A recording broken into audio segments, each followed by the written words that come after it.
Who's that guy?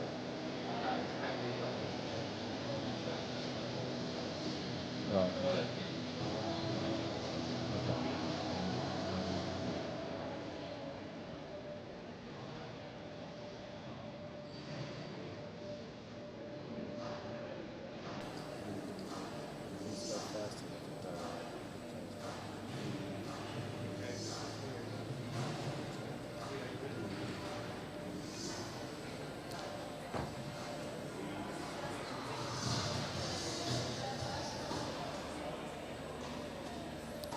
Okay, ladies and gentlemen, welcome to the Shrewsbury Club. Today is the time for the first round of the ITF World Tennis Tour W100. Would you please welcome your first match on court and representing Poland, Katarzyna Kawa.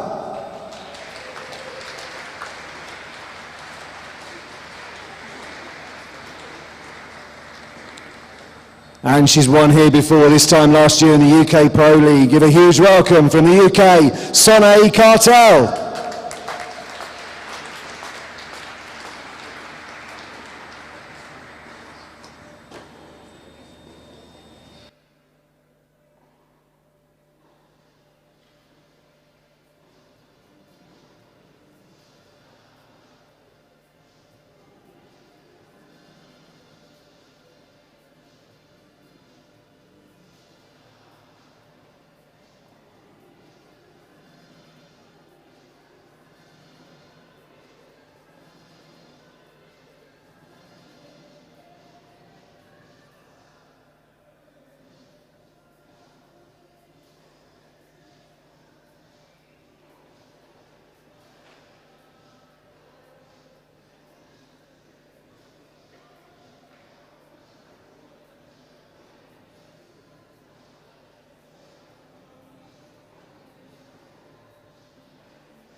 Welcome to the Shrewsbury Club for the first time this week for this first match of main draw action at the long-awaited W100 Shrewsbury. This is the biggest women's tennis event indoors in the UK since the 1990s and the biggest of this season. And a big match first up, featuring a woman whose name has become very familiar on the near side, Sonay Kartel of Great Britain, taking on Katarzyna Karwa from Poland. We're just having a look at this section of the draw. There's no easy section of this draw. It's a strong field. 5 of the world's top 100 players are present.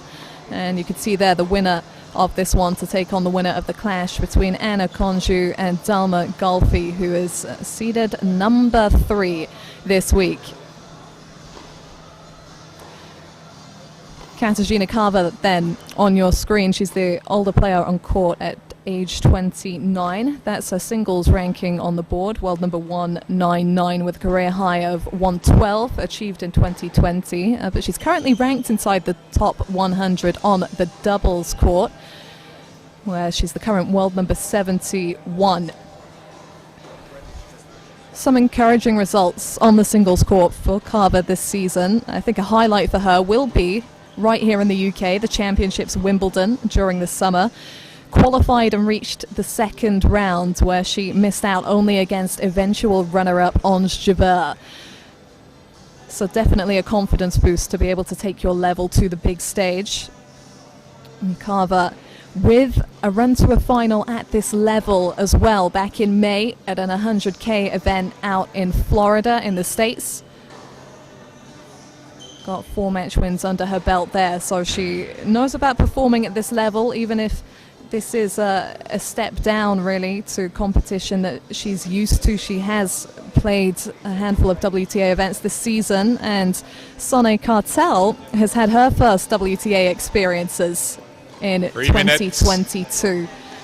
It was mentioned as they walked onto court. She won here almost exactly a year ago at the UK Pro League Finals week in Shrewsbury. Came out on top of a quality field there. She spent the majority of 2021 showing her potential largely at the UK Pro League, but did get going on the ITF circuit.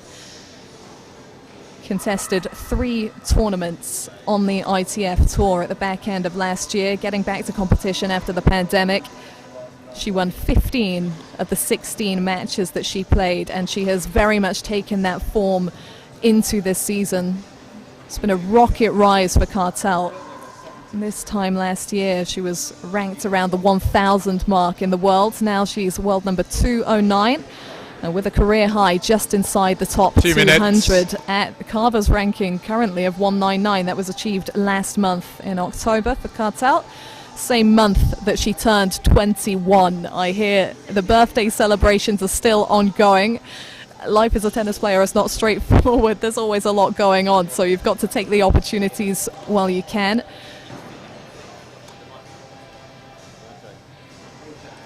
Ladies and gentlemen, this match will be the best of 3 tie-break sets. Sonay Kartel, to the left of the chair, won the toss and elected to serve.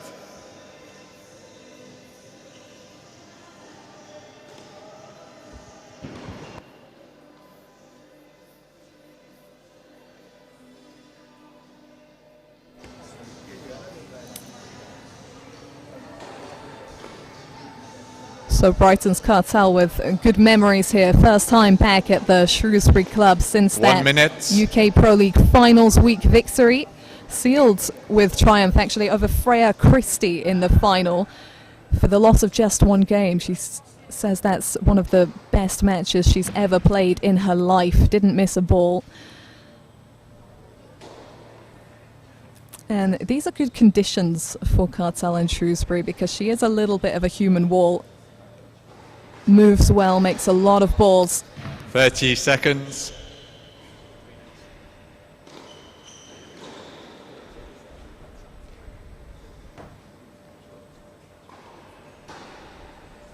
Karwa contesting her first match in about a month.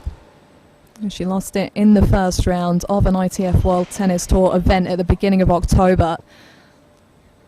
So might be a little bit rusty off the blocks, But Cartel herself has had a little bit of a setback in recent weeks. She had to End of retire warm-up. at her most recent tournament in Slovakia with a bit of an ab issue. But she's been rehabbing and preparing and getting ready for what is a huge event here at the Shrewsbury Club. This is the first day of main draw action of the W100 Shrewsbury. Sonne Cartel and Katarzyna Karva facing off for the first time.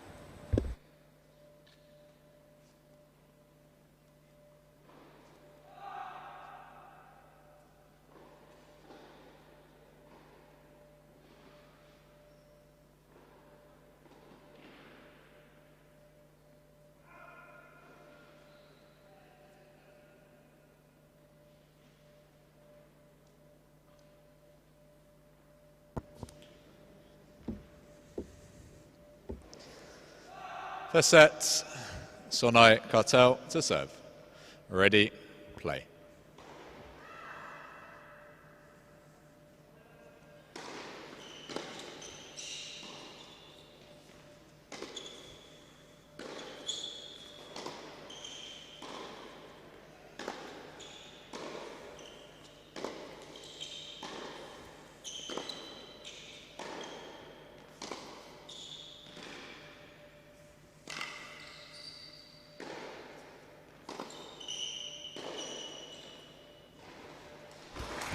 Some way to start the match.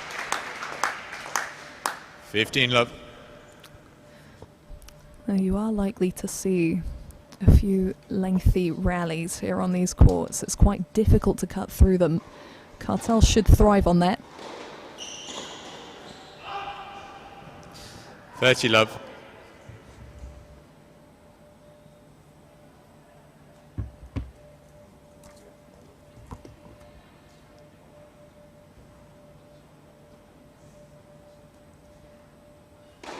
Fault.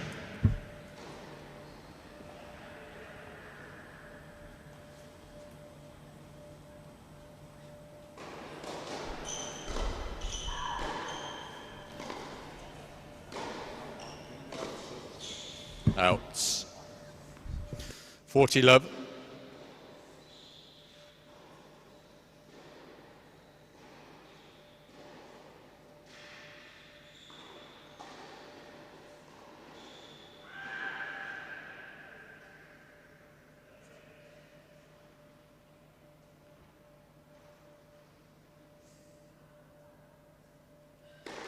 Votes.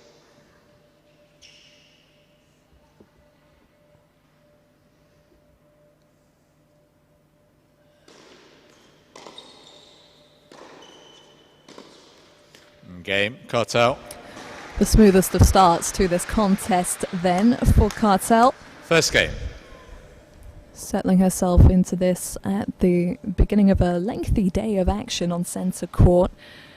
5 matches scheduled for this particular court. 4 Brits in singles action, with another 2 to close the day in doubles. Emily Appleton and Lily Miyazaki teaming up for the 3rd straight week there.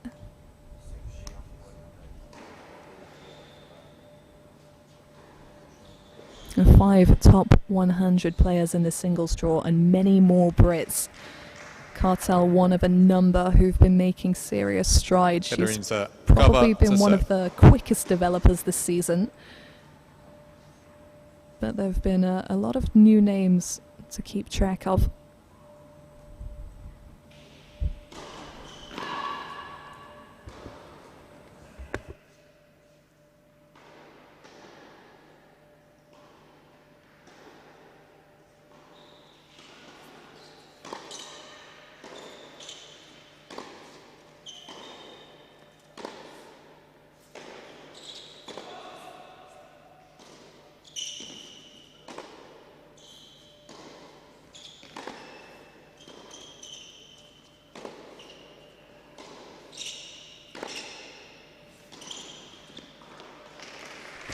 That type of rally is pure Sonne Cartel territory.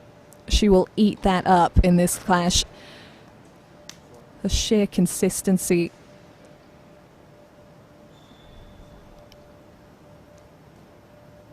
And Carver's going to be in for quite a physical day at the office.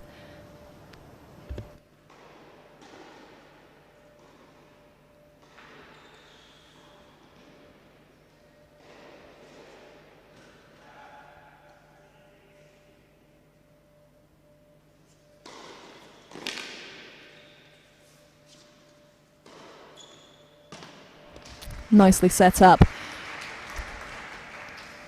15-all. And that first serve is going to be so key to get those quicker points before Cartel can properly lock into the exchange.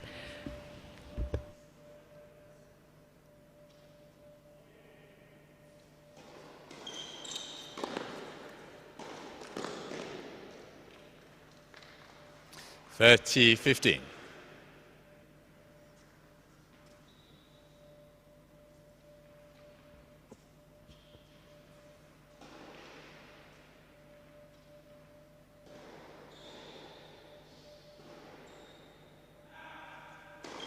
Bolts.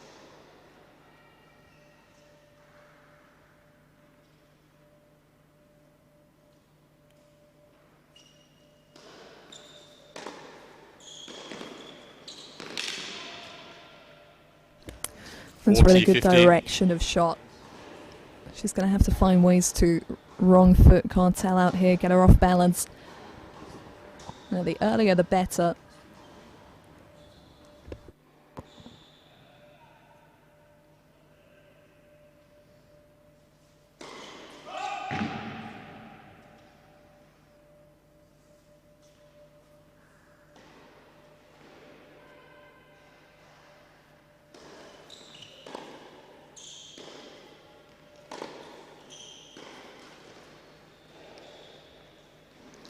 $40-30.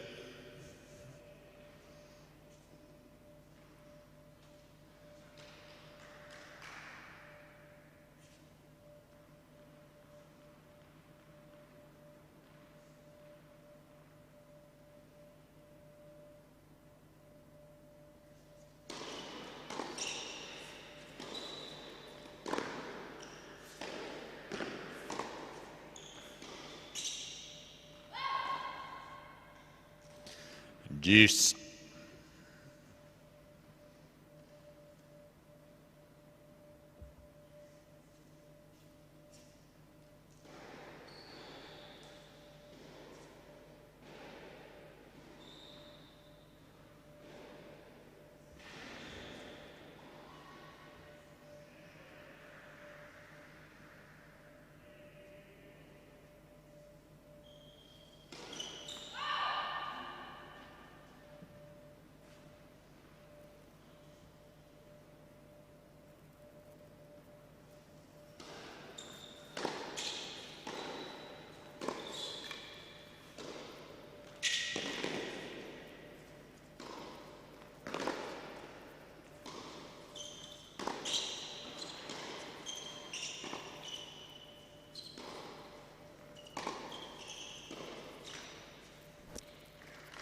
Able to keep really nice length of shot throughout that rally, Cartel. Advantage Cartel. Mixing it up accordingly.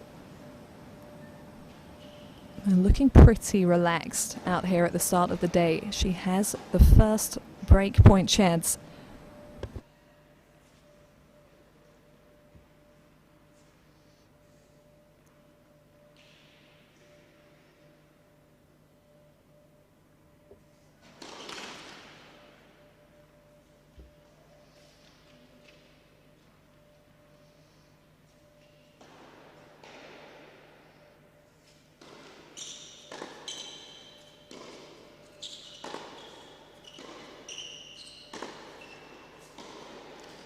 Game. Cartel. And it's the early breakthrough.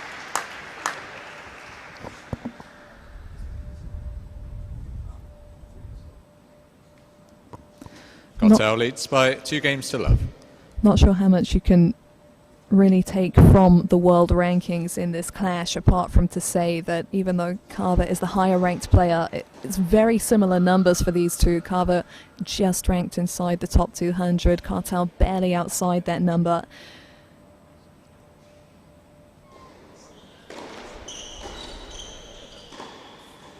Out. Love 15. There are advantages for Cartel in multiple departments. Familiarity with the conditions, playing at home, even though this is a little distance away from Brighton, Bolts. which is where Cartel is from.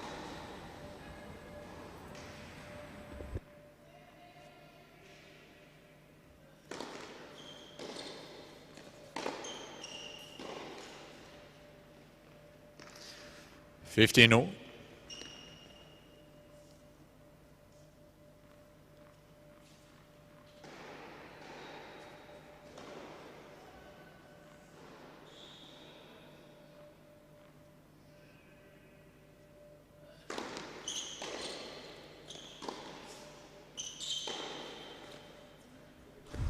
Nice strike. 15-30. And then taking Cartel by surprise a little there, getting herself on top of the ball.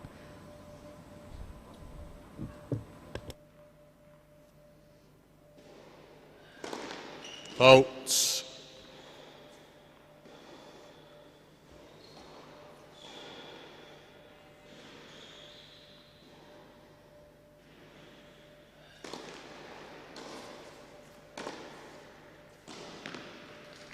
Great rotation through the shot.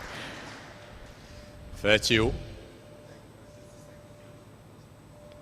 She was coming through over the past 12 months. That was one of the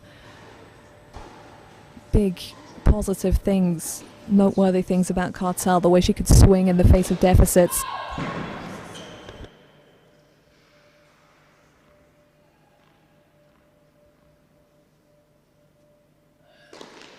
Bolts.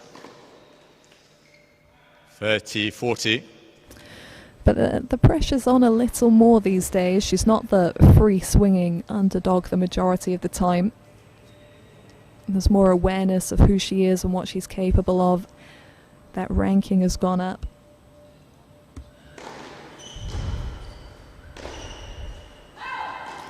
Game, cover. And the pressure was straight back on the scoreboard there from Katarzyna Karwa. Cartel leads Essentially, by you 2 feel games to 1. staying in touch at the beginning of this opening set. Getting it back on serve.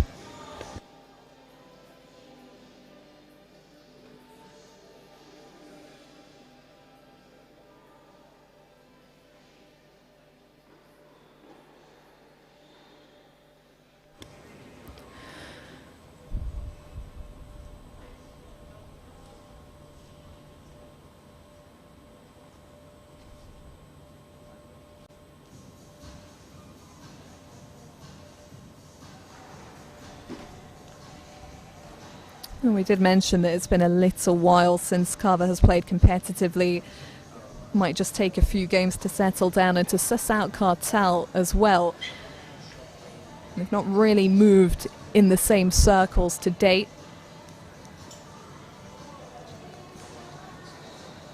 A lot of competition actually out in the States for Karwa in the second half of this season. Cartel's most recent outing in Slovakia, that's where she picked up the little ab problem, but doesn't seem to be hampering her early on here. Broken back, but still up on the scoreboard at the beginning of this first match of the day. Play also happening on 2 other courts here at the Shrewsbury Club.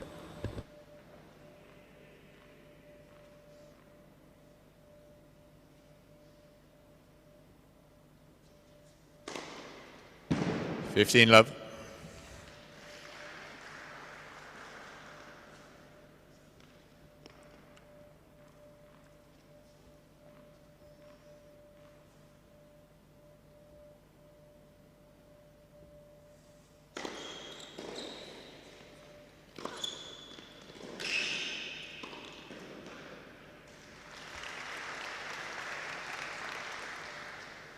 Thirty love.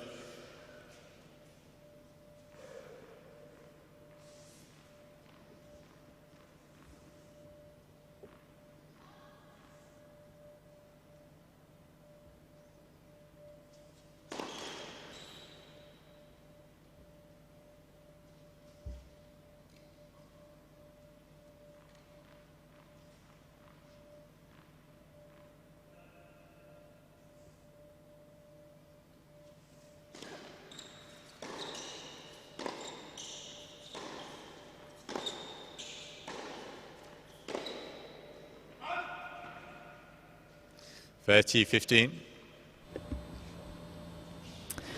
And much of the time you'd say getting those first 2 points in the service game, particularly after a big game prior, is key. But Cartel will treat every single point the same, with the same intensity.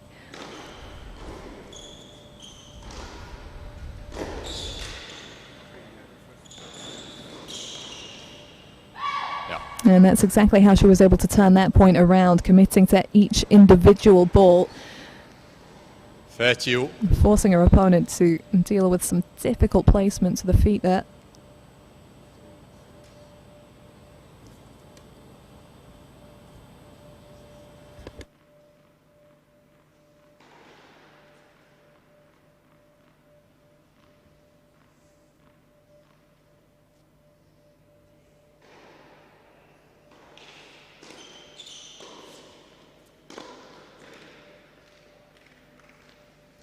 (30-40). Classic commitment right here to get the breakpoint opportunity that would regain the advantage.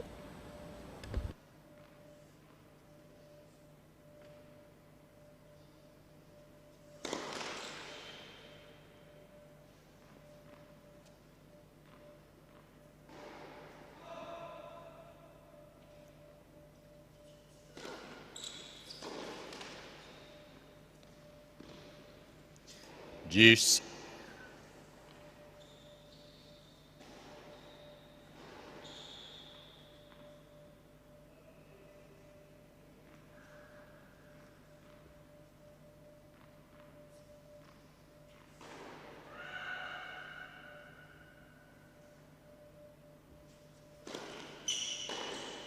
Out. Advantage, cover.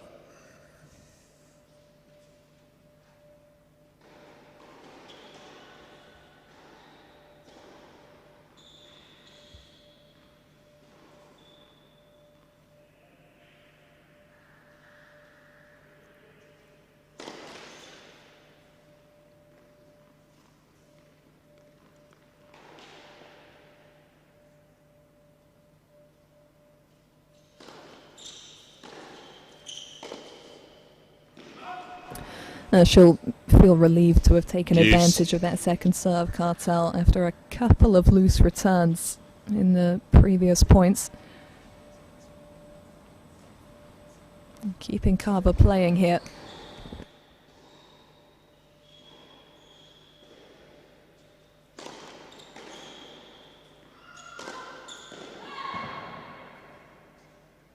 Advantage, Cartel.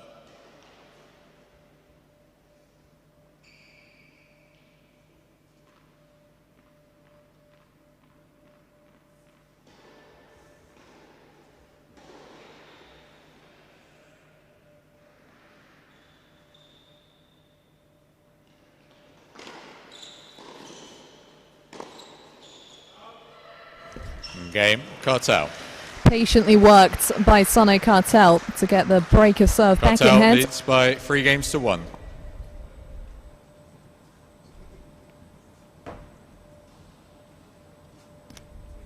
She's unflappable on court. That demeanor never changes.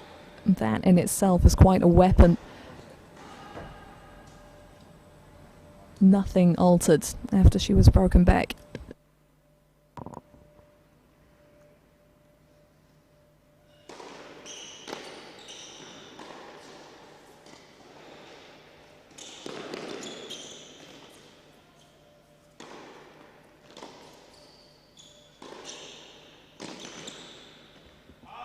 Well handled, kept the feet moving.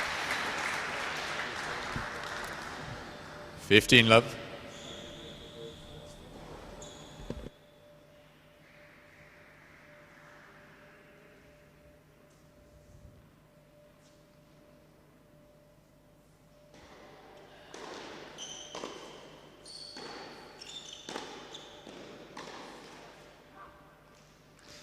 (15 all).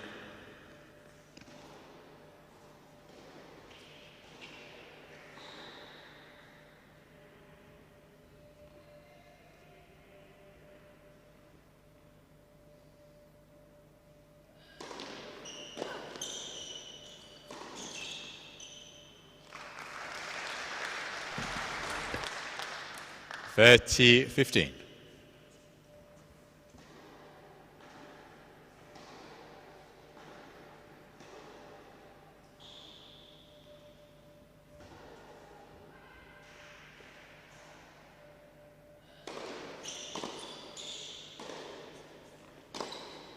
Out. 40-15.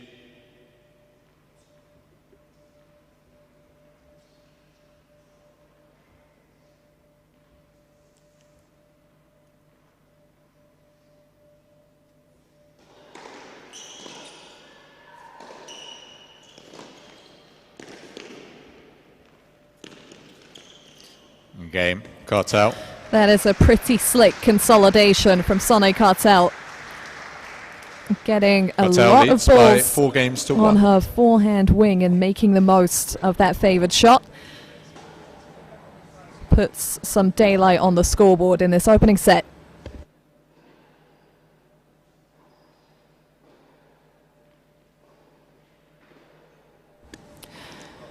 You've got to think she won't have minded this draw for an opening round, Cartel. And the winner of this goes on to face either Anna Konju, who is junior world #1, is a WTA title winner, or Dalma Galfi, who's currently ranked inside the world's top 100. In a tournament of this prestige, the highest level of ITF competition ahead of WTA, and a draw of this quality, there could have been more dangerous first round opponents. Even though she's the lower ranked player on court, she is the competitor on an upwards trajectory. Carver, a little bit older at 29, different stage of her career. Her commitment has been rewarded this season, but I'm not sure you would have made her the favourite coming into this match.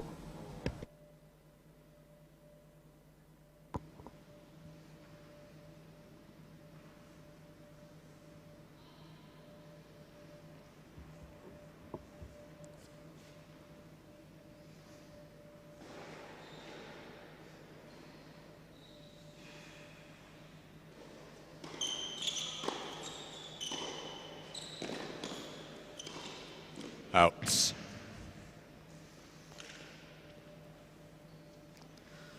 Love 15.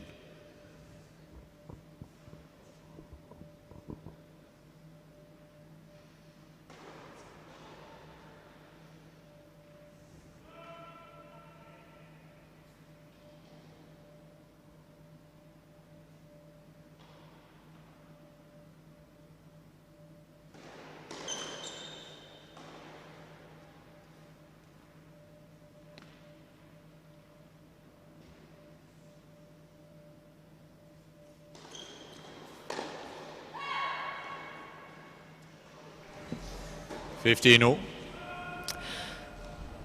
You've got to think it was the right move from Cartel. The pressure is on for Carver. Make her feel that on the scoreboard and from all angles. There have been a few too many loose errors from the Poles so far.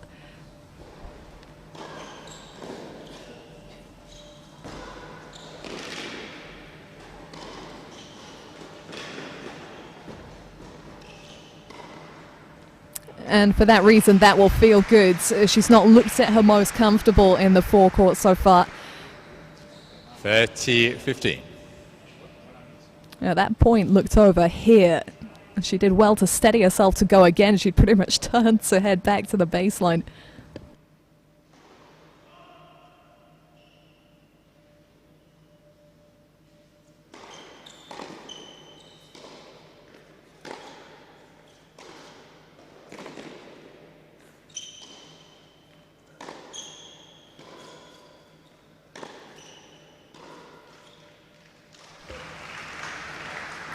Slowly but surely 30 all. inched her way up on top of the baseline there, taking that ball early and forcing Carver to defend, making her point, making it clearly.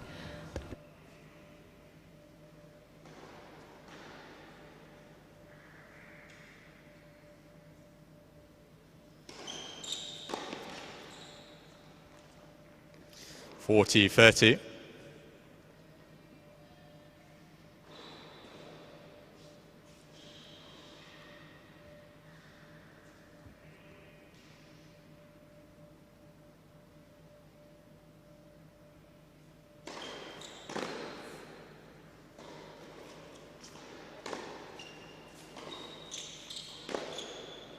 Out. Game. Cover.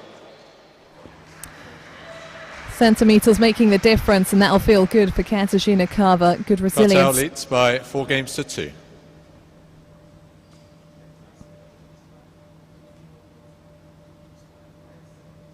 And this is a key game now for Cartel to remind her that she's on the back foot.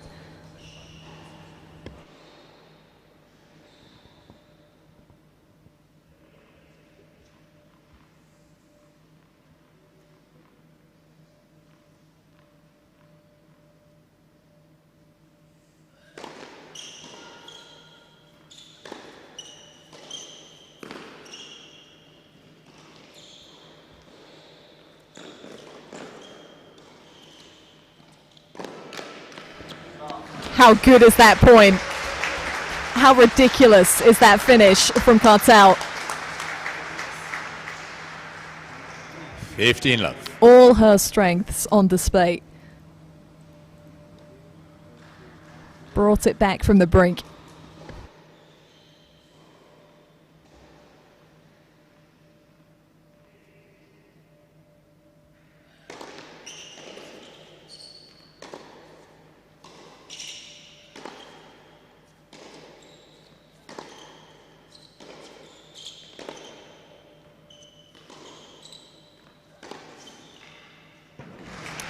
Bit of fire under her feet from the previous point. It can make all the difference to unleash that at the beginning of a game.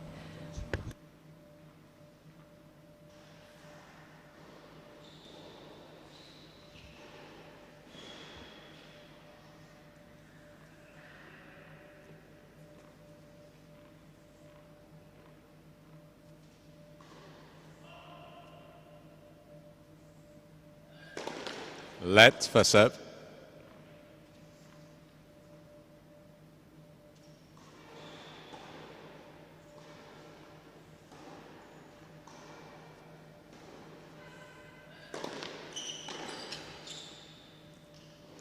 Forty love.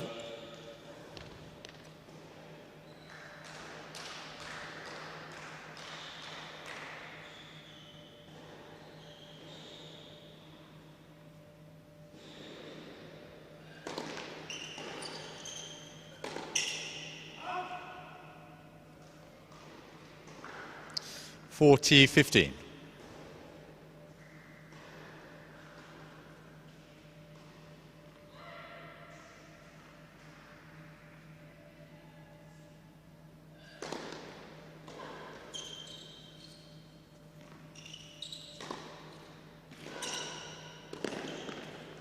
Game. Cartel.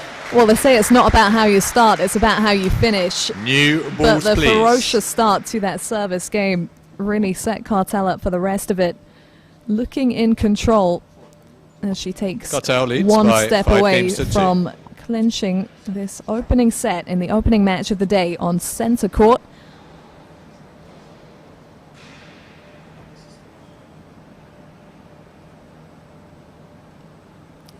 As mentioned, matches underway elsewhere. Last week's W25 Loughborough champion, Emily Appleton, who came through qualifying to get the ultimate win there, up against Eva Lies of Germany.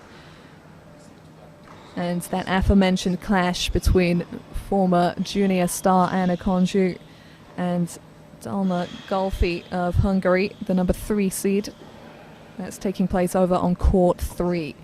3 courts in action throughout the week here at the Shrewsbury Club, which has long hosted ITF World Tennis Tour events, and they've always done a phenomenal job with the staging of these competitions, giving the players the treatment and the spotlight that they deserve.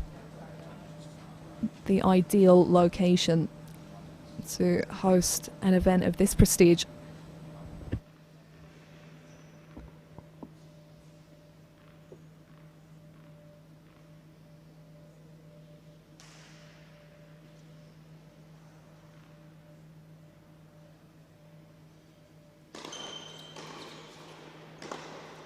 Out. Love 15.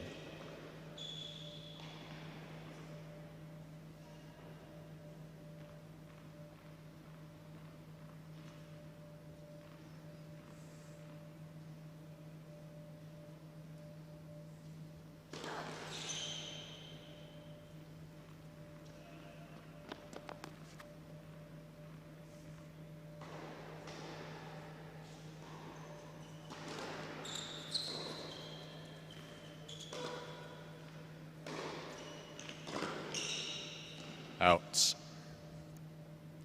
Love 30.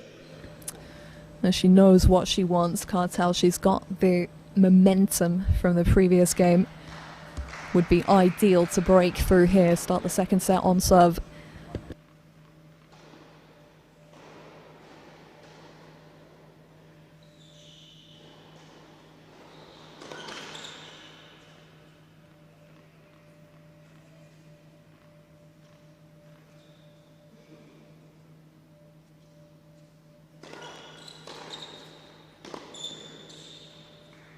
Nicely taken. Stood firm. 15-30.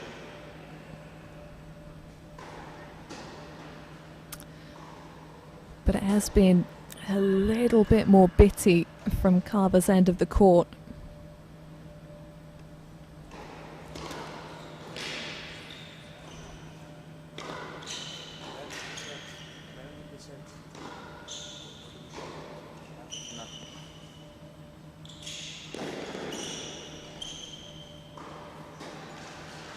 That's one way to drill through the Cartel defense.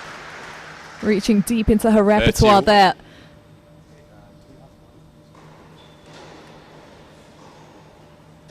It was a long way to track down the drop shot. Would have been even more difficult to reroute to chase down the lob. 40-30.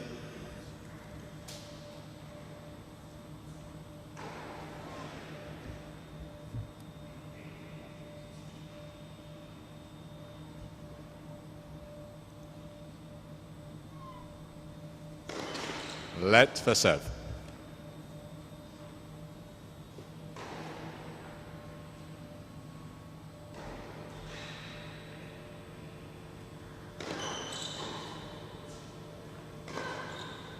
Game, Carver.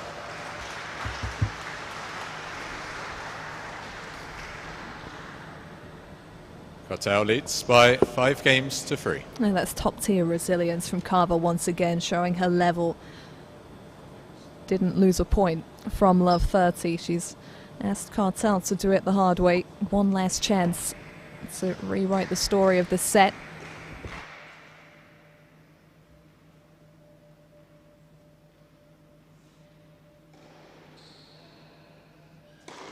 Votes.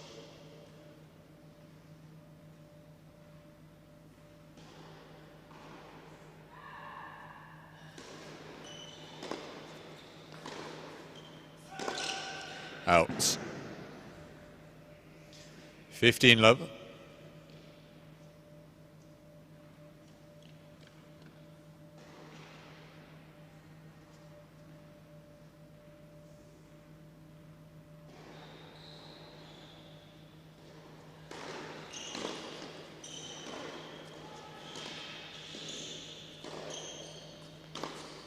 Out. 30 love. And the forehand's been ropey. Feels like Cartel has well and truly lodged herself inside her opponent's head, forcing her to play outside of her comfort zone at times. Out. 40 love.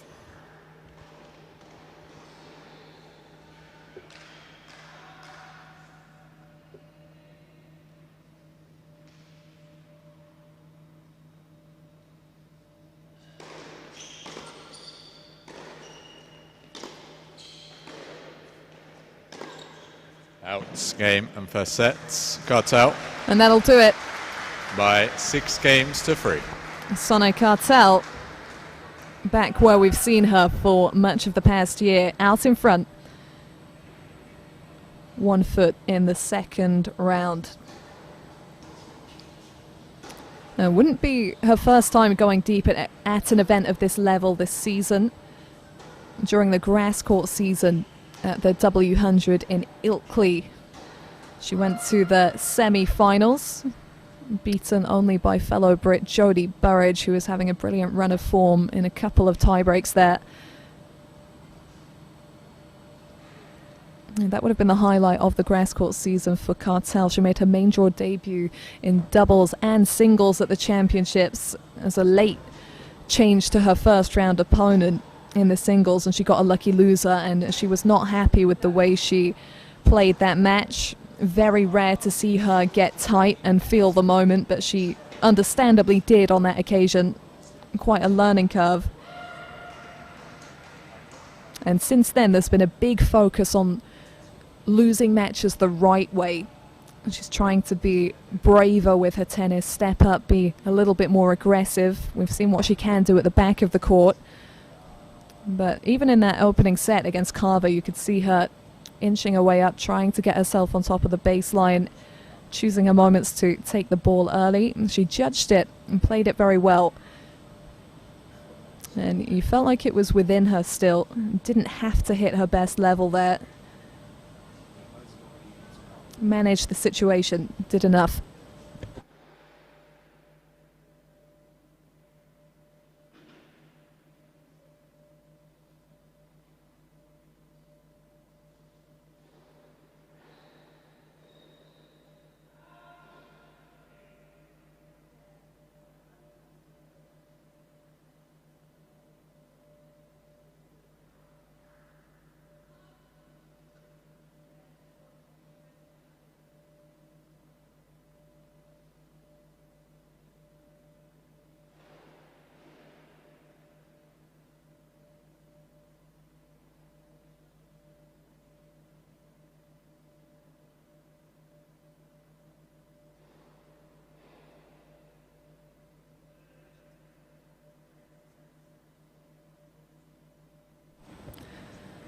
She's won 4 ITF trophies this season, Cartel. This is the first year that she's actually stepped up to play at W25 level or above. And those 4 W25 trophies to her name all came in the UK. 2 of them outdoors, 2 of them indoors. And kicked off early with victory in Birmingham in February. Followed quickly by a title in Glasgow. And then we had a swing of events in Nottingham prior to the grass court season. She won a couple of those. And as a Brit, that ability to perform at home is impressive. You do have the home advantages. They can factor in your favour, but you also have the spotlight and the pressure as well. A lot of good first-time experiences for Cartel this year, and she's still so close to the beginning of her career. They're going to help her further down the road.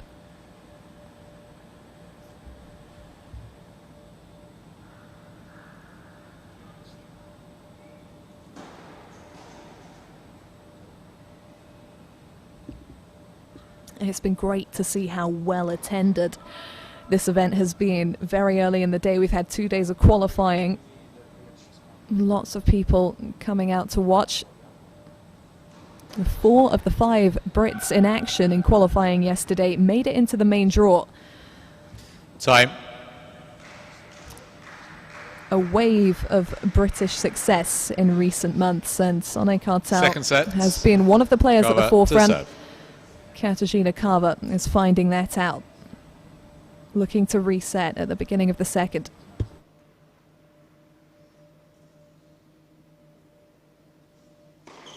Votes.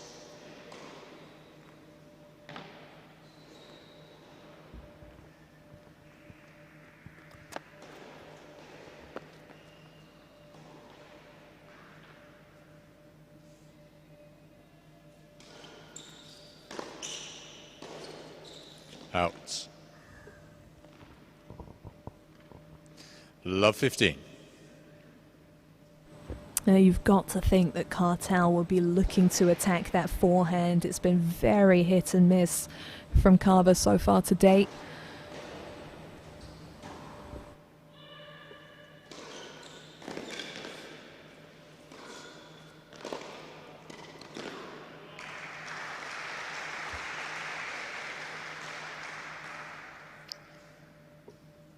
Fifteen.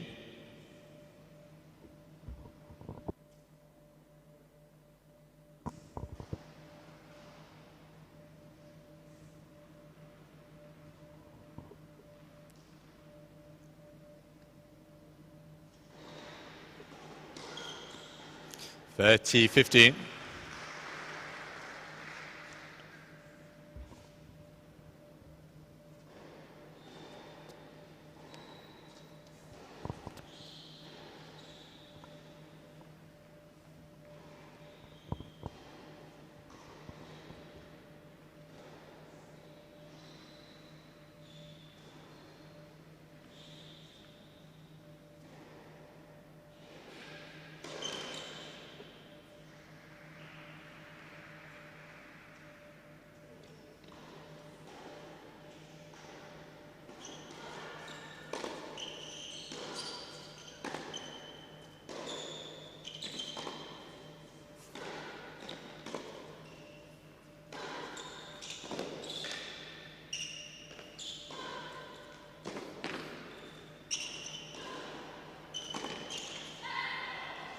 That's well done. And she can well react like that. 40-15. Getting down to meet those forehands.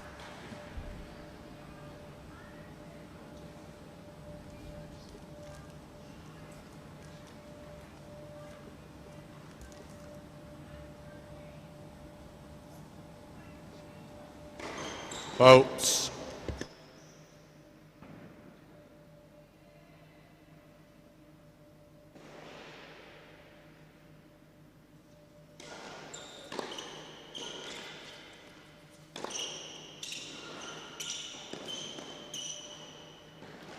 Saw it through.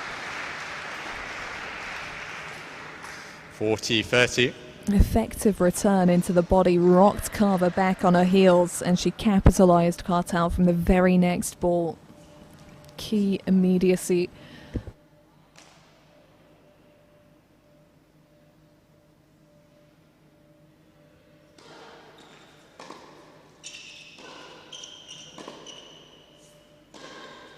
Outs.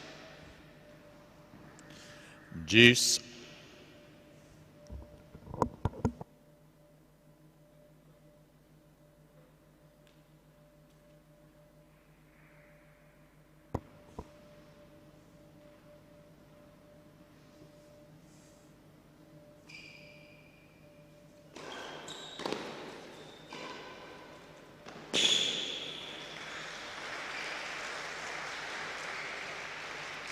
Advantage cover. That's such a quality strike. But the question remains, can she string those kinds of points together? Increasingly necessary with the back and forth nature of deuce.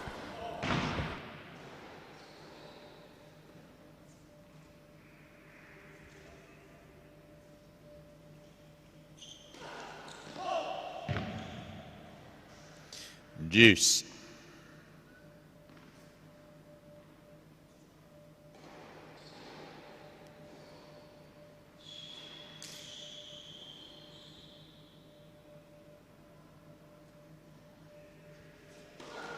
Oats.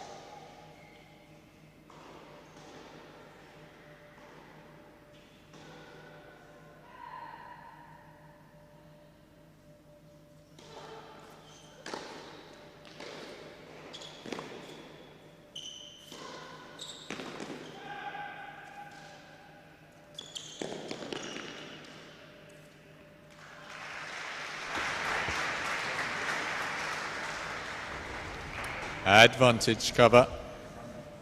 She handled that well. That is a deceptively tricky shot, that high backhand volley to finish. Didn't overplay it, just did enough.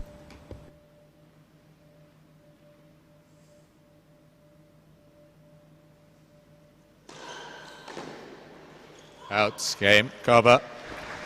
Monumental hold to come through at the beginning of the second set. And with the way Cartel kept her chasing in that First opener, game, second set. you'd almost say it was essential. The first time she's been able to apply even a little bit of scoreboard pressure to her opponent in this match. The first time that Cartel has been down in any set.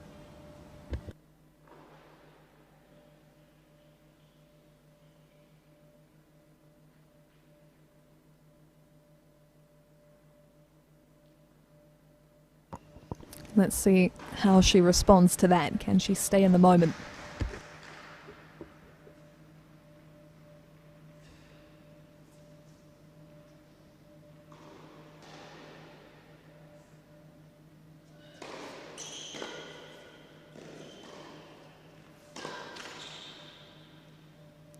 Fifteen love.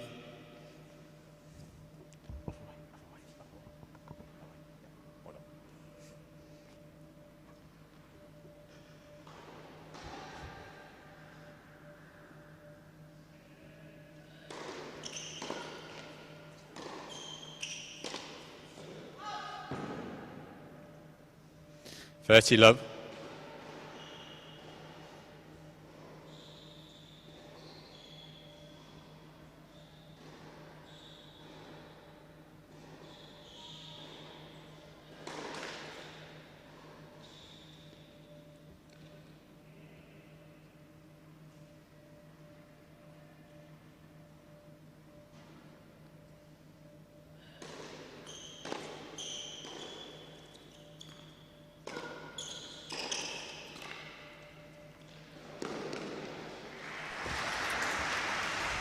One of her best plays in the forecourt there from Carver. 30-15. Cartel did not have a straightforward track down. Had to reroute, bend the direction.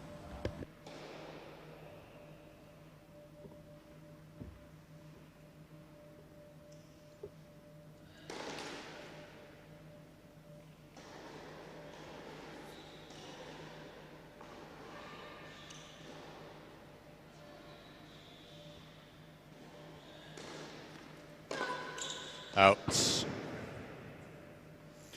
40-15.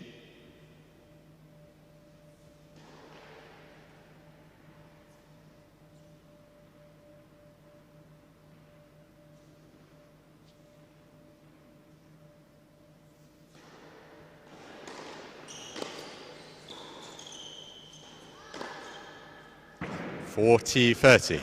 Oh, she caught the corner there.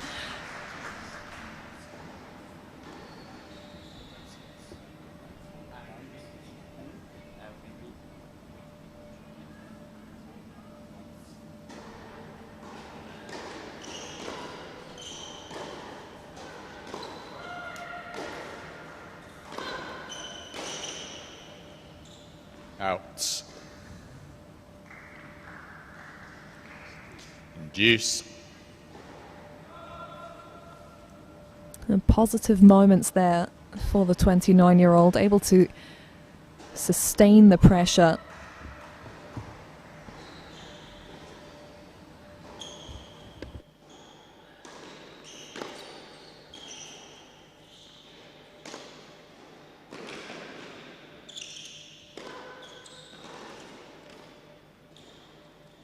Not up.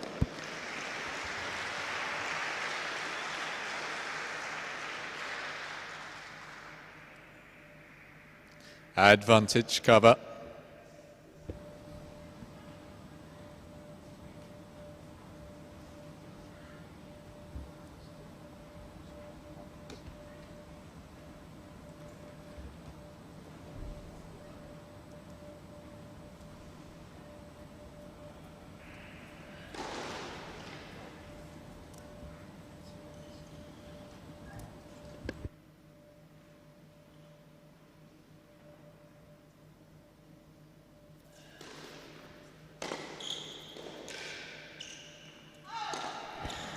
Game.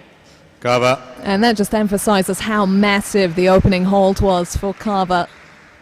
Cover leads by 2 games to love. Back and forth from deuce she held.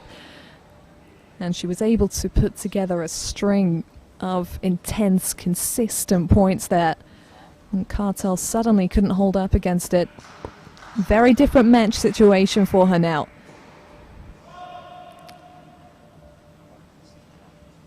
But from Carver's end of the court, she knows she has to hold serve to make that break count. 15 love. Good way to start.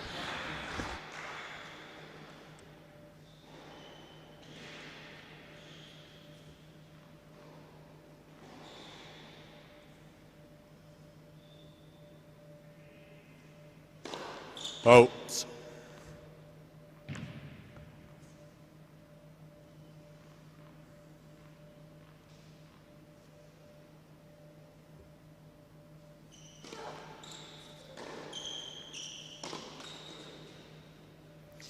Fifteen all.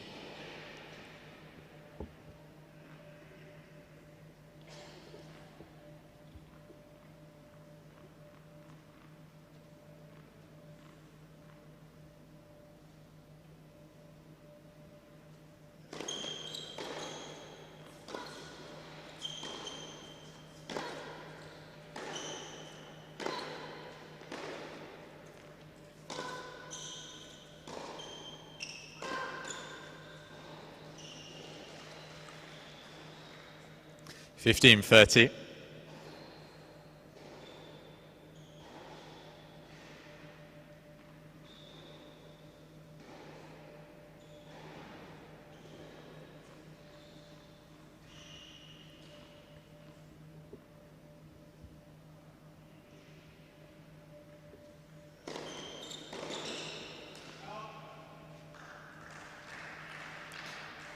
All. She will not be happy with that. Cartel wasted return with the deficit on the scoreboard. It's in these moments where you're really going to get an idea of where she's at mentally, whether she can regroup quickly.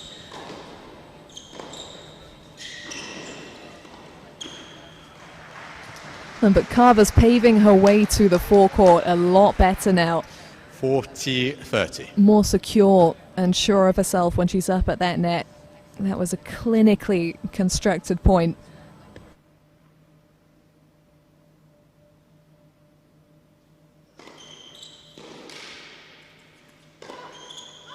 Game, Carver. And it seems like she has finally played her way into this match, the 29-year-old. Carver leads by 3 games to love. Ideal start to this second set. Beginning to rewrite the script of this one.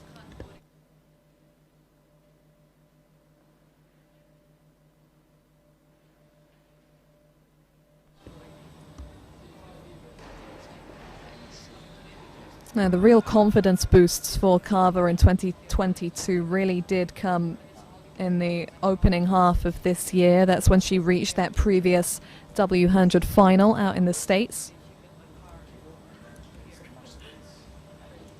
And when she got that best Grand Slam run coming through qualifying to make the second round at Wimbledon.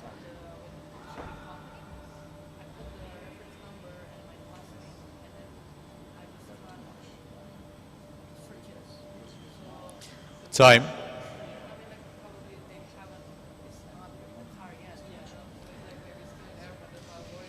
She's the sole Polish representative in the main draw, Carver. There were a couple more in qualifying, Paula Kania and Martina Kubka.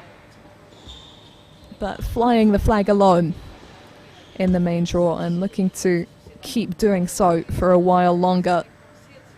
Positive signs over the past few minutes on centre court. Now the challenge has been posed to Cartel.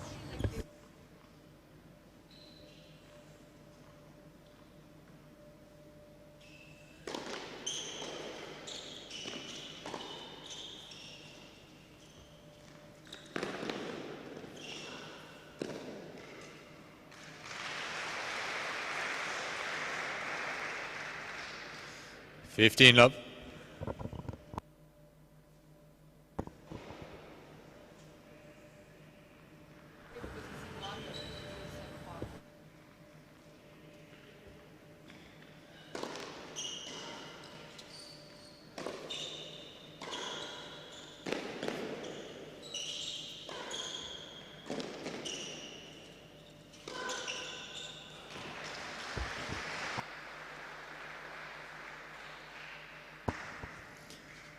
All.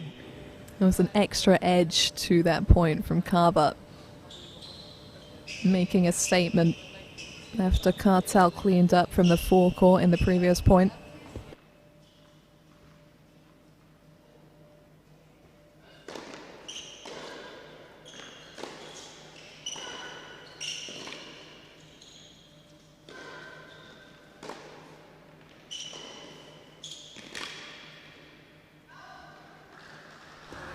The ball dropped a little short at the line from 15-30. Carver. Cartel not able to connect the way she wanted to on the slice.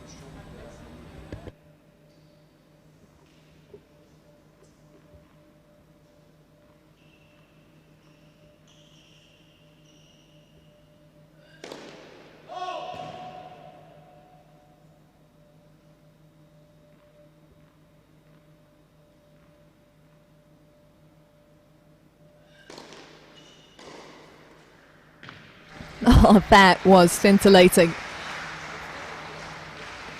15-40. She really has found her groove now, Carver.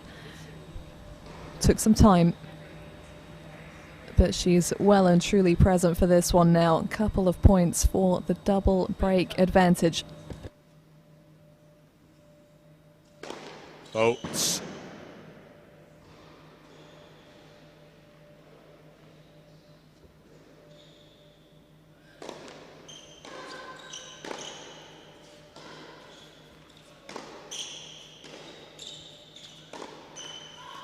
Game. Carver. She's got some rhythm going out here, the higher ranked player.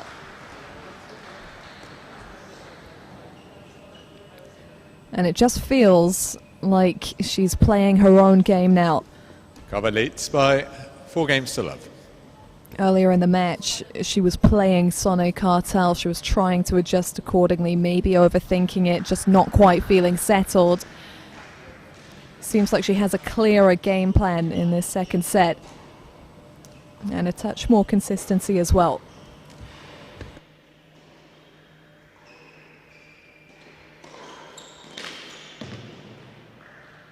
And that 15 serve, we mentioned right at the beginning of the match how key that first serve is going to be for Carver in particular.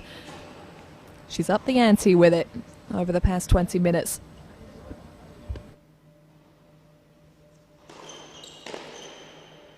Outs. 30 love.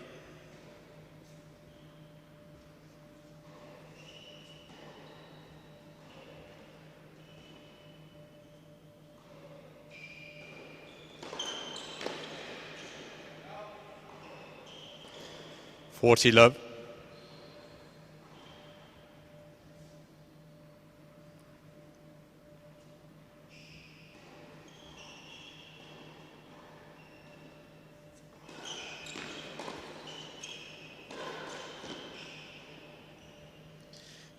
40-15.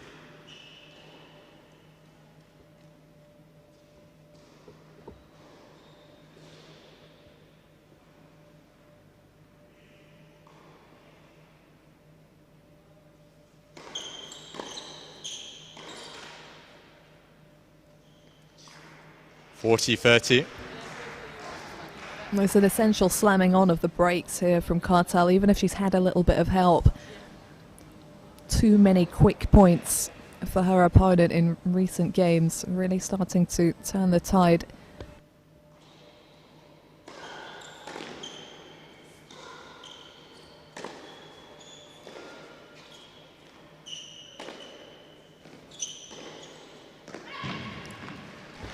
But she's finding the center of that racket routinely. And now we're seeing what has previously taken her to the edge of the world's top 100. Katarzyna Carver stepping up on center court. And quite suddenly, she's one game away from leveling up this match.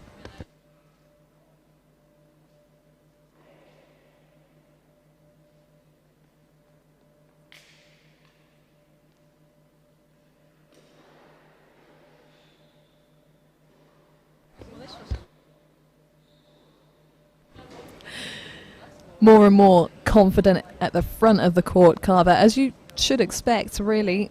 The one previous WTA final she's made in her career came on the doubles court in Latvia in 2019.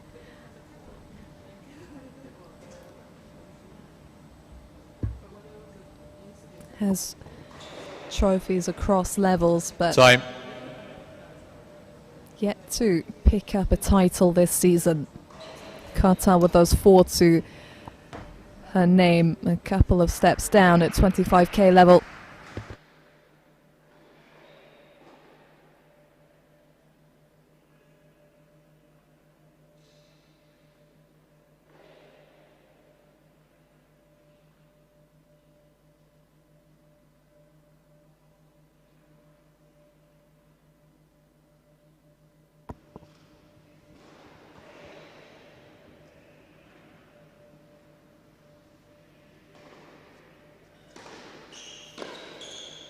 Out. 15 love.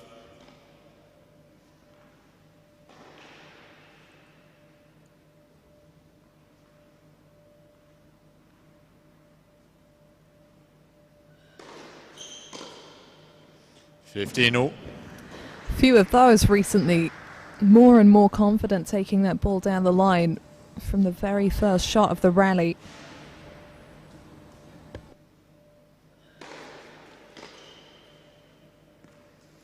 (30-15). So Cartel robs her of the opportunity.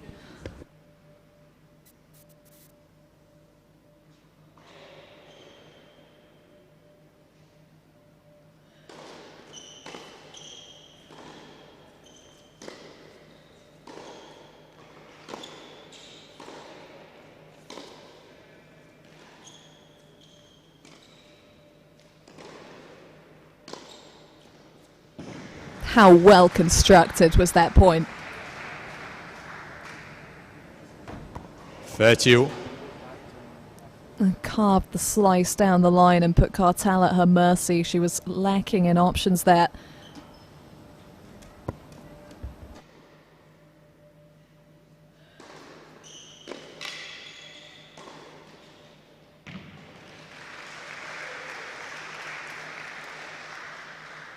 (40-30).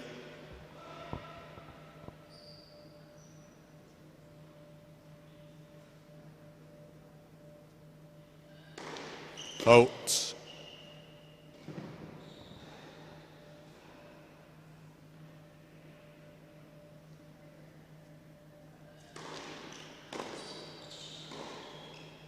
Out. Deuce.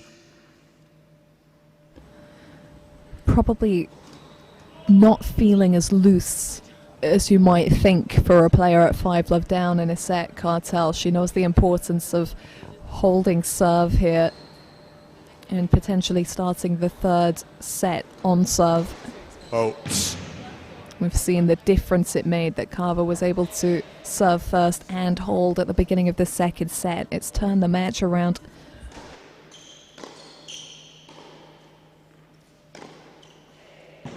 Advantage cover. And she just can't miss down that line at the moment. Unreal accuracy to set up a break point that is also a set point opportunity.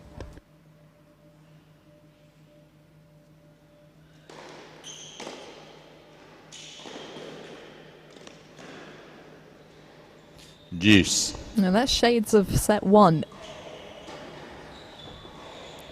Almost too easy. You can't afford to drop focus even for a fraction of a second. It can make all the difference.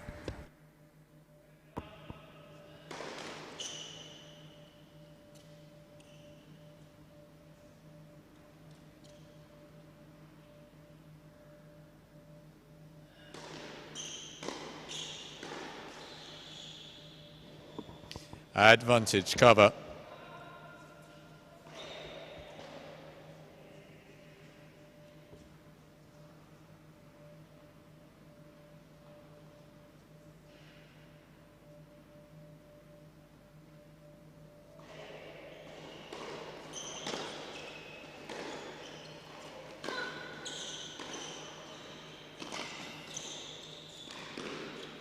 Out game and second set cover. It just came a little loose for Sono Cartel as that set wore along. And for Katarzyna Carver, she tightened the screws, and she did so impressively. A very convincing second set to take us the distance in match number 1 on centre court.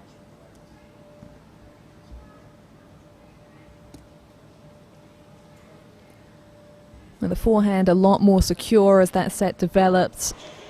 The ground strokes down the line, confident, controlled. Really took a crack at them and got the results. And with that breakthrough, she does get to start the third set on serve, so it's absolutely vital for Cartel to hit reset, to dig straight into this first game upon resumption. Try and get back on the theme of the opening set, where she had her opponent floundering at times, causing some confusion. Has to think about what she can do to disrupt the rhythm.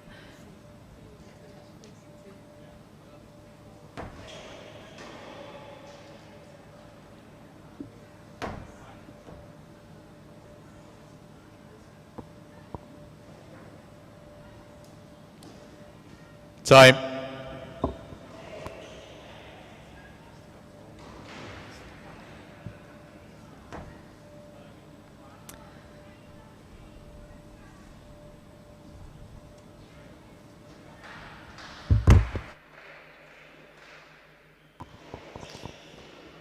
Final sets. Carver to serve. So it starts on the racket of the Polish player in this third and final set. Led for serve.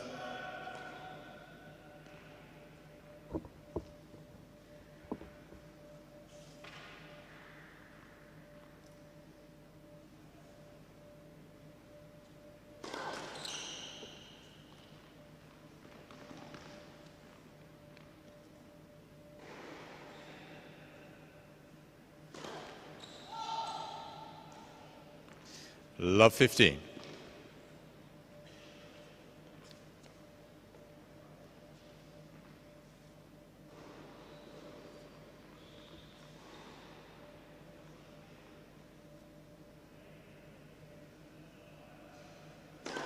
Fault.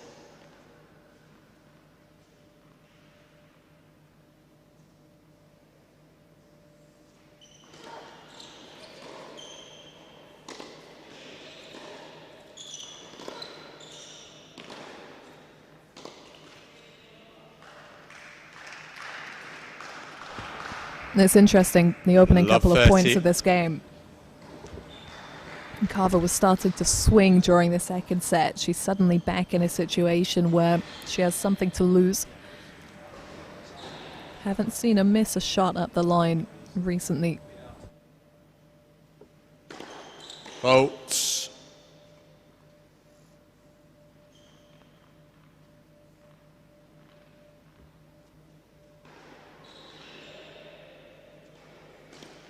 Fault. Wow. Love 40.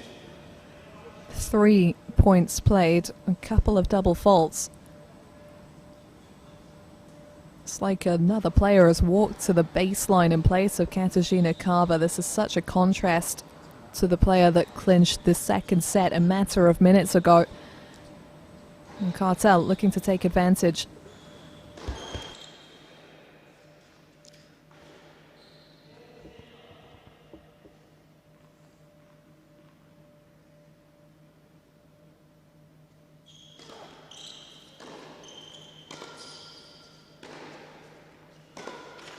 Game. Cartel. Who saw that coming? Break to love. New balls, please. And in all honesty, First I game, think she'd final say so set. herself. She didn't have to do much there. Cartel, complete drop off from her opponent.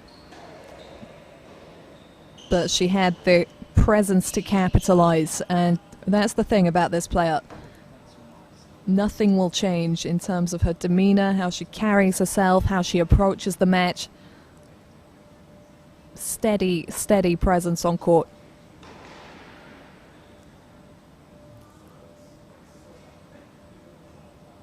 Break to love, but she will have to hold serve to make it count. Didn't hold serve in that second set. But the thing with winning that first set, and you see this a lot, particularly on the women's tour, if you win the first set, you just give yourself that bit of breathing room, that time to lose your way for a bit, but then find the path again when it really matters. It's all about this deciding set.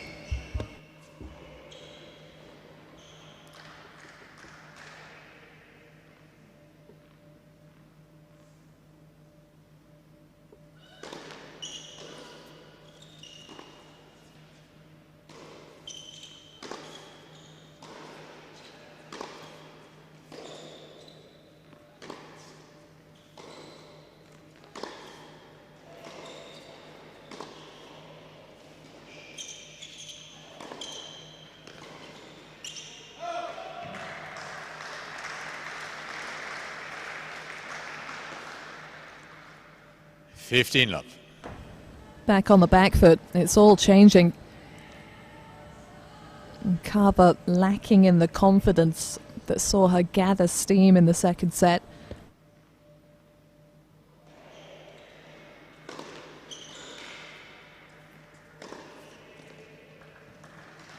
And that's just classic Cartel. 30 love.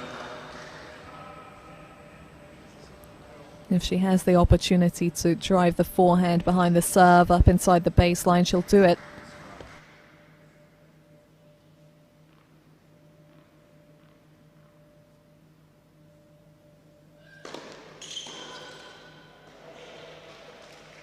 Forty love.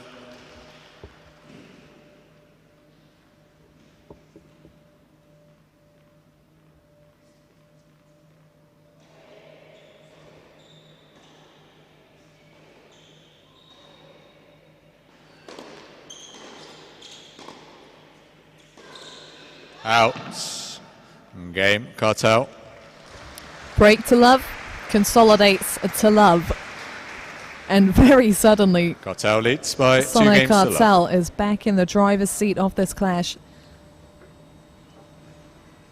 Carver looking at a must-hold service game here already.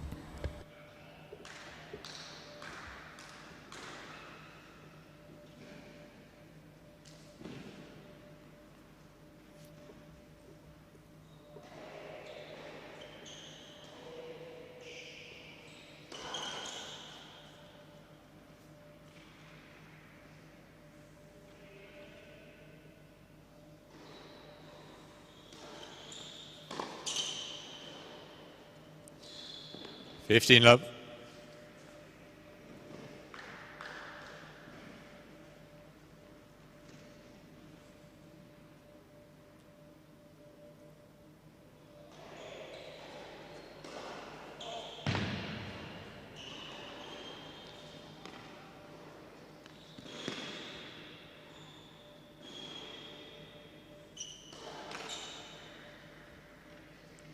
Fifteen all. That's the third double fault of the set for Carver in just the third game.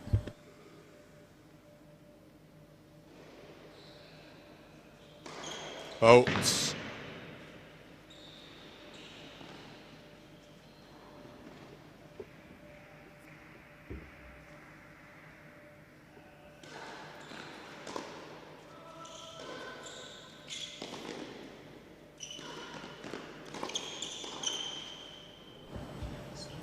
It's well mixed up there by Cartel just to take advantage of the sudden 15-30. insecurity on the other side of the net.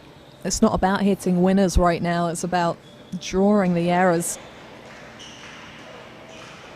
A win is a win, however it comes.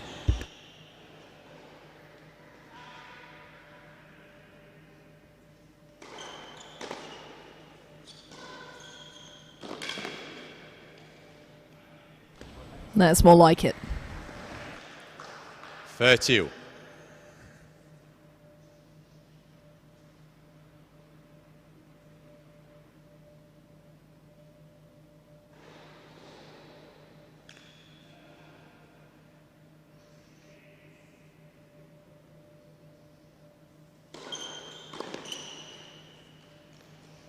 Forty 30.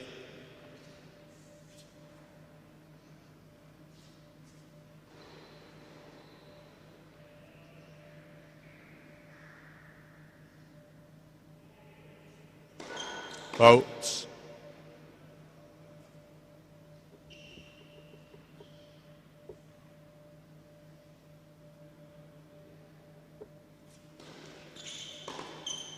Outs game, cover. And she does get that must-hold service game. Cartel leads by 2 games to 1. And Katarzyna Carver keeping herself in contention here.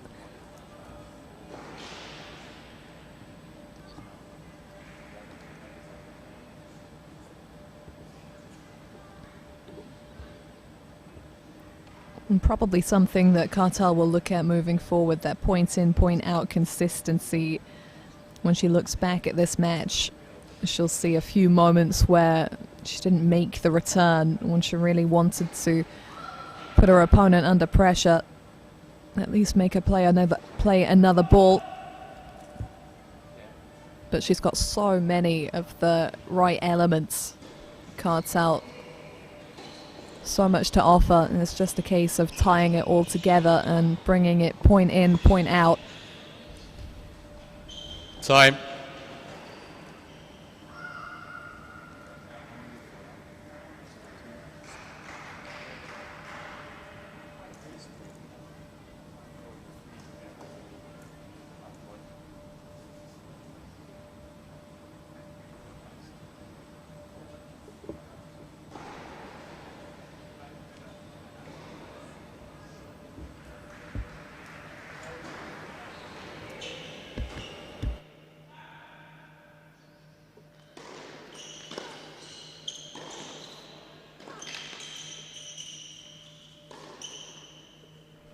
That's the way. Great direction of shot on the first ball behind the serve. 15 love.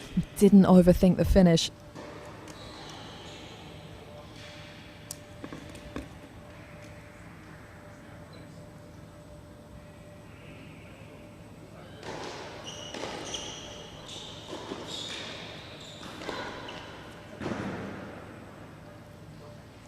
But that was a 15-all. bullet on the line from Carver.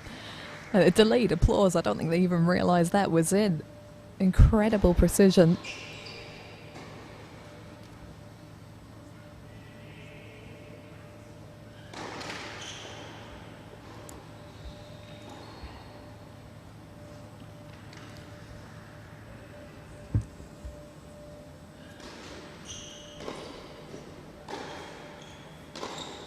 Out. 30-15.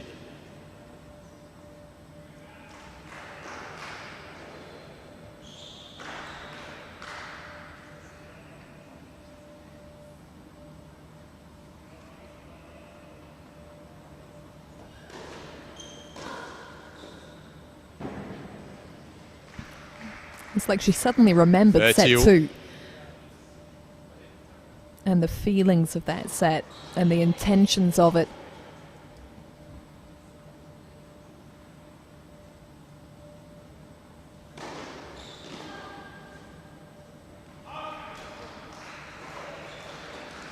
And it's not the 40, first 30. time that Cartel has served tee after Carver's ripped one down the line and just taking that option away from her.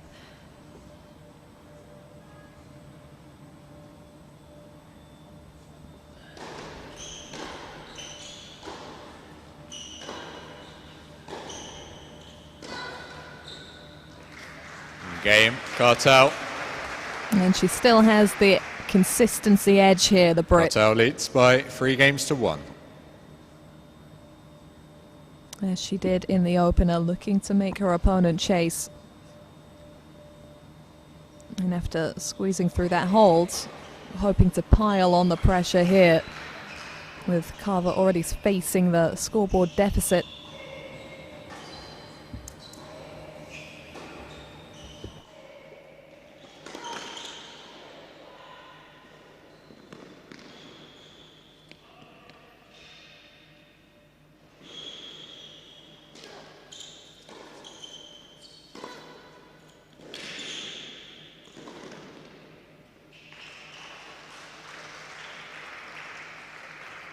Fifteen love.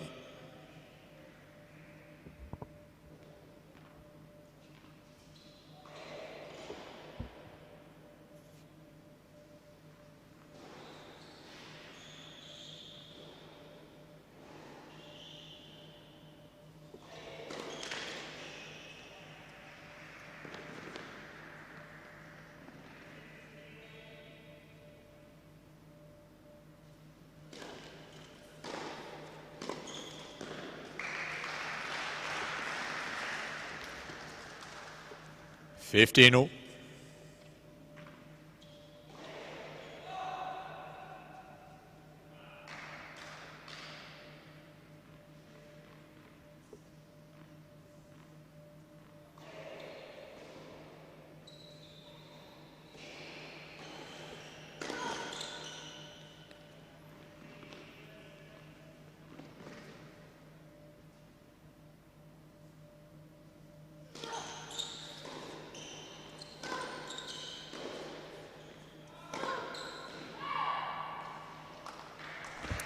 She was just teasing her there, Cartel. 15-30. With the looped forehand.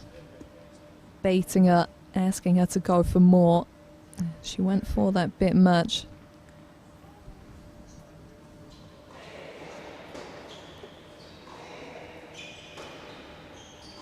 Dangerous times here.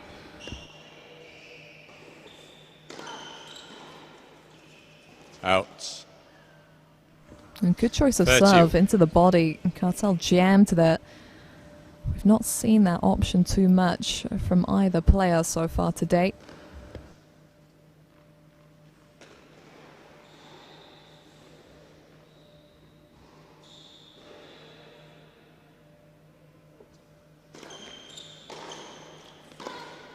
Out. She could have done with another one. 30-40. It's inching back towards the hit and miss from Carver's end of the court. If Cartel can capitalize here, the match is very much within her grasp.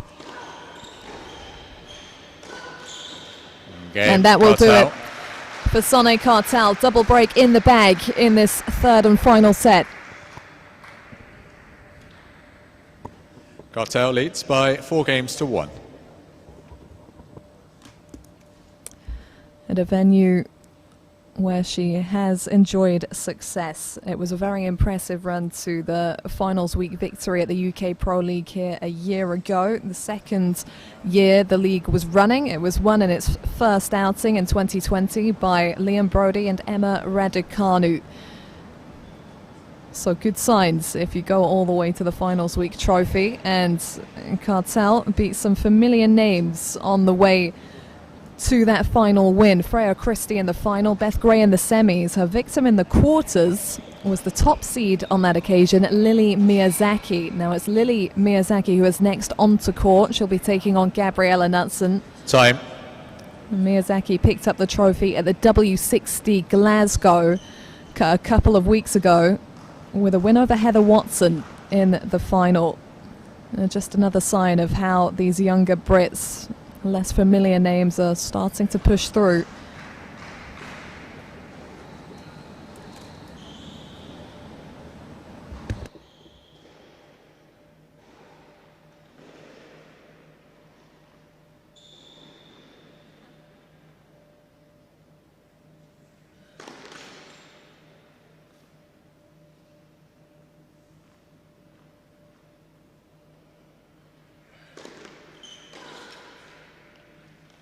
Fifteen love.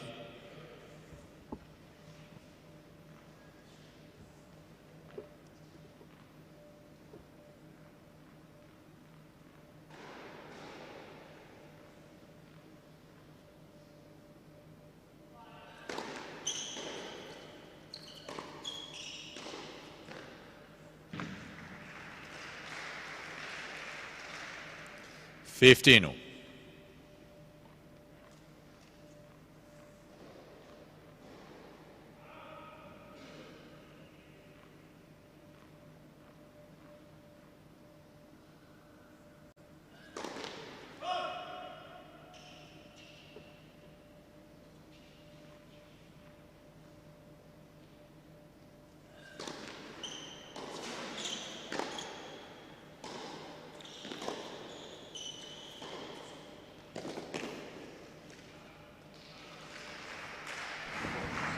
Well, it feels like now or never.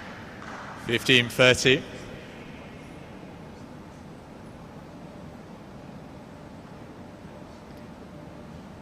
What is she going to do when she can't bank on getting herself on top of the court like that? Votes.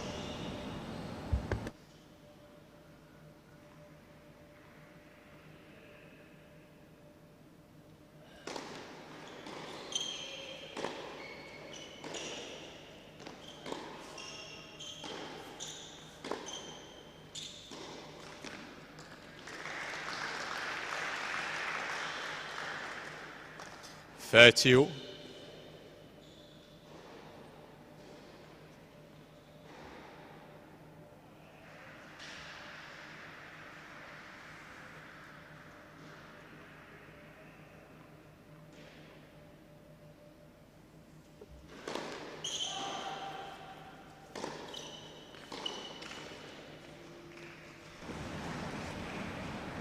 And that was the moment 40, to step 30. up, take that ball on the rise. Increase the damage when Carver is kept a few paces behind that baseline. Faults.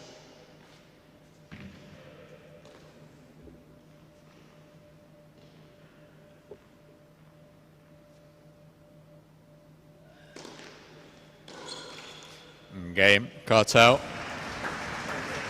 A hugely significant hold from 15-30 down.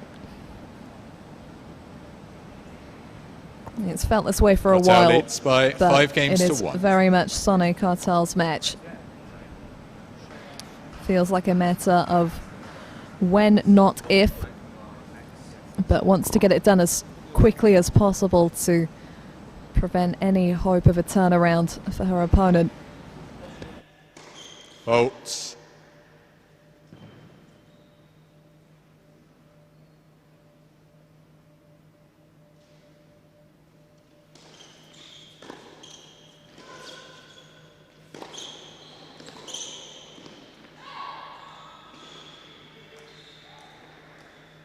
Love 15.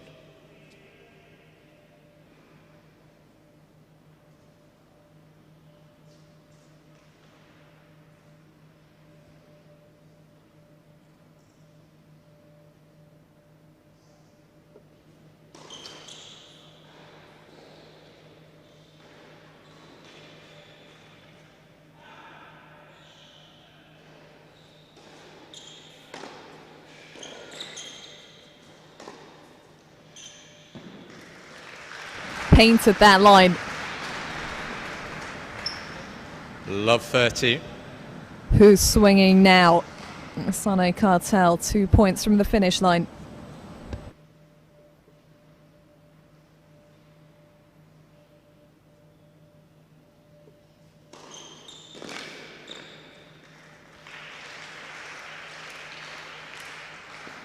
Fifteen 30.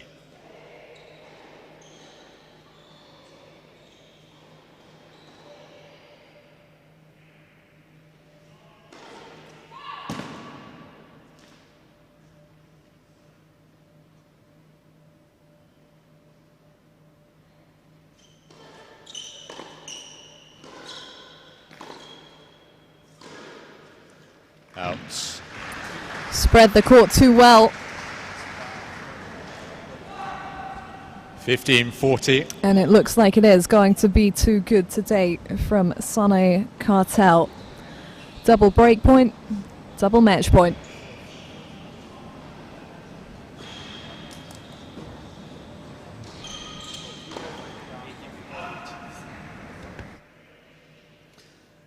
$30-40.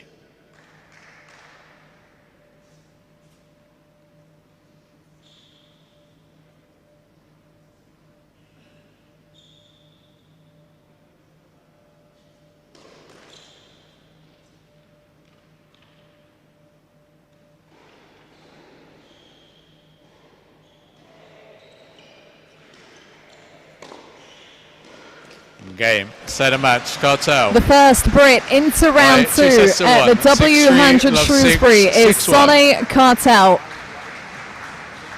Started well, finished well. That's what it's all about. Who knows how long you'll see her this week, but she is a player you're going to see a lot of in the future. Ian Bates just leaving the stands there, head of women's tennis at the LTA, keeping a careful eye on this one. There is a lot more to come.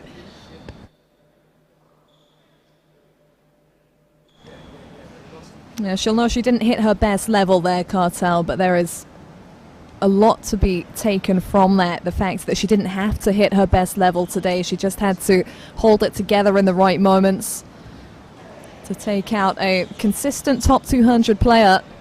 Unfortunately for Carver, that consistency was not there in the biggest moments today. A virtually flawless second set, but everything changed in terms of feelings at the beginning of the third. Just didn't have the same rhythm or the same conviction. And Cartel was steady to capitalize.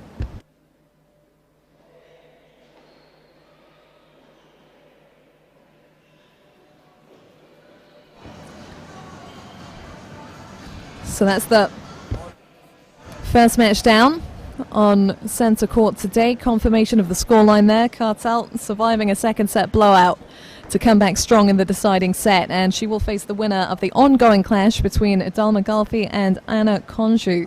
The latter of those with the set point in the second set after the first set tiebreak went Galfi's way. So Cartel's next opponent still to be decided, but I don't think she'll be looking too carefully anyway. She's very focused on her own side of the net, what she needs to do, how she needs to be, regardless of the opponent.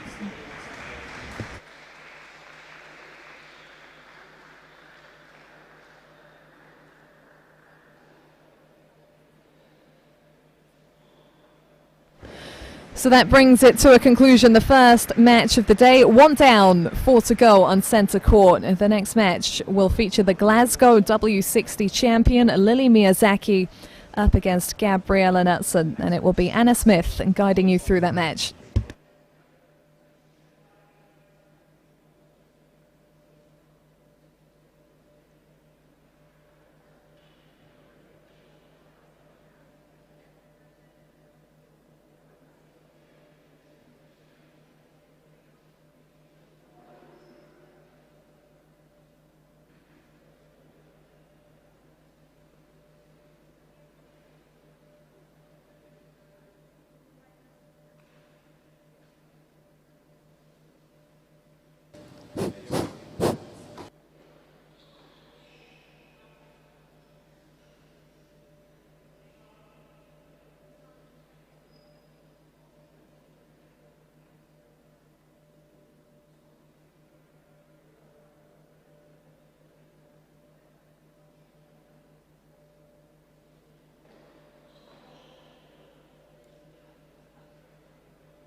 Time for the second match of the day on centre court. First up, would you please welcome from the Czech Republic, Gabriella Knutson.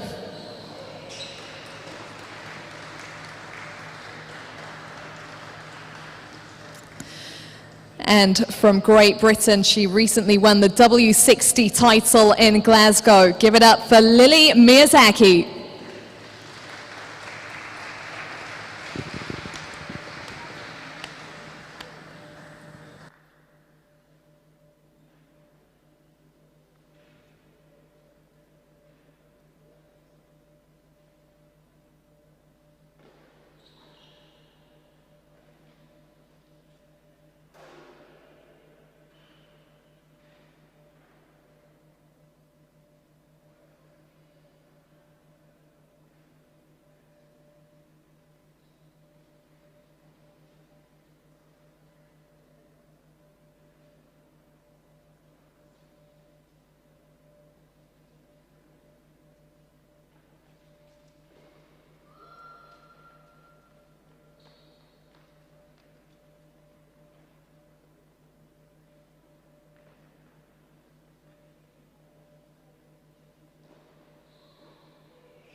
Welcome back to match 2 here at Shrewsbury on this centre court.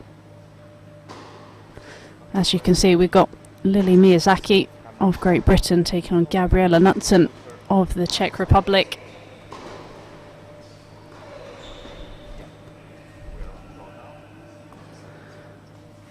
The section of the draw here, we're looking at just the bottom. The winner of Miyazaki and Knudsen will take on potentially the number 2 seed, Tatiana Maria, semi-finalist from Wimbledon, or up-and-coming British star Armani Banks. They will be playing tomorrow.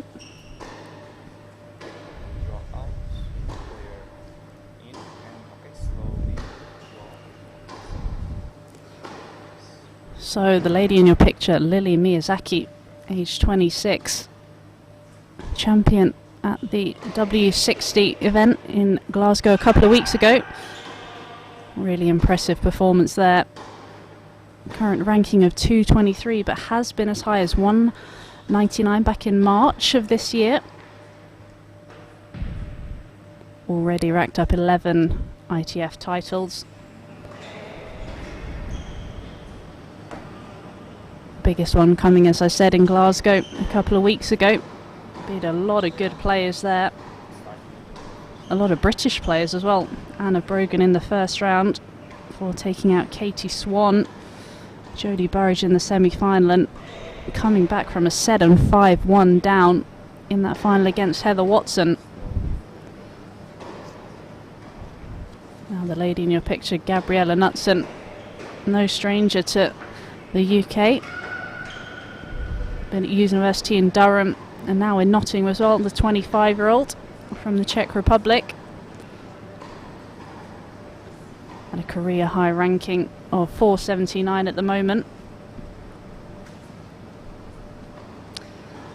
Played in qualifying this week. 3 minutes. First round beat Martina Kubka from Poland, 7-6, 6-4, tough.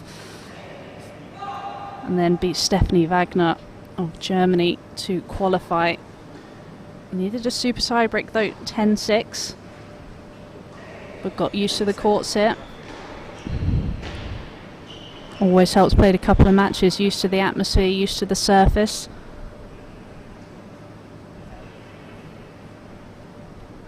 But it'll be a tough match for this Czech player. Miyazaki's very confident at the moment.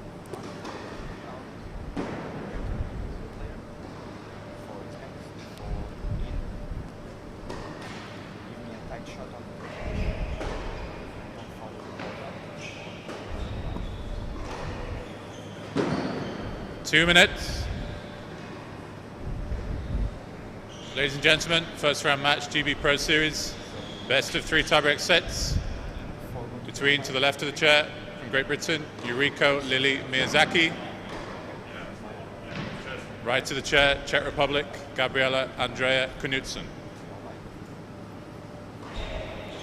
Knudsen won the toss and chose to serve.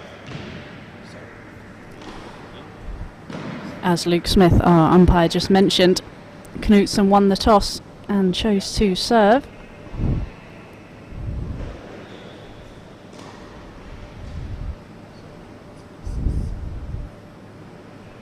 Should be an interesting matchup here.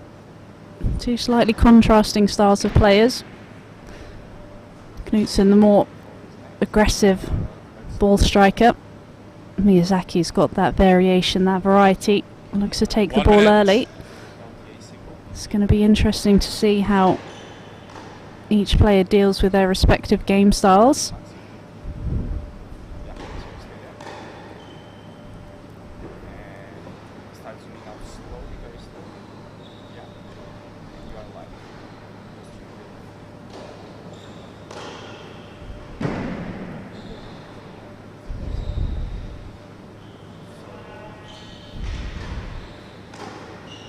Seconds. Just finishing their warm-up. Just getting ready for play now.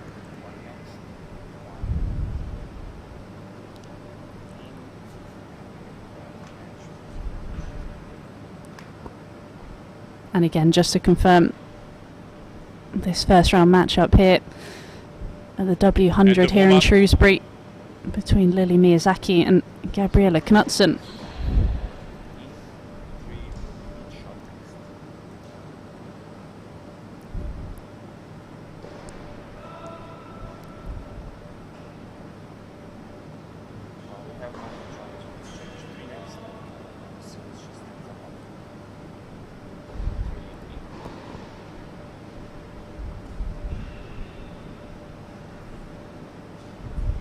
First set, Gabriella Andrea Knutson to serve. Ready, play. Gabriella Knutson to kick us off here.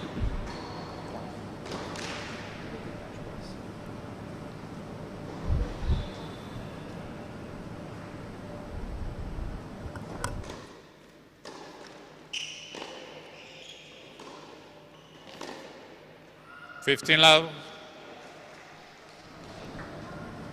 Great backhand down the line to start off things here. Okay, guys, I don't want shots on everything.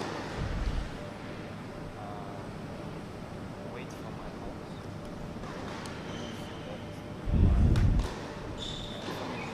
30 love. Okay. Because, for example, shot my partners.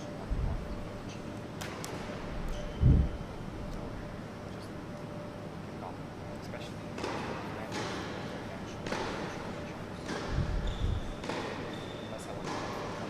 40 love. Again, that's that big hitting from Knutson. That's what she's going to have to do. Try and push Miyazaki back.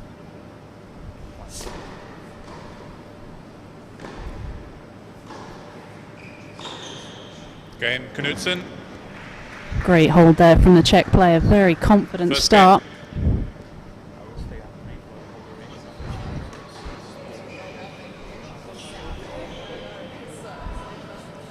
Always nice to get that first game on the board.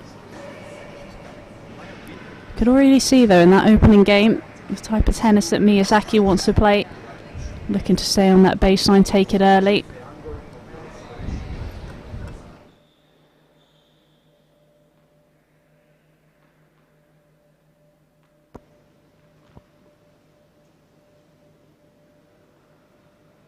Yuriko Lily Miyazaki to serve.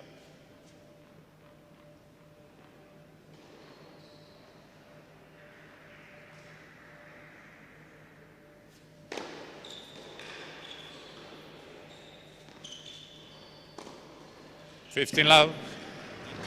Great 1-2 punch there. Really found the spot on that first serve. Set up that backhand nicely. She's so cool and calm and really good at disguising where she's going to hit the ball, able to hold it off the racket.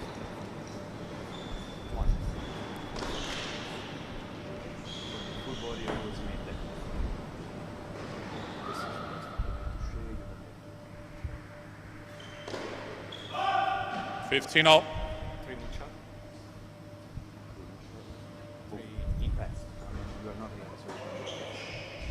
Ball ball.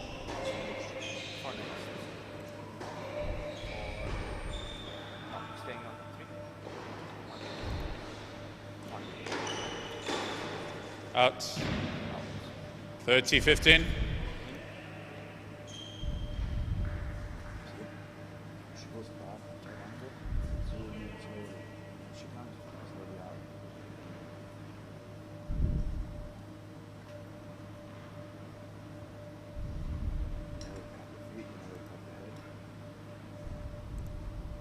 One next.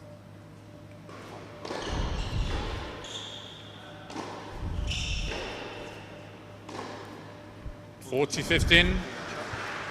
Another example of that early ball striking she's doing, not willing to move back from that baseline.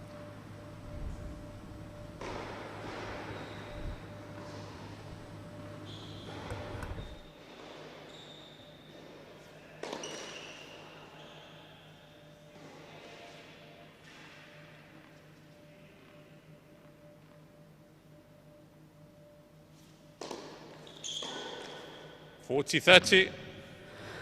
Another big return from Knutson. Really not holding back in this opening Miyazaki service game. If you need anything, just text me. I'm waiting for my Really trying to put the pressure on that Miyazaki serve. 3 next. 3, 4. Just a little bit more zoom.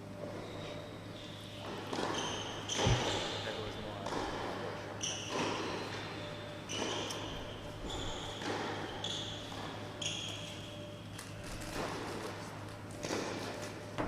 more. Out.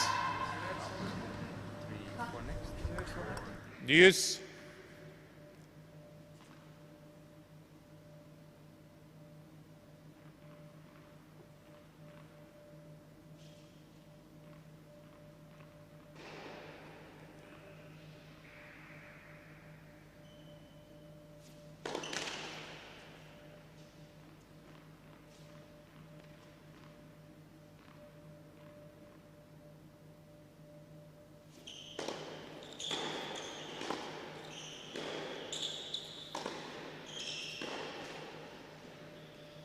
Advantage, Miyazaki.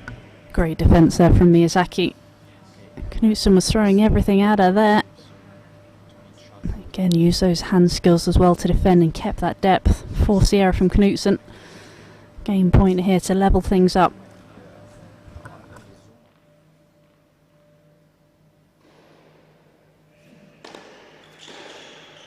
Out. Game, Miyazaki. Another good serve there from Miyazaki. Gets her first game on the board.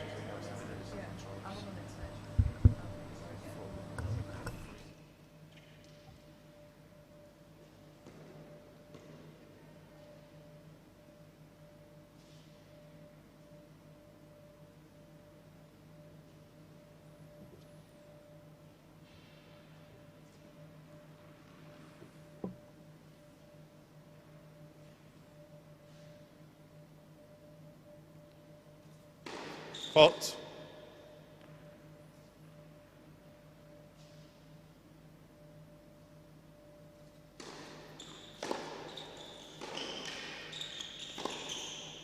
Love 15. Fantastic play there from Miyazaki, using that forehand. Something she's so good at, opening the court, breaking those tram lines and hitting that space, just threading the needle. Fault.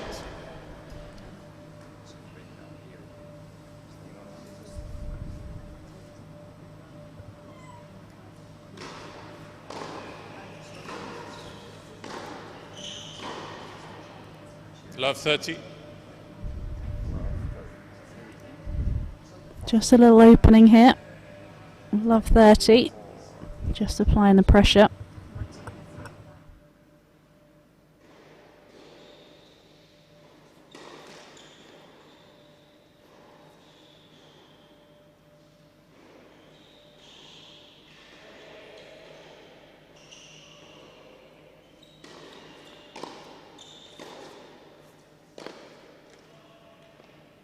Fifteen, 30. Didn't quite get the feed up to that. It was a good return of serve. Got what she was looking for.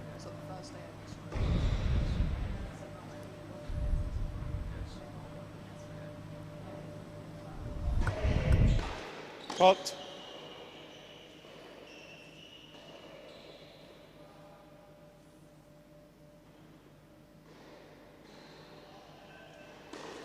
Fault. 15, 40. And a couple of break points here.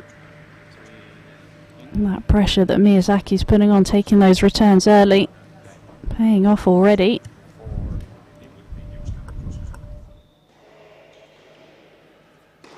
Fault. Fault called. Fault. Fault. I called fault on the serve. Yeah. I called fault.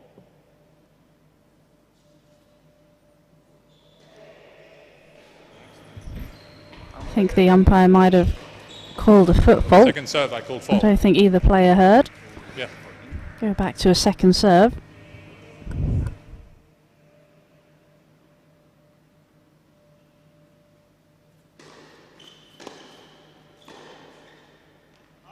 Game, Miyazaki. And another deep return there from Miyazaki, forcing the error from Miyazaki leads 2 Knudsen. games to 1. Gets the early break. And the Brit leads 2 games to 1 in this opening set. Stop 3.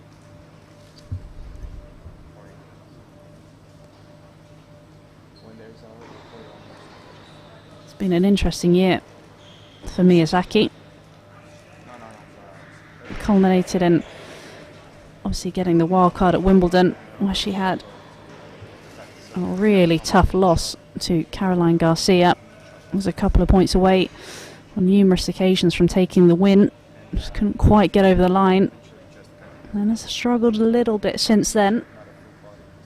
Then obviously came back into form at Glasgow. She spoke beforehand as well, saying that she wasn't sure how she was going to do. And all of a sudden got that confidence.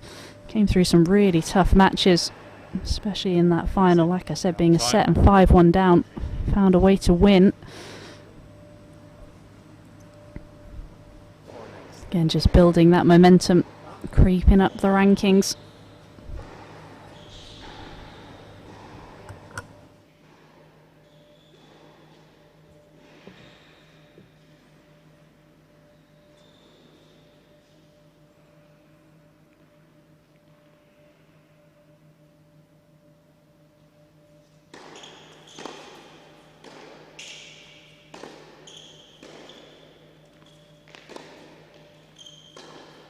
Out.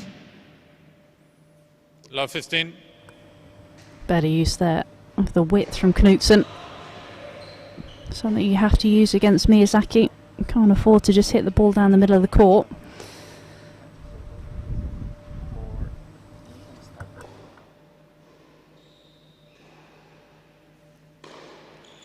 15-all.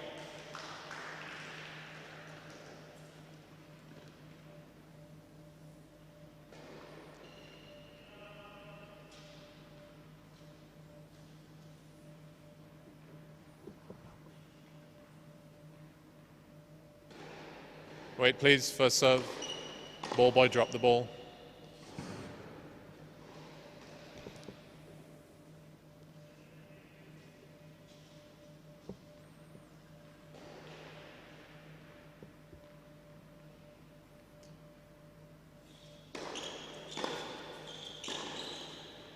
(30-15). Great use of the back behind with the forehand. Mix it up well here. Served out wide, had the line to go into, but just decided to use the back behind.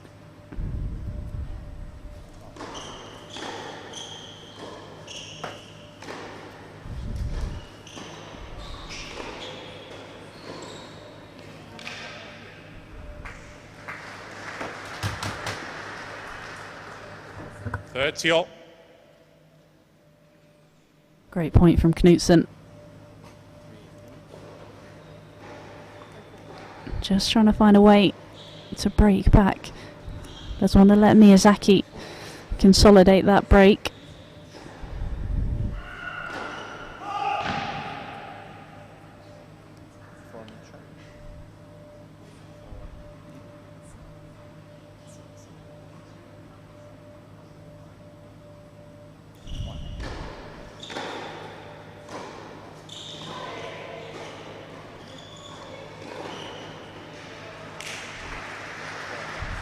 Smart play there from Miyazaki.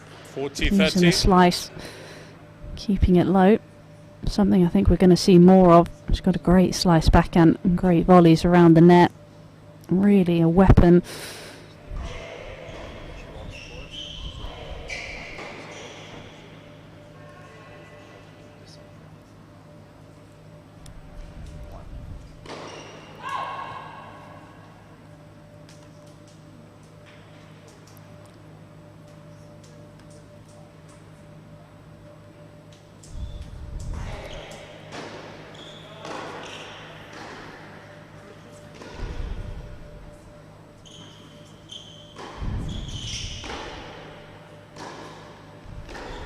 Game, Miyazaki.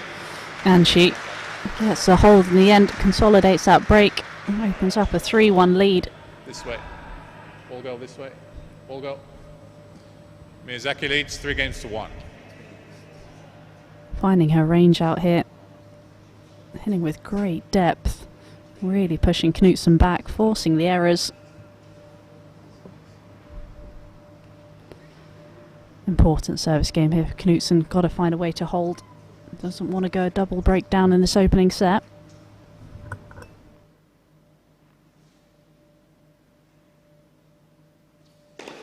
Let first serve.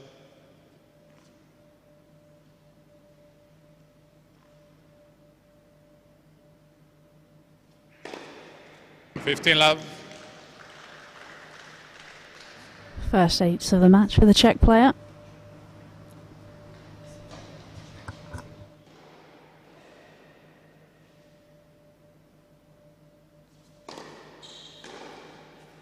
Out. 30 love.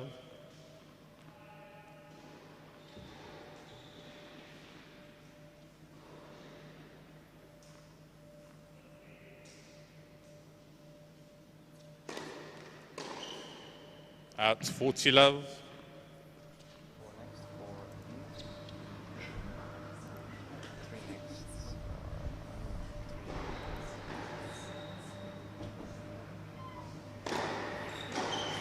Again, Knutson. Exactly the holder serve that Knutson needed. Ran through that game quickly. Just Miyazaki trying leads to 3 games to 2. hang on Miyazaki's coattails in this opening set.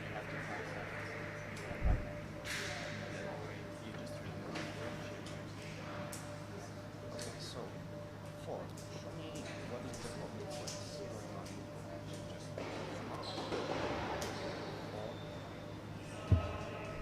Completely, you are not up. I'm on. Just now, let's just check what's now that we okay.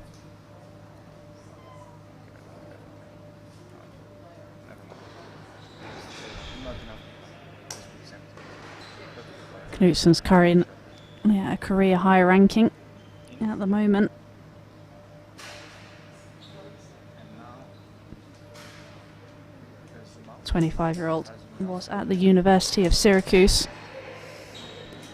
then moved over to England and was at Durham. Currently now at Nottingham. Lady in the Time. picture, Miyazaki, also went to university in the States. She was at the University of Oklahoma.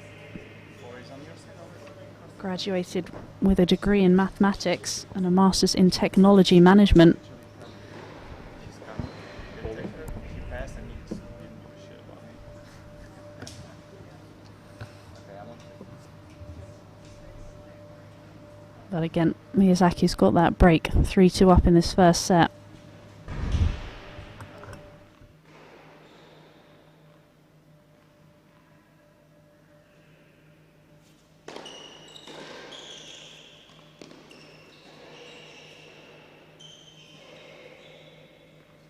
Right Yeah, idea 15. there.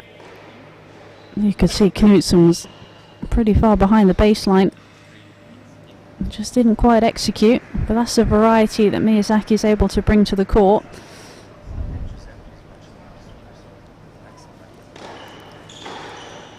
Out. 15 all. Just a few too many errors from the Czech player on the return games, giving Miyazaki a few too many free points. 30-15. Another great use of that out wide serve.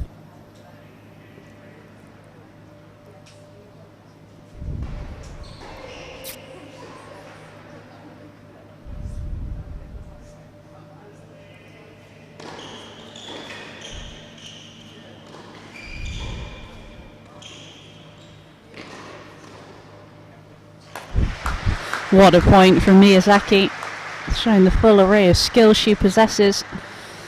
40-15. Just reads the game so well.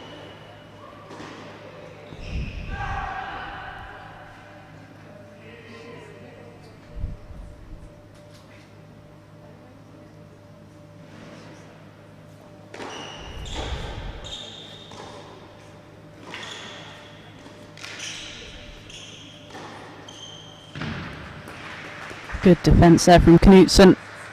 40, Miyazaki 30. was in charge at that point.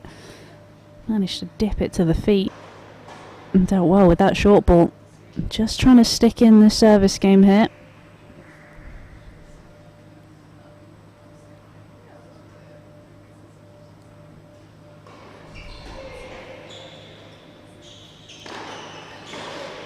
Again, Miyazaki.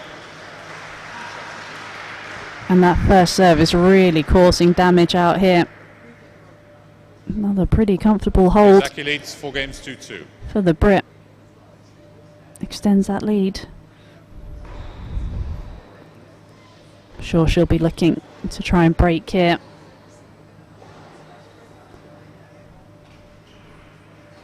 Knutson will be looking for another love hold.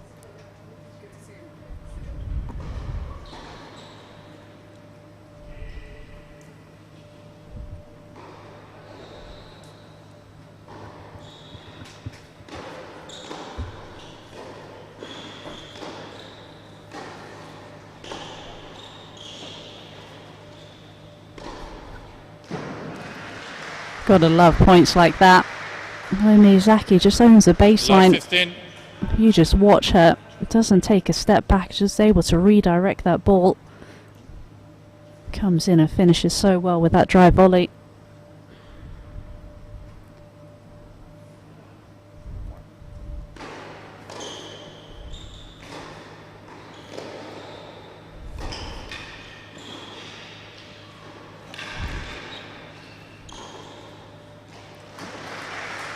Just making it look easy at the moment. Drawing Knutson Love in, 30. pulling her off the court. And then just finishing down the line with that passing shot.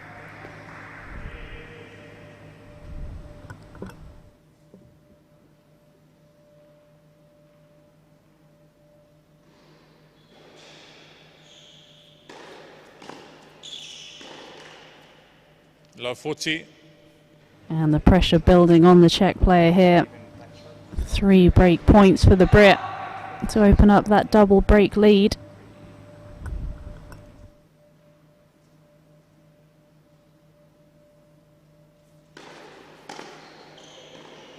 Again, Miyazaki.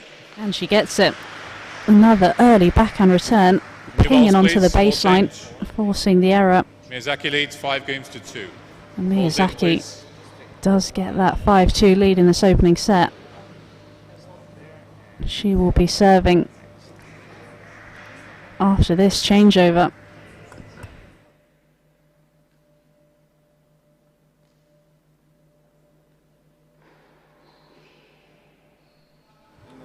Miyazaki only changed to British nationality in March of this year. Has been living in England since she was 10 years old though. Parents are in Japan.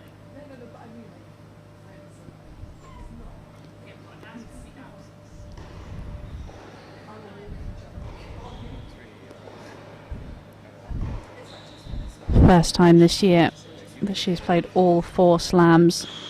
It just shows that rise she's had up the rankings. Said that Australian Open was her favourite tournament of the slams so far. Also beat her first top 100 player this year as well.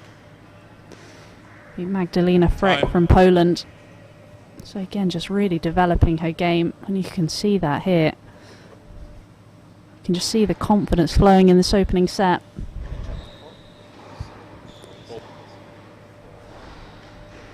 See if Knutson can find a way.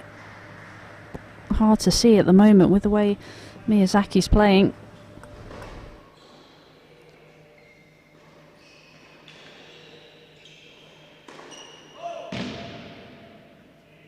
Ball, thanks.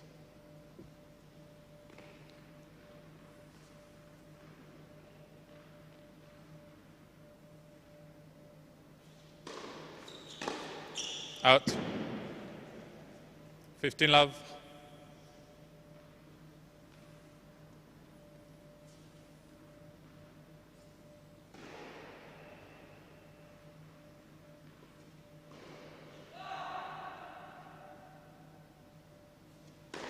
Fault.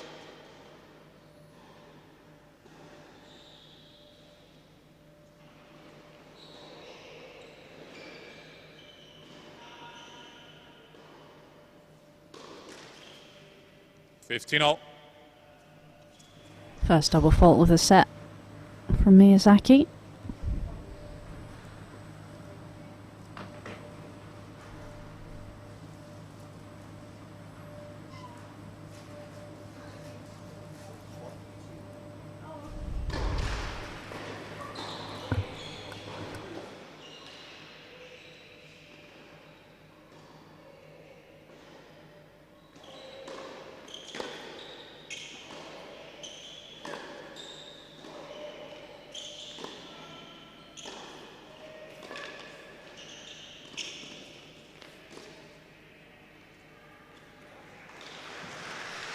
What a lob there from Knutson. 15-30. Miyazaki did everything right, got the volley deep. Knutson dealt with it so well. Just fighting to stay in this opening set.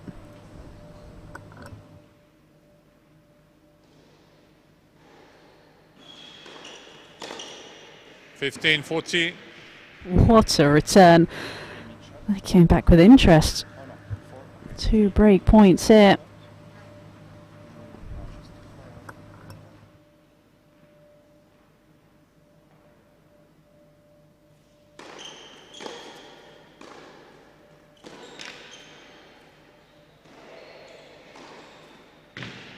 $30-40. Fights off the first break point in style. Again, just that change of direction. The way she holds it here could go either direction.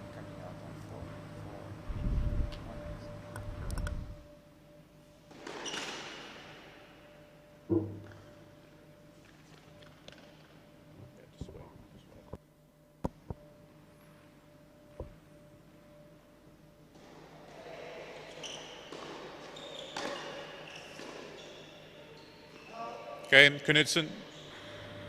Great returning there from the Czech. Finds a way to stay in this set. First serve let Knudsen Miyazaki leads down 5 just a games little to 3. bit there. Important she regroups. I'm sure she'll want to try and wrap this set up here in this returning game.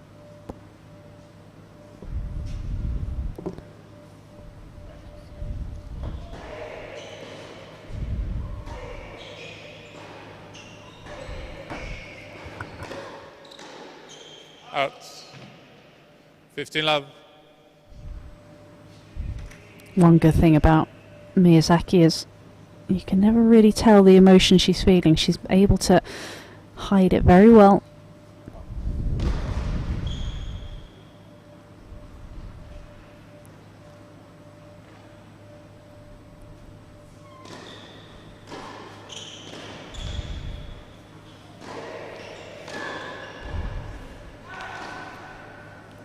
Didn't do enough with the volley, did she?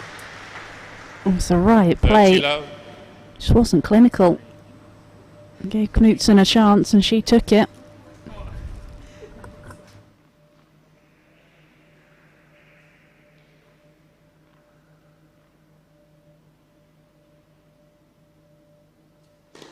Let for serve.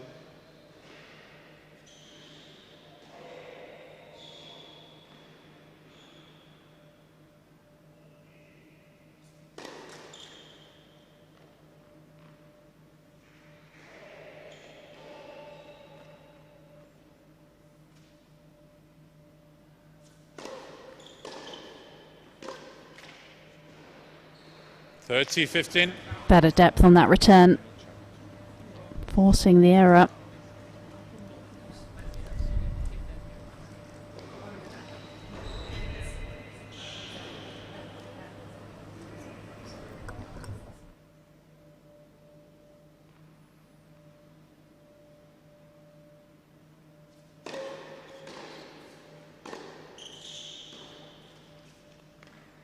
$40-15.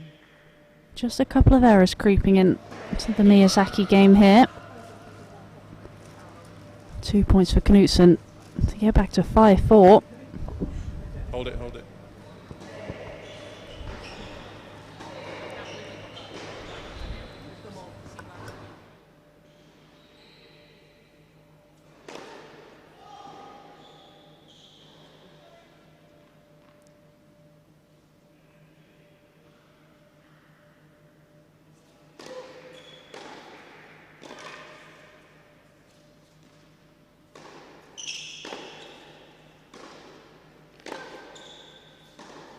Game, Knudsen. And she gets the hold.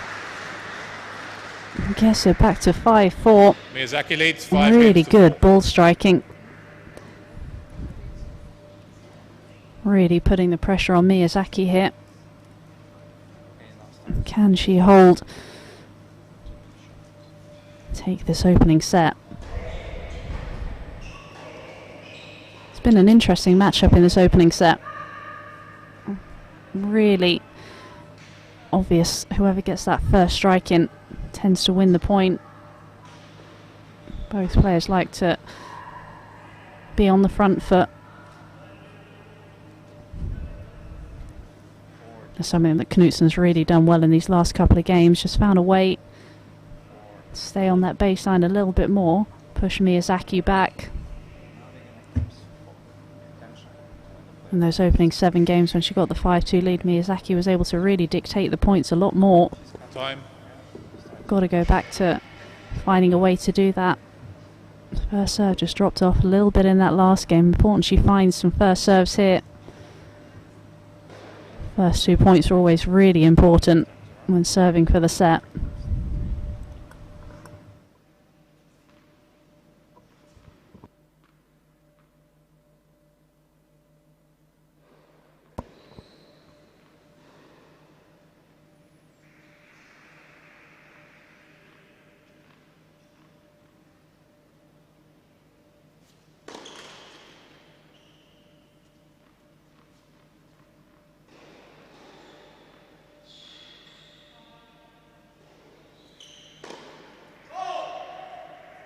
Love 15. Not the way she would have wanted to start.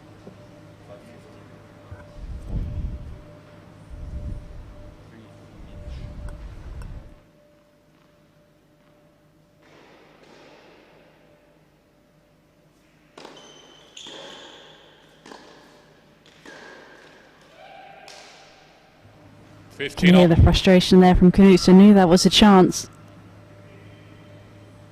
Hit a great return, had Miyazaki on the defence. Just coughed up the error. Can't afford that at this stage of the set.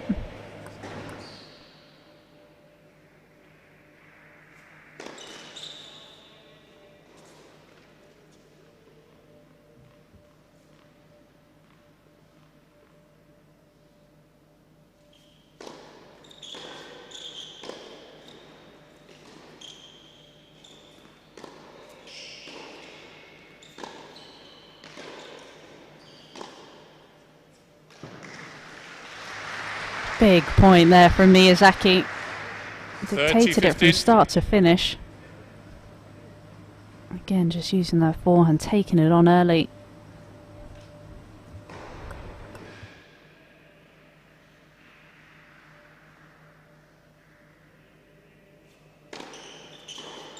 $40-15.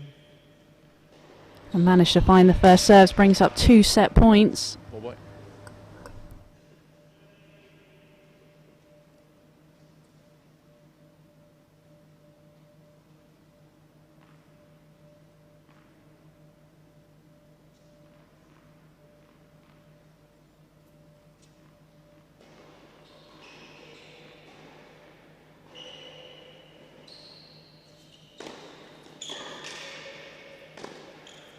Again, first set, Miyazaki. And that 1-2 punch, the serve out wide and the forehand into the space does 6 the games job. to 4. I'm sure there'll be a little sigh of relief there from Miyazaki. Finally getting that set under the belt, 6-4.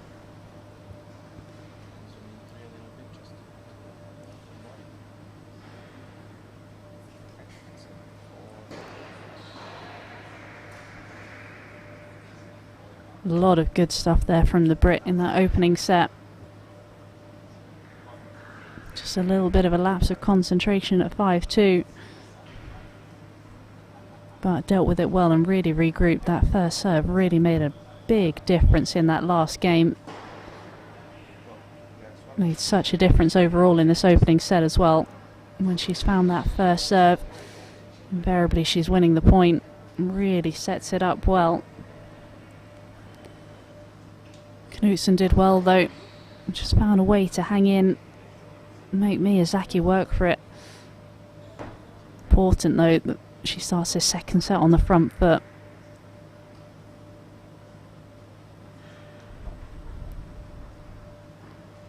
Yeah, just that doesn't get shot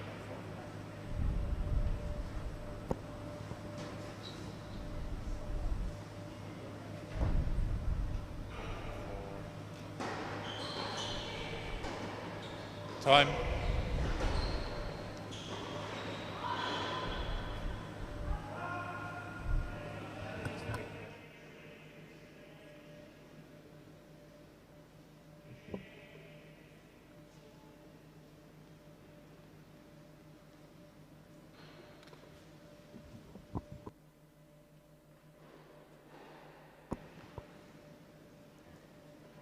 Second set, Knutson to serve.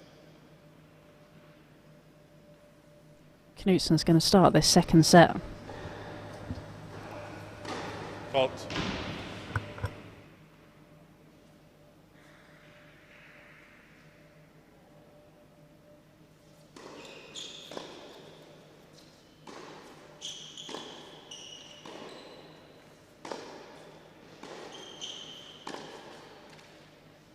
Fifteen love.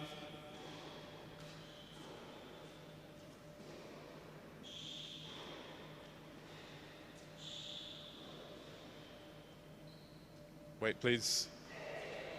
Wait, please.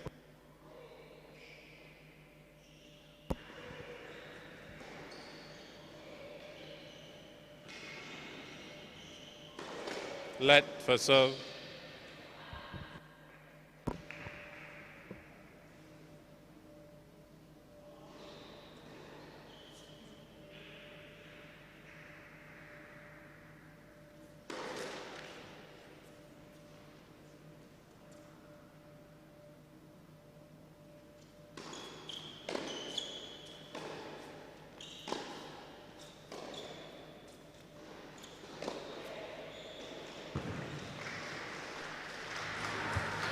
Fifteen all.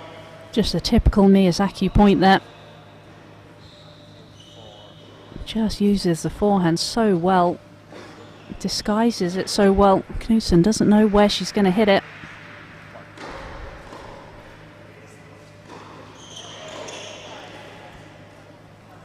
Oh, silky hands there. 30-15. Gave herself a little smile. Dealt with it so well. It's a great passing shot by Miyazaki.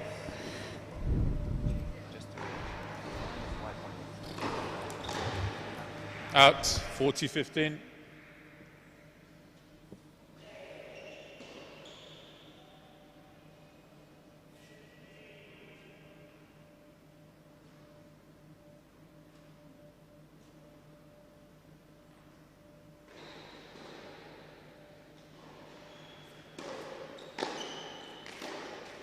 (40-30). Great depth on that return. She just takes it so early. She puts it back on your toes before you've Wait, even had a please. chance to recover.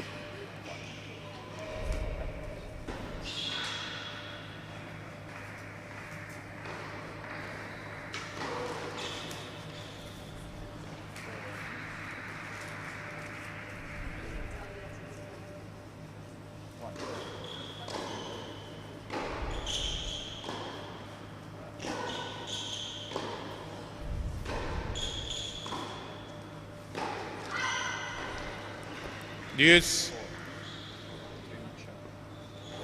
Just a little bit of a sigh of frustration there from Knutson. Knows this is an important game. Doesn't want Miyazaki to be able to get any momentum in this start of this second set. basically you start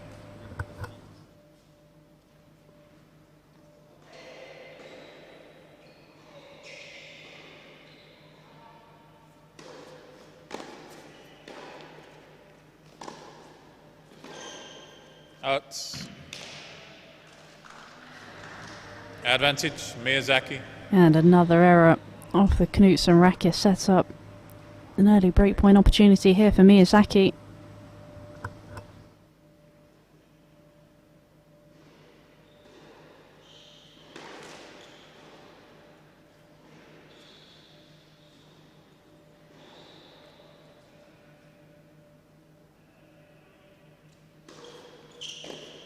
Deuce.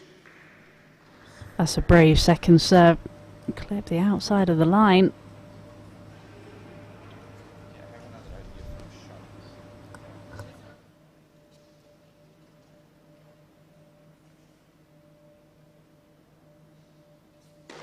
Fault.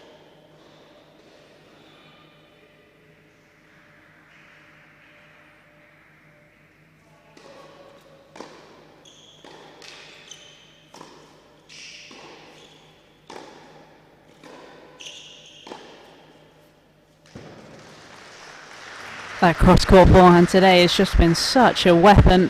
Advantage, Miyazaki. And there it was again, bringing up another breakpoint opportunity.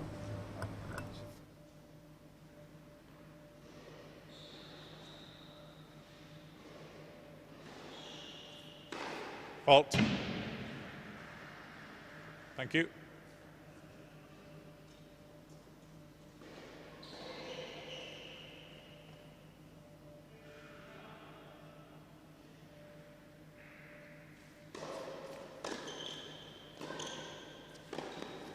Out.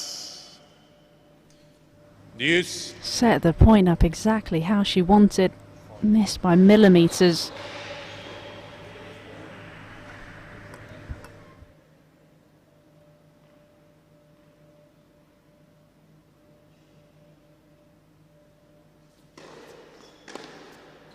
Advantage, Miyazaki. What a return again. Setting up a third break point. Just look here at the movement. Takes it so early. Nothing Knutson can do about that. Deuce. Big forehand herself there, saving another break point. The longer this game goes on, the more important you feel it's going to be. Fault.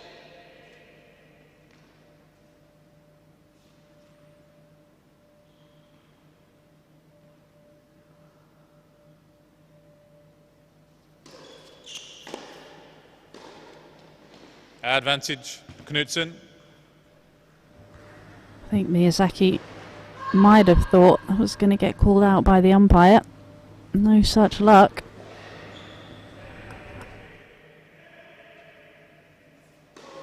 Fault.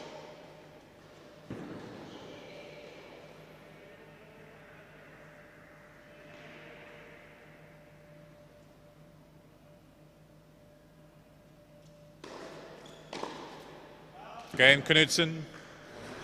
Knutson finally gets a hold.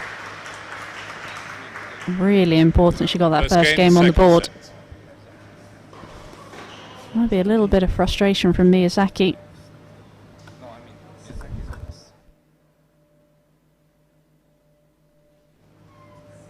Just a quick update on the other two courts. There is an absolute thriller going on between Anna Konju and Dal McGalfy in a third set tiebreak. And on court one, we've got Simona Valtert against Janina Wickmeyer. Valtert won the opening set. Wickmeyer is 4-3 up in that second set.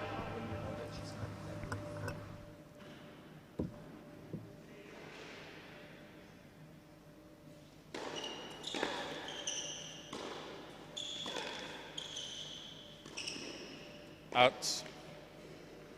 Love 15.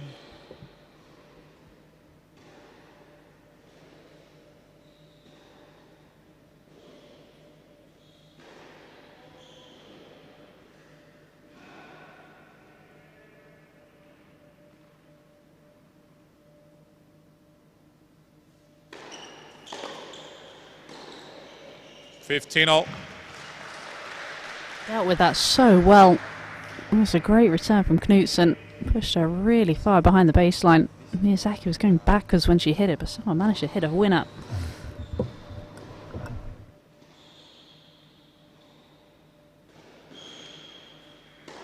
Fault. Thank you.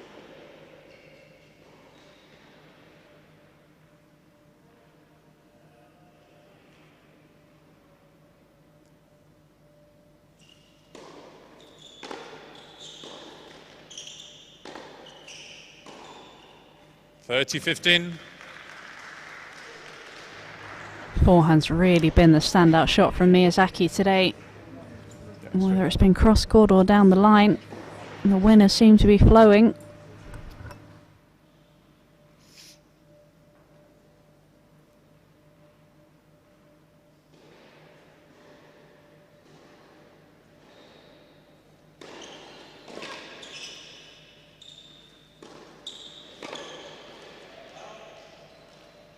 $40-15. That first serve really makes a difference when she's able to land it. Sets up that forehand.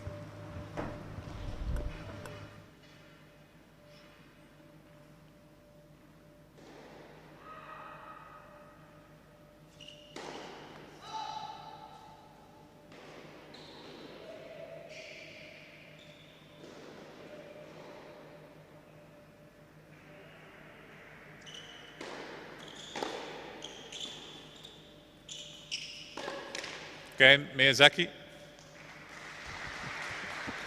And a comfortable hold there for Miyazaki. 1 game all. Much better serving in that game. As I mentioned, the first serve really makes a big difference.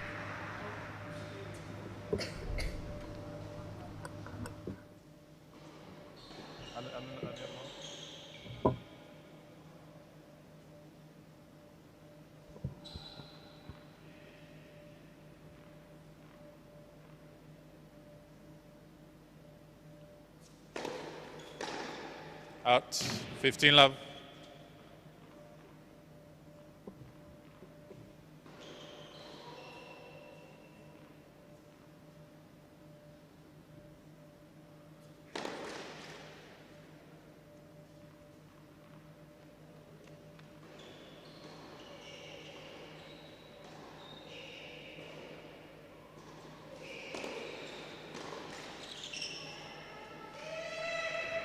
$15-all.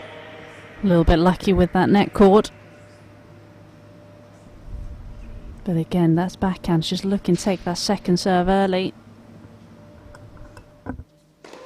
Let for serve.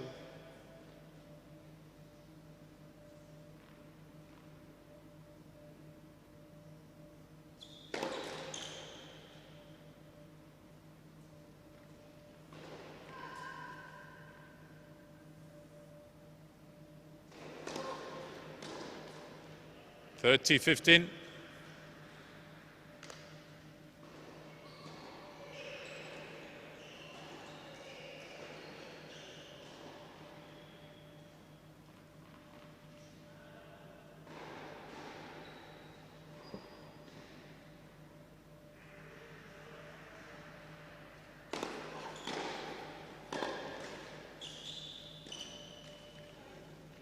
$40-15.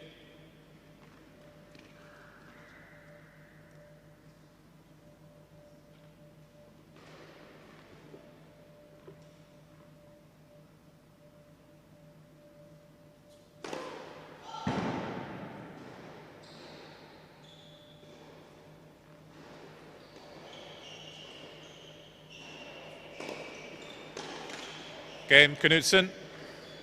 Another comfortable hold there for Knutson. Just keeping the Knutson scoreboard leads 2 ticking games to over. 1.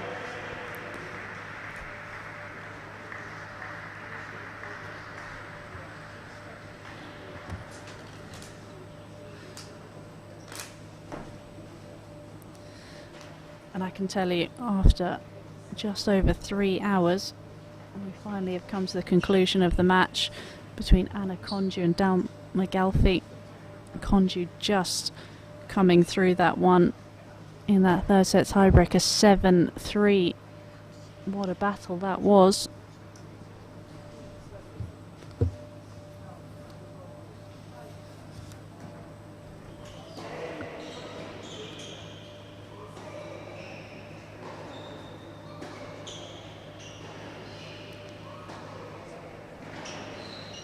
They will actually take on the winner of the first match here on centre court, Sonne Cartel. Really interesting matchup that one will be. Time.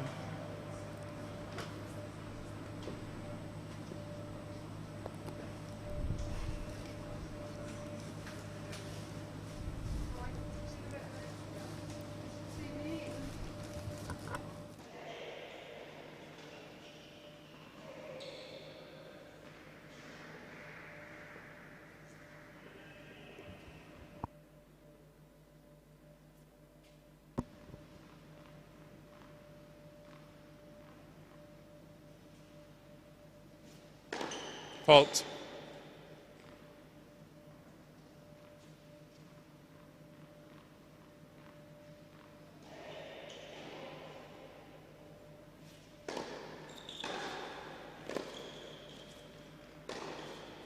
Love 15.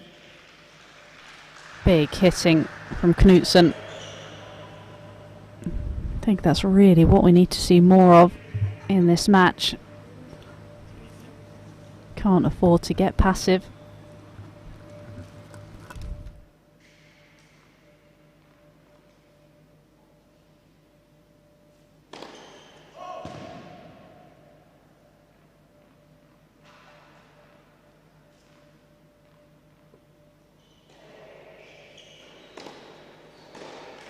$15 all.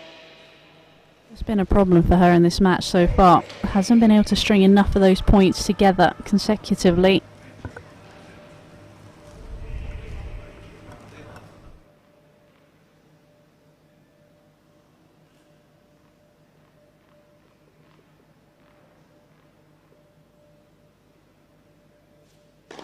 Fault.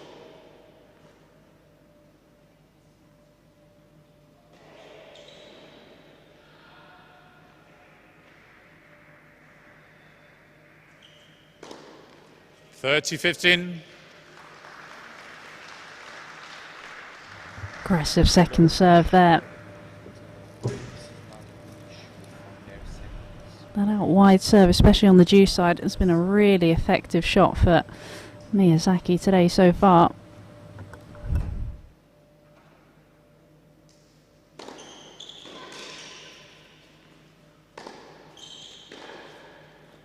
$40-15.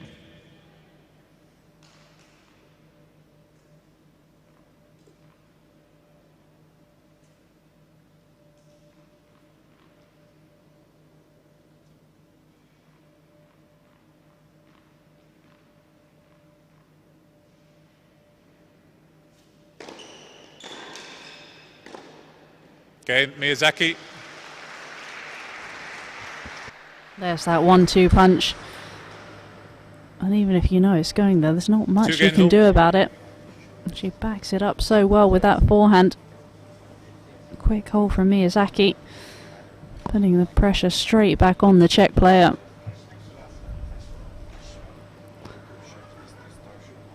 Just a little bit more of a stride in the step, you can see. Just getting that energy up. Let for serve.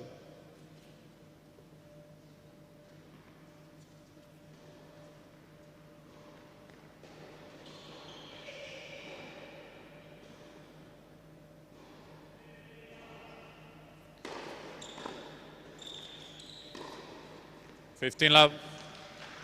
That's so well. Miyazaki did well to keep it low. Knutson got down, ripped up the back of the ball, tipped it just inside the baseline.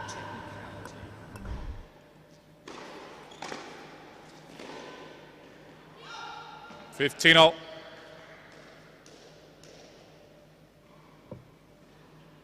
That's incredible timing on that return. It was a big first serve by Knutson, just able to redirect it with a flick of the wrist.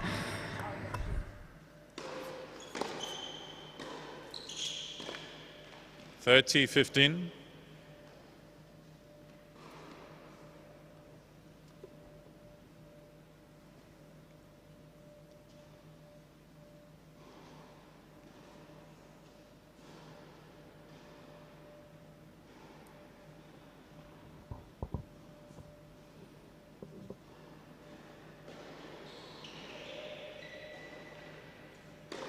Fault. Thank you.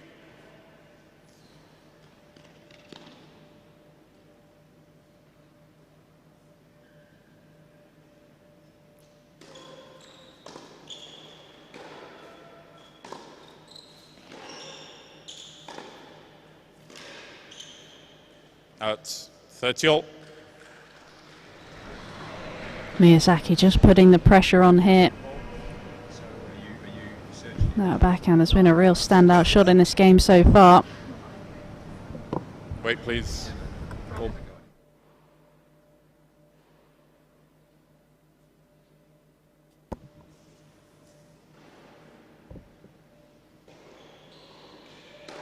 Fault.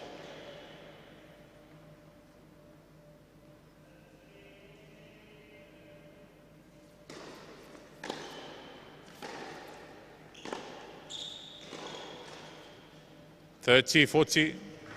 And the pressure just got even more on Knudsen. Miyazaki setting up first break point of this second set.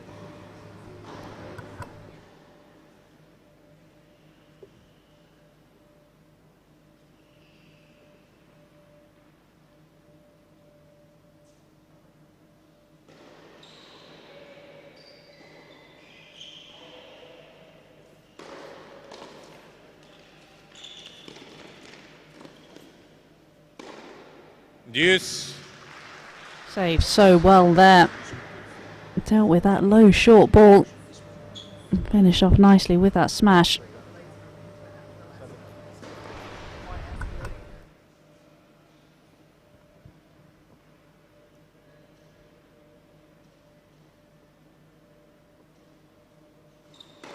Fault.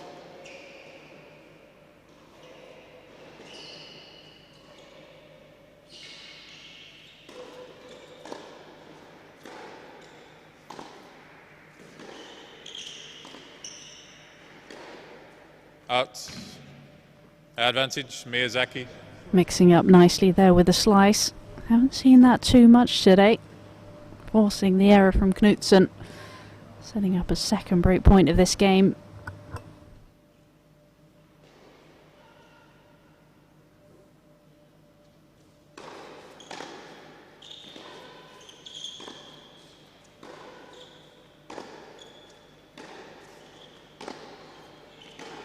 Okay, Miyazaki. And it's just that relentless hitting from Miyazaki that Knudsen can't deal with. Miyazaki leads 3 games to 2. She finally gets this break in the second set.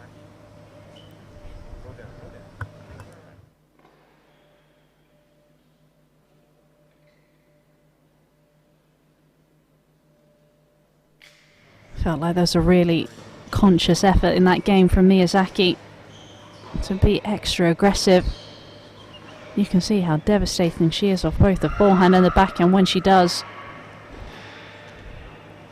Nothing that Knudsen can do. Just push behind the baseline, forcing the errors.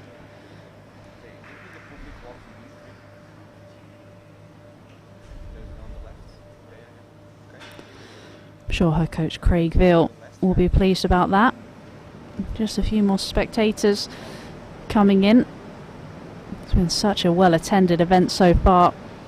An incredible event for the players to participate in. Time. Already sold out for the final on Sunday, just the last few tickets for Saturday as well.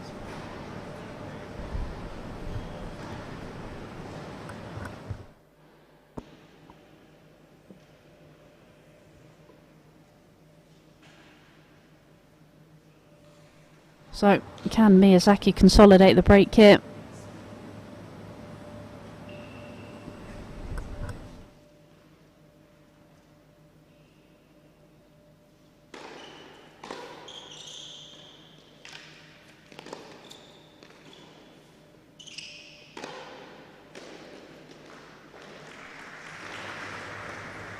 Love 15.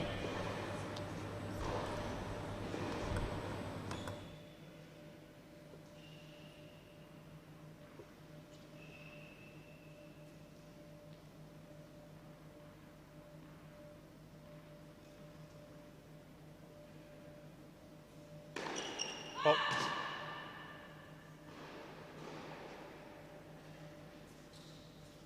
Wait, please.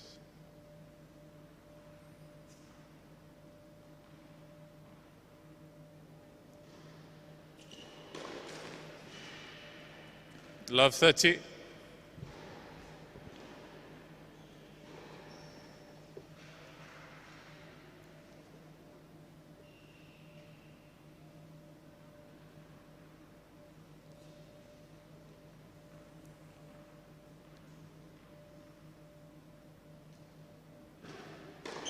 Let for serve.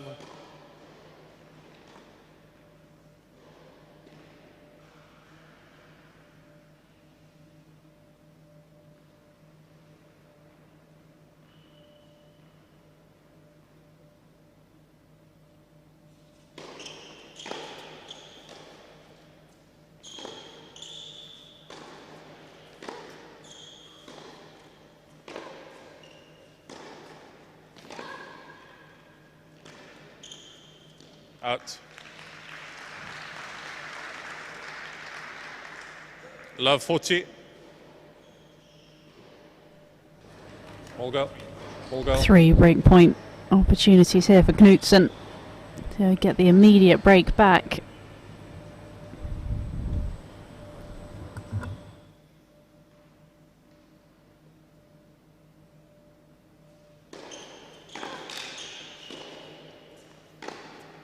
Game, Knudsen. New balls, please. Ball change. Not what Miyazaki would have wanted, having worked so hard to games get all. the break in the previous game. But some big hitting here from Knudsen off that forehand side.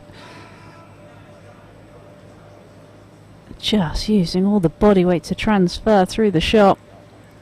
Gets that immediate break back. Ball kids just changing. Got new balls.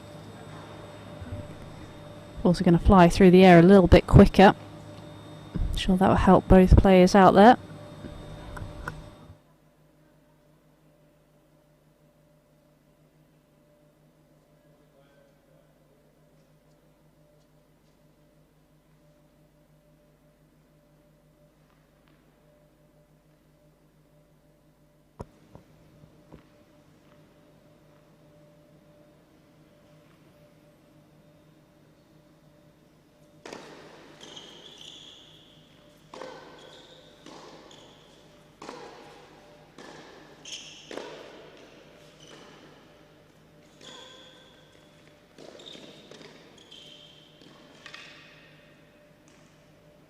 Love 15. Great skills there from Miyazaki. That ball was so low. How she was able to just deal with it and get it dropping inside that baseline.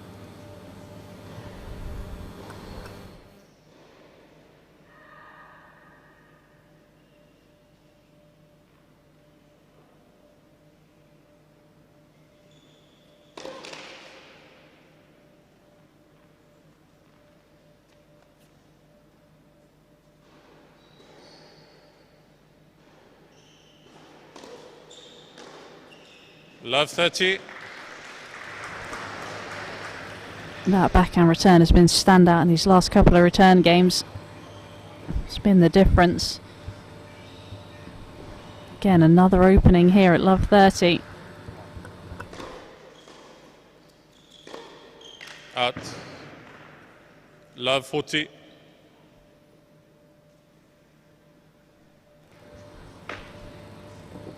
Following a similar pattern to the previous game. Miyazaki now the Yeah, one three who's down. got 3 break points.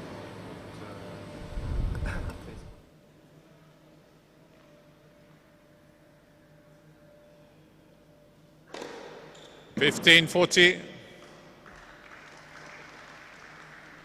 Won a couple of more aces. Still 2 break points for the Brit.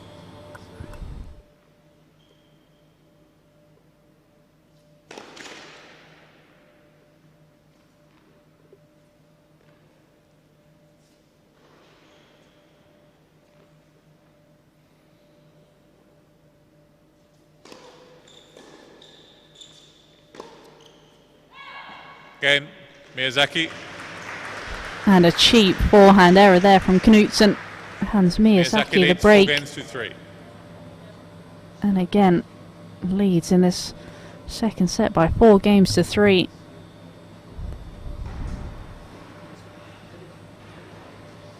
You won't be able to tell by her body language, but I'm sure she's pretty happy. She doesn't show much emotion out there. Very cool and calm character.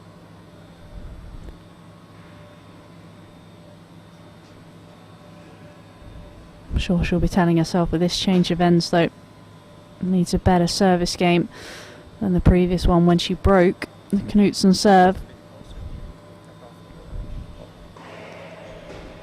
Just taking a few deep breaths. Getting pressure back on Knudsen though.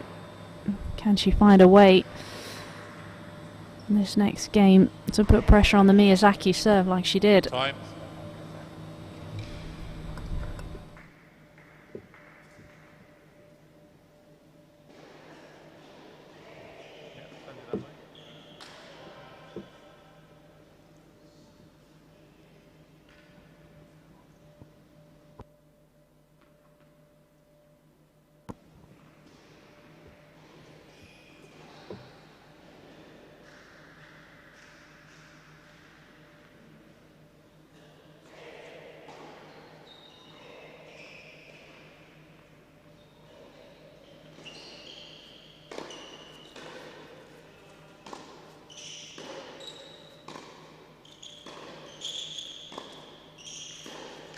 15 love.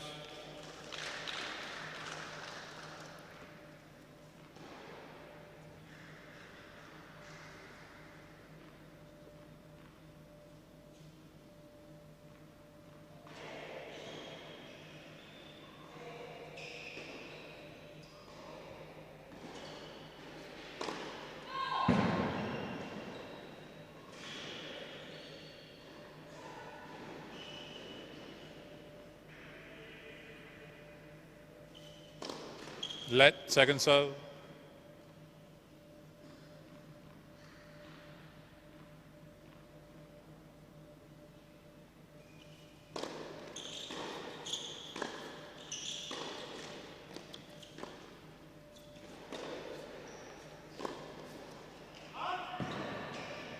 Fifteen all.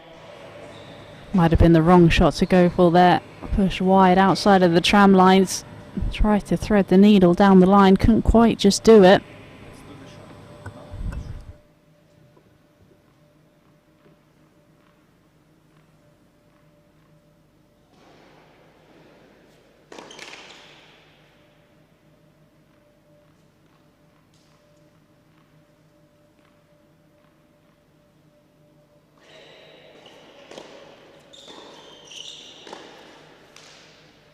Fifteen 30. Hasn't missed many of those forehands cross court today. Again, the door's slightly ajar here for Knutson. Maybe Miyazaki starting to see the finish line in the distance. Just feeling the pressure a little bit.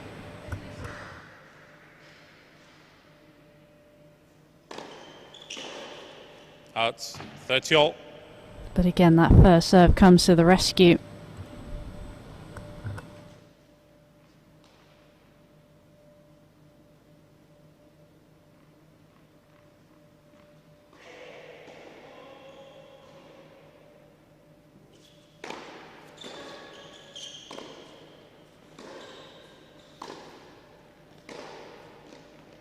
Thirty 40.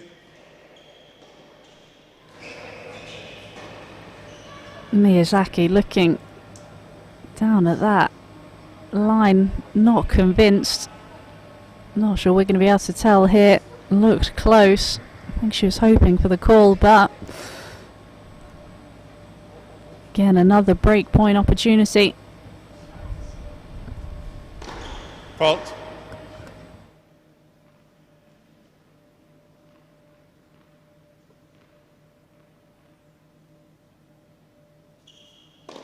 Fault. Game. Knutson. Hands the break back with a double fault. Not what she would have 4 games wanted. all. Got to give credit to Knutson though, the way she's hanging on in the second set. Could have been down and out, going 2 breaks down. Just finding a way to stick in there.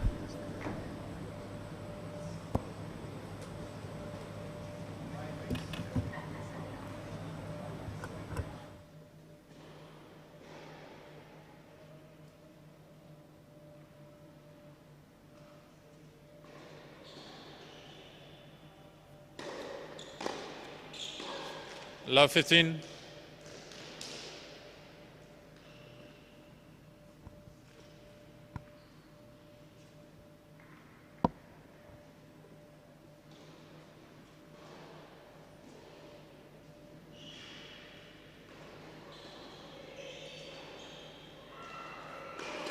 Let for so.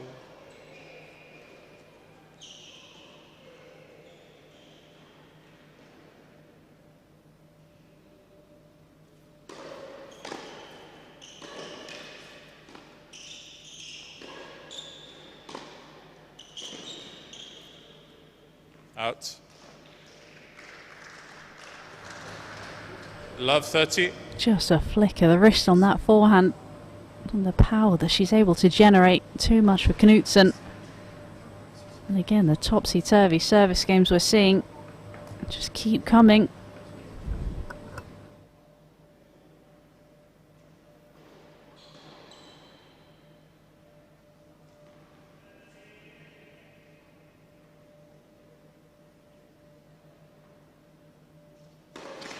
Fault.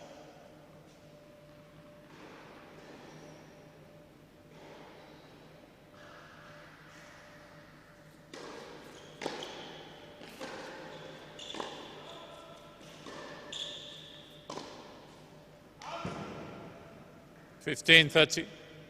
Set up the point exactly how she wanted to. Just couldn't find the backhand down the line.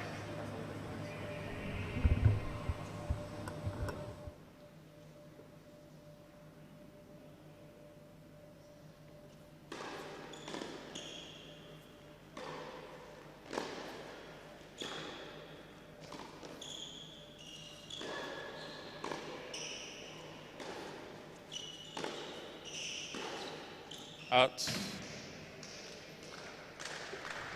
And that relentless hitting 15, from 14. Miyazaki, forcing the error from Knudsen. She's got 2 break points here to set up a chance for a 3rd break of serve of the Knudsen serve in a row.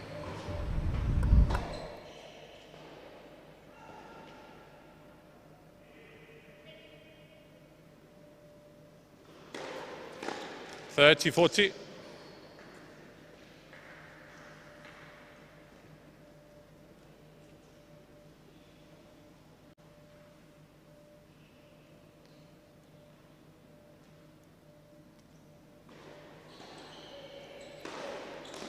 News. And the first serve gets her out of trouble on both occasions there, forcing the error from Miyazaki.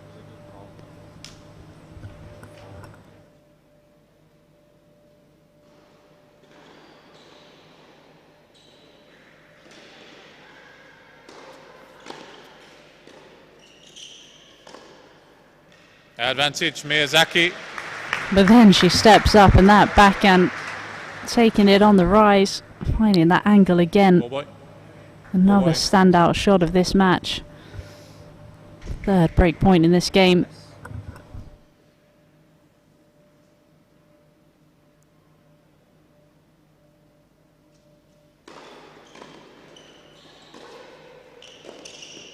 News. Big tennis again from Knudsen. Not holding back.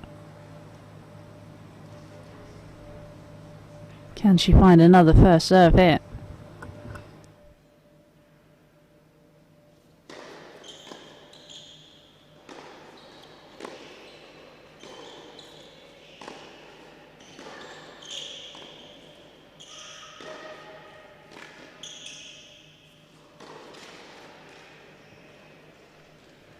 Advantage, Miyazaki.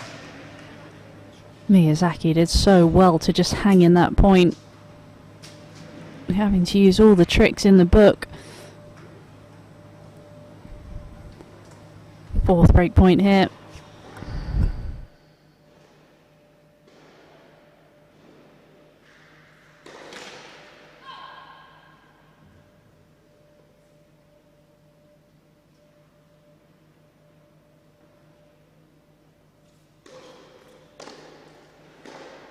Okay, Miyazaki. Finally, she manages to make the breakthrough in this game, and again gets another break of Miyazaki serve. leads 5-4. And after this next change of ends, is going to be serving for a place in the 2nd round.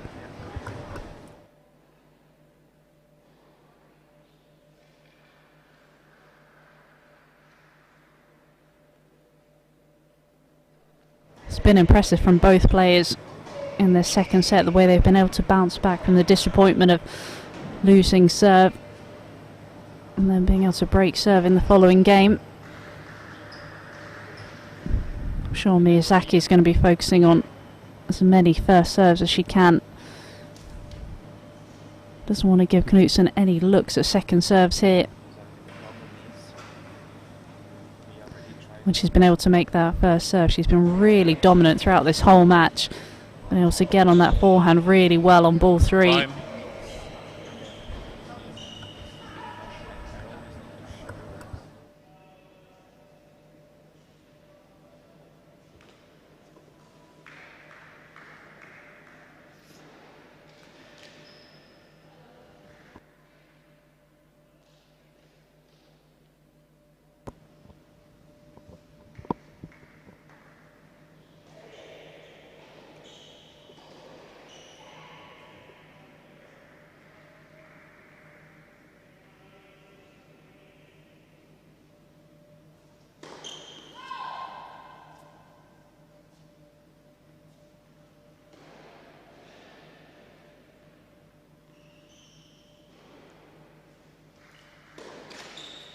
Love 15.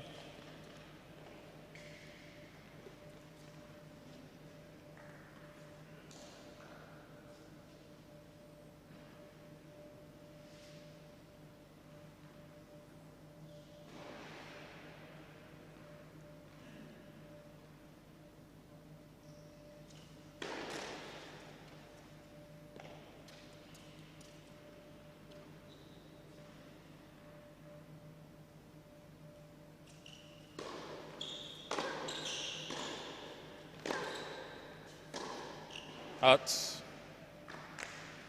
Love 30. And the struggle holding serve again has continued on for Miyazaki.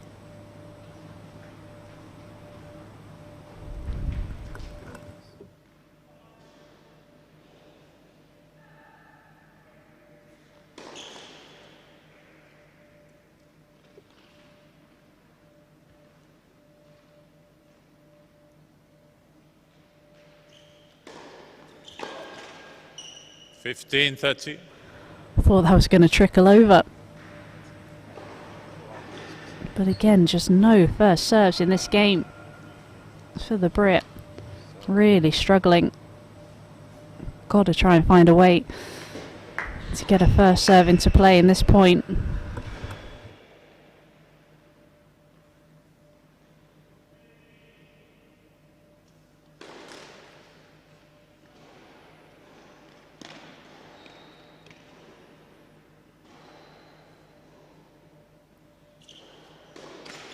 Let, second serve.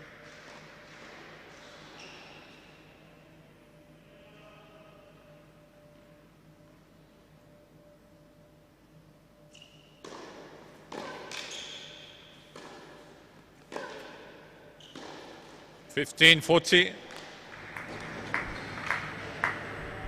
Just seeming to play with a freeness here, Knutson. No, she can't hold back. Forcing the error from Miyazaki, and again, this is pattern of breaks of serves going to continue. 2 points here to get back to 5-all for the Czech.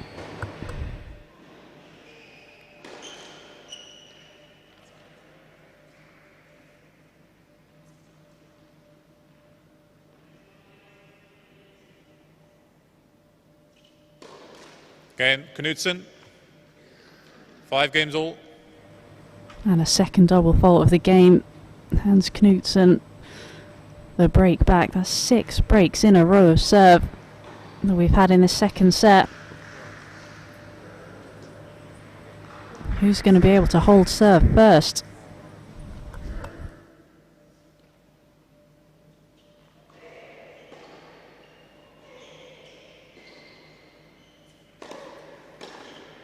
Out, 15 love.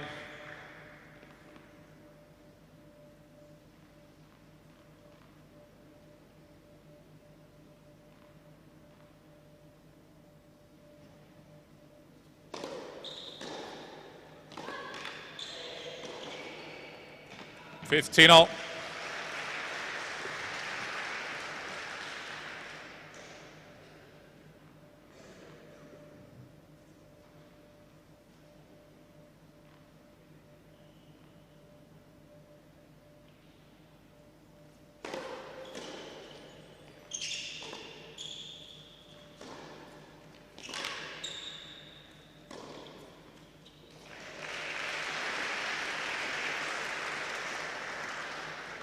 Fifteen 30.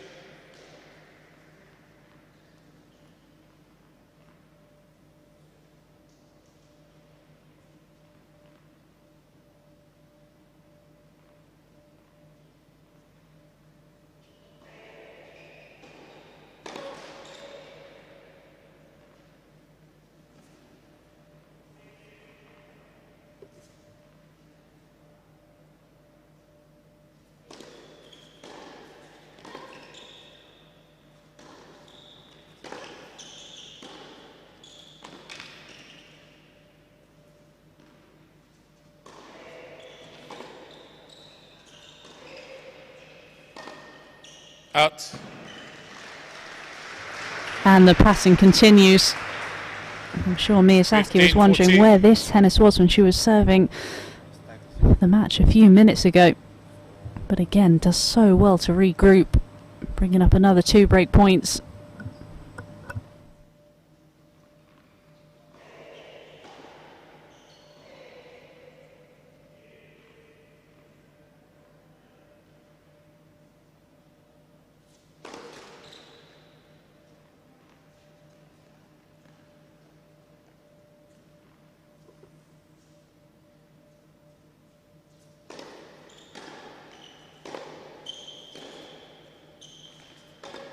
Again, Miyazaki.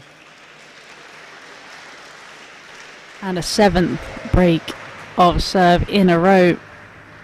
And Miyazaki will Miyazaki be leads 6 serving games for to this 5. match a second time.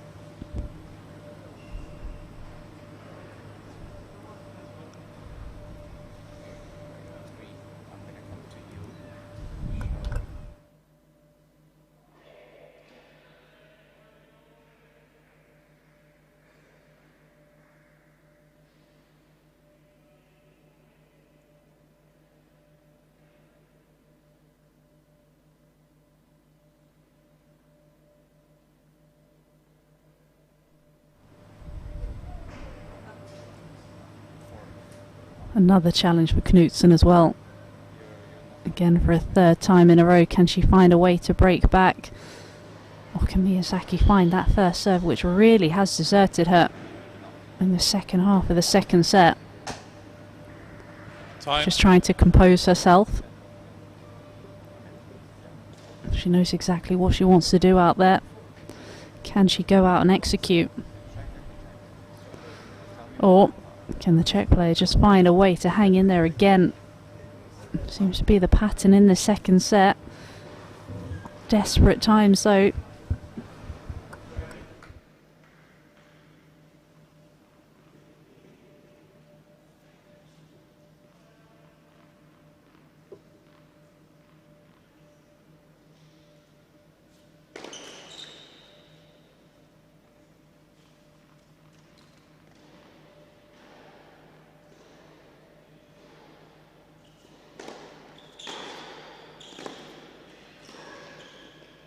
Out.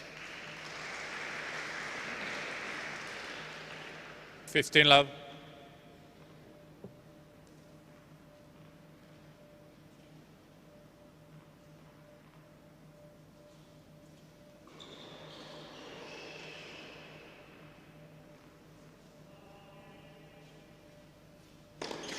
Let for serve.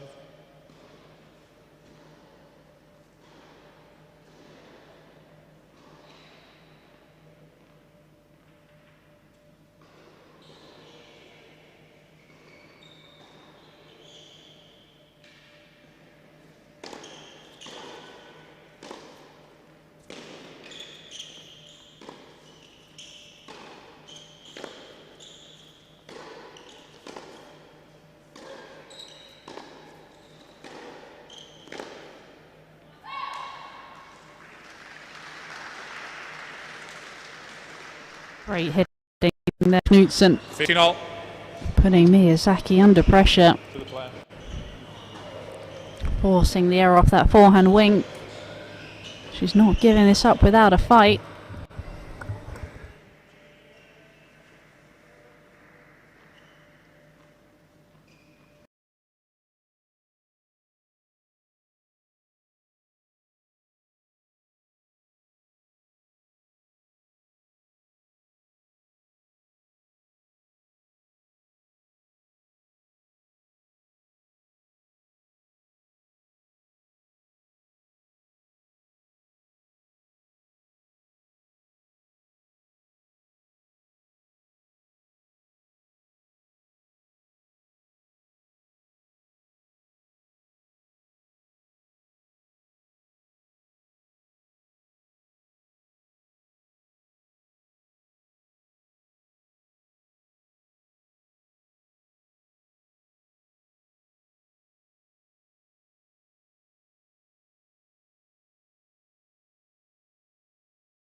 Second serve.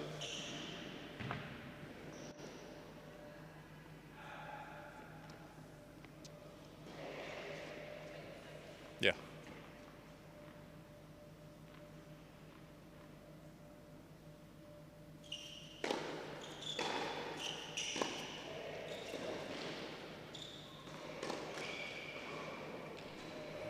Just had a few 30, technical 40. difficulties there.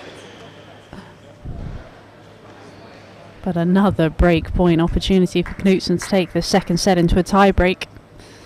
You feel like maybe it's only fair if it did end that way.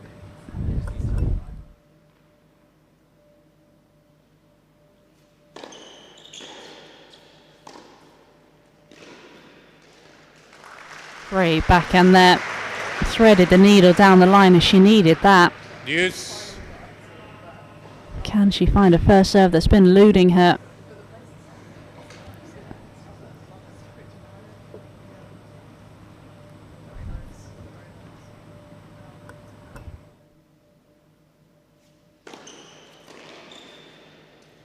Out.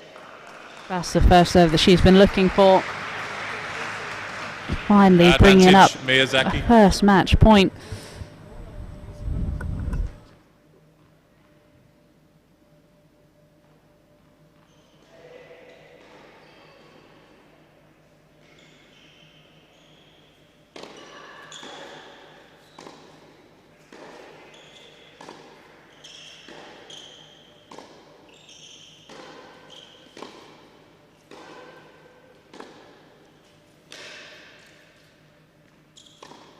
Game, set, and match. Miyazaki. What a way to finish it for Two Lily sets to love, Miyazaki. 6-4, I'm 7-5. sure there'll be a little sigh of relief to finally put that second set to bed, but solid performance there. Makes it through to the second round. You saw a little puff of the cheeks there. I'm sure she's happy to make it through. A lot of good tennis though in this opening match for her. Plenty of positive for Knutsons to take away as well though. A lot of good tennis.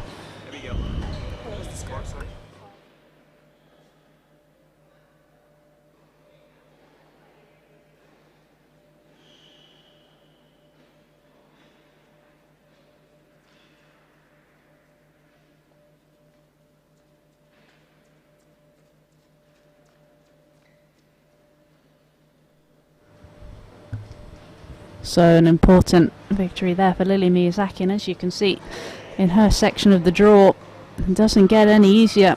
A potential second round matchup with Tatiana Maria, who's taking on the up and coming Brit Armani Banks tomorrow. It will be a tough one whoever she plays. But next up, we've still got another 3 matches for you here on Centre Court. Abigail Johnson will be taking you through the Annalena Kalinina against Elsa Giacomo. Join us in a few moments for that.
It's time for the third match of the day on centre court. Would you please welcome from France, Elsa Giacomo.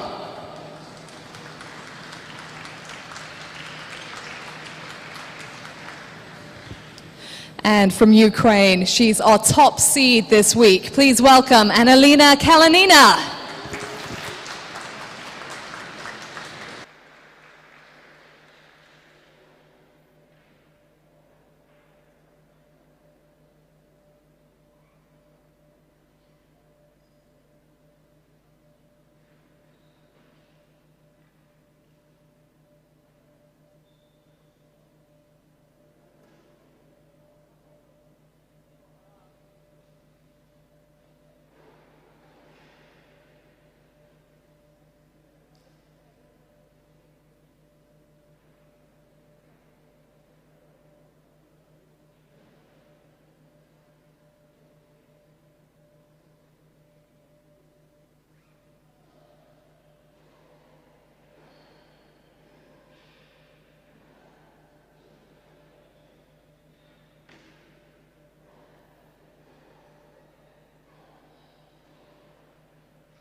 Well, welcome back to centre court at the W100 Shrewsbury for the third time on this first day of main draw action. And we have our highest ranked player yet on court, the top seed this week, Annalina Kalinina, taking on French teenager Elsa Giacomo. We can have a quick look at this section of the draw. The winner of this one to take on the winner of the next match onto court. That will be a all-British clash between Freya Christie and 17-year-old Ella McDonald, both of whom came through qualifying in impressive fashion. So something has to give there. And we'll look to see what makes the difference here in this clash featuring the world's number 49. That is Annalina Kalinina on your screen. The 25-year-old from the Ukraine has a career high ranking of number 34, which was achieved earlier this year. Both players on court, actually, despite the difference in age, reaching their career high rankings in June. She's made the second round of 3 of the 4 Grand Slam tournaments this season, Kalinina. A steady year for her. She entered the year ranked at the edge of the top 50, so she's just about managed to sustain her form with a couple of little confidence boosts along the way. But it's a very different situation for Kalinina this week as we come to the back end of the 2022 tennis season. She's stepping down a level to a tournament that maybe she wouldn't usually compete at this level. Kalinina even, she's a regular on the WTA circuit, the top tier of professional tennis. Very prestigious event here in Shrewsbury, the highest level tournament that the Shrewsbury Club has ever hosted, the highest level of ITF competition. 3 minutes. But Kalinina will definitely have a target on her back. Made a WTA quarterfinal just last month. And her opponent today, Elsa Jacquemot, comes into this event off the back of competing at a W80 event in France just last week. That was the 15th event this season that Jacquemot has competed in at home in her home country. So close to us here in the UK, but this is just her third tournament on British shores this season, having contested a couple of events in the grass court season. Current ranking you can see there, world number 204. But a career high ranking for Jacquemot of number 171, much like her opponent today. 2 minutes. Achieved in June. So it's generally been an upwards trajectory for Jacquemot this season. Reached a second singles final of her career, but that Ladies was and a gentlemen, couple of this first round steps match will be below the best this of 3 level. tie-break sets. Angelina Kalinina won the toss and chose to receive.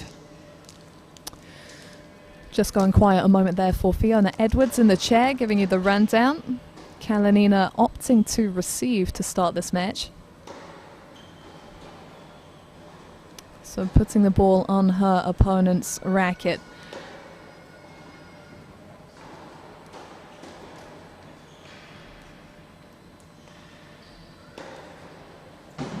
Jacquemot, one of multiple teenagers to be taking centre stage today, but this is the first match of the day that doesn't feature a British player. Wins for Brits in the first 2 clashes. 1 minute. Sonny Cartel coming back from losing the second set for the 3-set defeat of her opponent in the first match of the day that had a 10:30 start and got the better of Katarzyna Karwa of Poland before Lili Miyazaki finally held serve, ending a streak of 7 breaks of serve for the 6-4, 7-5 defeat of Gabriela Knudsen. 30 seconds.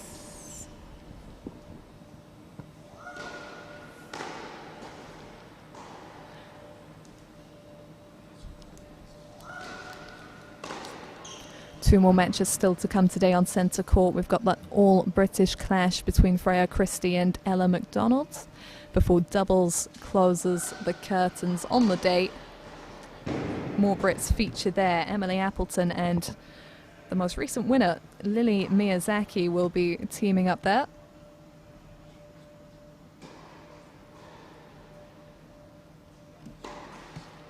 End of warm-up.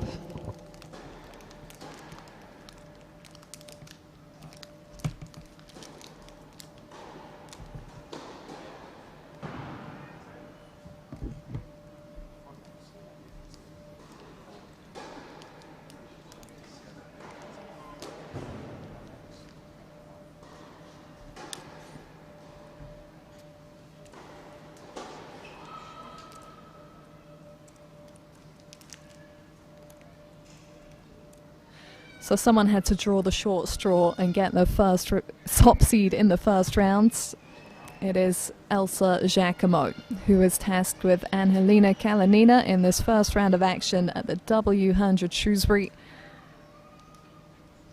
the biggest indoor tennis event for the women on British shores this season.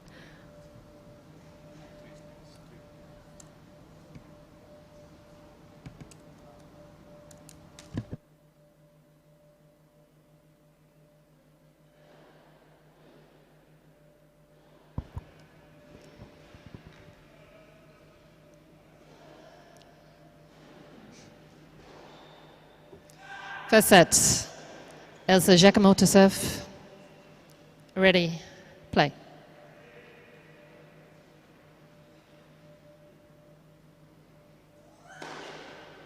Fifteen left.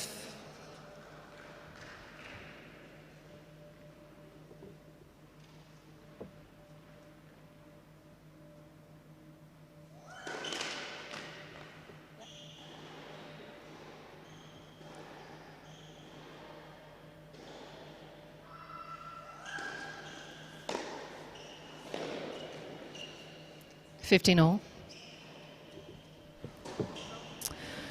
Well, this is the second time that these two are facing off, and it's the second time at a W100 event as well. They did meet on clay courts last season.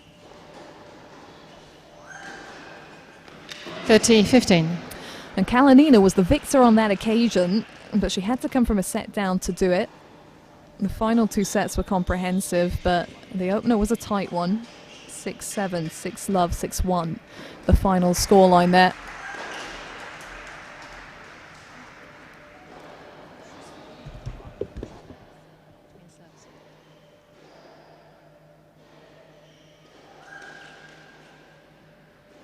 Thirty-all.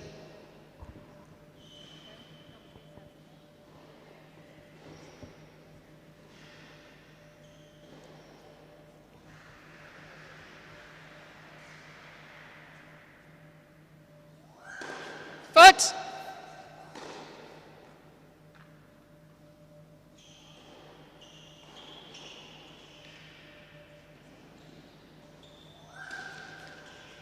30-40.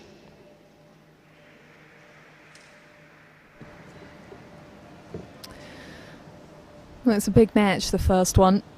Getting used to the conditions, fresh off the starting blocks, and getting used to the setup here as well. Big centre court.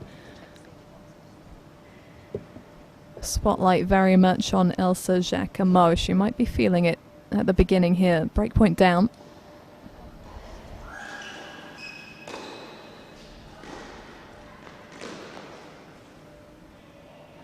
Or not. Use. That was an inch perfect backhand.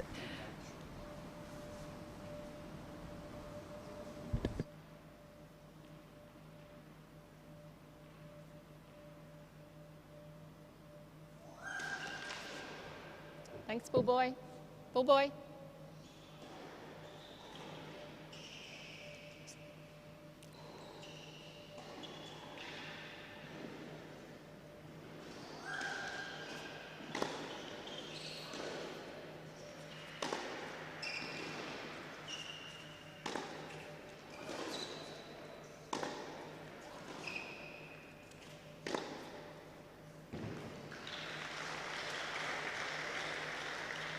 Advantage, Kalinina.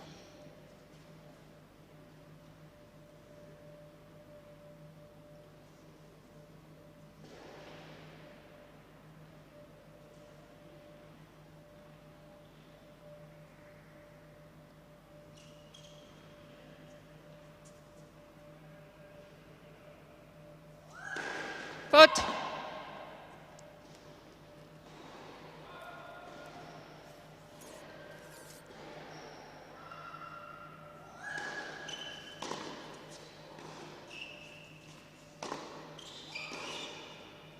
Out game, Kalinina. And there is the breakthrough on the second opportunity for the top seed. First game.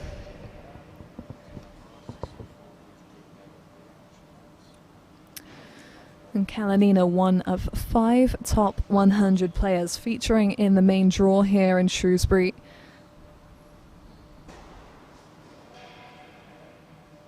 And even outside of that, some really accomplished competitors. Grand Slam semi-finalists, Grand Slam finalists.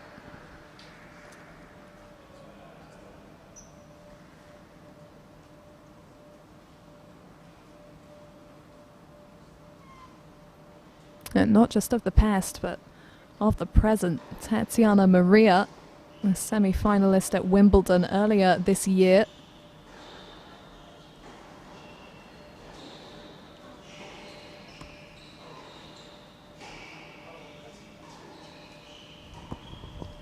Angelina Kalinina to serve.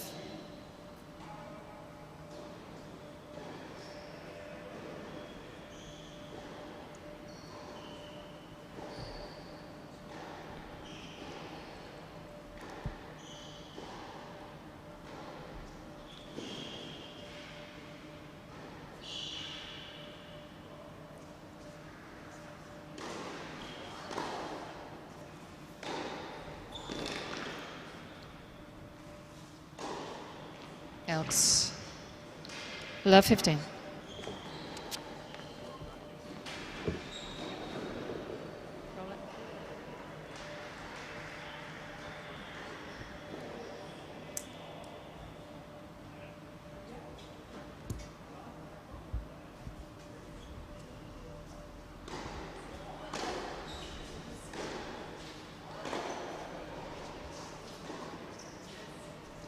Out, love 30. Will be interesting to see how many questions Giacomo can ask Kalinina from the back of the court throughout this match. How many times she can force her to reset.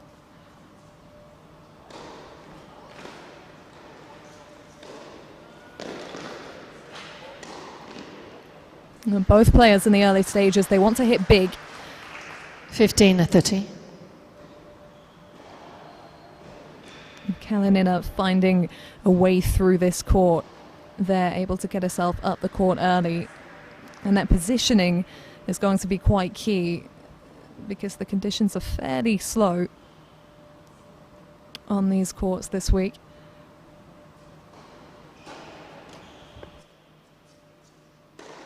Vote.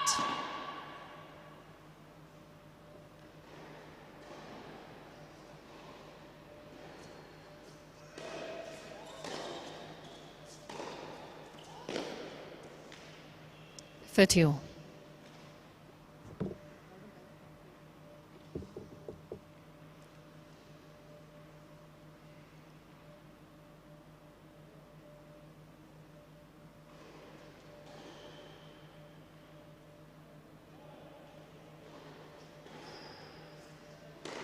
Vote.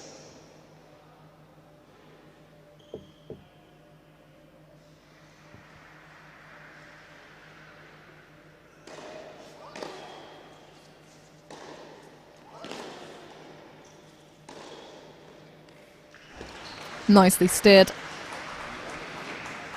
40-30. Now the obvious option was to take that final forehand up the line. But she committed to the ball.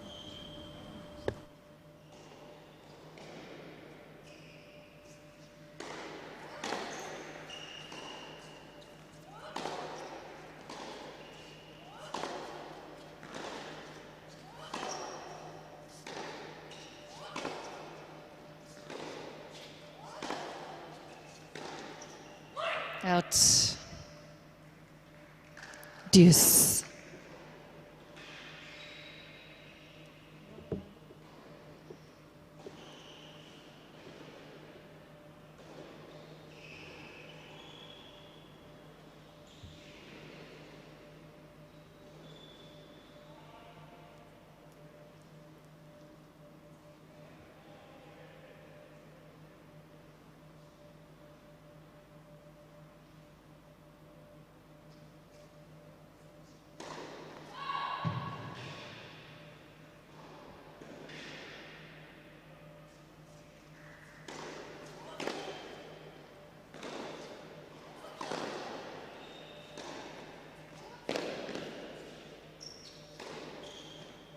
Advantage, Kalinina. My goodness, outside edge of the sideline there.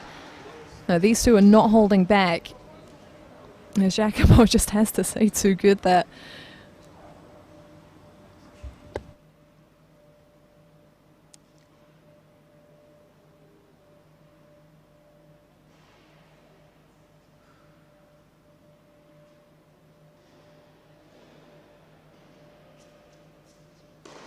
Vote.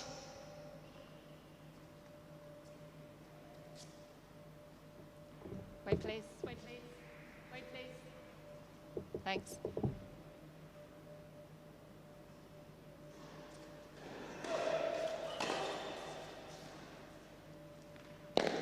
Game, Kalinina. And there's the consolidation for the top seed.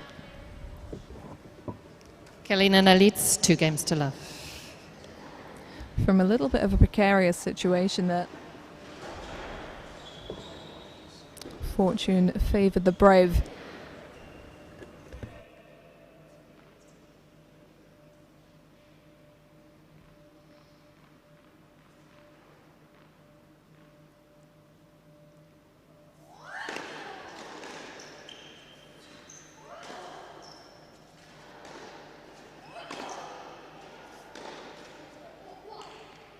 $15 love.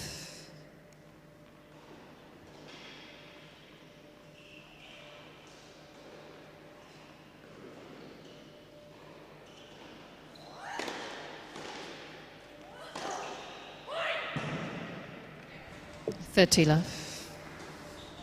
Okay, now Giacomo's line painting. And she's taken that ball up the line with conviction in these early games.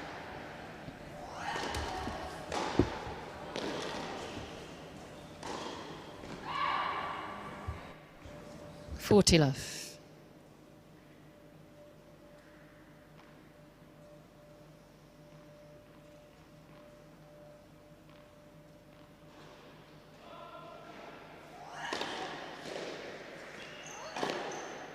Game, Giacomo. And there's evidence of that. Incredible strike. Galina leads 2 games to To 1. stay in touch at this first sit down of the third match of the day on centre court. 2 more to follow. Hello. How are you? Yeah, it's interesting. It's interesting. Still kind of commentating at half volume-ish. But well, there we go. Evidence of what I said, commentating at half volume, so they don't hear us. But yes, it's interesting. But no one's died yet, so that's good. So, are you just hanging all day, or? I'm gonna go and just watch a bit, and then we'll come back for. Nice. Yeah. Oh what?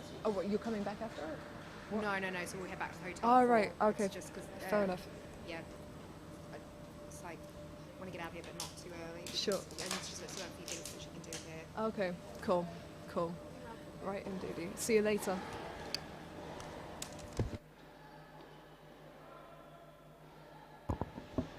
Time.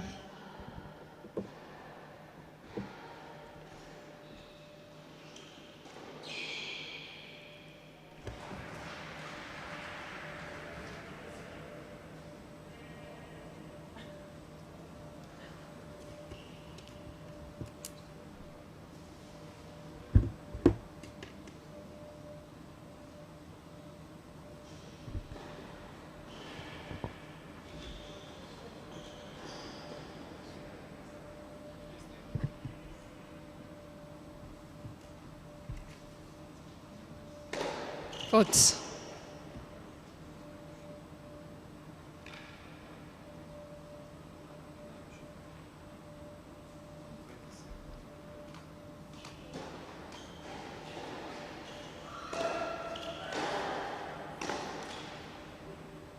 Love 15.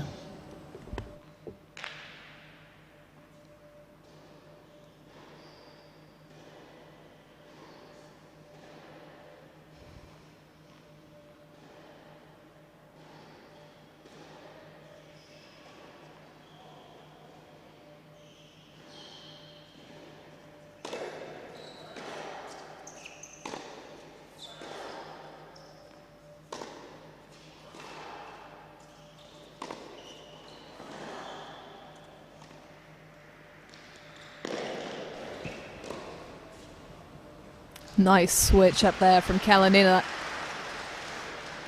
15 all. In a big moment as well. The emphatic nature of the previous Giacomo service hold had the potential to swing momentum. She brought that into the first point of this game. Was going to take something special to put the brakes on.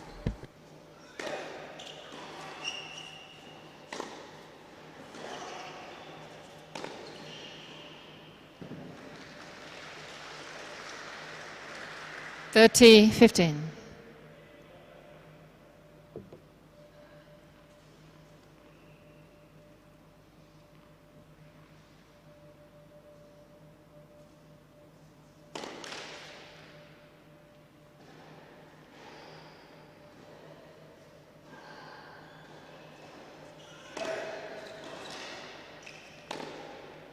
Forty, 15. Finding corners out here.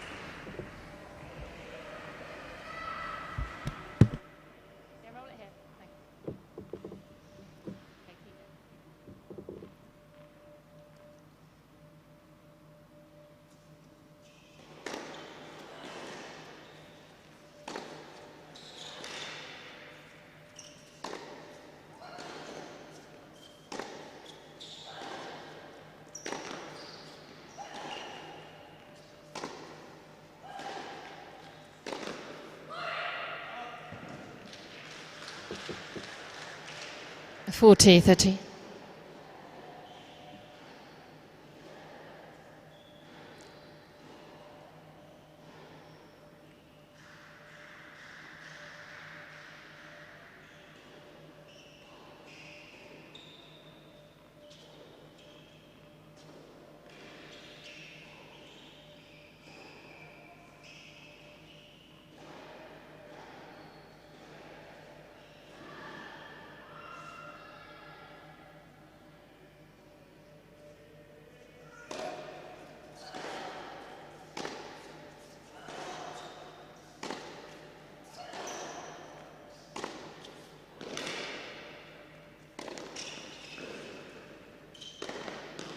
Game, Kalinina. Stamping her authority on that one, the top seed.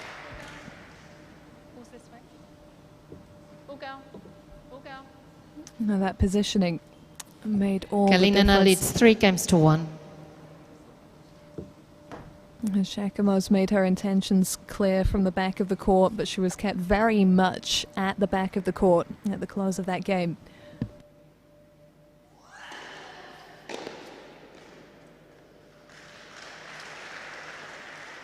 Love 15.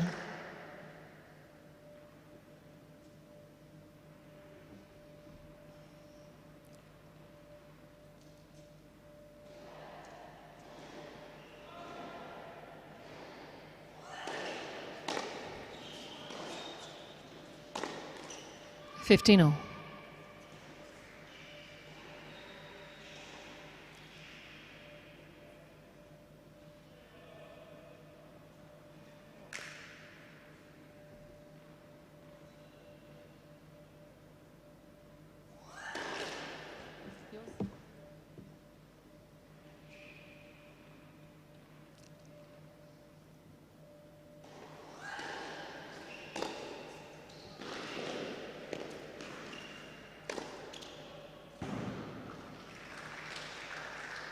$15-30.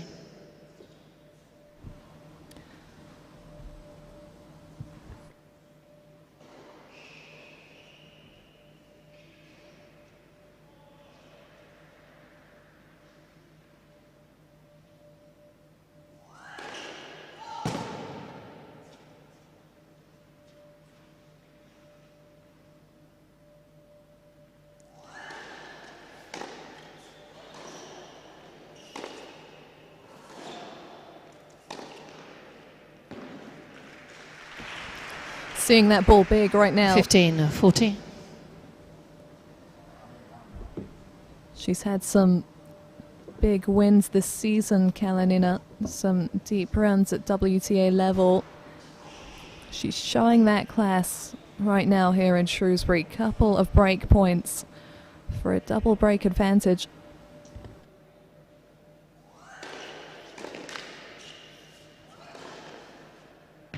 Well watched. 30-40. Has to use that serve to get herself up on top of the court because Kalinina is looking to keep her behind the baseline.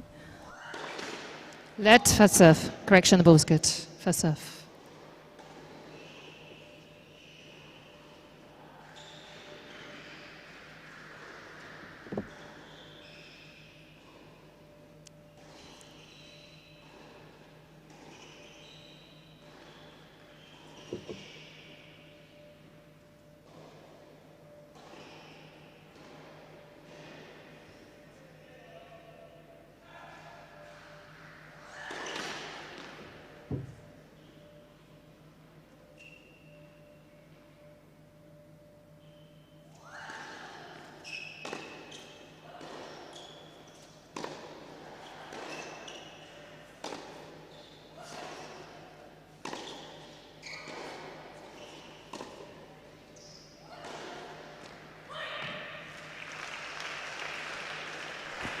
Fierce forehand. Deuce. Kalinina's got to be thinking to keep it away from that particular wing for the next few minutes. It's been pretty fierce from the Giacomo racket.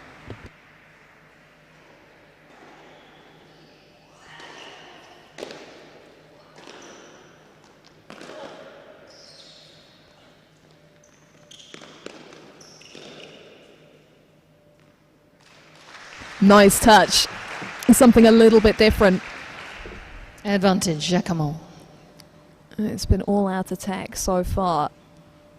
Having that element of surprise could come in handy.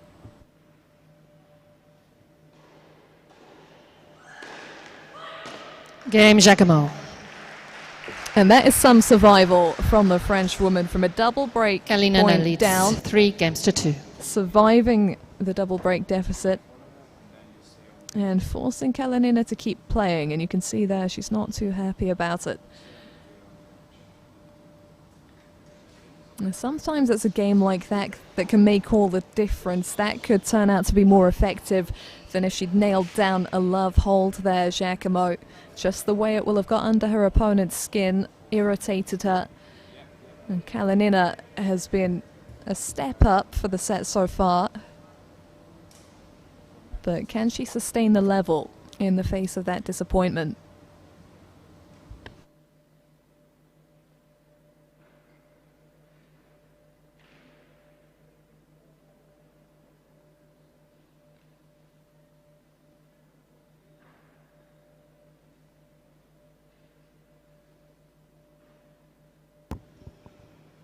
Time.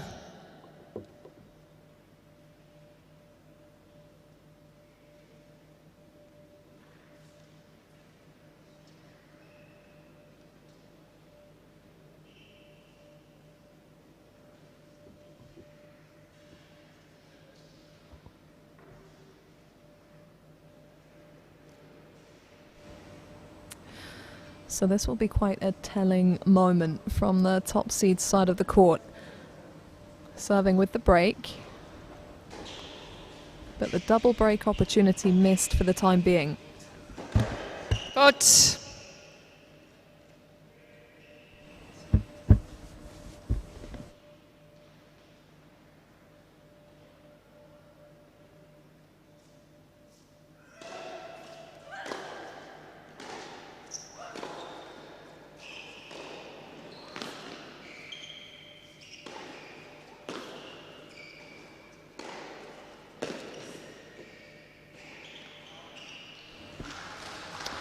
Did as much as she could there, Giacomo. 15 left.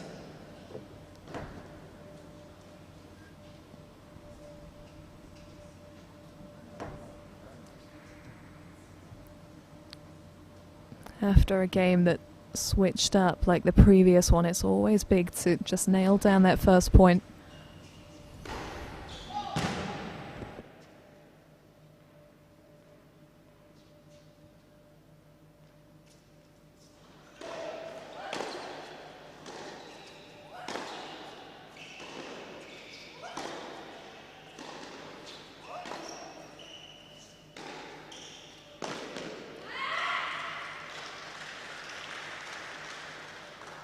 Thirty left.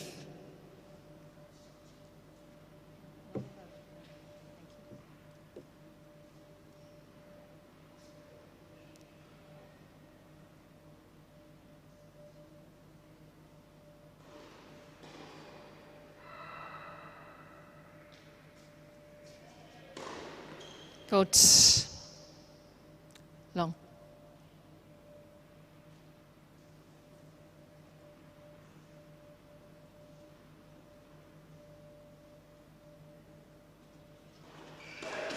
Let second serve.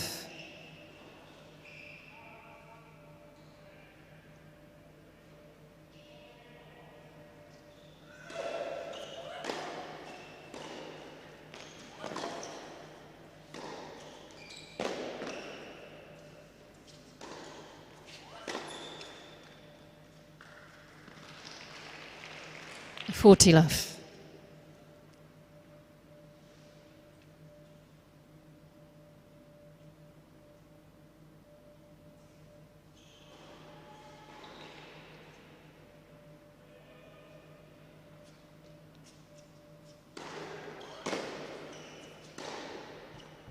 Game, Kalinina. Classy game from the top seed. Intentional from the first point. Kalinina leads 4-2. And keeping her stranglehold on this set. Snuffing out any hope for Giacomo there. Exactly what she was looking for.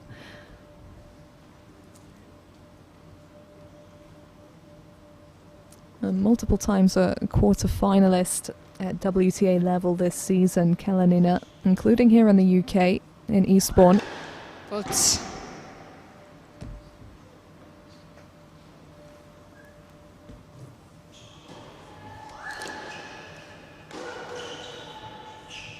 $15 left. And you can see how her game would translate well to the grass courts. Kalanina, big flat strike.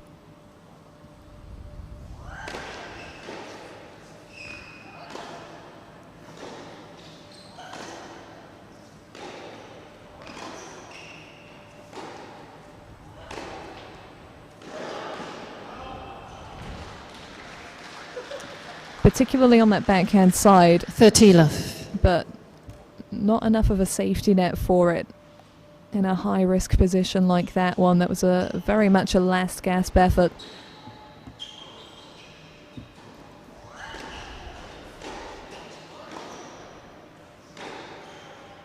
$30-15.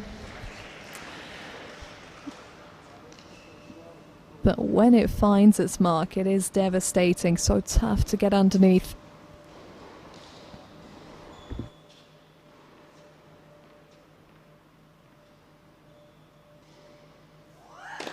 Fault. Fault. Long.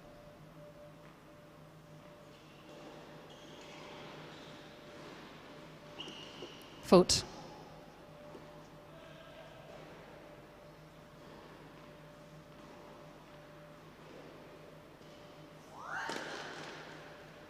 $30 all. Another one here.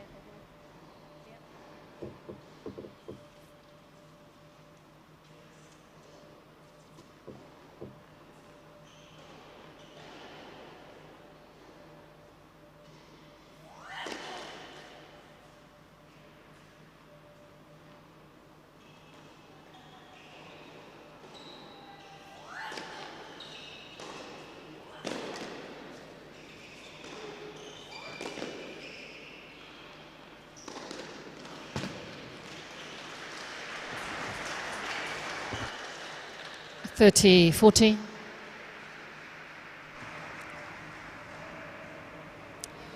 So often she's found herself up in the forecourt in this match, Kalanina. And Giacomo, again, in a precarious position.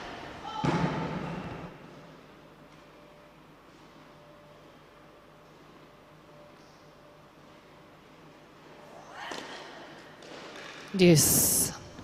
Was that a second serve or a first serve? Huge delivery.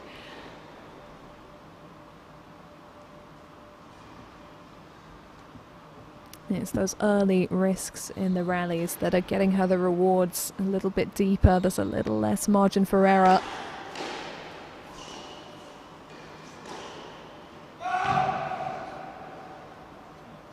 Advantage, Giacomo.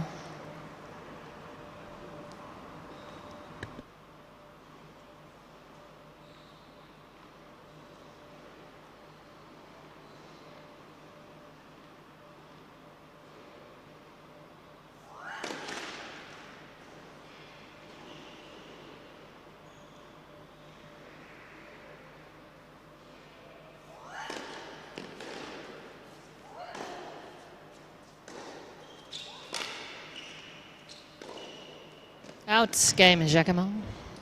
She's done it again. Eagles Houdini. place. Break point saved. And still very much in touch in this opening set. Kalinina leads 4-3.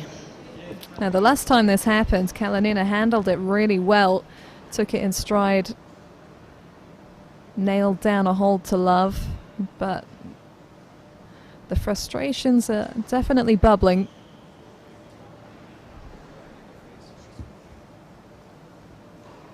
Has to focus on the fact that she made the right moves there. Fractional misses in big moments will disappoint her.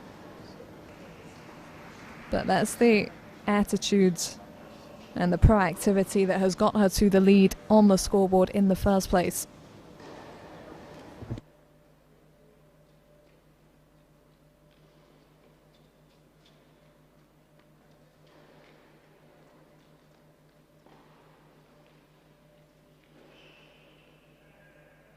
Time.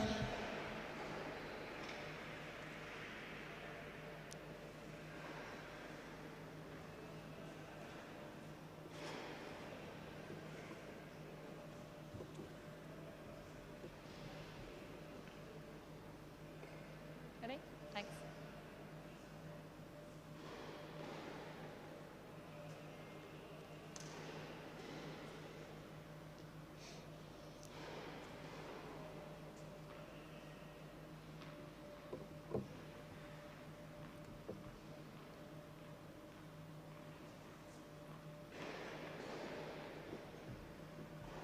New balls.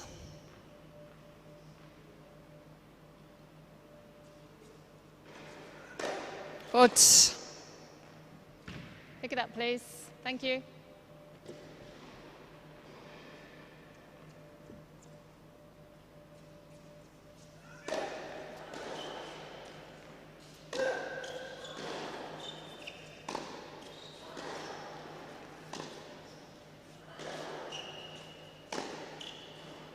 Fifteen left. Well, that must have caught the very back edge of the line. Heightens the situation here, the fact that new balls are in play, and that can really mess with a player's rhythm and momentum, the different flight of them, the different bounce.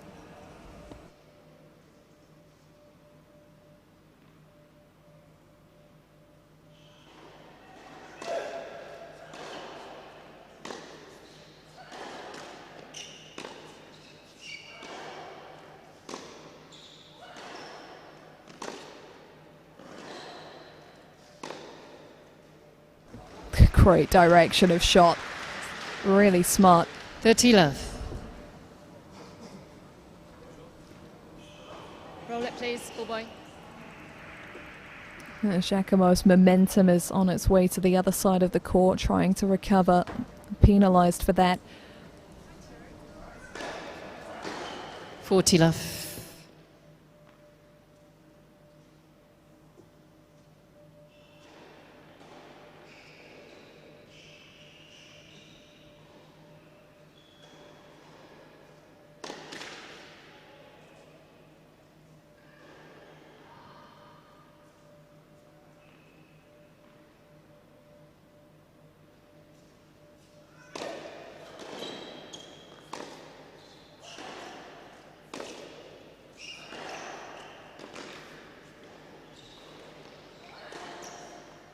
$40-15.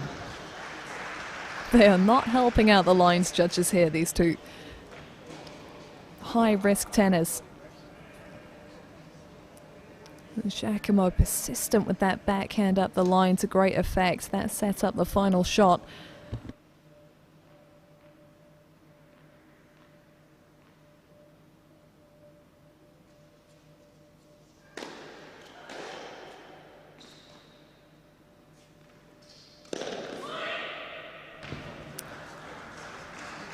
The shot choice wasn't a bad one from Kalinina. She pinpointed that Giacomo was away behind the baseline. It was just the execution of it. Sat up in the court. Easy put away for her opponent. And she's got to be careful here. And that's 2 points in a row.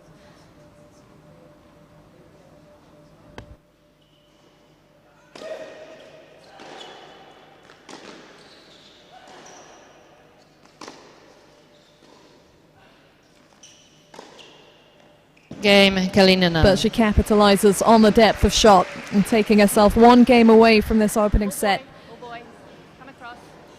Balls this way. Kalinina leads 5-3. So far so good in terms of handling some tricky situations in this match.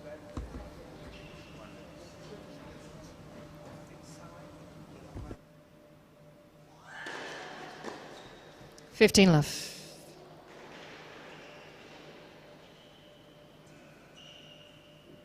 Roll them down, please.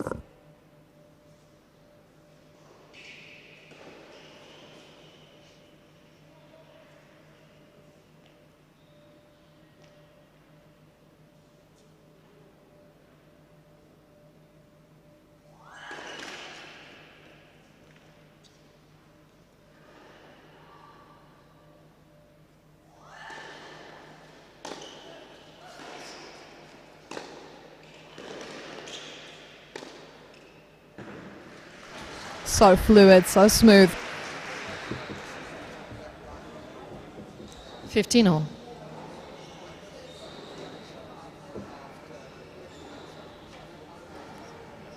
Watches that ball onto the racket face unflinchingly. Out. 30-15.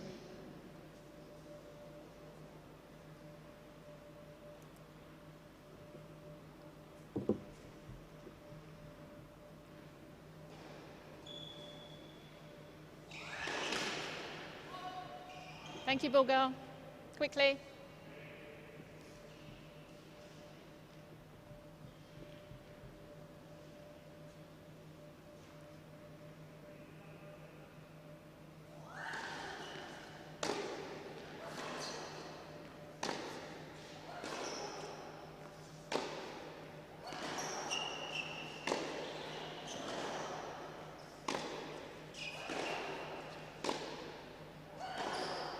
Out. 30 all.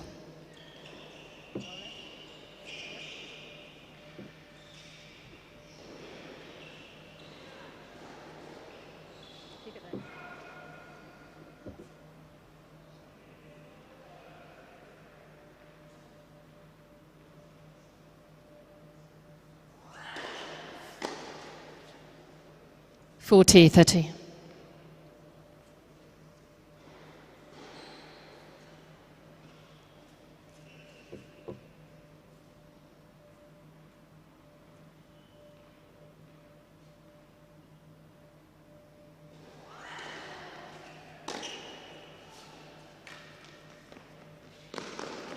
Game, Giacomo.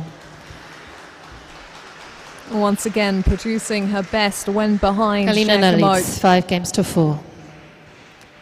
And so she does ask Kalinina to do it the hard way. The top seed will serve for the opening set after this sit down.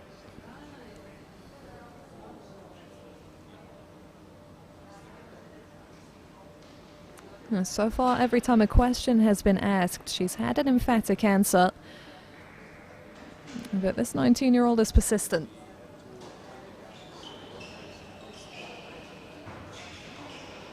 And this is a great experience for her. Her career high ranking of 171, not getting close to Kalinina's current ranking of world number 49. Great reassurance for her, surely, that she can stay so close with a player ranked much higher.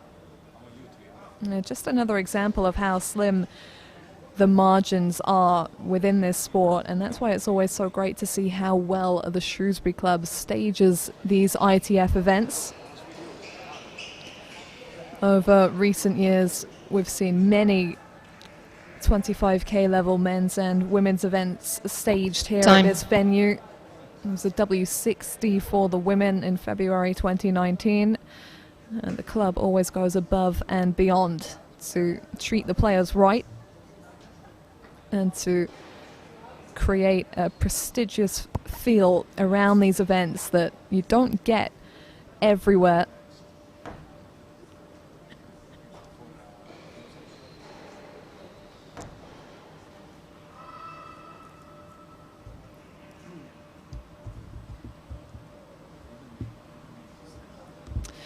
Kalinina then serving for the opening set.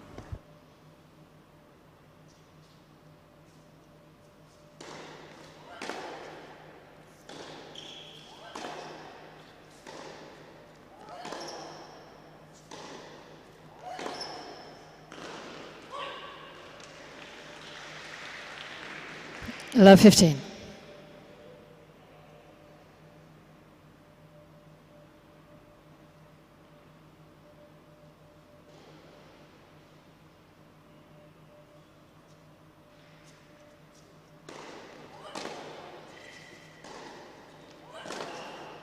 Out. 15-0. It's been rare that the backhand line hasn't pulled off for Giacomo. She's used it so well. Made an emphatic start to this game.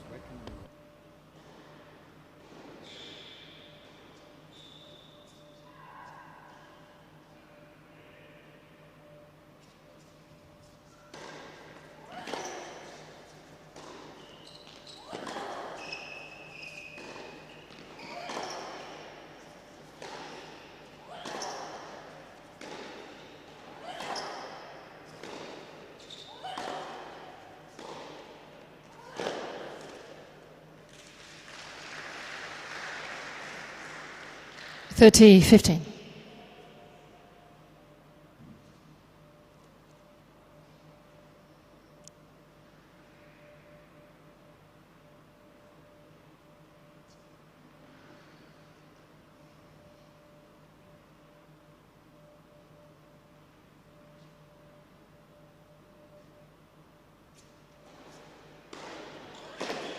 (40-15).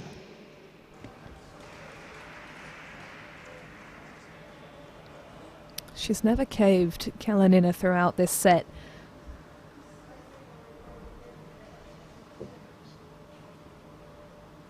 Couple of set points.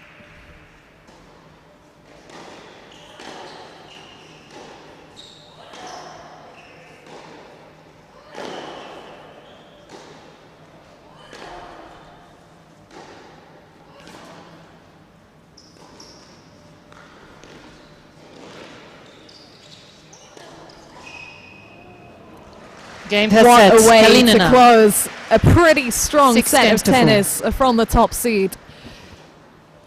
She let the frustrations simmer, but she never let them bubble over.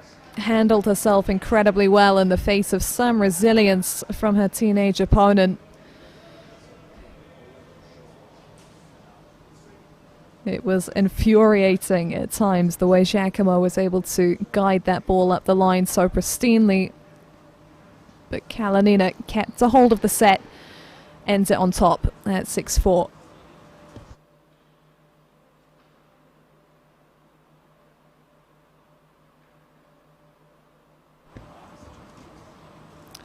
Reactions on points to wrap things up. Just showing her quality, Kalinina. She's an elite group of players who've managed to even take a set off world number 1 Iga Swiatek this season. That was earlier in the year. Swiatek very much leading the pack throughout this 2022 year. A couple of top 10 victories to her name this season as well. So no shame for Giacomo in coming out on the wrong end of that set. She can't afford to hang her head here. There are so many positives to take from that. The focus, though, now is Time. keeping Kalinina at the back of the court, preventing her from moving up towards the service line where she's been able to pick up some cheap points when needed.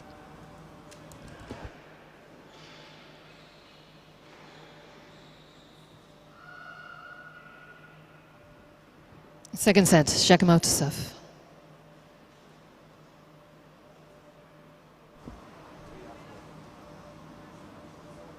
A chance to serve first and start things over for the French woman.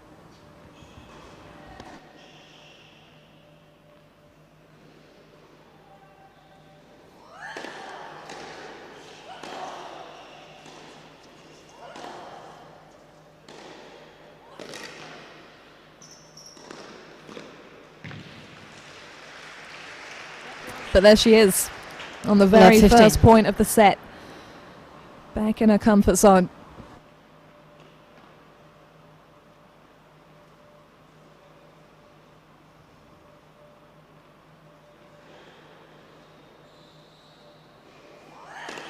Faults.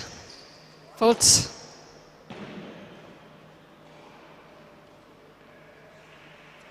Okay.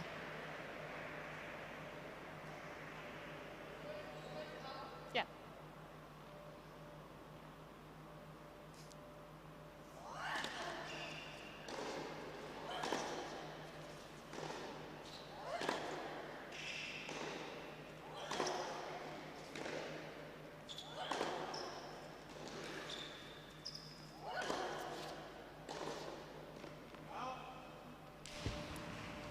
(15-0).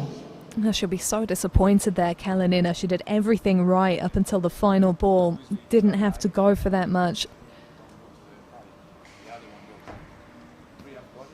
A lot of whip on that forehand side that would have given it the security. If she'd gone for a little bit less.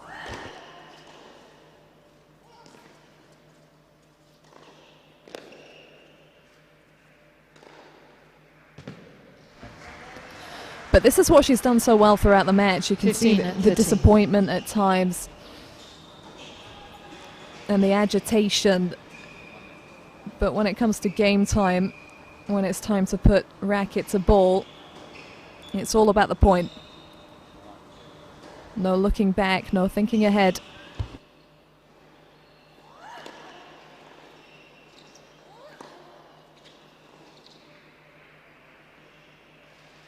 And that is breathtaking touch from the 15, top 14. seed.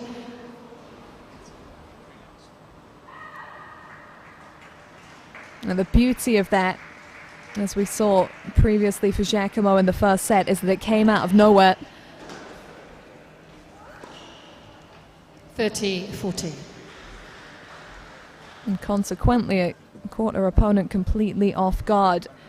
But no chance of that, as Giacomo pinpointed the lines on that occasion. Still a break point to save.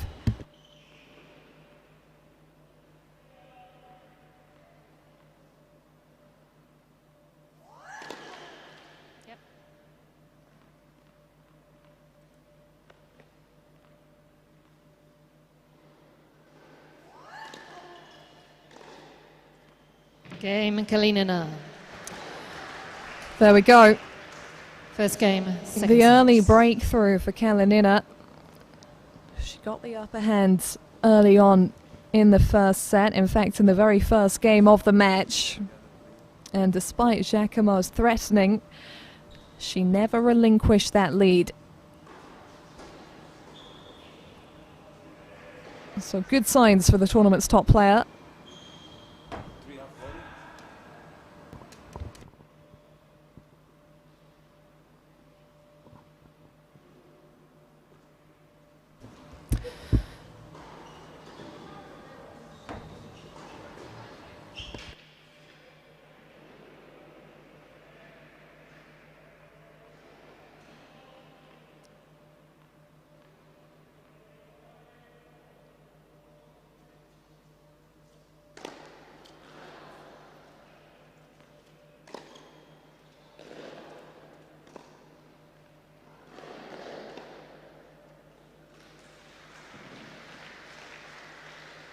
Fifteen left.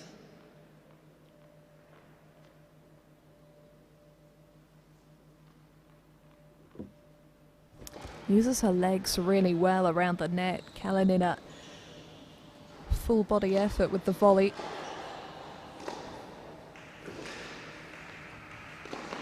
That's 15 all. But a little bit desperate to finish things off on that occasion.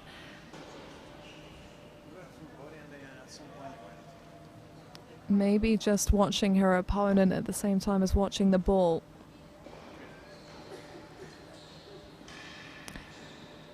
Have to keep your attention in one place there. Don't get distracted.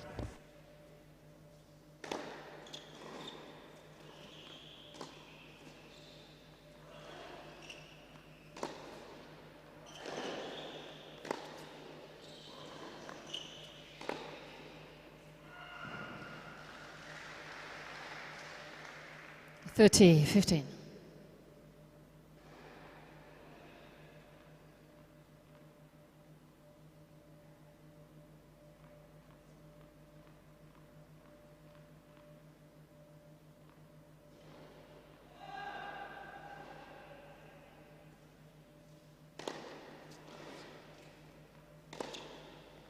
Forty, 15.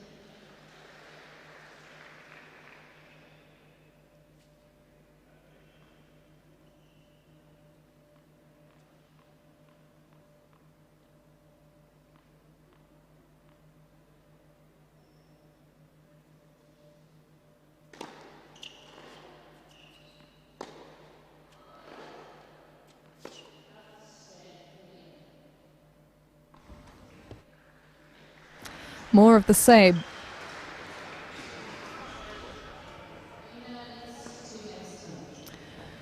Relentlessly impressive from the top seed, sticking to the game plan.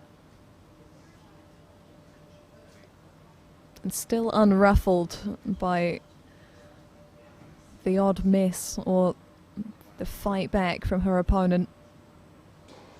She's going to have to work hard here, Giacomo. Foot.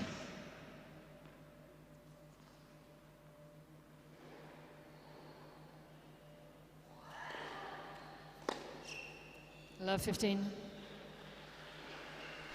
Why shouldn't she swing at this point, Kalinina? Emphatic start to the second set. Worked out well for her in the opener.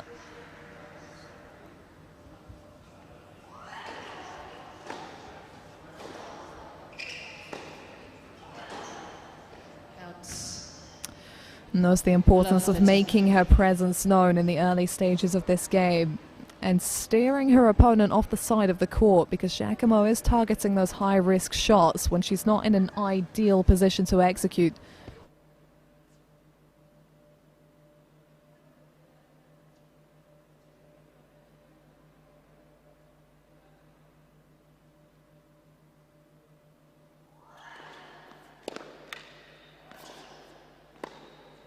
Out.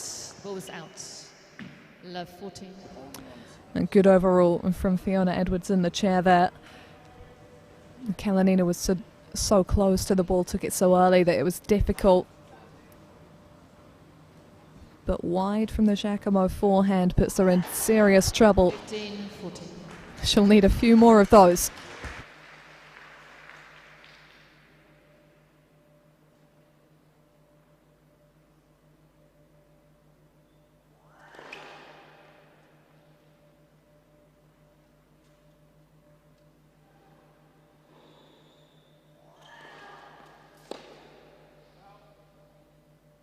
Thirty, 14.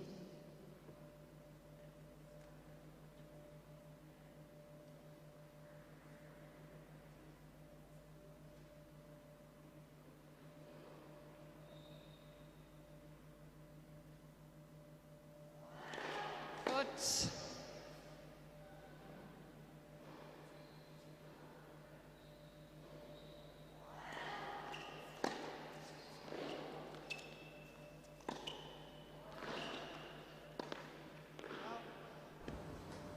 Deuce. And this could be the most testing moment of all for Kalinina. She's been so efficient inside that service box. And that was a volley that you feel she would have made at any other point in the match. Maybe for the first time, just getting a little bit ahead of herself. Foot. Thanks, ball girl.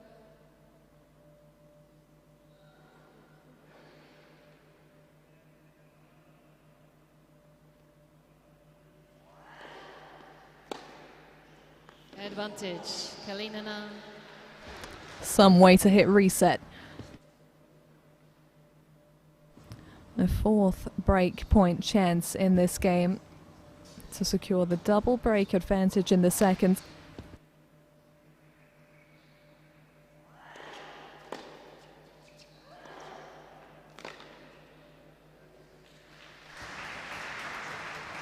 And that's the most devastating of flat backhands in response.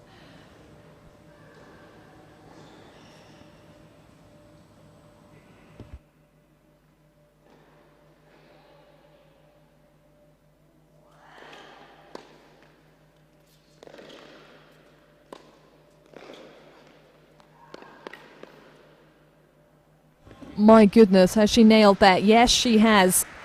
Advantage, Kalinina. That's out of this world from Kalinina. The hands from Giacomo here are good, and this goes beyond it to greatness. Fifth break point.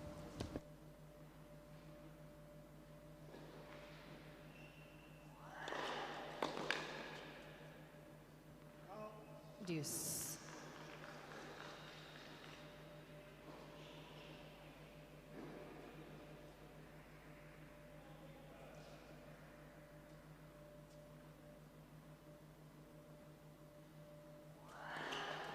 Let's first.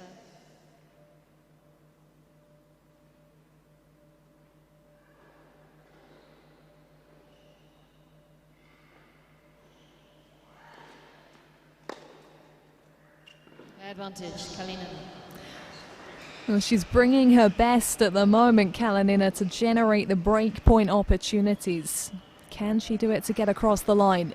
Sixth chance here.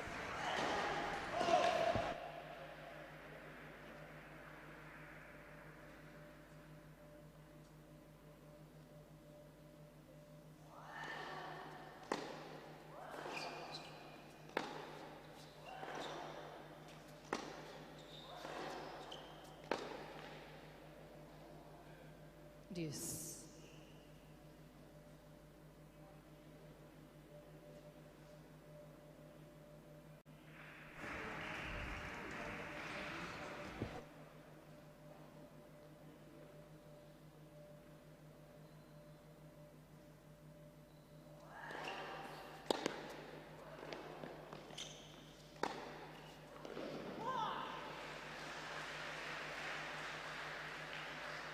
Advantage, Kalinina.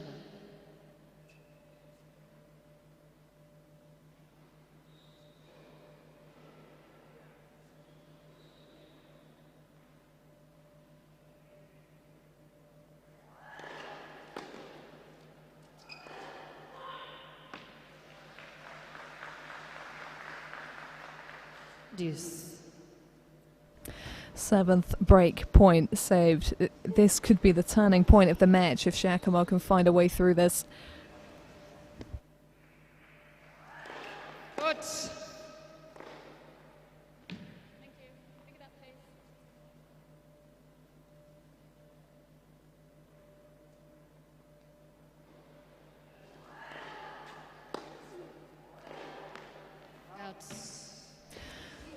But you just get the feeling that Kalinina is going to wear down her resilience with the length of this game, with the back and forth nature of Deuce. Surely at some point she gets a helping hand.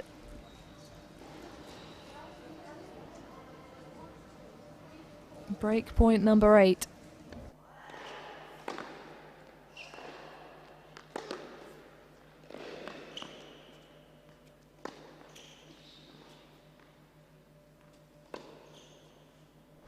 And it finally seals the deal, but it took an extra gear from Kalinina. A gear that she did have to resort to. Top effort from the top seed. And that double break advantage after that much effort could be decisive. She'll look to back it up after this sit down.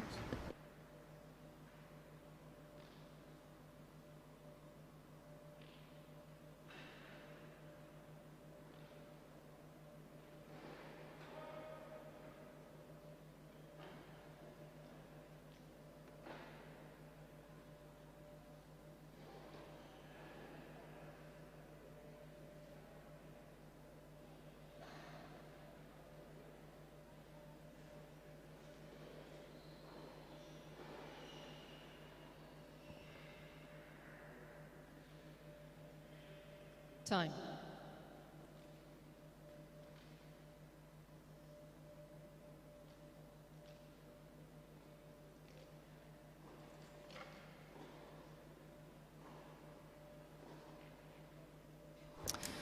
She has responded well under pressure before, Kalinina. Just a couple of weeks ago, made it to the quarter-finals of the WTA 250 event in Cluj, Romania. Having made the quarter-finals in the previous season, backed up that run.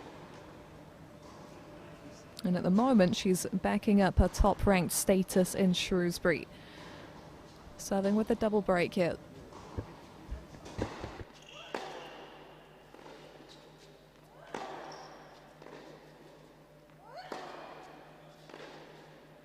Out, love 15.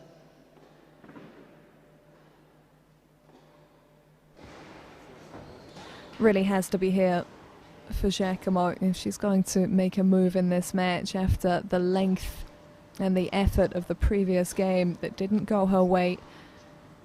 Hoping for a hangover from Kalinina.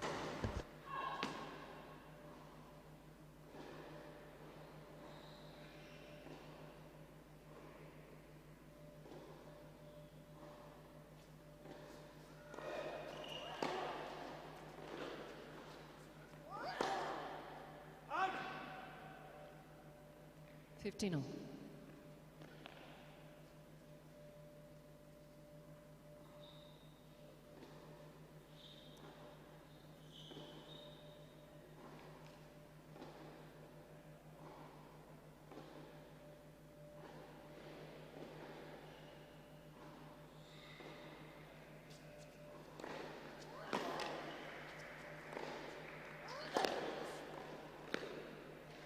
Great control. Had to get down to meet that one. 13, 15.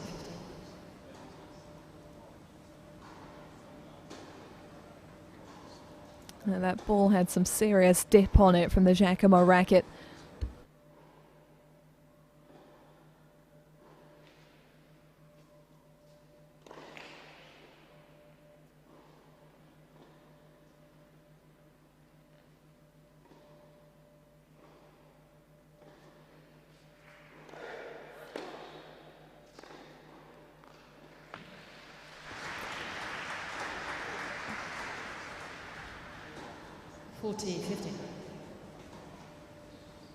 Speaking of the ball flying, that was the smoothest of sails down the line.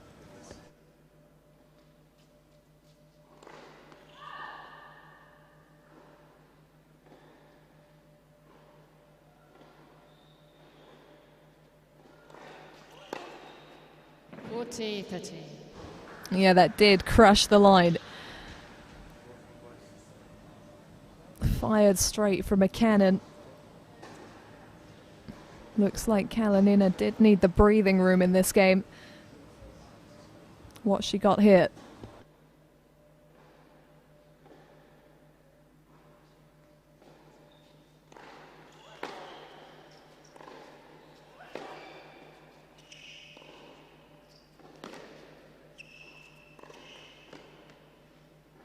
Deuce. Not quite enough, and that has proven difficult at times in this match. Giacomo running to cover. Kalinina apparently feeling that extra bit of pressure with her opponent's positioning at the baseline.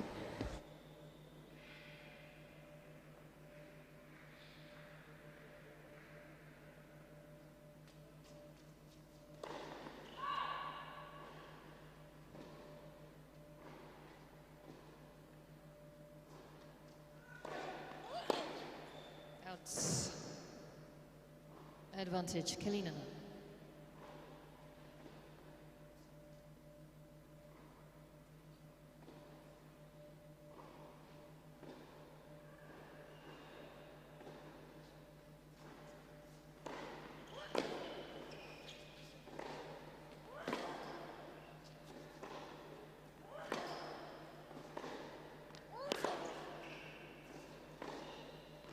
Game, Kalinina.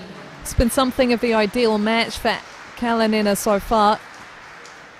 Tested just enough to prove that she has the answers in these early days of the tournament. That's the double break backed up.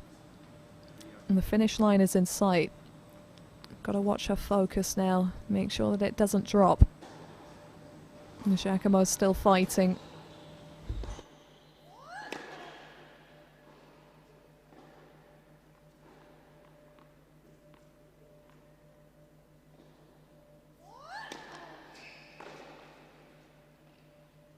Love.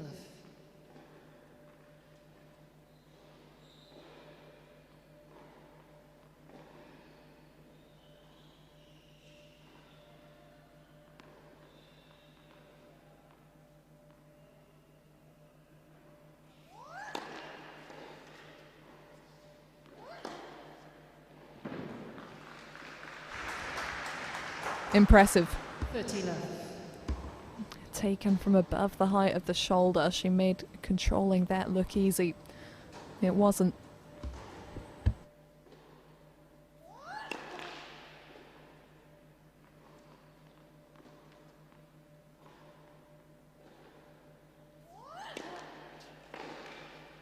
That's 40 love.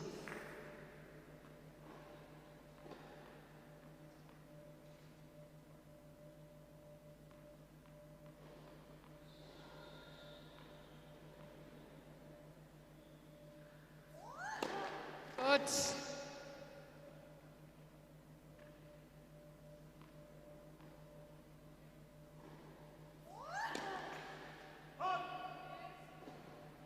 (40-50).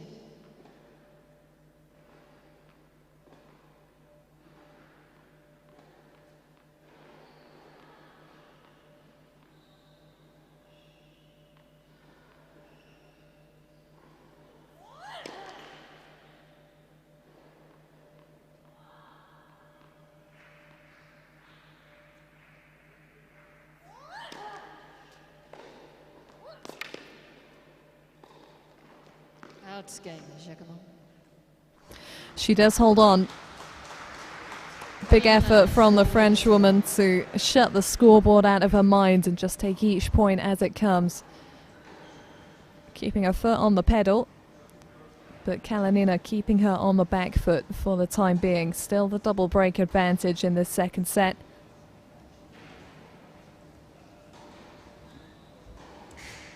And still a long way to go at the W100 Shrewsbury. This is the first day of first round action. That first round will continue tomorrow.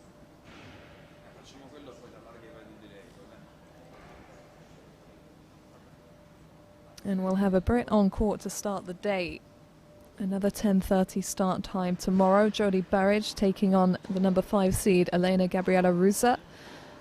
Katie Bolter, a former top 100 player but unseeded here in Shrewsbury, will be up next against Nafisa Baborovic.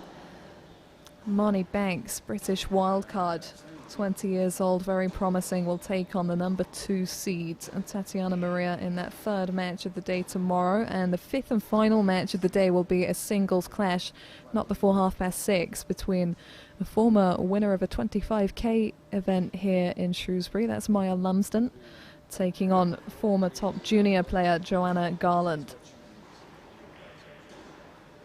Strong draw here in Shrewsbury. Very few matches that can be called easy openers.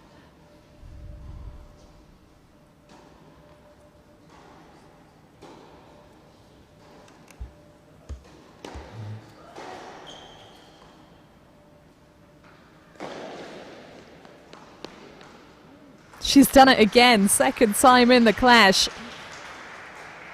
15. Finding the tiniest of windows on court, Kalinina.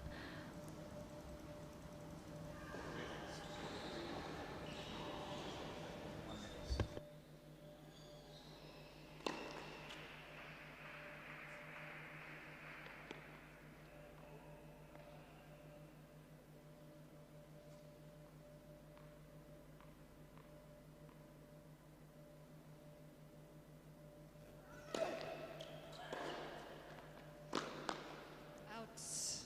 15 all.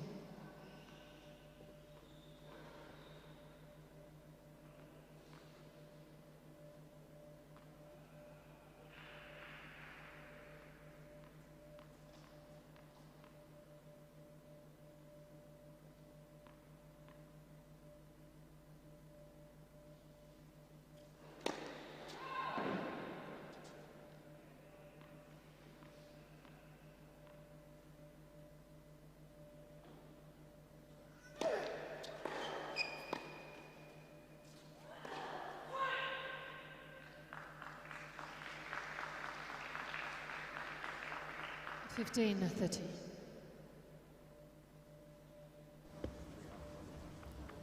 It has been that backhand side from Giacomo that's done the most damage. Fired a particular warning shot there for Kalinina, not to let her have that kind of shot inside the baseline.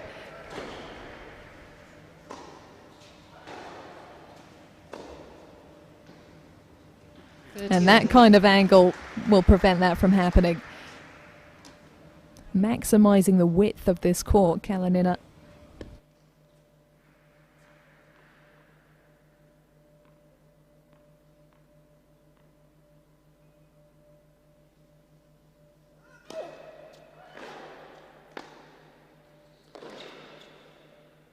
Forty 30.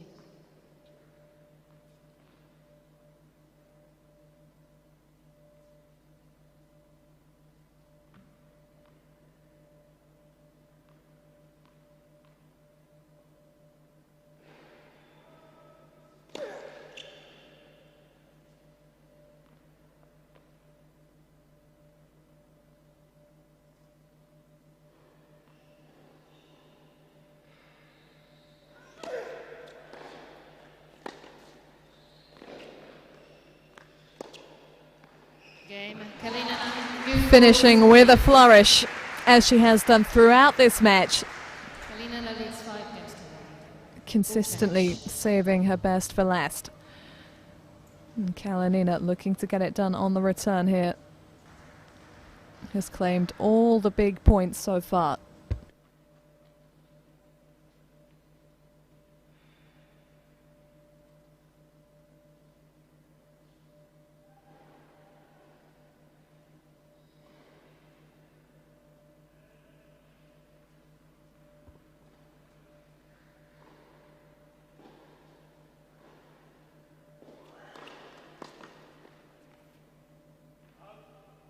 Love.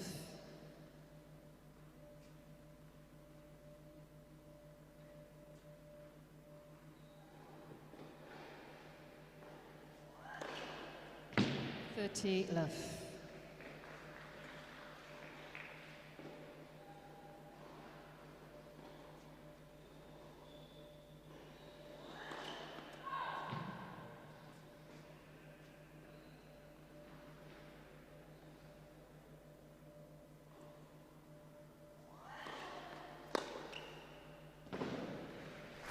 Taste of her own medicine there. 13, 15.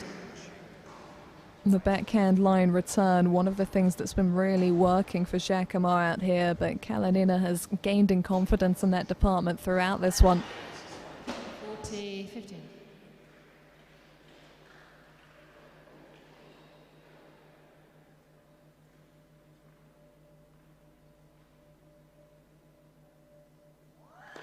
Good.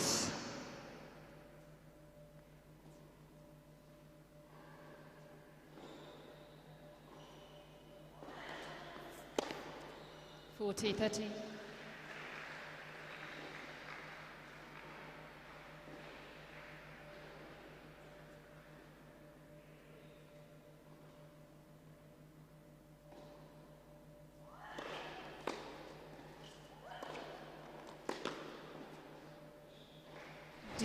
It's that angle, that zone of the court has belonged to Kalinina out here. Forehand winner after forehand winner. You'd think that Giacomo might be expecting it by now.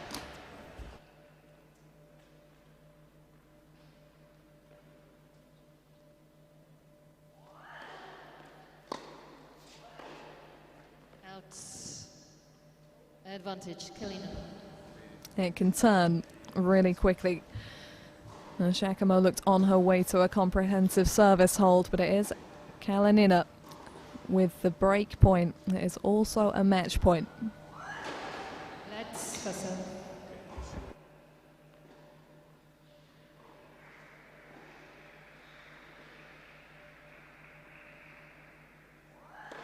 Good.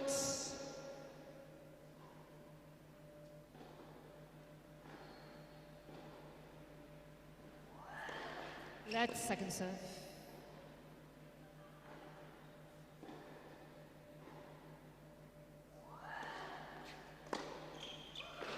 Game, set, and match. And that is why she's the top seed at this week's tournament. Annalina Kalinina going through in straight sets to round 2.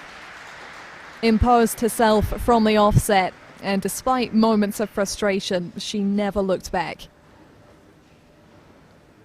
Really impressive stuff. And Giacomo was pummeling that ball at times, but Kalinina consistently found ways to get herself up on top of the court, and when she did so, she rarely missed, and she never missed when it really mattered. And that is why she is definitely one of the players to beat this week in Shrewsbury. World number 49, career high 34, and she showed her class today. Moving through to round 2 and getting off court quickly. Job done for the day, but job not done for centre court. 2 more matches still to be played out here. It'll be doubles to close the day. The all-British pairing of Emily Appleton and Lily Miyazaki will be taking to court. But there is still another singles match to come before that takes place here on centre court. It will be an all-British battle, and that will take place between Freya Christie and teenager Ella McDonald, who seriously impressed in qualifying and has shown flashes of something brilliant throughout this season. Freya Christie loves the courts in Shrewsbury, so it'll be interesting to see how that one goes down, and maybe Annalena Kalinina will be hanging around a little while just to see how that one goes, because as you can see here, the winner takes on the top seed. It'll be a tough task for whoever comes through, but they can't afford to look any further ahead than the match at hand. And that one will be onto court shortly, and it will be Anna Smith to guide you through it.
It's time for the fourth match of the day on centre court.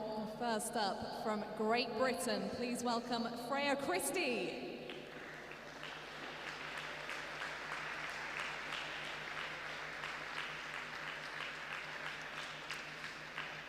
And also from Great Britain, give it up for Ella McDonald.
Welcome back to the penultimate match here on centre court.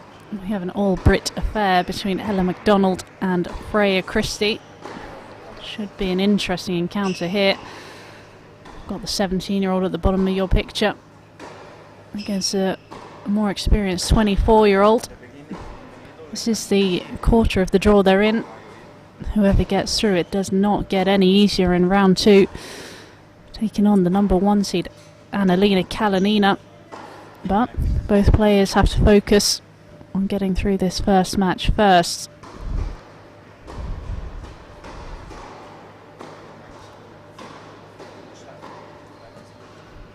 In your picture there, the 17-year-old Ella McDonald.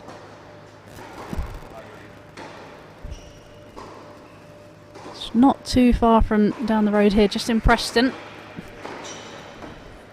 At a career high ranking of 1111. Come through qualifying this week. Been really impressive. Playing some big tennis. As you can see, she's a lefty. So really uses that big serve and big forehand, as you'll see throughout this match. Came through a tough one yesterday against Pliquek. 7-6, 7-5. Also had another really good victory in the first round of qualifying. Beat the Dane Olga Helmi. It's ranked 389 in the world. Very comprehensive match, 6-2, 6-2. So coming in to this match with a lot of confidence.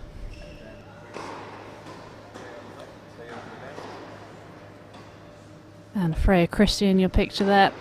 24 years old, soon to be 25, just in a couple of weeks. Again, came through qualifying here herself. Had a couple of really good victories. Beat fellow Brit Imogen Haddad first round 6-2, 6-1. And then came through against the Czech number 5 seed, Jessica Malikova. 7-6, 7-6. Again, two tight sets.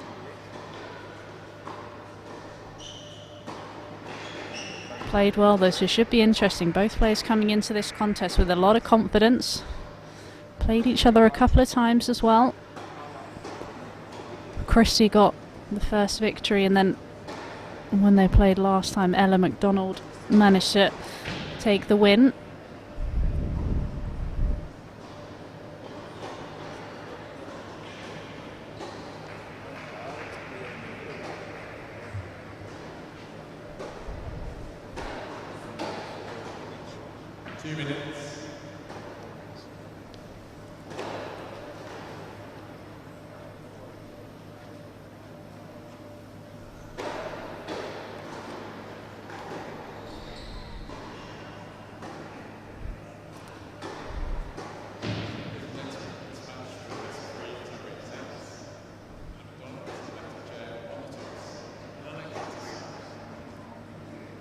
As the umpire there, Jacob Miles, said, Ella McDonald won the toss and chose to serve.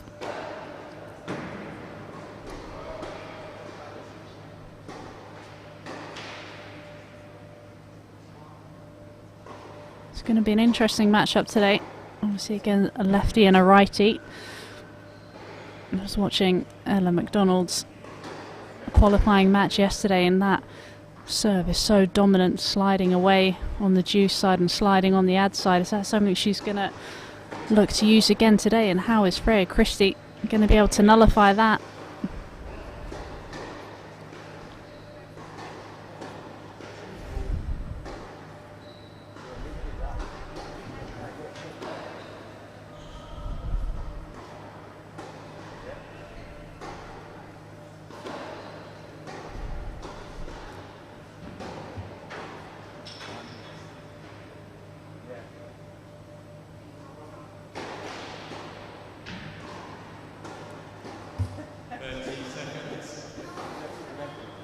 Just the last few warm-up serves of the tie-break before we kick things off here.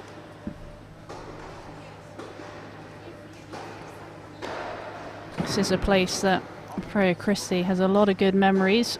Likes the courts and the conditions here. Reached the final back in 2015 when it was the $25,000 event.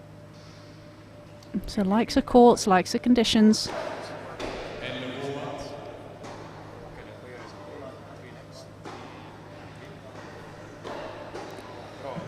There's our chair umpire for the day, Jacob Miles.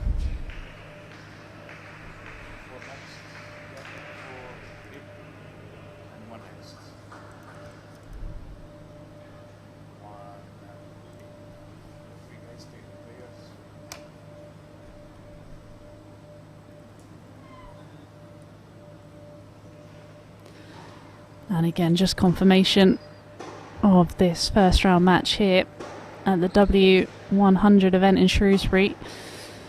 The All Brit affair between Ella McDonald and Freya Christie.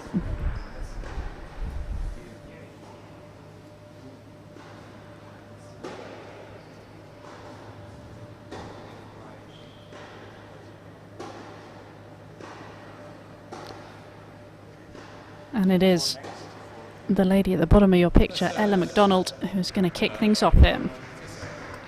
Ready, play.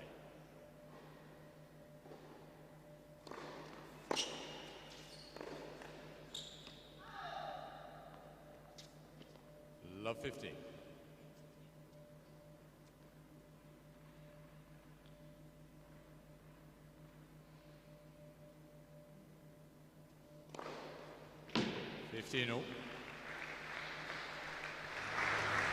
Already showing the power that she's able to generate off that first serve. I think it's going to be such a weapon for her.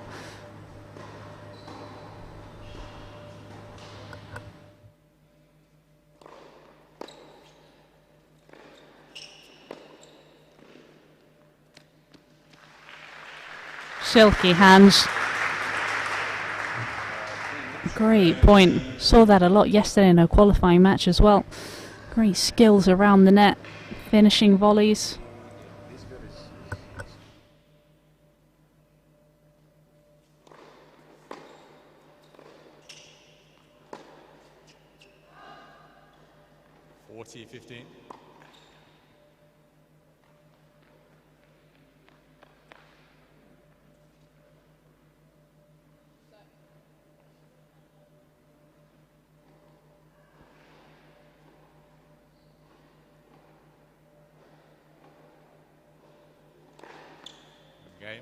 McDonald.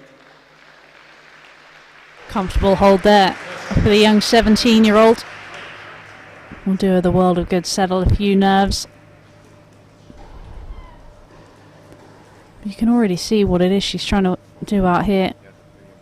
She's got a big serve, really looking to set up the point and get on the forehand as often as she can.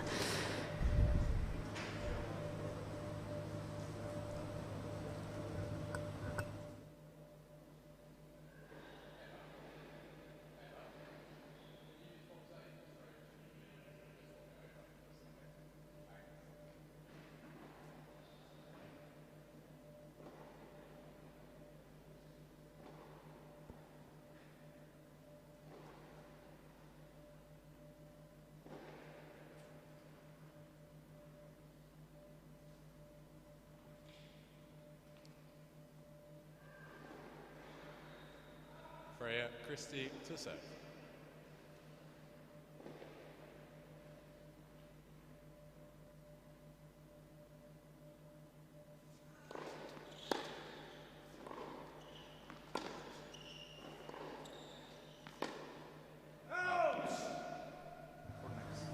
Just missing wide fractionally. And there's that forehand again. That really is going to cause Christie some problems today.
Great point there by both players.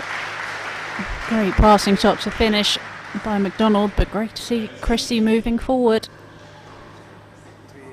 Could have maybe done a little bit more with that forehand volley, but McDonald just threaded the needle.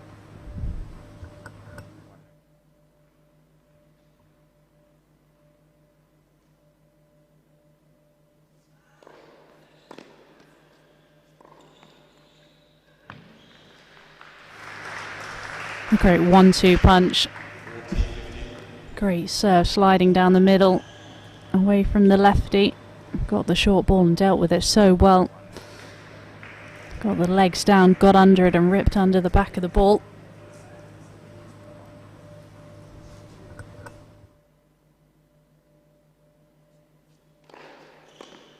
Game, Christie. Great comfortable hold there from Christie. Sure that will make her feel a bit better, getting that first service game on the board.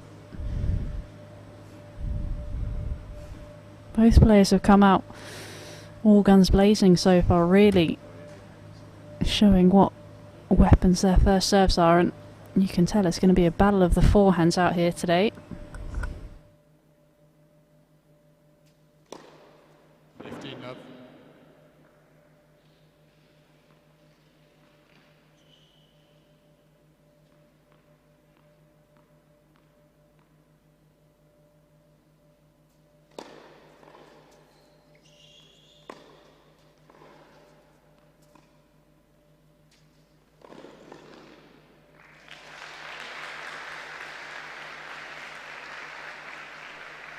Showing her full array of talents there, McDonald.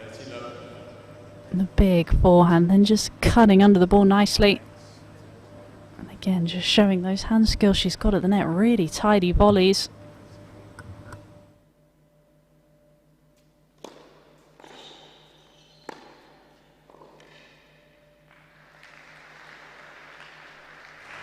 Just the depth that she's able to get on these ground strokes at the moment, really pushing Christie back behind the baseline.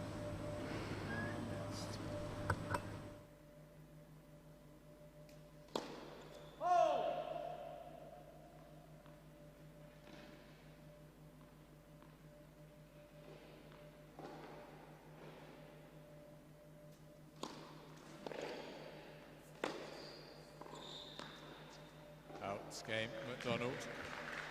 Another very confident hold there from the 17-year-old. McDonald leads by 2 games.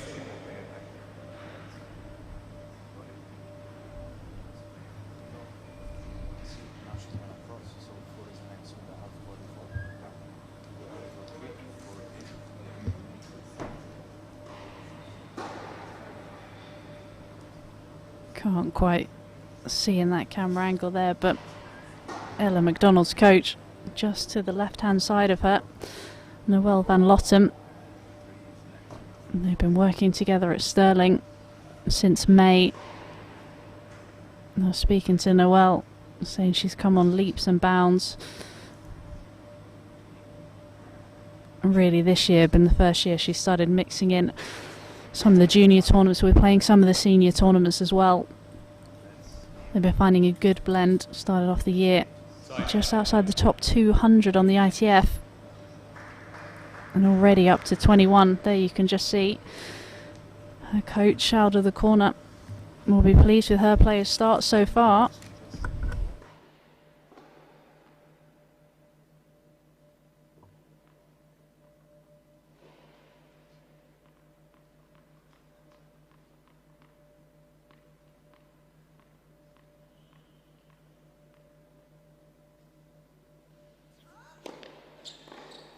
Out. 15 love.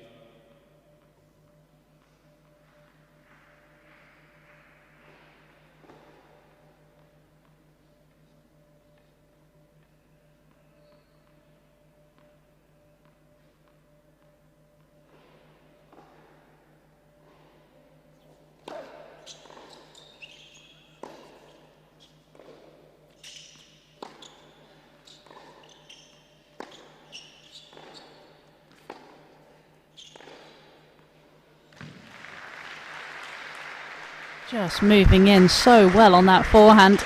Just seeing the opportunity. Ball bouncing slightly shorter. And just so confident, finishing with aplomb.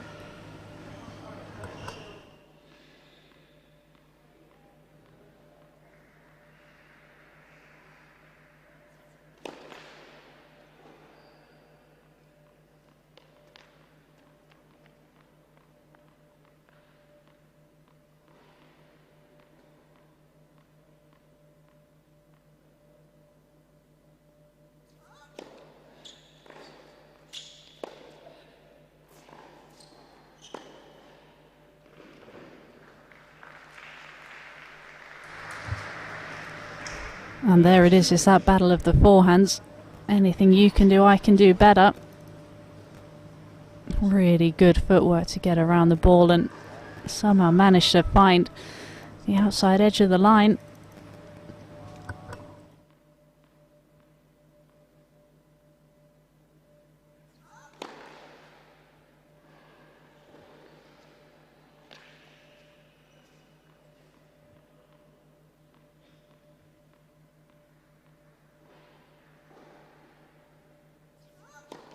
Fault. 30 all. Just a little bit of pressure here on the Christie serve.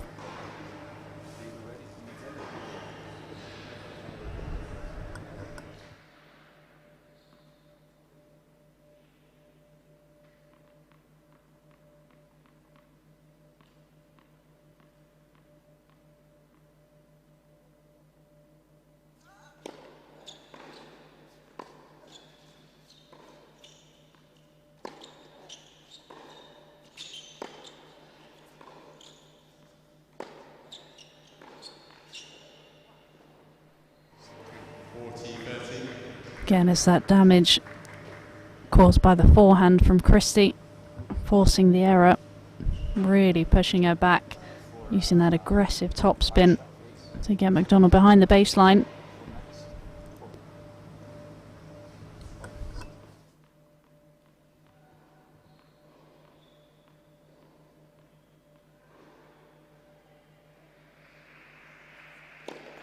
Let for serve.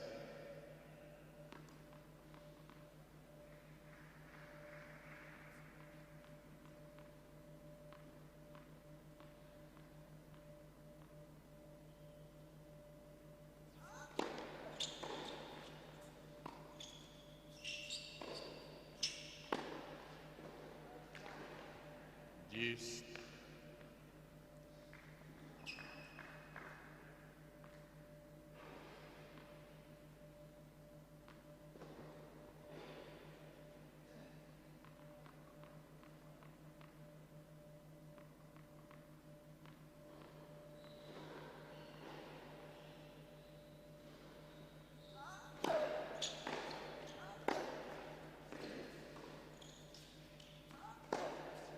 Out. And just pushing that forehand long. And a first break point here for the 17-year-old.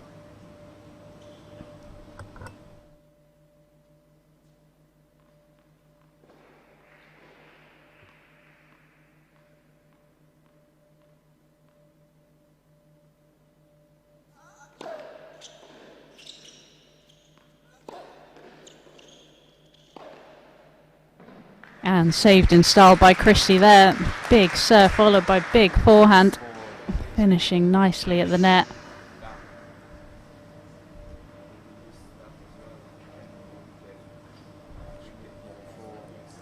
I think that's exactly what she's going to want to try and be doing. Get a big first serve to get on the forehand. Can she do that here? Let for serve.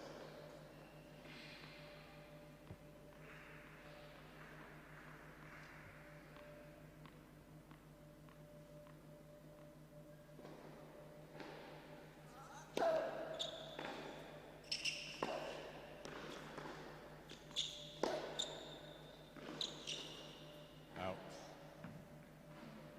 Advantage, Christie.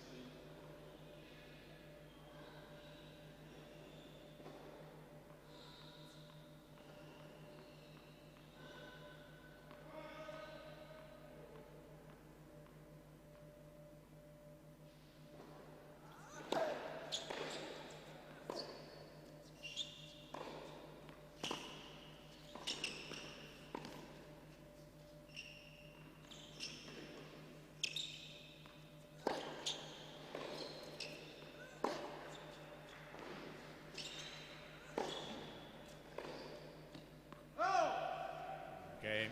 Christie. And what a point to finish that game. Both players show their full array of talents. Christie will be pleased to find a way to get through that one. Get back to equal terms on the scoreboard.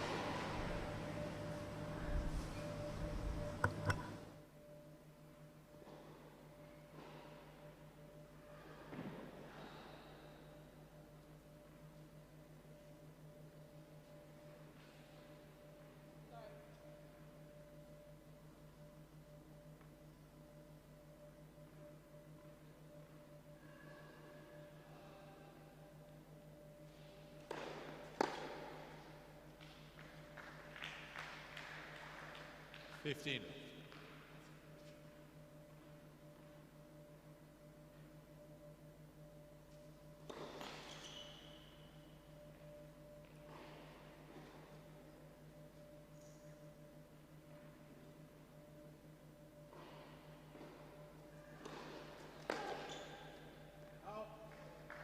$30 love.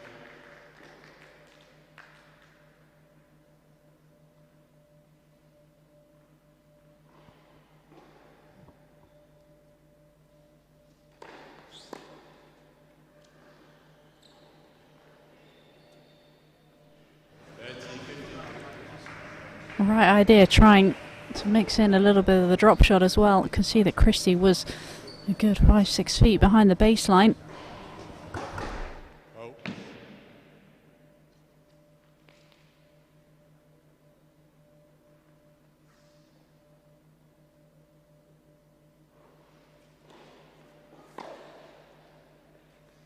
$40-15.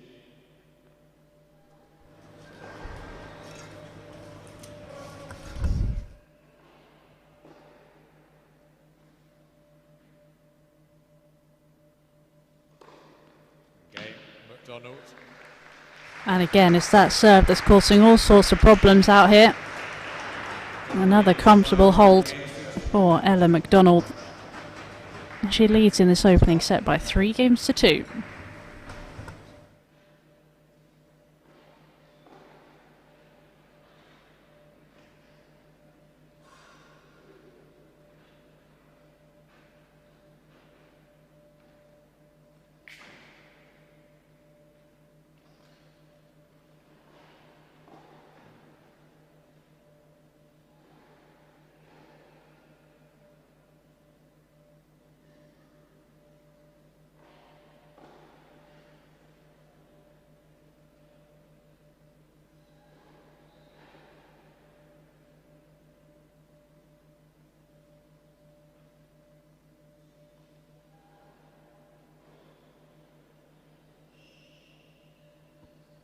Time.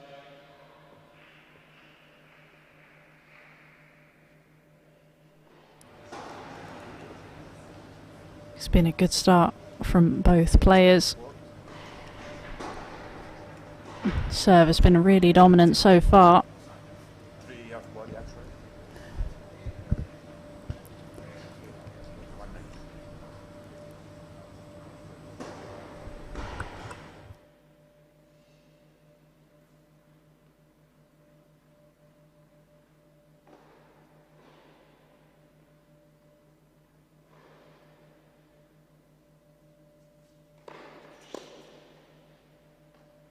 Really good jamming body serve there into the forehand from Freya Christie.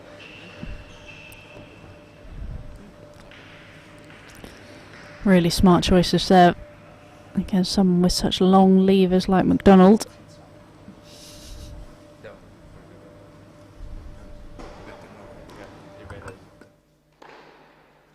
Love.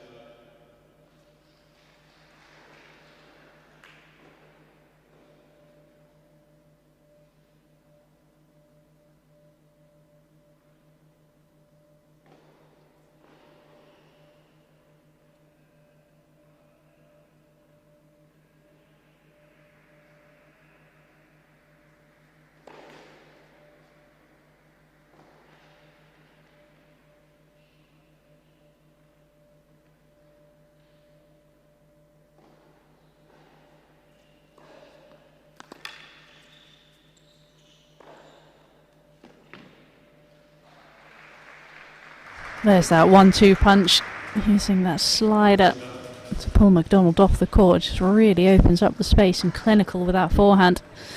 Rushing through the service game already.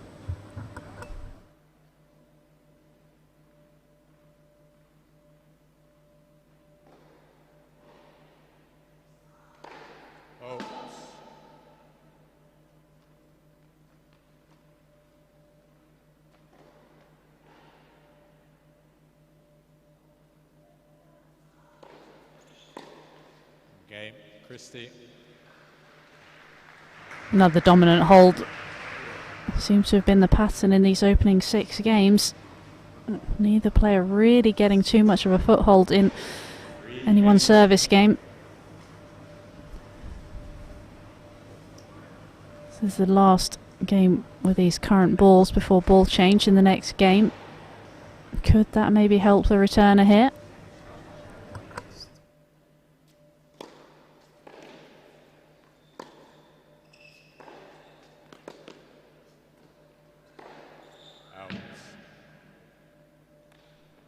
That was the chance. Did so well. Constructed the point exactly where she wanted. Just made the mistake on that final forehand.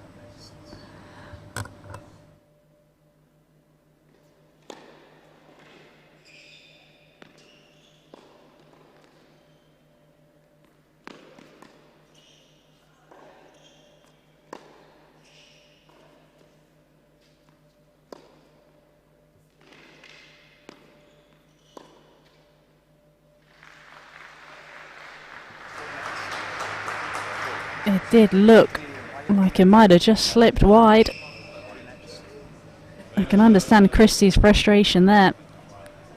Did so well to stay in the point.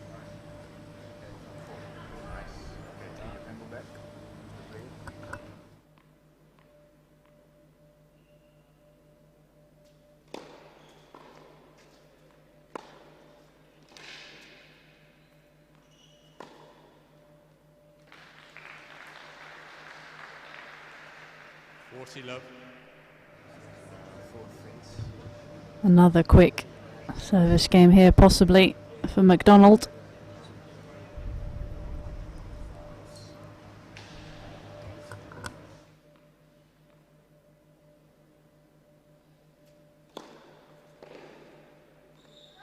Game, McDonald. New balls, please. And it was another quick hold there for the 17-year-old. Really not being put under much pressure on her service games out here.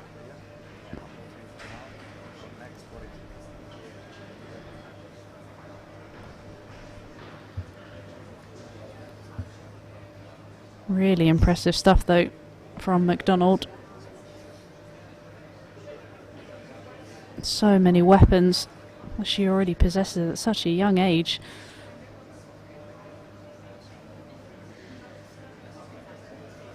Hasn't had much experience at big events like these. Did get the opportunity to play at Wimbledon in the qualifying event earlier this year, and she played an absolute epic match against Coco Vandeweghe, just losing out in a third set tiebreak 10-8. But all amazing experience, being able to test yourselves against that kind of level on that kind of stage as well.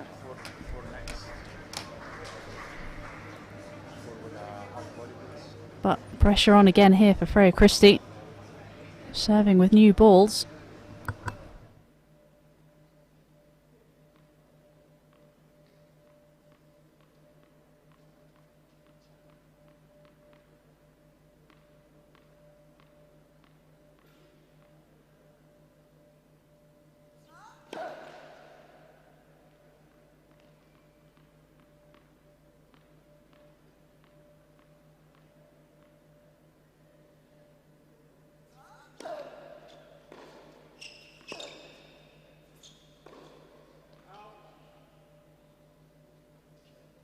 Look.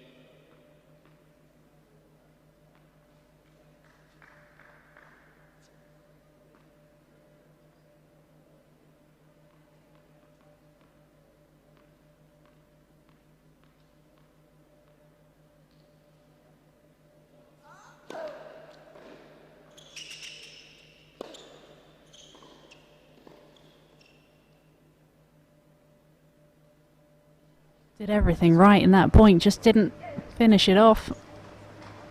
Had all that space to work in, just tried to be a little bit too cute with it. But exactly the right way to play.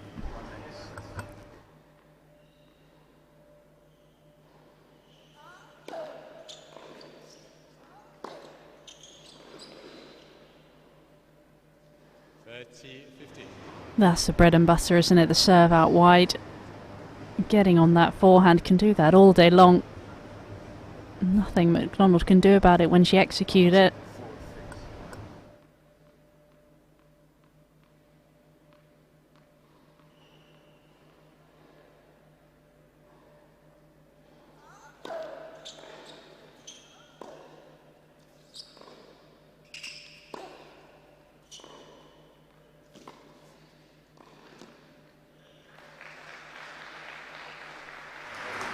Great volley to finish that point there.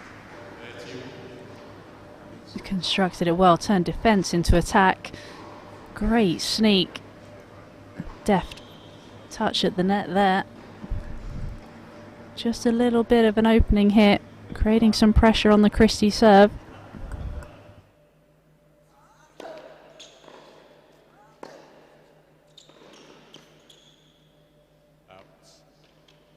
And it's that same trusty pattern over and over again this set.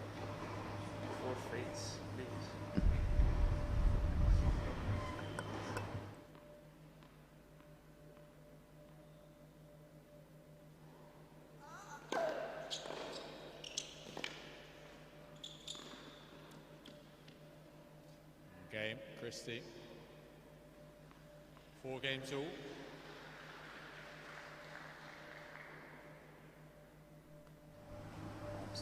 And that was an important hold there from Christie. Did well, could have been in a little bit of trouble at 30 all there. Came up with some 2 great points.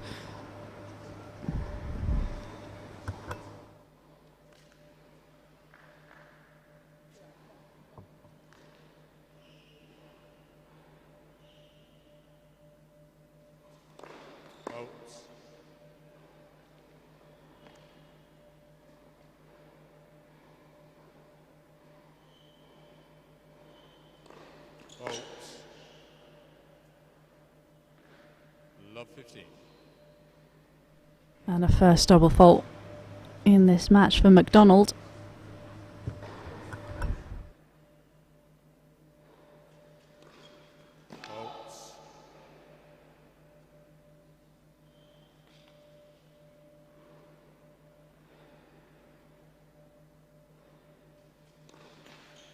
Led, second serve.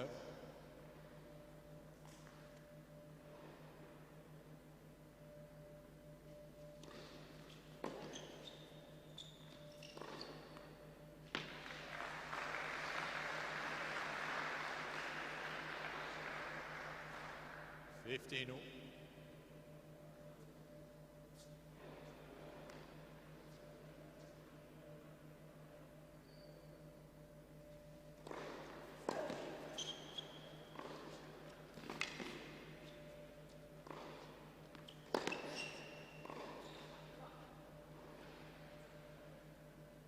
15-30. Door slightly open here for Christie. Just starting to put the pressure on the McDonald service game here.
That was a chance.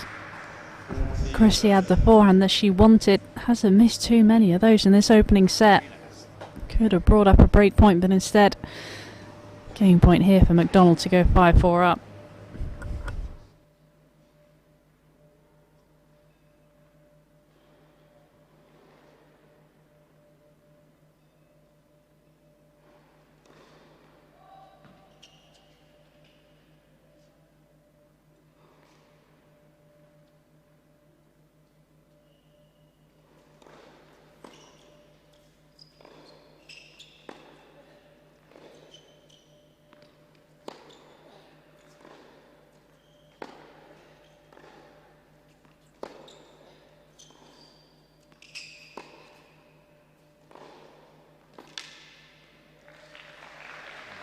Big hitting there from Ella McDonald. And she comes through a tough service game. Gets her nose out in front in this opening set, 5-4. Puts the pressure firmly straight back onto Freya Christie.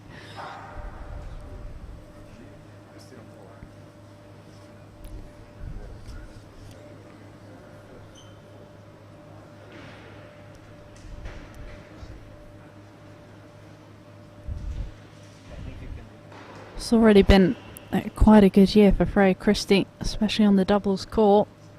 Won 4 titles and won a couple of weeks ago in Glasgow, the W60 event with Ali Collins, who is her partner here.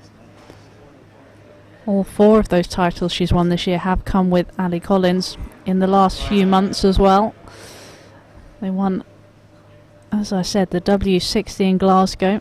They've won a W80 event in France, and they've won 2 W25s in Aldershot and Fox Hills. Currently at a career high of 174. But now, can she find a way to get through this service game and get back onto equal terms in this opening set?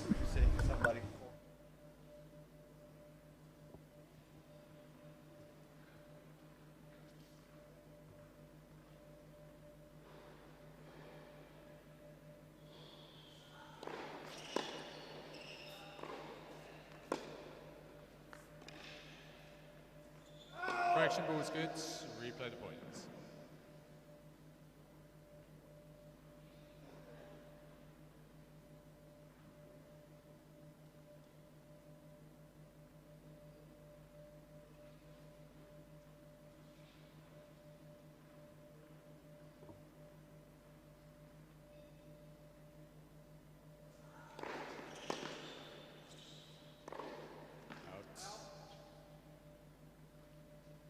Love 50.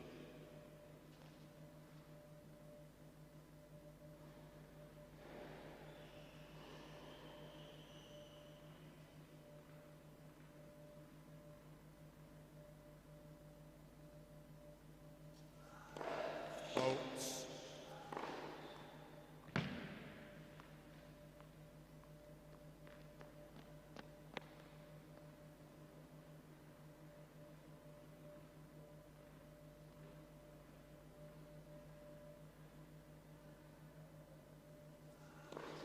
Bolts.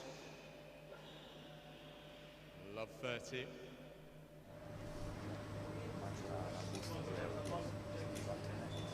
The door is opening here for the 17-year-old, Love 30. Pressure fully on the Christie shoulders.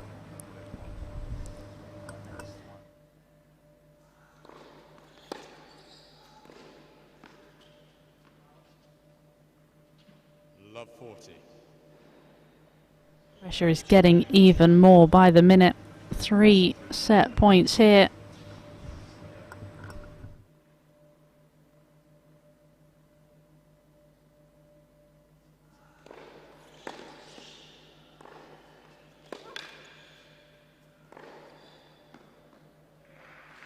What a way to save the first one.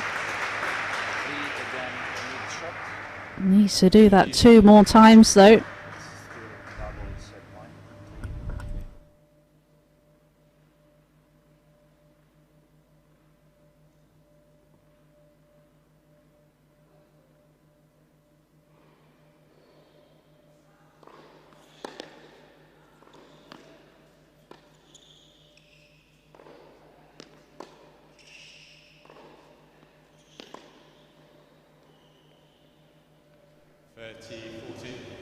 And a second one saved. I'm sure McDonald would like that slice back. Turned around in frustration having missed that. Still got 1 more set point to go.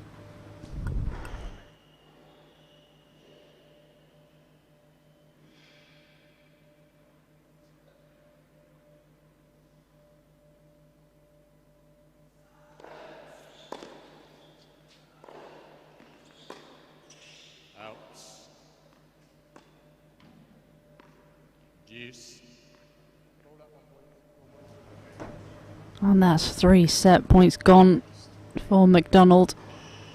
Can she get over that disappointment and regroup here?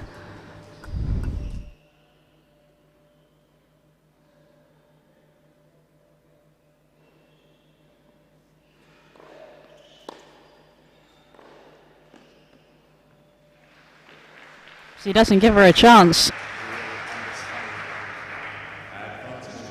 Over and over again, it's been that wide serve and forehand into the space. And you just cannot do anything about it. Game point here for Christie.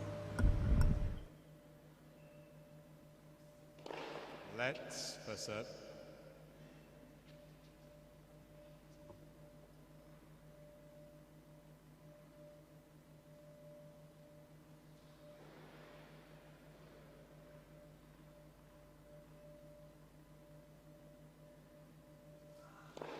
Bolts.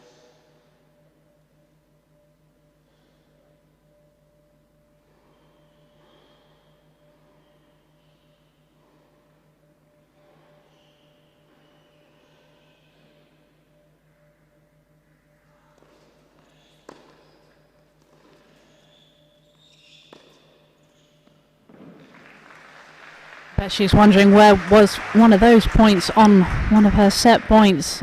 But gets it back to deuce. She's not giving this game up without a fight.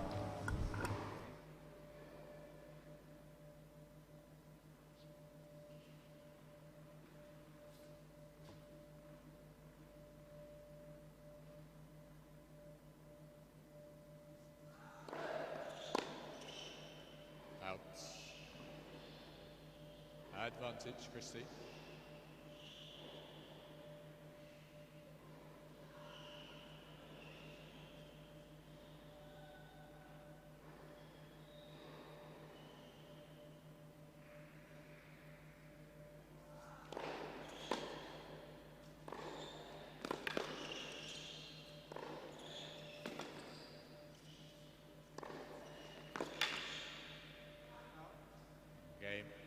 Christie. Fantastic resilience there from Christie to come through that.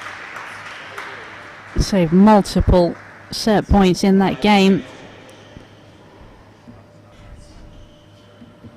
Is McDonald going to be able to get over that disappointment of not having closed out this first set? Momentum definitely with Christie now.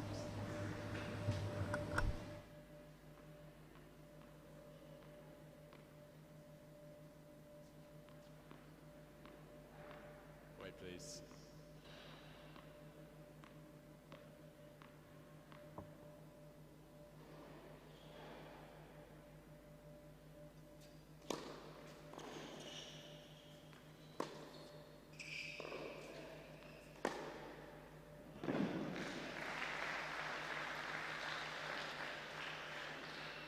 $15.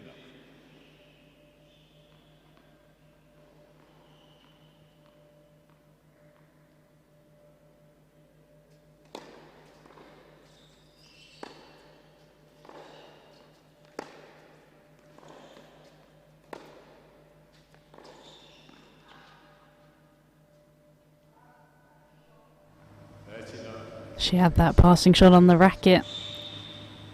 I'm sure she was looking to make McDonald play a volley there. But a big enough presence to the net, forcing Christie to miss it wide. 40 love. And then just hitting another rocket of an ace out wide. Racing through this service game. Done so well so far dealing with the disappointment of that previous game. Let for serve.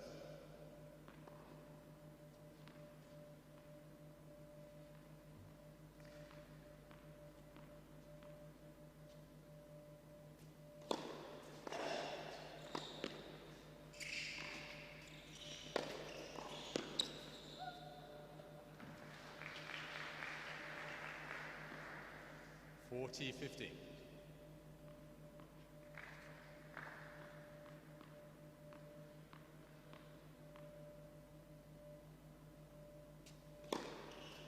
Game, McDonald.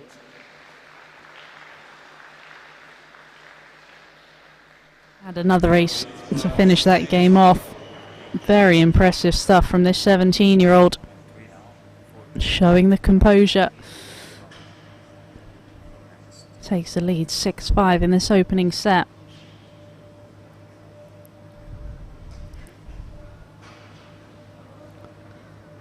There's been such fine margins between these two players out here. Get the feeling that it would only be fair to decide this first set with this high break. Both players for the most part have been really dominant on serve. Haven't really had too much of a look in on the returning games.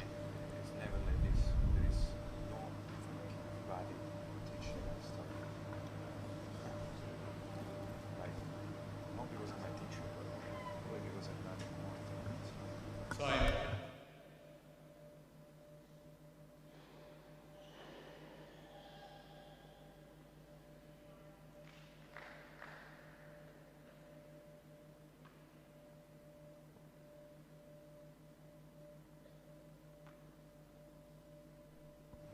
Pressure back on Christie here.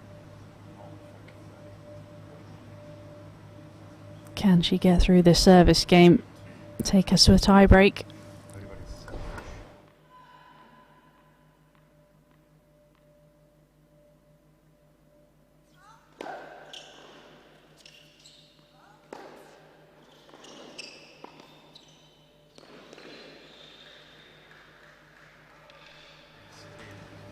Great finish with that volley.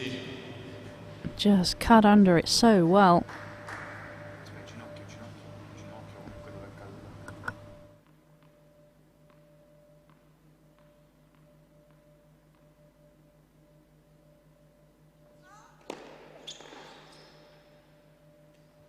Love.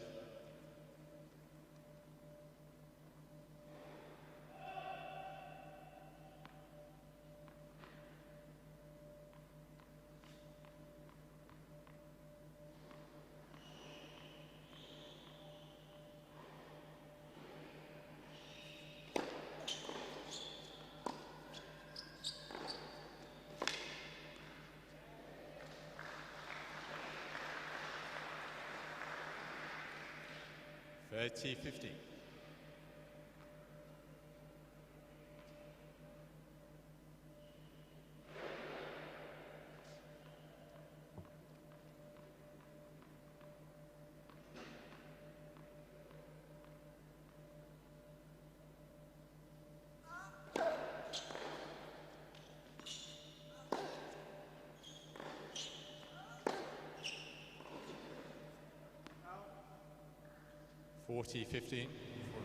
That forehand causing all the damage again, forcing the error from McDonald, pushing her deep behind the baseline.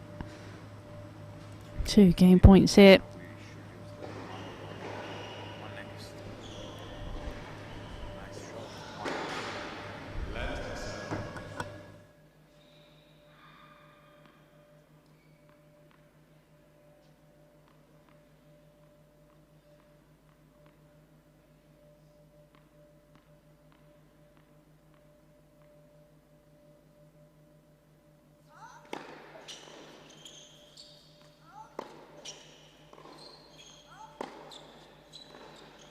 Game, Christie. Very confident hold there from Freya Christie.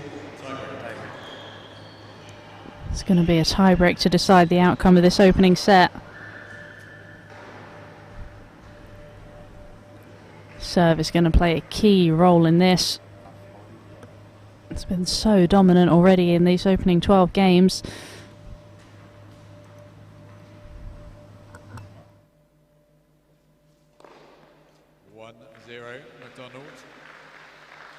And there we go. What a way to start this tiebreak. Another ace from Ella McDonald.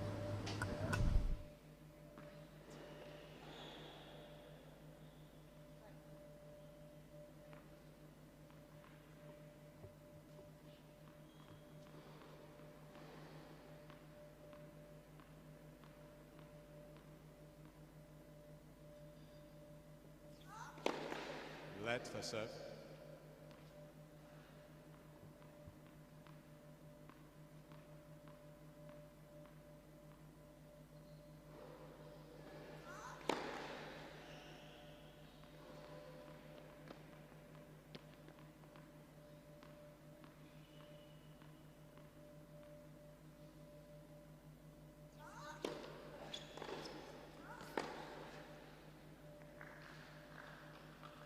Two zero, McDonald.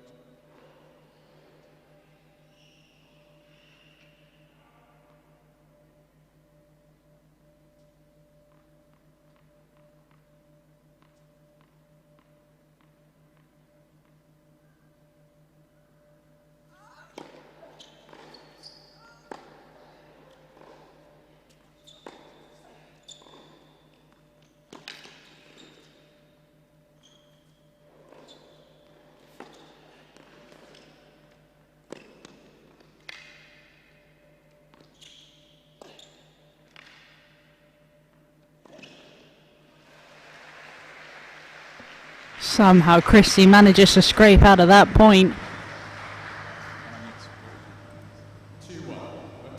Did so well, just keeping it low, forcing McDonald to hit up. Finally getting the chance to put it away. Still only just the one mini breakdown in this tie break.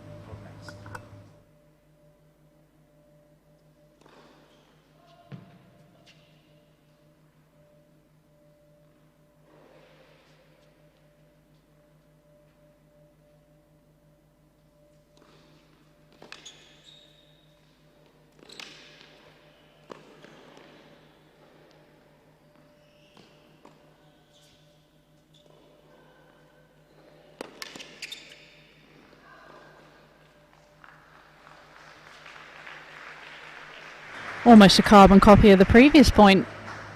Christie having to do so much running. Getting up the court for the drop shot, running back for the lob and back again.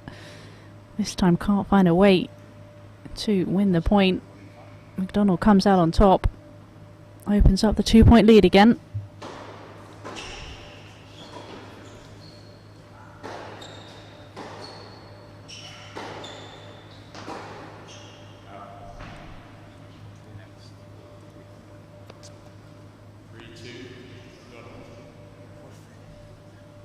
Serve not quite as dominant as it had been in the opening games in this tie-break.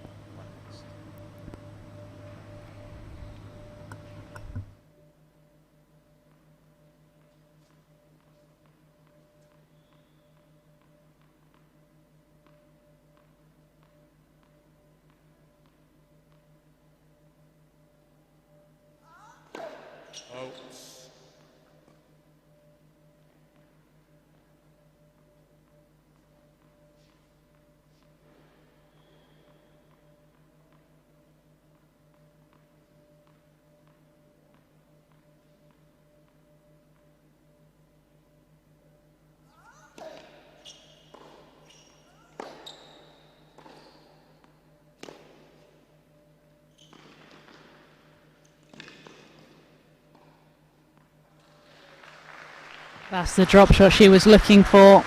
The last couple of points they had that exchanges up at the net. Finally finds that touch. And again manages a mini break. Heads to this changeover with a little bit of clean air between them. 4-2 to the 17-year-old. But as we've seen in this tiebreak, it's been pretty topsy-turvy. Anything could happen.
Out.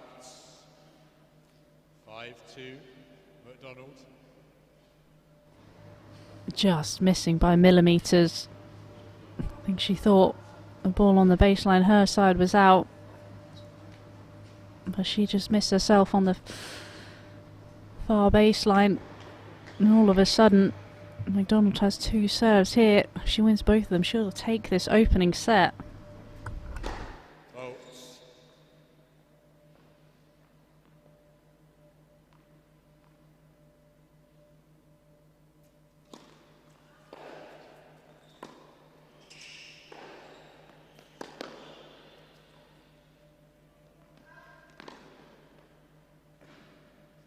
6-2, McDonald. Instead of having 3 set points, she has 4 set points in a row now. Can she finally get this one in the bag?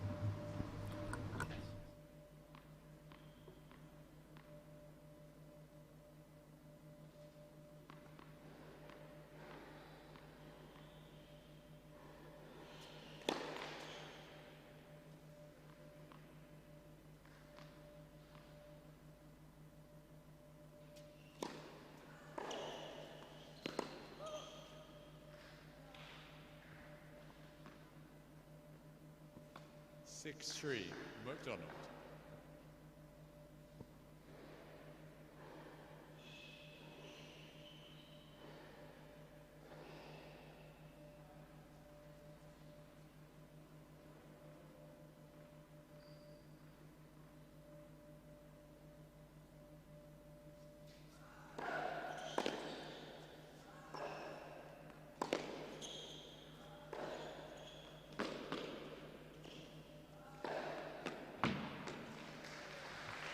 So impressive from Freya Christie.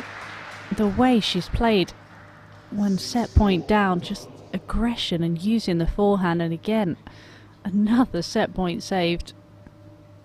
Still 2 more to go here for McDonald.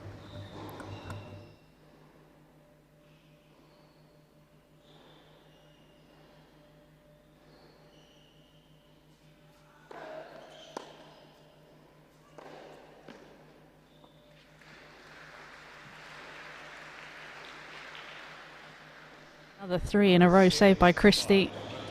Just seems to be bringing her best tennis when it matters the most. Can McDonald find a first serve hit?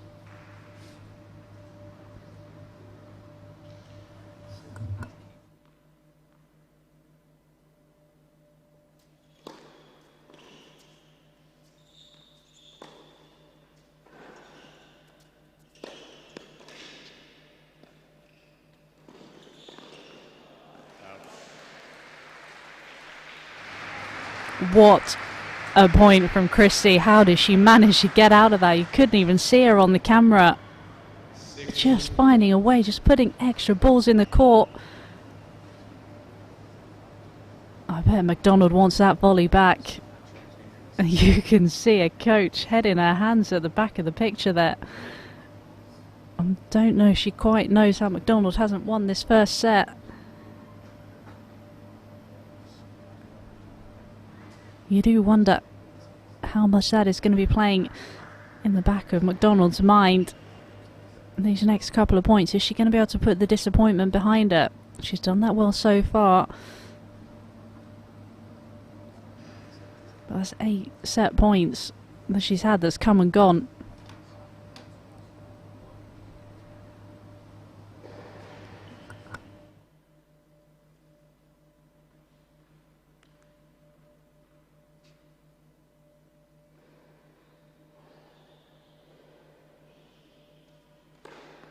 Seven, 6, McDonald.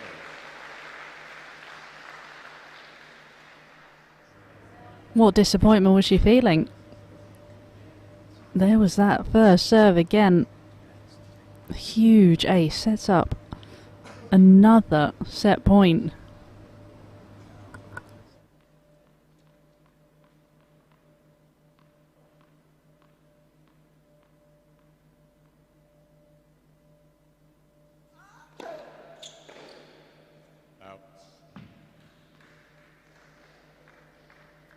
And another one comes and goes.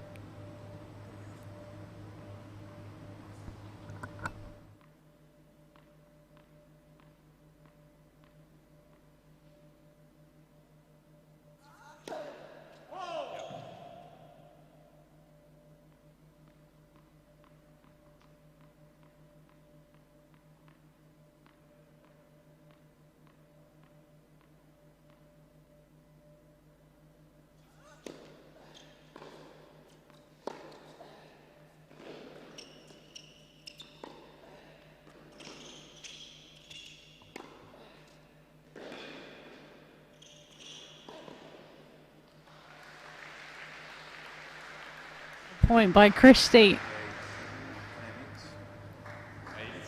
Did so well with the smash here.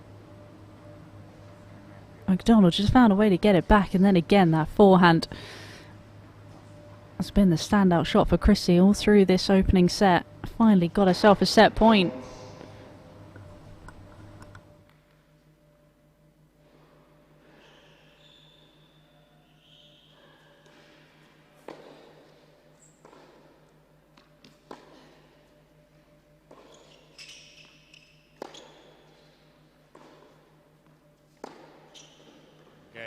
First set, Christie. Needed the 1 set point. Ella McDonald will be wondering how that first set wasn't hers. Somehow Christie pulls a Houdini act out and gets that first set under her belt. I think she'll be breathing a big sigh of relief there. Incredible resilience. Let's not forget, it wasn't just once she faced 3 break points in a row, it was twice, and the second time was 4 in a row. Yeah, somehow found a way to bring her best tennis at the most important times.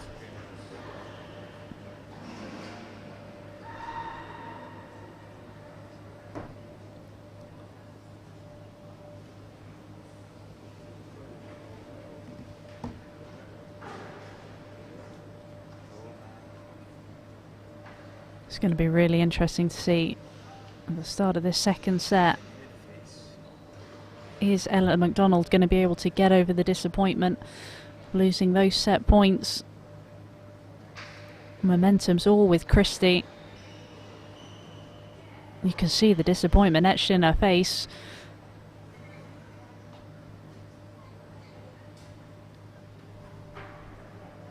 She's got to find a way to take the positives out of that opening set. There's a lot of things she did well, the serve and the forehand. Can she focus on those things? It's going to be tough. She's still in this, she's got to realise that.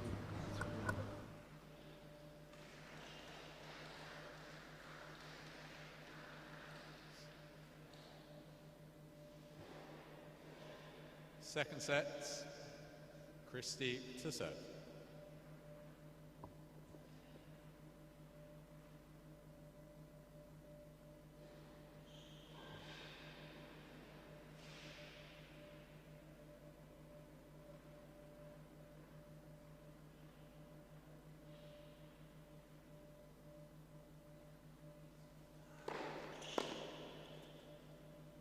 Outs, 15 love.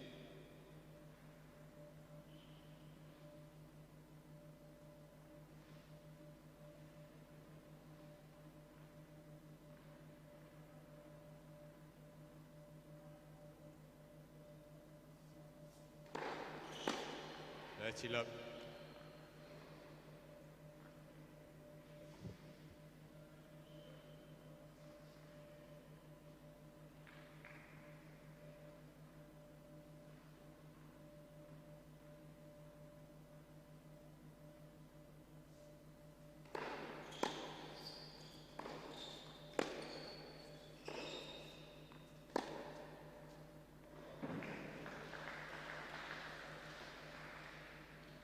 T15.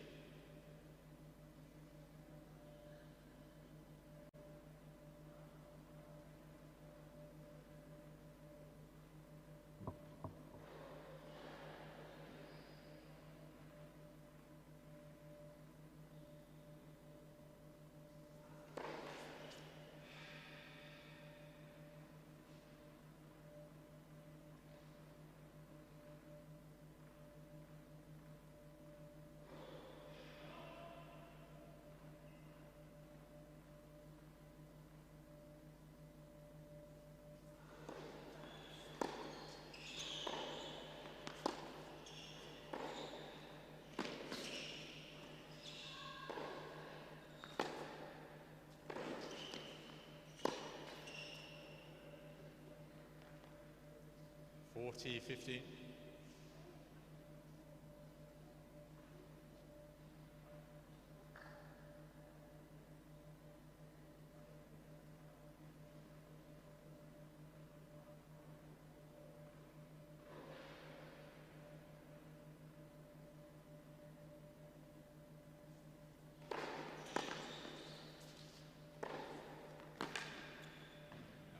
Game, Christie. Christie just taking that momentum off the first set, straight into this second set. You can really see she's striding up to that net. There's a confidence to her. Really wants to put her foot on the gas.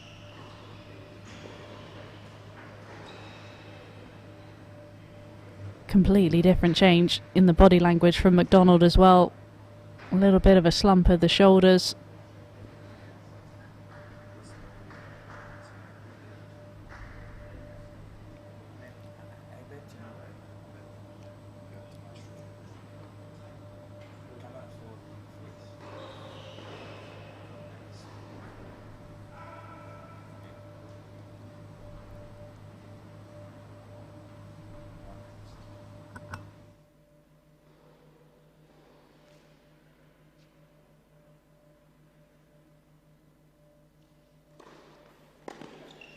Outs. 15 love.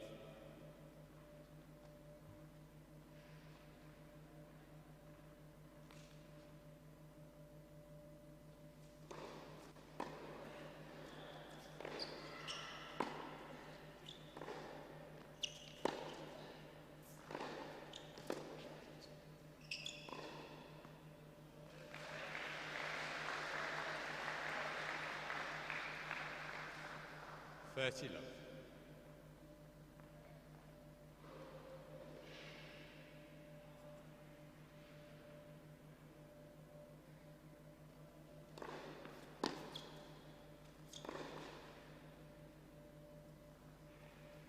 30-50.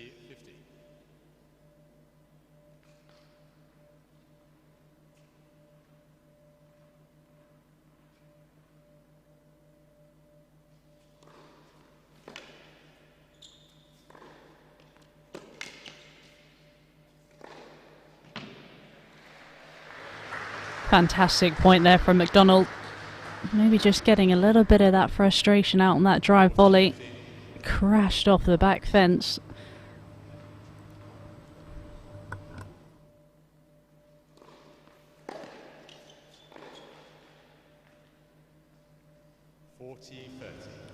Important here that she still tries to focus on the game plan. How well she was constructing the points. Doesn't want to try and pull the trigger too early here.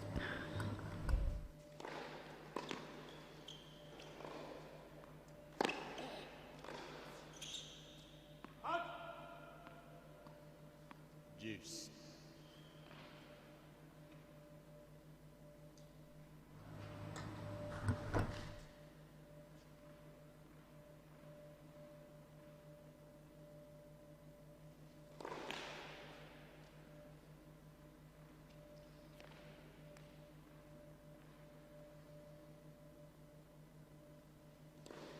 Let's. Second serve.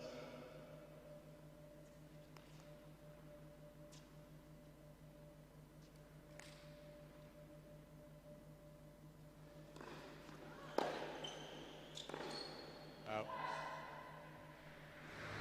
Errors are starting to flow from the McDonald racket. Decision making is starting to go out the window a little bit. Really just got to find a way to get back to the plan of what she was doing.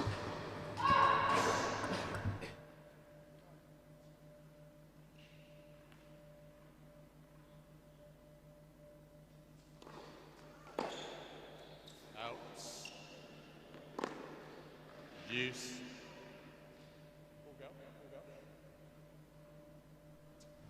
Christie will want that return back with the way the errors have been coming off the McDonald racket.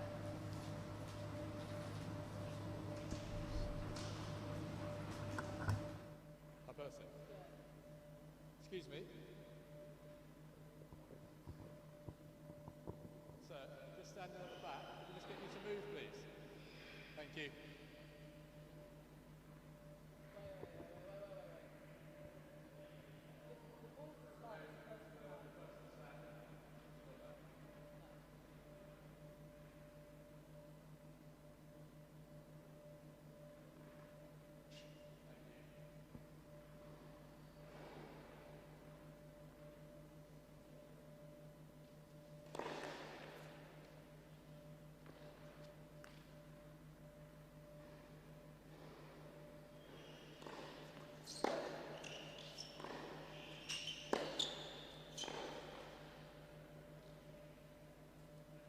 Advantage, Christie.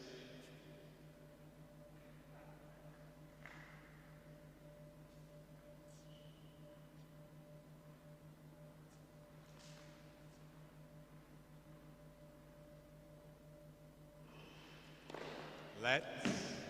First serve.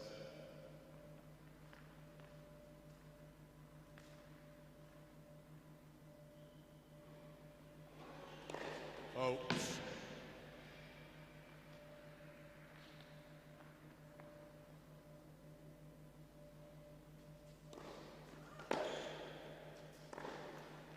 Game, Christie.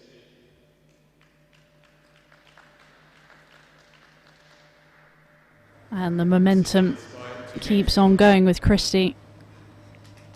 Gets that break early in the second set.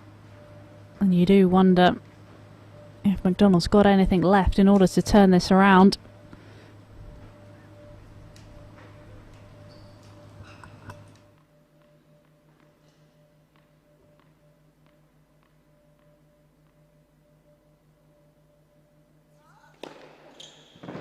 Love.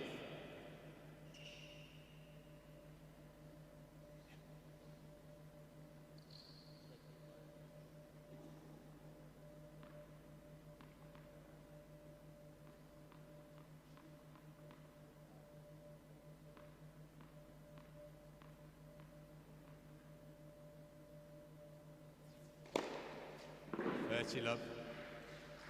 Serve is really firing on all cylinders now. Really starting to race away in this second set.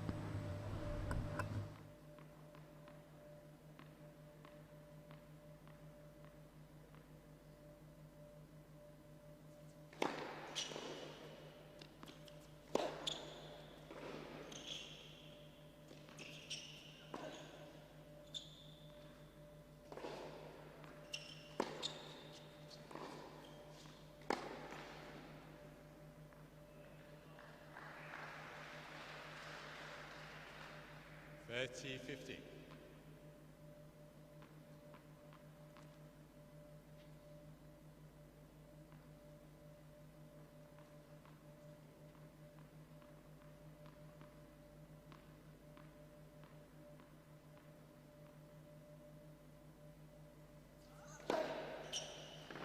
$40-15. And another ace there for Christie. Really hitting the spots with that serve. Nothing that McDonald's can do about it.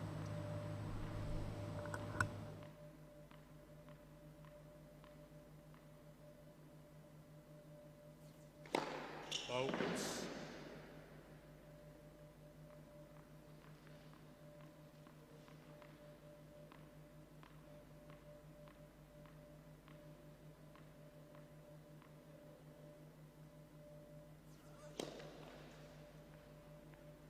$40-30.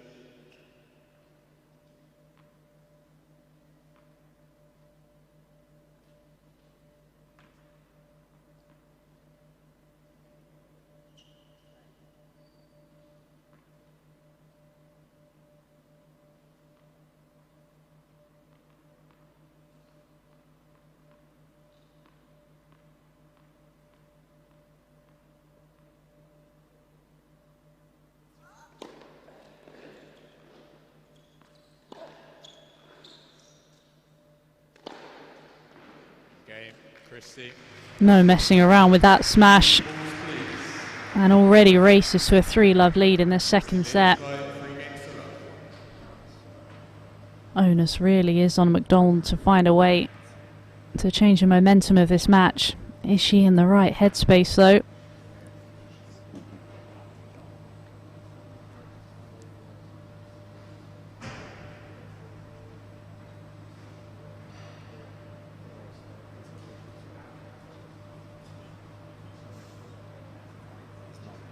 New balls again. Coming out. They're going through the air and off the court a lot quicker.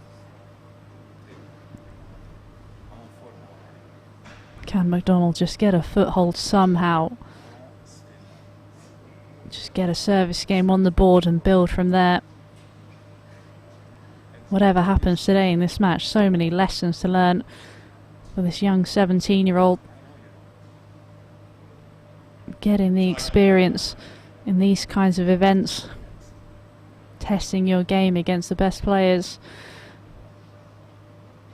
She'll take so much away from this, but still time to turn this around. Can she start with this game now?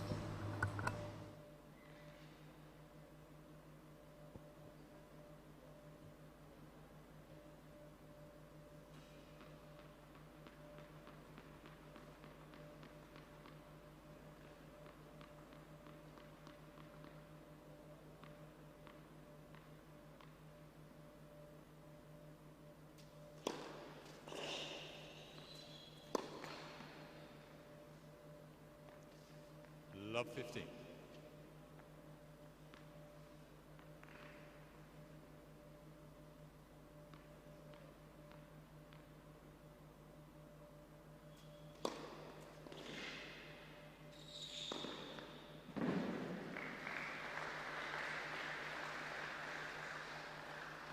$15 all.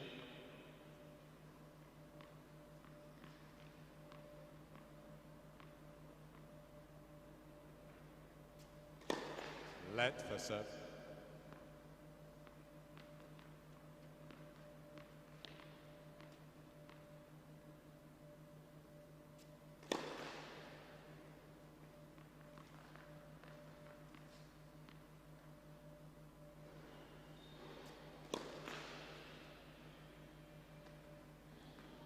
15-30.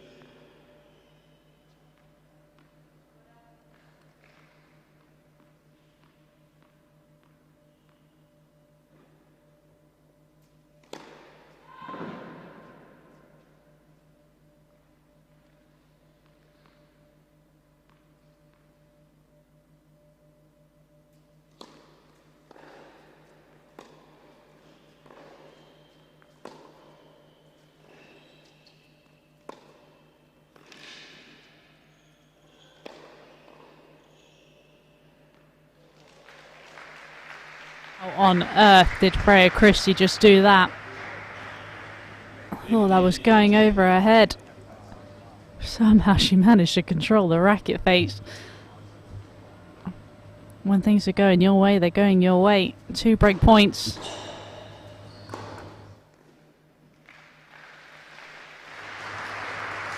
Not a bad way to save the first one, just absolutely threaded the needle down the line. Maybe slightly hidden frustration. Still got another one to save.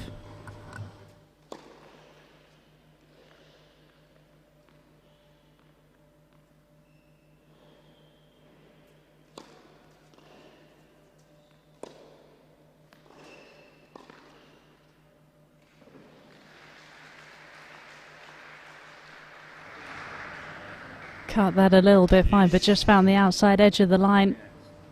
Another breakpoint save. She's fighting, clinging on in this match.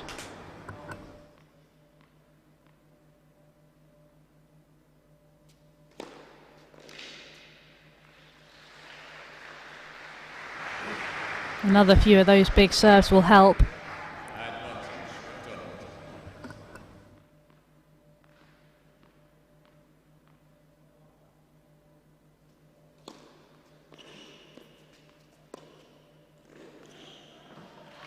McDonald's.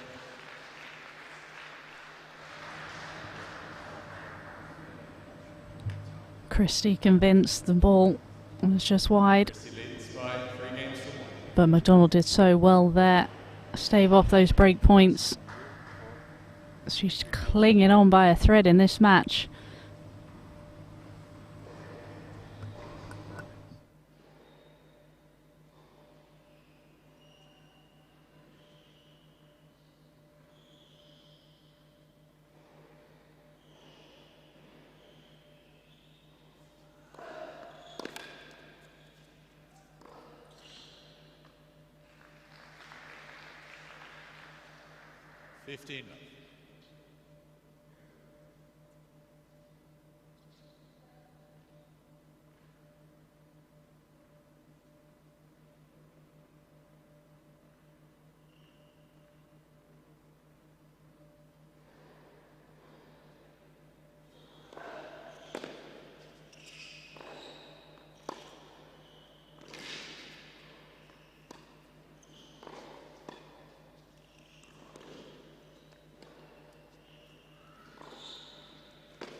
She made that look easy, that overhead, but it was far from easy. Moving backwards, still able to generate the pace, find the winner.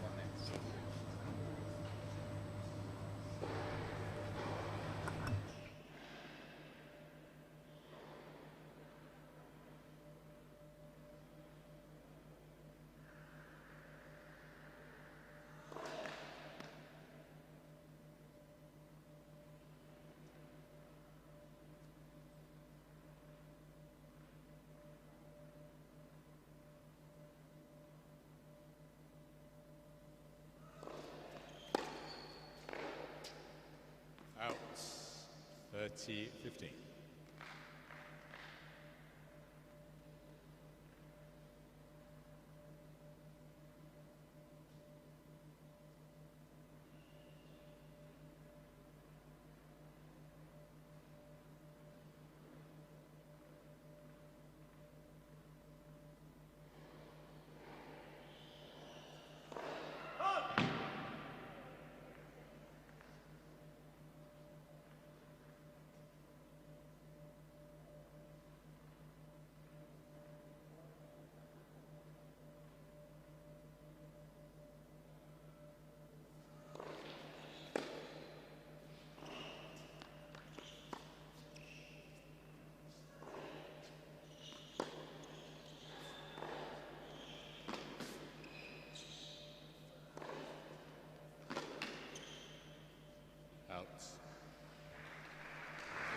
Dominating point from Christie there with the forehand.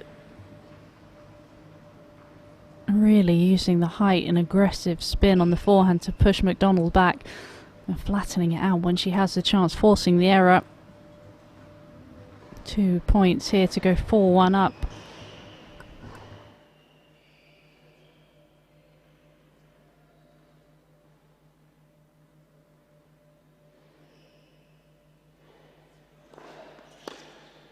Outs game, Christie.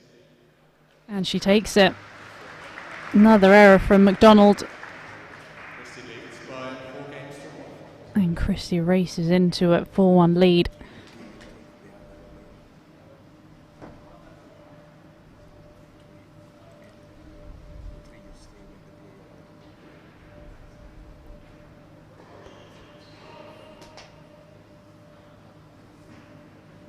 It's been an impressive performance from Christie. Mentally and tactically hung in so well. So many set points saved in that first set. Found a way to dig in.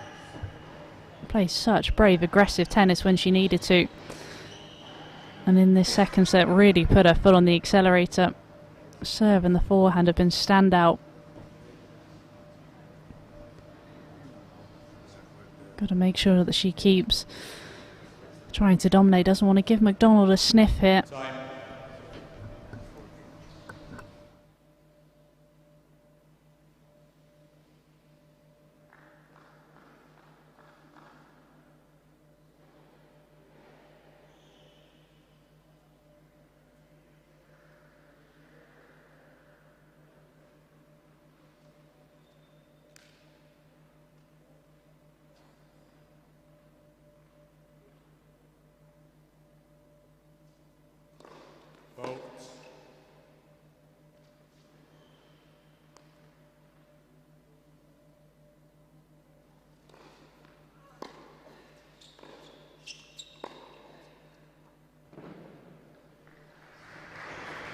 Beautiful backhand down the line. Stepped in, took it on the rise.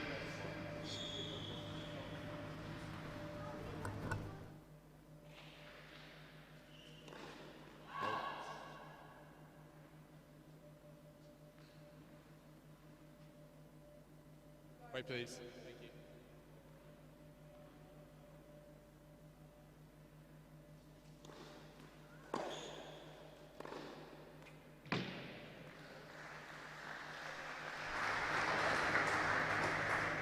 Just clipped the outside edge of the line. That was an absolute rocket of a forehand. 30-15. Followed by the serve. Definitely getting out the frustration on those last 2 shots. Faults.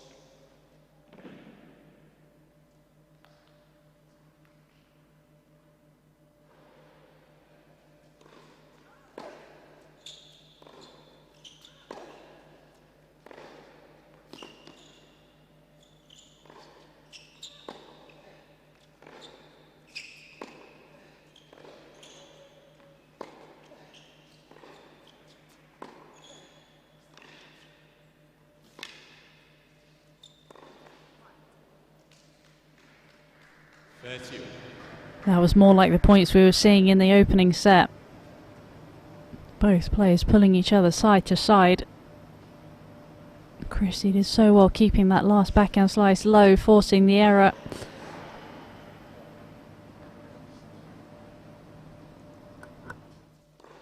Faults.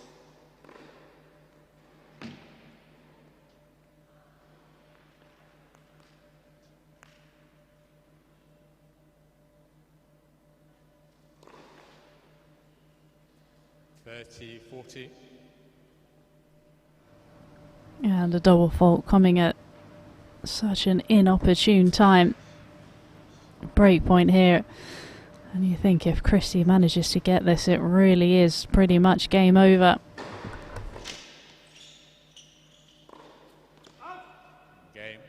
And she gets it. And finally the first real sign of frustration from McDonald. Just one more game for Christie to win to get over that finish line and set up a clash with the number 1 seed, Annalena Kalinina.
Second serve.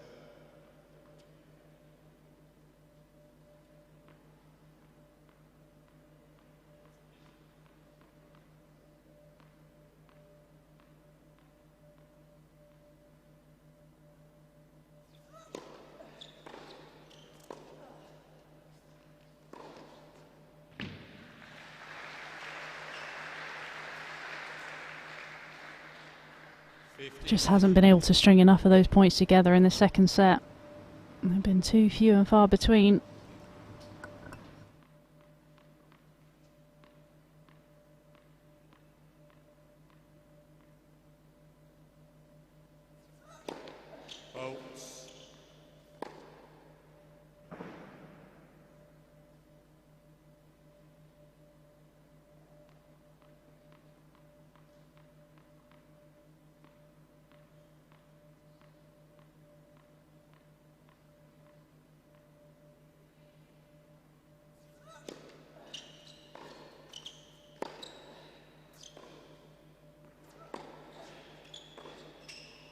Out. 30-15. That's been synonymous with McDonald this second set. Just too many errors leaking off that forehand wing.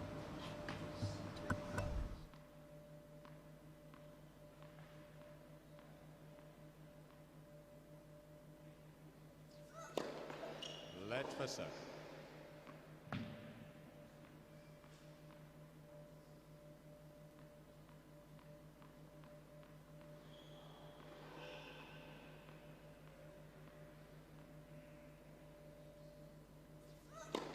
Votes.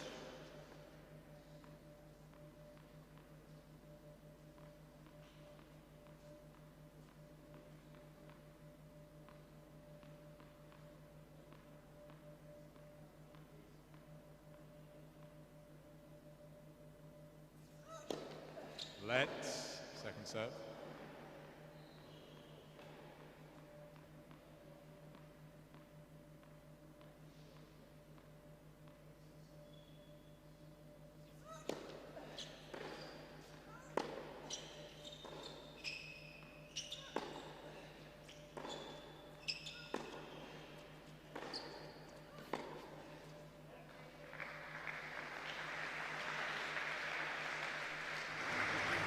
Still hanging in there, McDonald.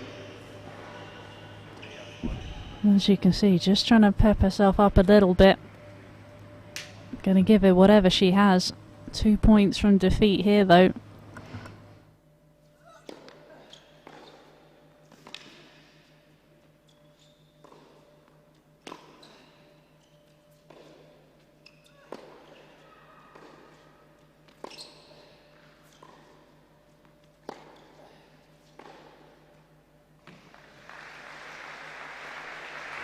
Somehow finds herself a break point. What a backhand. And again, it's those flashes of brilliance that she's shown this set, but just hasn't been able to string them together enough. Bow sets up a break point. Can she prolong this match a little bit longer?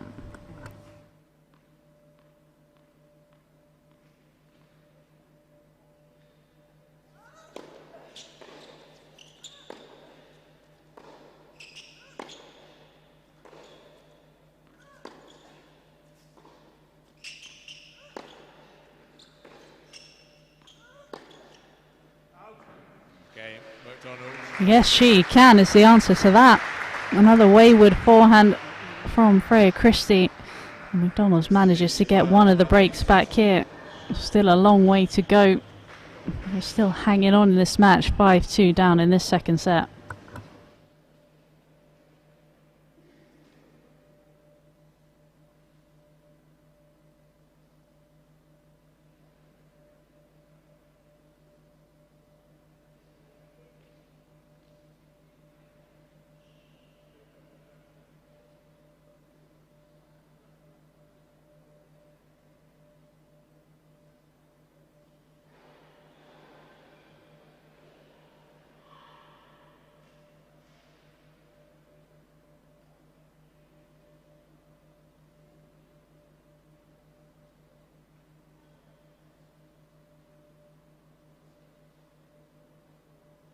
Time.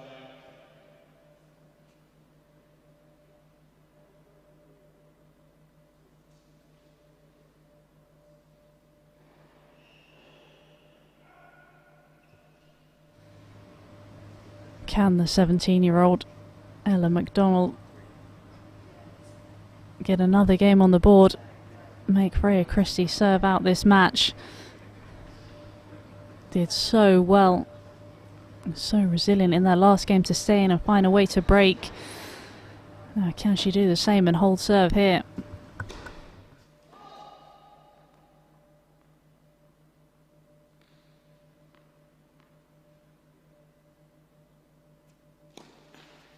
Led second serve.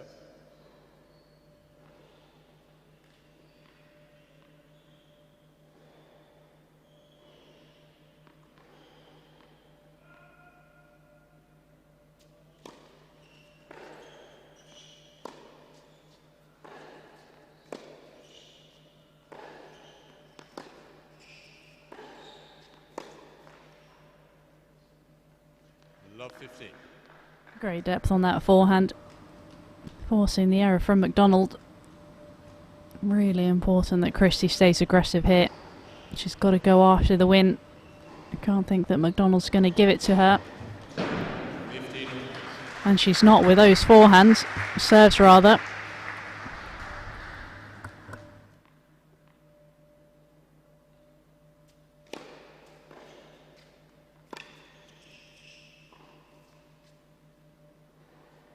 $30.50.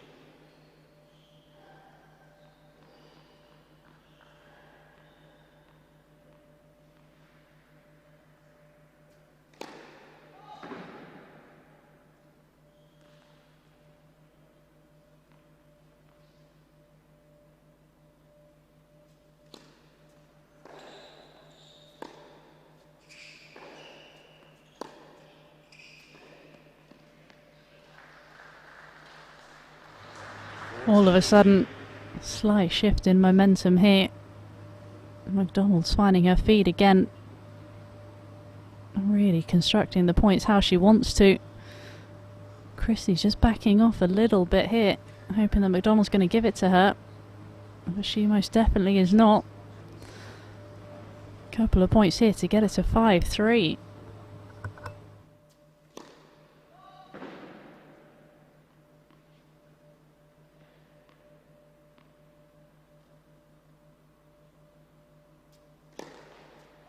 Yep. 40-30.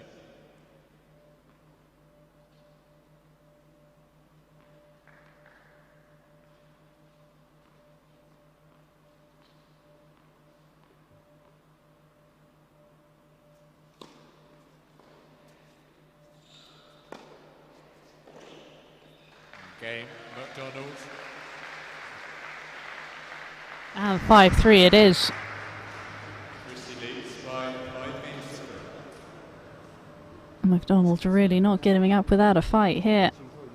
Crowd trying to get behind it. They want to see more tennis.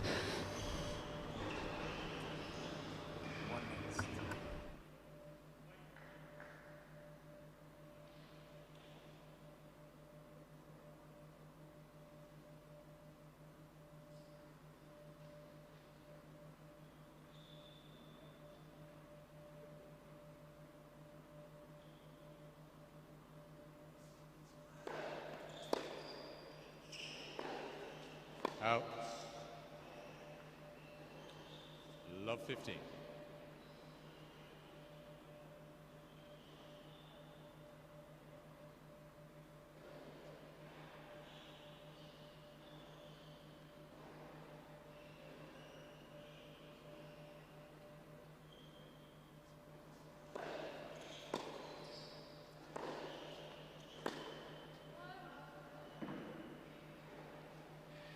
All.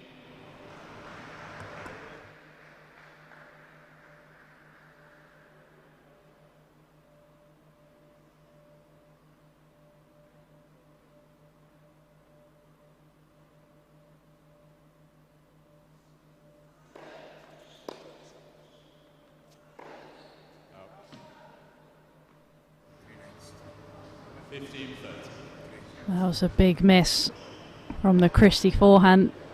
Just maybe starting to overpress a little bit. Starting to feel the pressure of Ella McDonald making a comeback.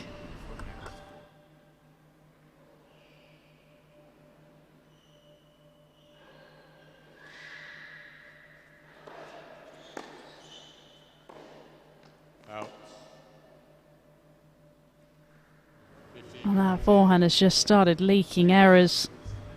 And all of a sudden, you didn't think this 10 minutes ago. But McDonald has 2 break points to get back on serve in this second set.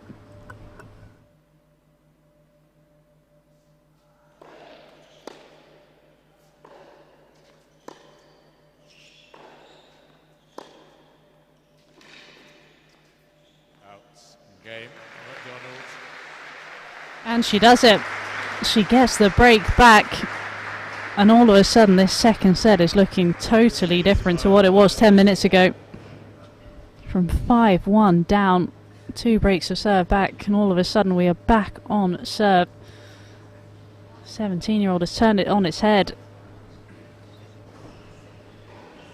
Freya Christie has got a lot of thinking to do at this change of ends.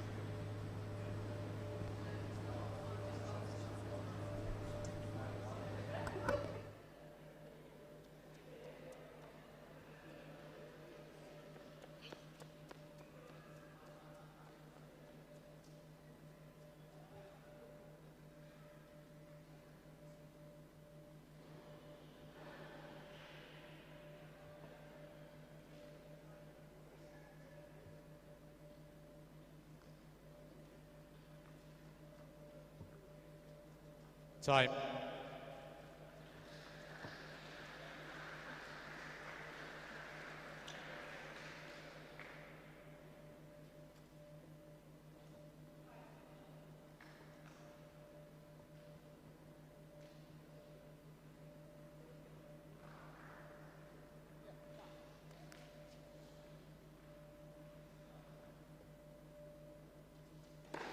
Votes.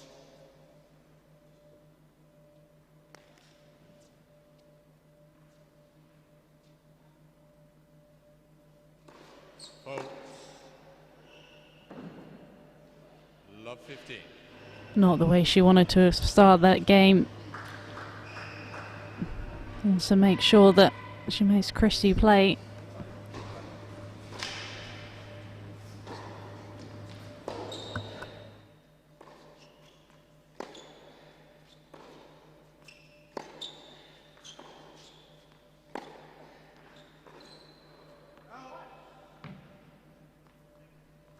Love 30. 2 cheap errors. Gives Christie a love 30 lead here and just 2 points away from eventually closing this match out.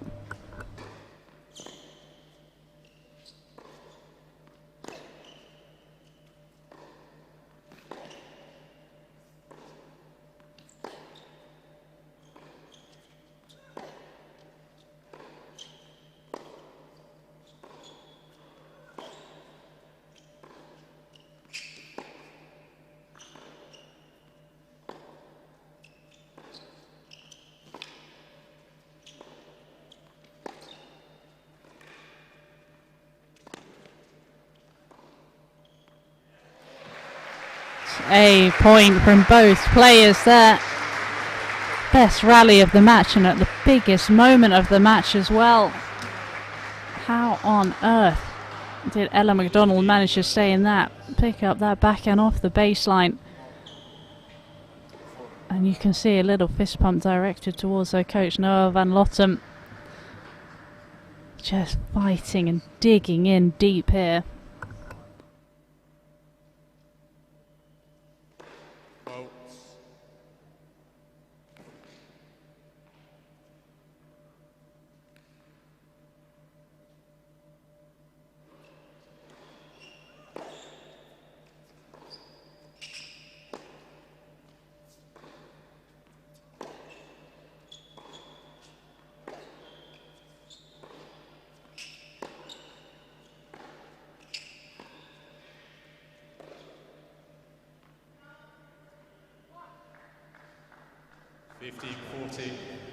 Finally, that forehand error sets up 2 match points here for Freya Christie.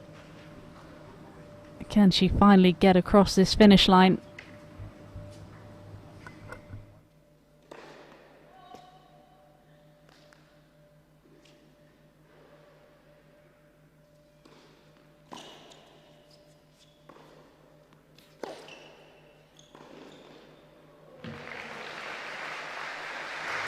Unbelievable backhand.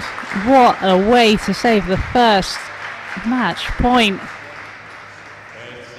Great forehand there from Freya Christie. She was outside of the doubles tram lines.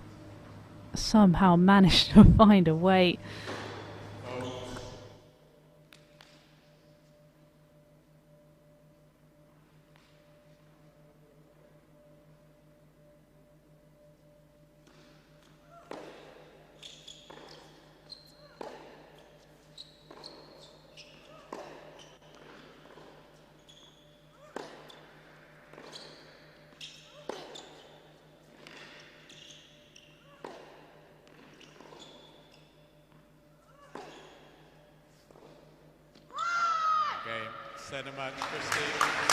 What a match between these two players. Freya Christie just manages to get over the line. But what a fight from Ella McDonald. Made Christie work so hard for that at the end. Christie did so well getting over that finish line. Fantastic match from both players there.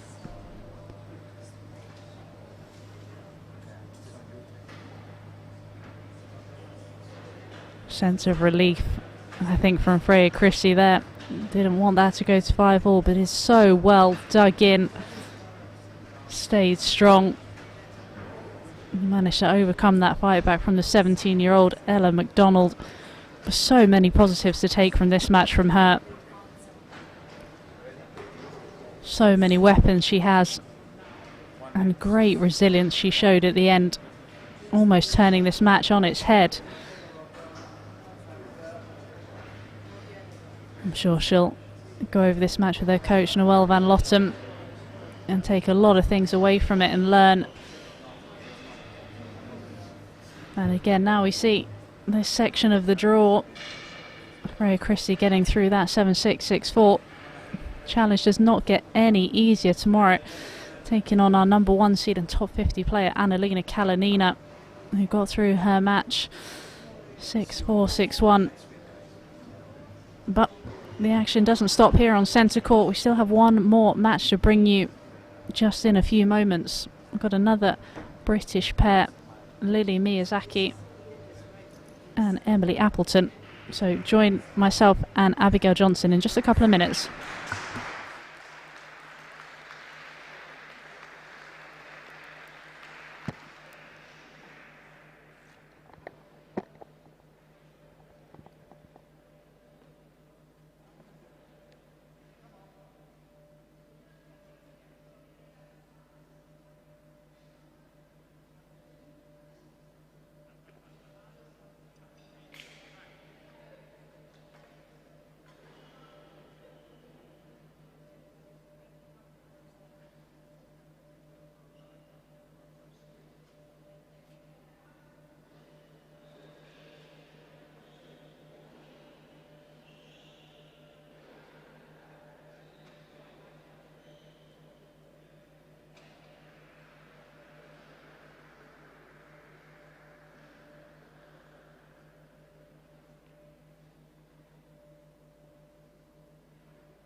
I have my orders. It is time for the final match of the day on centre court. First up, please welcome Diana Marcinkiewicz and Joanna Garland.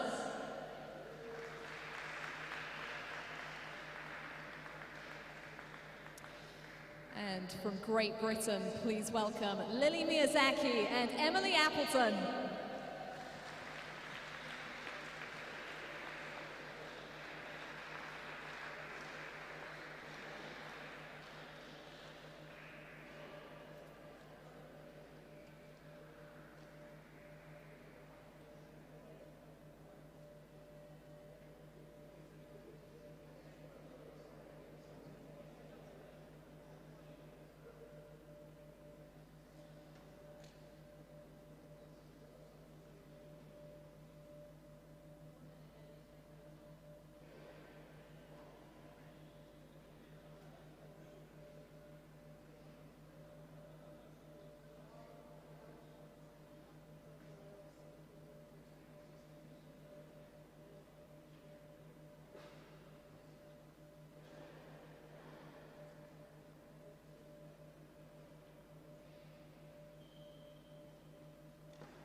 Hello and welcome back to the Shrewsbury Club for the final time today on this first day of main draw action at the W100 Shrewsbury, the biggest indoor women's tennis event in the UK since the 1990s. It's been a while, it's been much anticipated, and it should be a great clash to close the day on centre court. Doubles match between Emily Appleton and Lily Miyazaki, long-time doubles partners, up against the first-time pairing of Joanna Garland and Diana Marcinkiewicz. With you for this match, Abigail Johnson, and alongside me, Anna Smith, who just had quite a long one in the singles. Freya Christie just holding off the comeback from Ella McDonald to get it done in straight sets. It got a little bit tight at the end there, Anna. Yeah, Abigail, you could definitely say that. I was slightly concerned she might not pull through, but she did really well to find a way to get through that last game, but all credit to Ella McDonald for fighting back. Big time. Here is Emily Appleton, and there was big time stuff from Appleton last week when in the singles she came through qualifying and took it all, won the trophy at the W25 Loughborough. On the screen there you just saw her doubles ranking, which is higher at the moment, world number 194, and she's really had a major focus on doubles this season.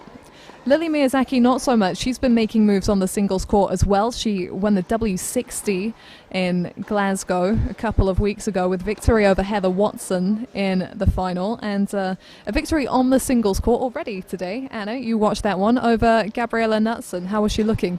She looked impressive. Very solid performance.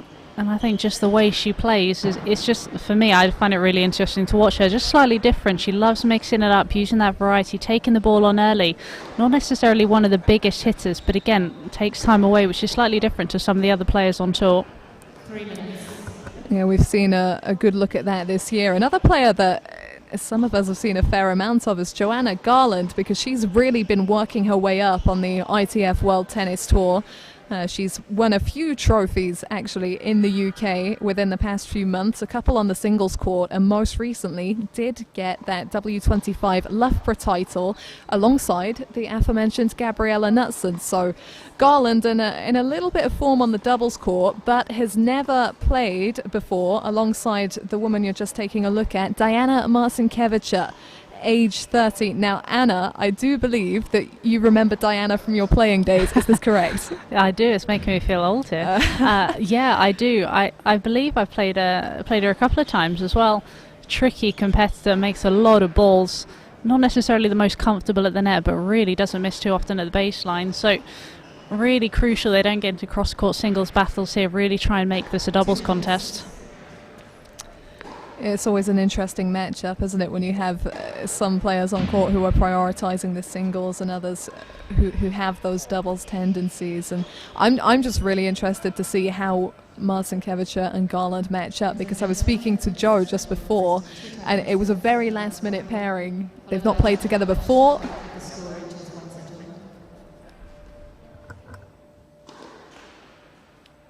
The team of Emily Appleton and Lily Miyazaki won the toss and chose to receive.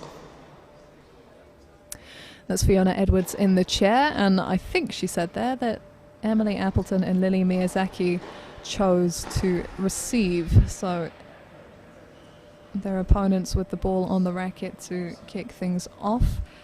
Emily also on the singles court earlier. Not so positive a result for her against Eva Lies of Germany. I think that was a straightforward straight sets win, but Appleton said afterwards she just played a joke. She said if she keeps playing like that, she could well win the tournament. You do have days like that where your opponent is just feeling it and there's not a lot you can do. Yeah, sometimes you just have to hold up your hands and say too good, and obviously one of those days was today, unfortunately for Emily, but that's the beauty of tennis. You've always got another chance to put it right, and she's got one very quickly after that, so I'm sure we're going to see a different player out there today. Yeah, very quickly, although her singles match was first on, so I think she's found it quite a long day. It's a good job. It's a nice club here in Shrewsbury, and boy do they do a good job staging these events. Personally, I've been coming along and seeing these for the past 6 or 7 years, and right the way up from W25 level, that's the second step up on the pro circuit.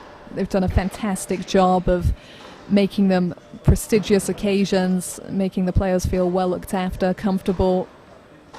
I'm certainly seeing that in the early stages of this week. The W100 hosting, I think, the third biggest women's tennis tournament in the world at the moment this week. The WTA finals ongoing in America.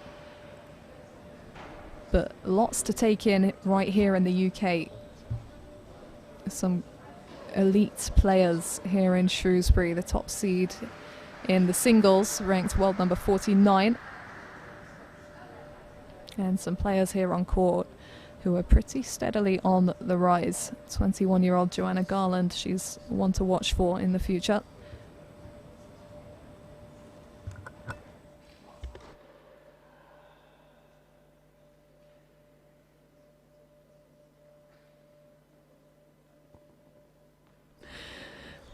Fifth and final match of the day then on centre court, and it is Joanna Garland with the ball in hand to kick things off.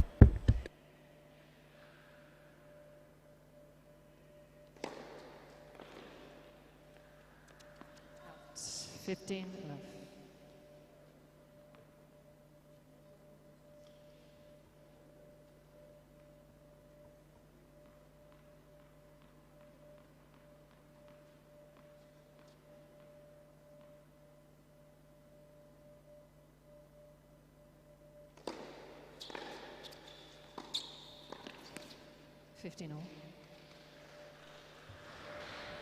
Great return there from Miyazaki, really setting up her partner, using the depth well, and Emily Appleton closing the net nicely.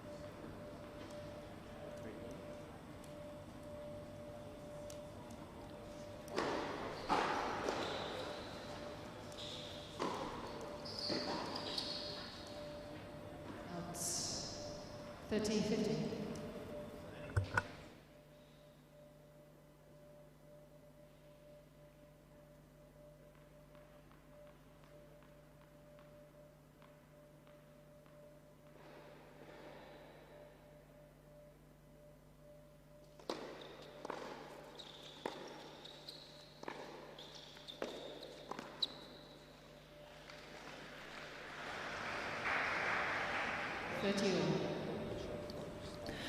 I mentioned these two with a fair amount of experience playing doubles together. Not so much across this year. They played the last couple of weeks together in Glasgow and Loughborough, but it's more years gone by that they've competed representing Surrey together. 40, 30. From the same county, so they've known each other for a long time, these two. And as Anna Smith can testify, because she used to be a doubles specialist, sometimes just having the friendship and the vibes on court, that can be part of the weapon of the team.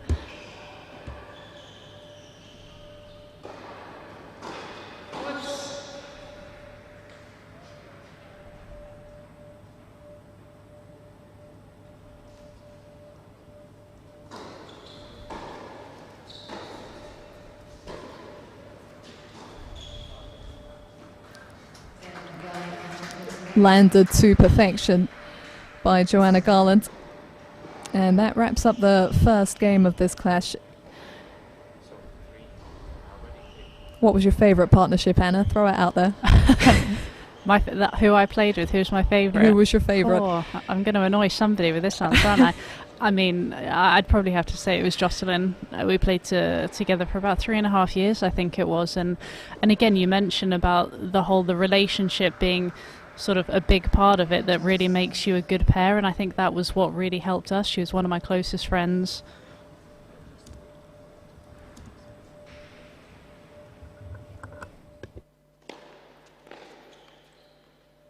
Love 15.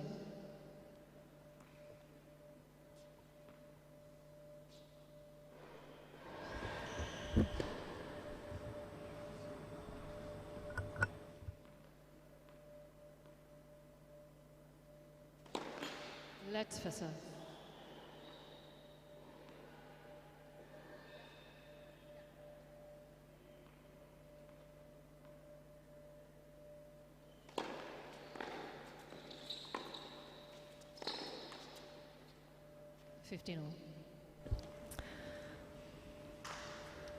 I mentioned this is the third week of the partnership for Appleton and Miyazaki. They reached back-to-back semi-finals in Glasgow and Loughborough.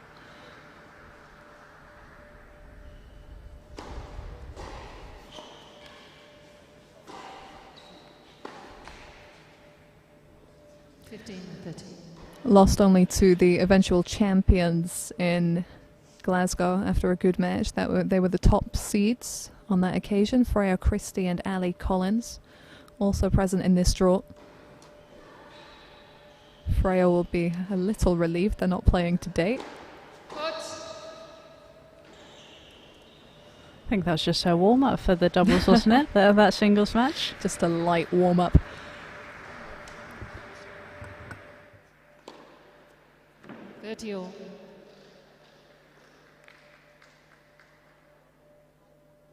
Now watch out for that. The Emily Appleton serve. That was the cornerstone of her run to the singles title last week. Came through in the face of so many deficits. 40-30. Such a big weapon when you're playing doubles. If your partner's got a big first serve, really helps set your partner up at the net. Or just gets you 3 points, as you've seen in the last couple.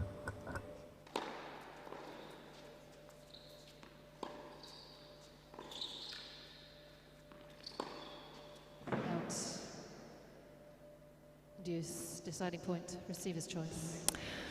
Yeah, we see it on centre court for the first time today, the sudden death deuce. And receiver makes the choice of who serves, or who returns even.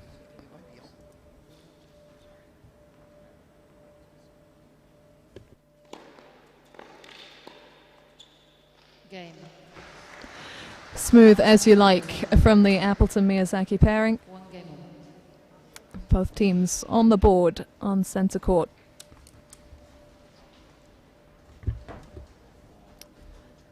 Well, there's been a British winner in every match that's featured a Brit so far today. Obviously one of Freya Christie and Ella McDonald had to lose out, but wins earlier in the day for Sonne Kartal over Katarzyna Karwa. And Lili Miyazaki herself 15 left.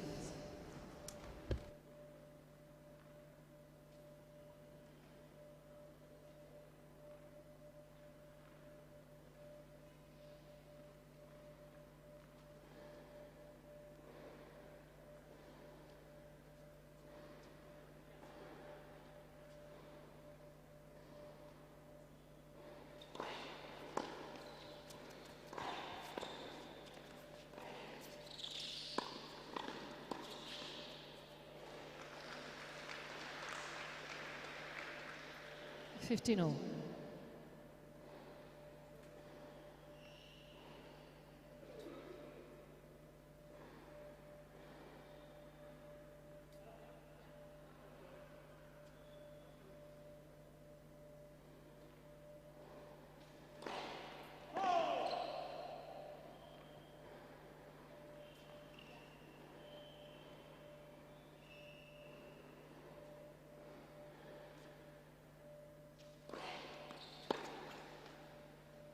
Thirteen, 15.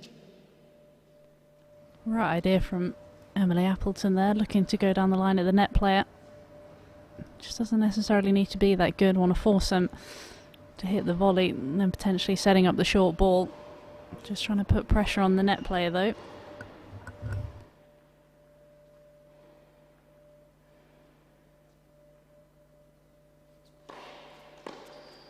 Out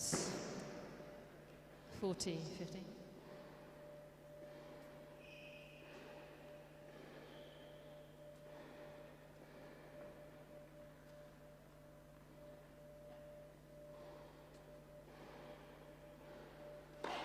Out.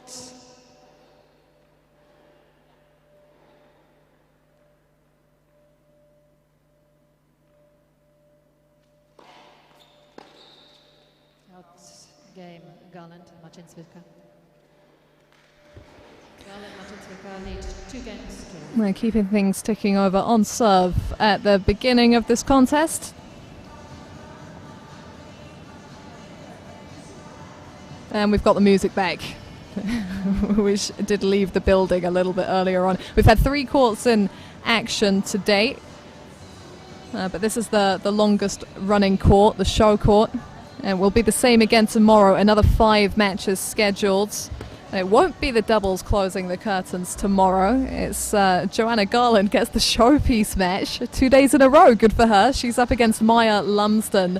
Not before 6:30 tomorrow night in the singles. Lumsden, a bit of a crowd favourite at the Shrewsbury Club, having won the W25 singles title as a qualifier 4 years ago. A few players here with previous success in Shrewsbury, and Lily Miyazaki and Emily Appleton will be used to the conditions, having both contested the UK Pro League finals week here last year, each making the quarter-final stage. 15 left.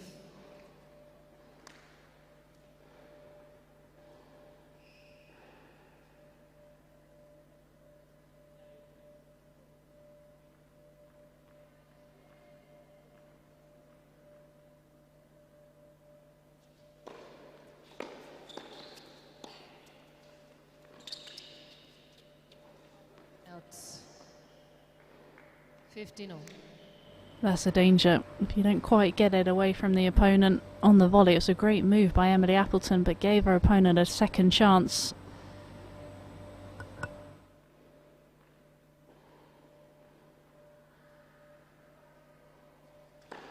Votes.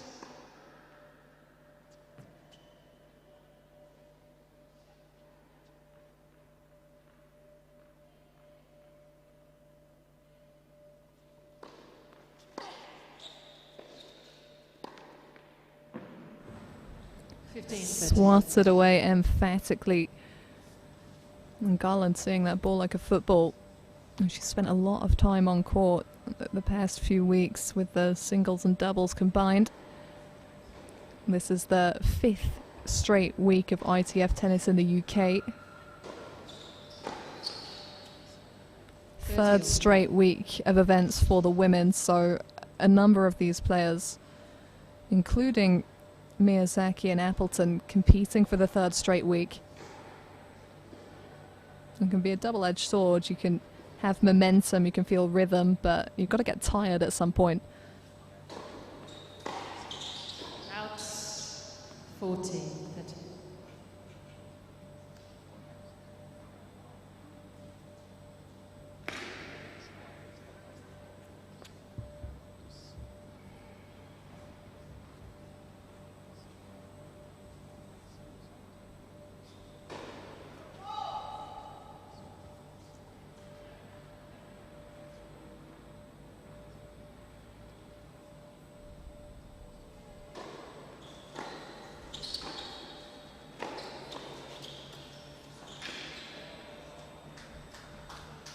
Use deciding point receiver's choice.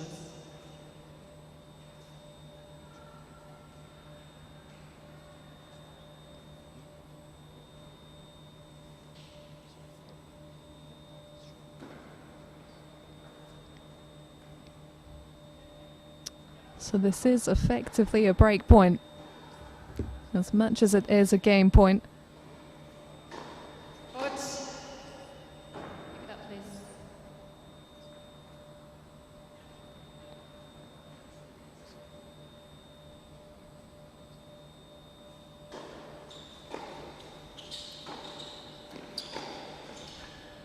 Okay, Garland. And it is the breakthrough for Joanna Garland and Diana Marcinkiewicz. Garland, Marcinkiewicz lead 3 games to 1. But early stages of the match, you never really know how much it's going to count at this point until the follow-up service game.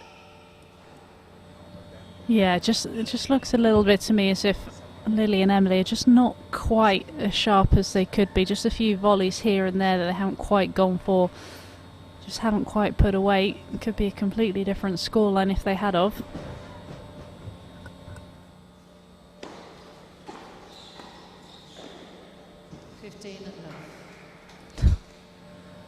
What's your thoughts on the sudden death juice in doubles? I'm curious. What are my thoughts on the sudden death juice in doubles? Give me a point on that one.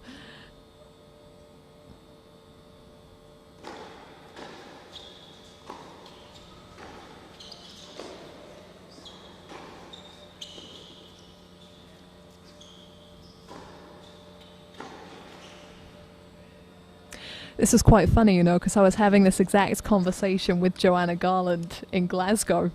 And I think we had the same take in that I can live with the match tiebreak to decide instead of a full third set.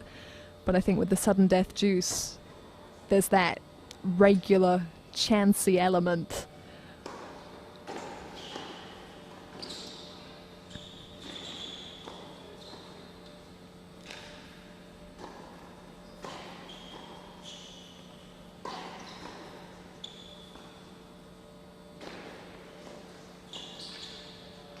Classic doubles rally right there. 15 and 13. I hope Emily Appleton's okay. Stumbled a little bit. No, she's smiling. I think she's all right. No, with the sudden death juice, I think something like a let cord can change the whole outcome of a match so easily. Probably even more so than if it were to happen in a match tiebreak, because of that immediacy of the impact.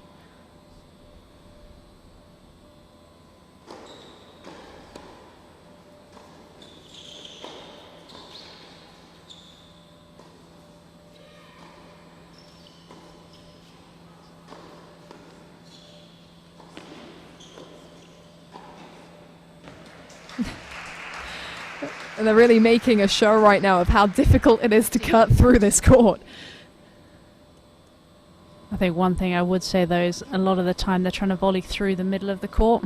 I'd love to see them really try and use the width a little bit more, open up, trying to find the spaces. Makes life a little bit easier for yourself when you're trying to finish those volleys. Found the window, Appleton, with the final volley to set up breakback points. Foot.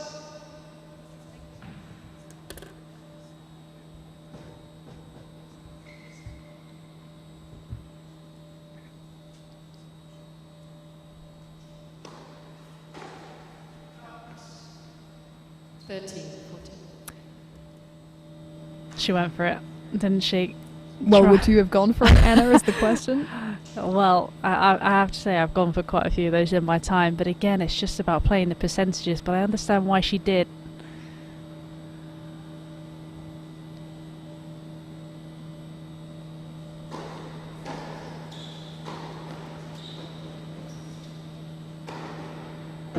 Oh, they set that up really well. Deciding what is choice. Just didn't quite get the timing of the move right. Just left too much space in that cross court. Still break point. Let's Hassan.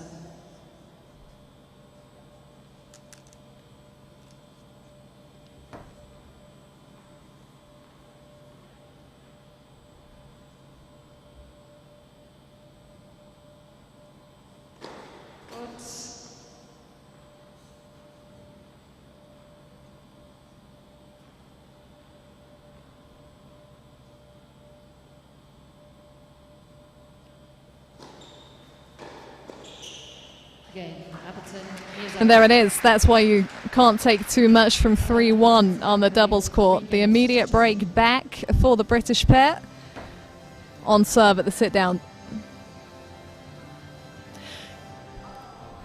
You didn't confirm your own thoughts, Anna, on the sudden death deuce. Let's hear it from the ex-pro.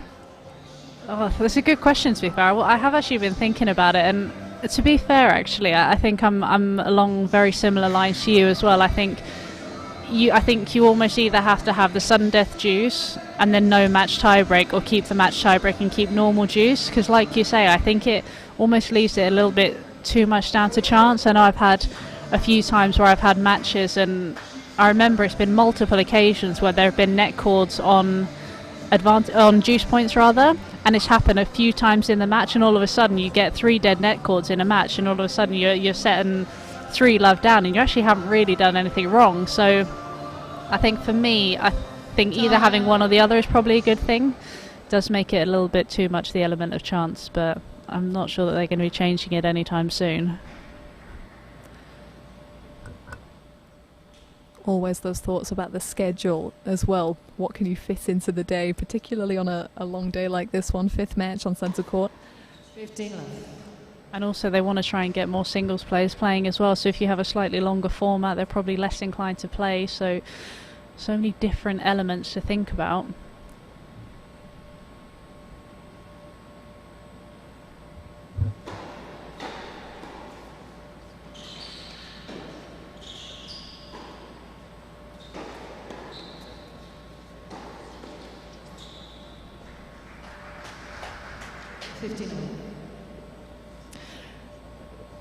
Lily Miyazaki has got such great hand skills and ability to craft the ball. I just feel like some of her volleys out here tonight, she'd want them to be a little punchier, just have a little bit more on them. You've been speaking to our coach Craig Vail, that's exactly what he said. Really? Yeah. There you go.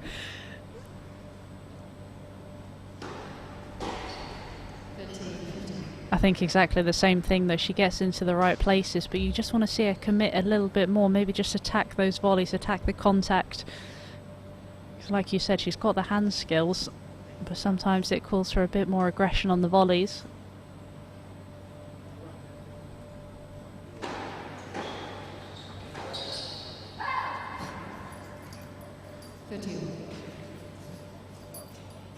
Aggression. Emily Appleton is never going to have issues in that regard. She loves the big strike. It's a case of when to pull the trigger.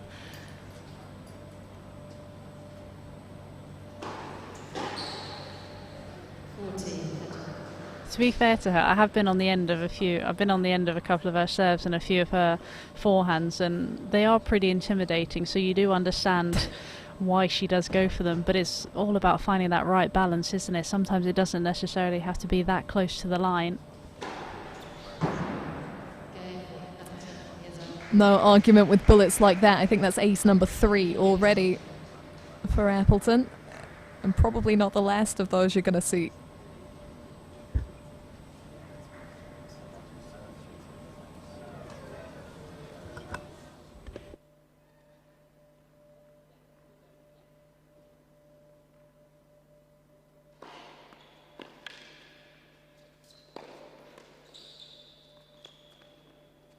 15 love.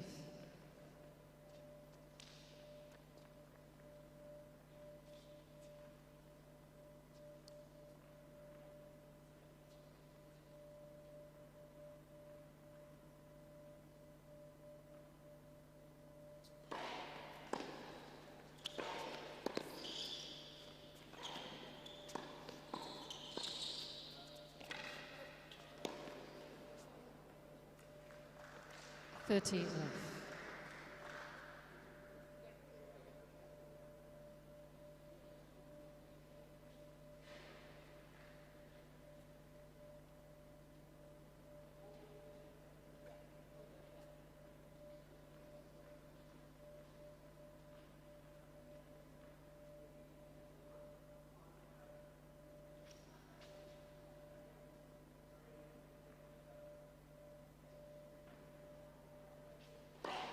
Votes.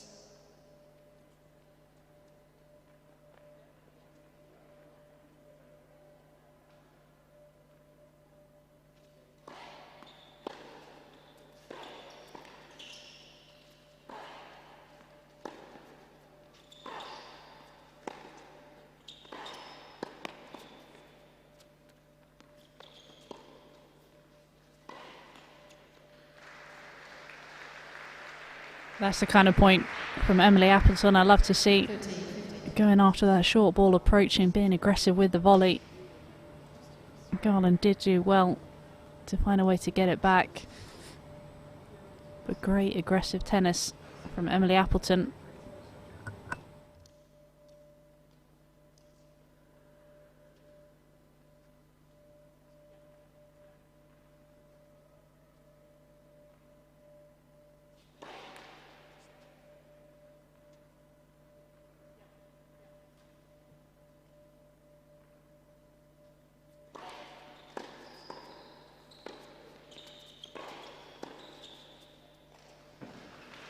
That's the weight. 31. Haven't seen that often enough in this opening set though, have we?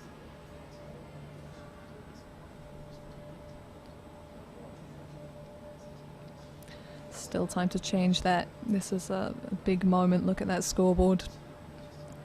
Locked level. Next is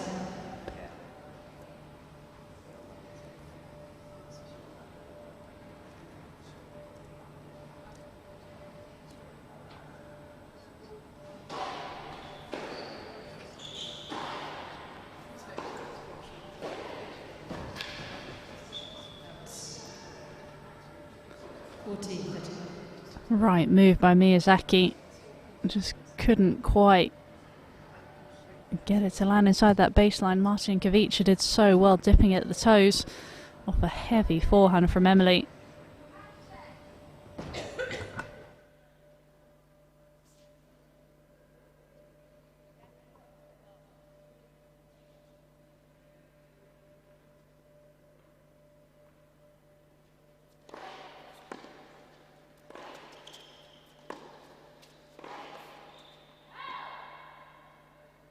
deuce. Deciding point, receiver's choice.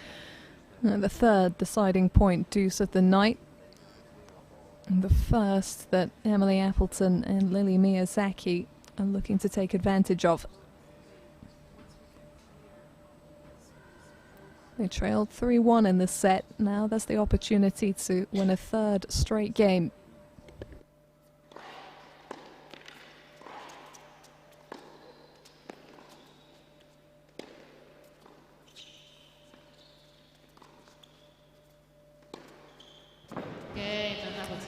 And that's exactly what they'll do. Back edge of the baseline. All change after Miyazaki lead to 4 games to 3. And it's the Brits who are out in front with the break here. And we talk a lot about how quickly things can change in tennis, but particularly in doubles with that scoring format we were talking about. And with the sheer pace of play, really. And that's exactly what's happened here. You did call it as well at 3-1, didn't you? You are like the oracle. Yeah, you said that it wasn't a break until they consolidated, and it really has turned around. The opponents in the quarterfinals for whoever comes through this are confirmed. The number 2 seeds were given a hard time earlier, actually, by the British pairing of Sumaya Anand and Jessica Matthews, taken to the match tiebreak.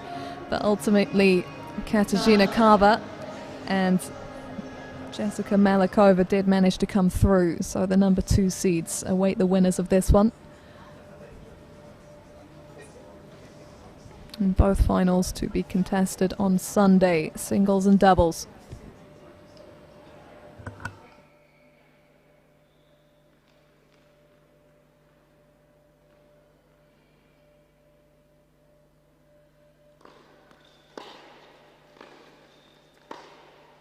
Out 15 love.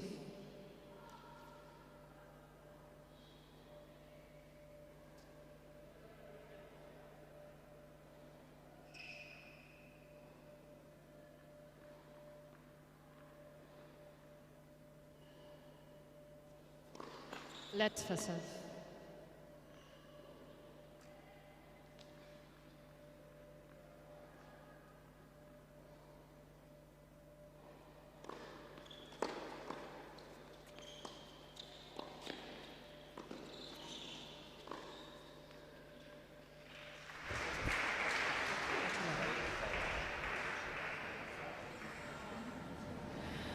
I think there's little moments in this.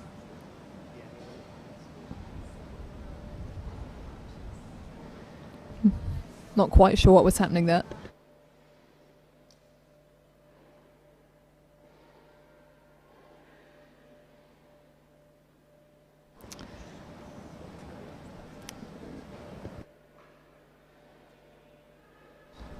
Yeah, Diana Marcinkiewicz, don't think feeling 100% out here.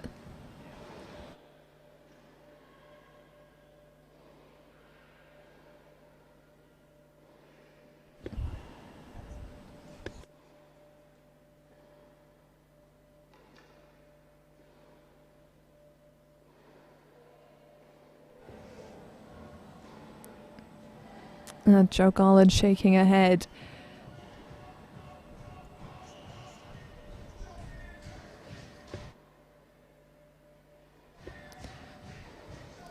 I'm not sure that this is something that's come on suddenly. I've seen Diana throughout the day just sat over in the cafe and taking it easy. I wonder if maybe that's because she was feeling under the weather.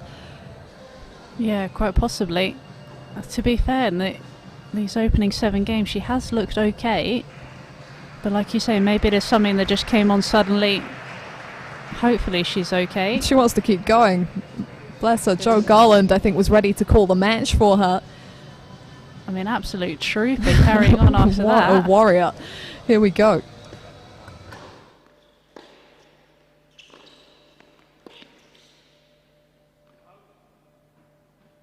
Love.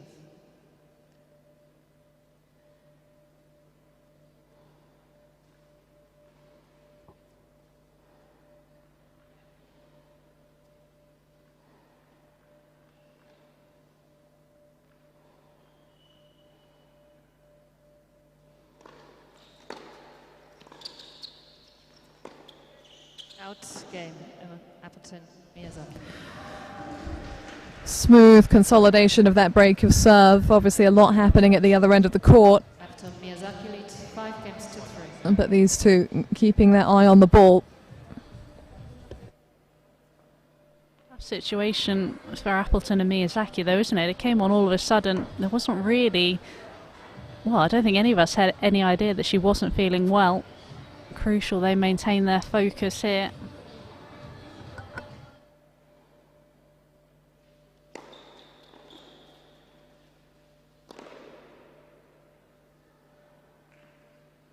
Love.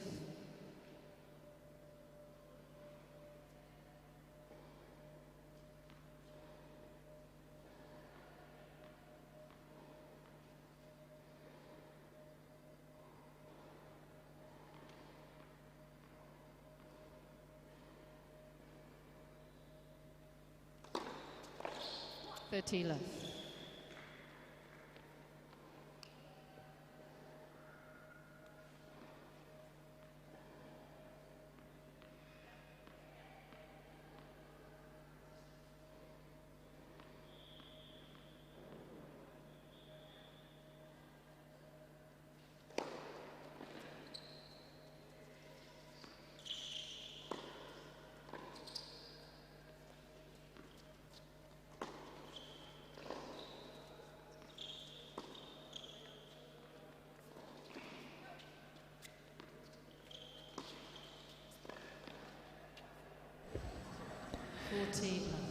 Just seemed like there was a little bit of uncertainty from Lily Miyazaki in the forecourt throughout that exchange. Never quite sure where to put herself, where to be. It's all about positioning, isn't it? Forcing your opponent to go for the hardest shot. And like you say, just didn't quite look certain.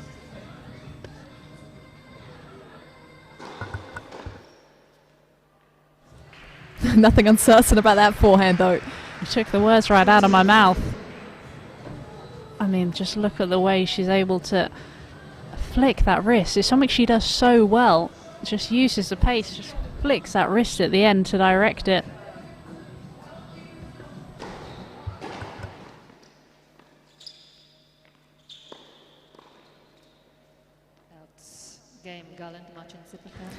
But they stay in touch. They keep the set alive. Joe Garland and Diana Marcinkiewicz just giving themselves the opportunity to make something happen.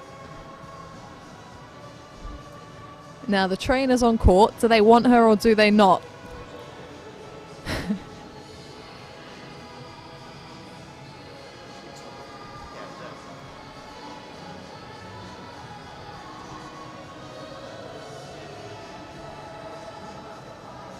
I can only hope and pray and wish one day for Diana Marcinkiewicz's level of chill in the face of everything that's just happened in the past 5 minutes. I think she's the only one on court that doesn't look concerned.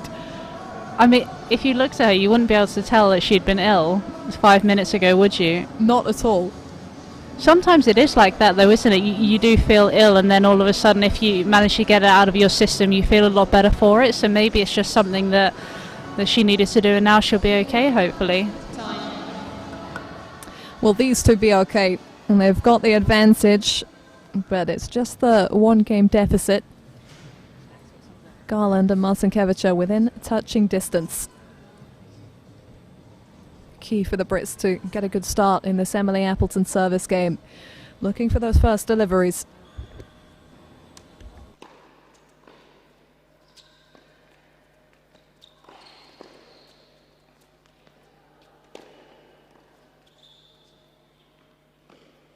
Love 15. How on earth did that just drop in? Emily Appleton will want that volley back and put it away, but there again, just not being clinical enough up at the net.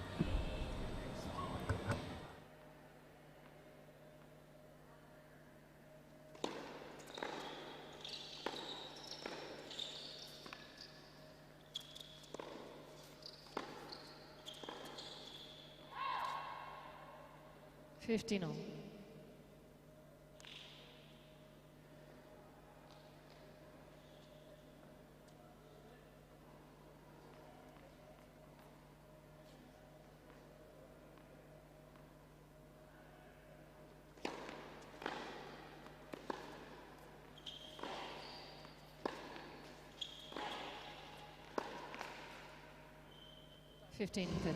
She saw the opening, saw the opportunity, but there is always going to be that lower margin for error striking up the line.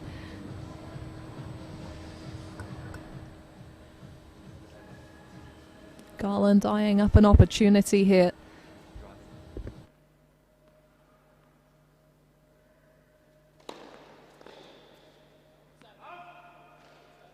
All.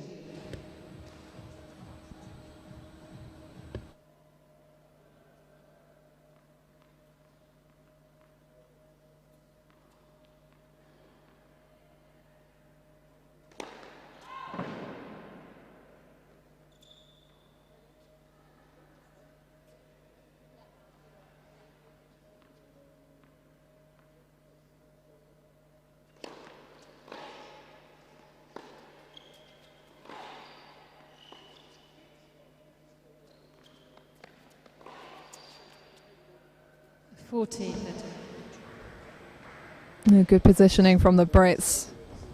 And it's quality serving from Appleton so far. Don't want to jinx it. But she has come through strong, faced with that 15-30. Found her mark. Now a set point on the board.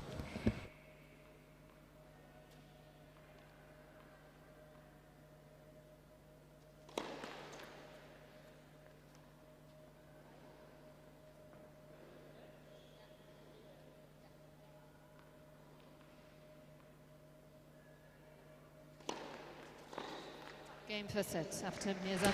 There it is. 6 games to 4. And the British duo looking for their third straight semi-final, but first and foremost looking for a spot in the quarterfinals, and they are halfway there with that 6-4 opening set.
We're just taking in the situation here on court and actually trying to figure out what's going on here, because it was Diana Marcinkiewicz who was ill at the back end of the opening set, but it just looks like Lily Miyazaki might have tweaked something during that set. Maybe just pointing to an ab or something. Not quite sure here.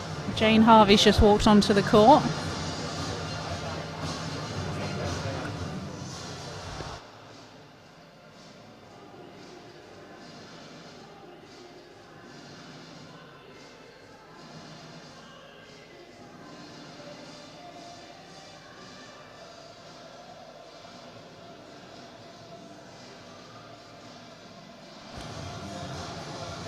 I can say for certain that, there you go, physio's on. Lily Miyazaki would not react like that at nothing. I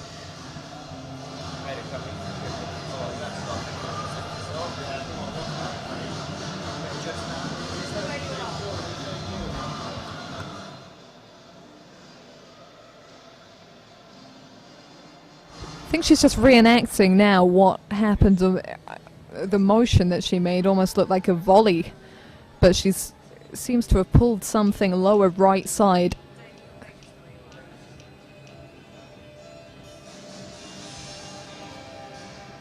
It's been a bit of a week or so for Miyazaki. She won that W60 title in Glasgow, came from a set of 5-1 down against Heather Watson to do so, but then it was a really quick turnaround to Loughborough that got on top of her. She lost first round in singles. Herself and Appleton just played the 2 matches in doubles. And with the progress she's made this year, it's a big tournament for her this at the back end of the year. There's not many more opportunities like this, if any, for the rest of the season. So really upsetting if she's done something to hamper her singles chances as well as doubles right here. Just on her back at the moment, getting seen to.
Ladies and gentlemen, Lily Miyazaki is now receiving a medical timeout.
Time.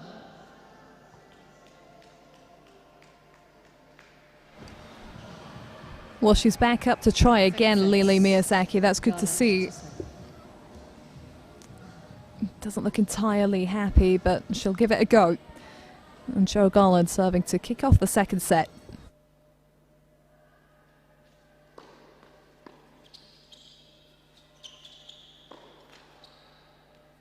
Love 15.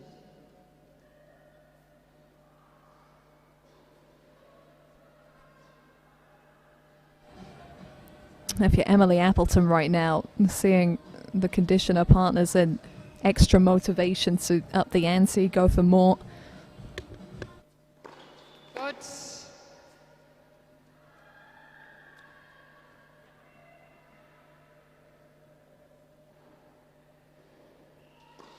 Good. Love 13.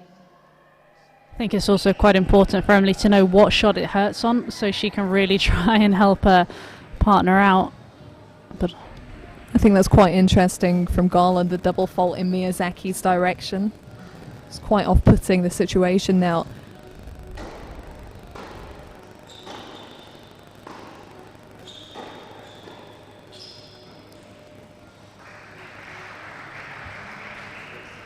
Love 14.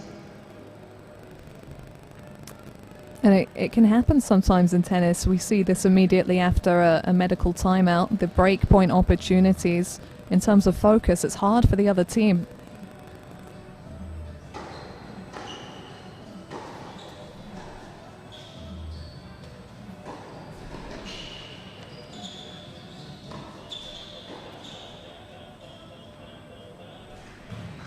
And when it comes to the side who have someone who's physically struggling, there's added motivation to finish things off more quickly. yeah, absolutely. Sometimes it can free you up a little bit, can't it, knowing you have to finish the points quickly.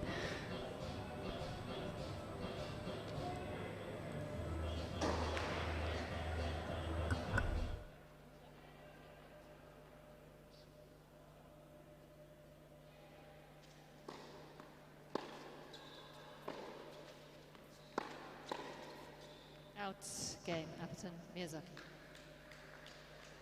First game. There it is, the breakthrough at the beginning of the second set.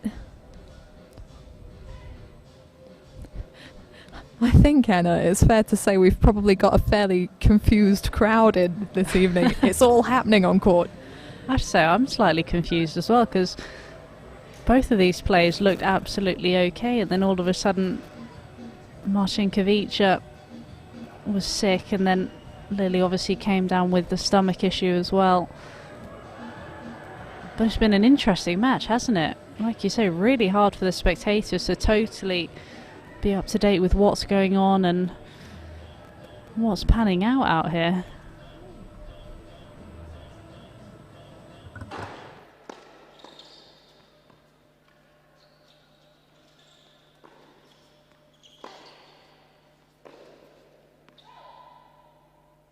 Love 15. You would have thought, though, if you're Joanna Garland and Diana Marcinkiewicz, you've got to be looking to play on Miyazaki most of the time, really try and emphasize the injured player.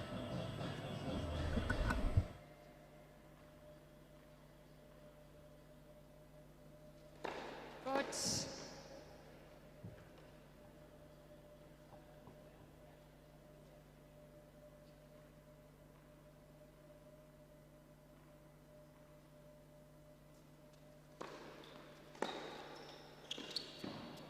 Love 13.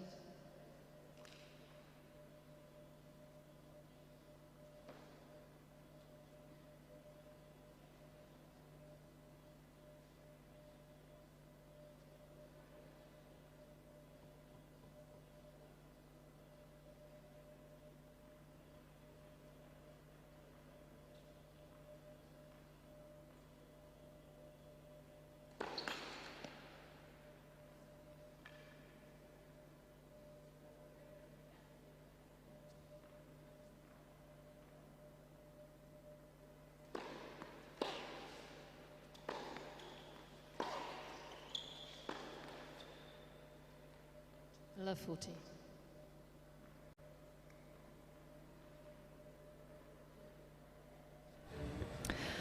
Unflinching from Garland and Marcinkiewicz, looking at ample opportunity here on the Appleton serve.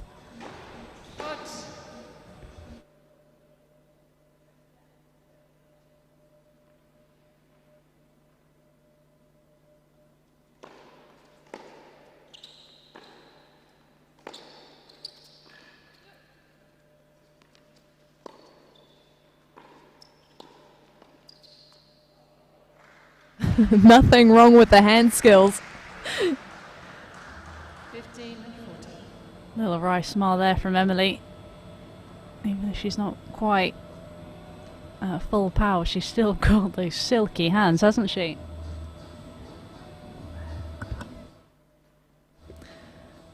Technically still facing triple break point here though. Game, Garland, Martins, Rickle. And the hole was just too deep. Back on serve at the beginning of this set.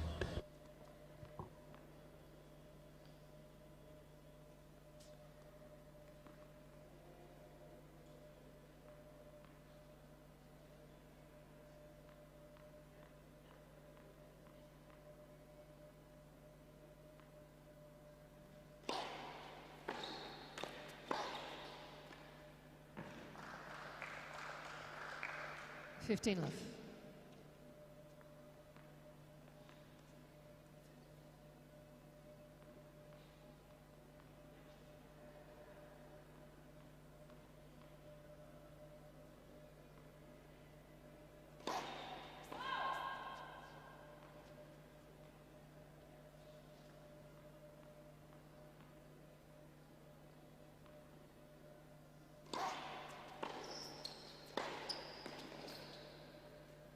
Thirty love.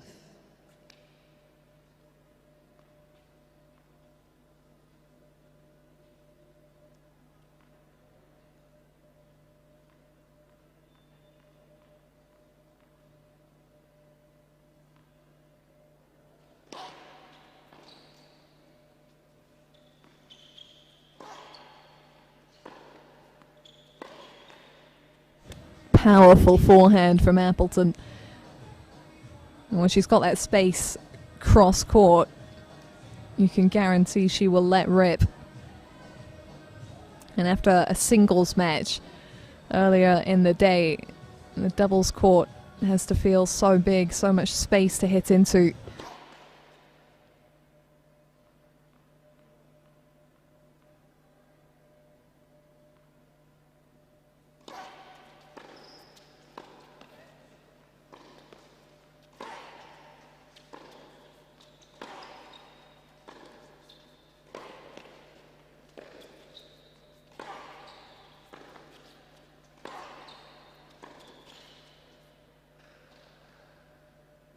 $40.50. I think this is where it's important that Emily really looks to try and help her partner out rather than getting to those cross-court rallies. That's playing into Marcinkiewicz' hands. That's exactly what she wants to be doing out there. Try and make a move, force her to go down the line.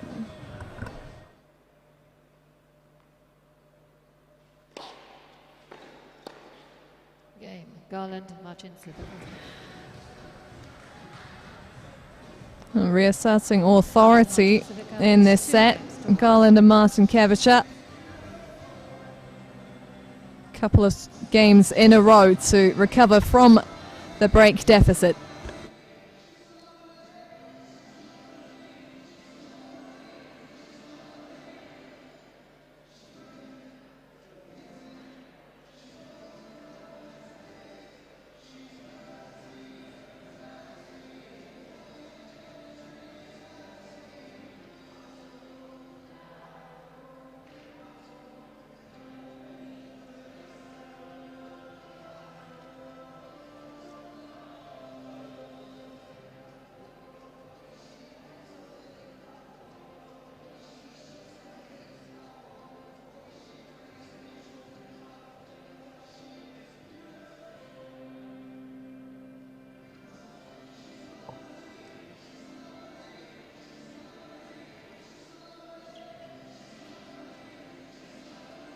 Time.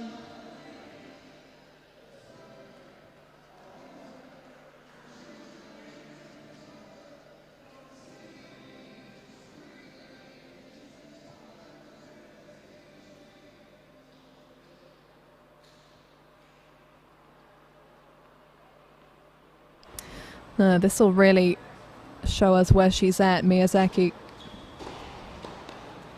15 love. If she's got issues on that right side, that's what's going to stretch when she's serving. When she gets up to meet the ball. I think it's important as well that she doesn't do anything to exacerbate the problem as well.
Thirty all.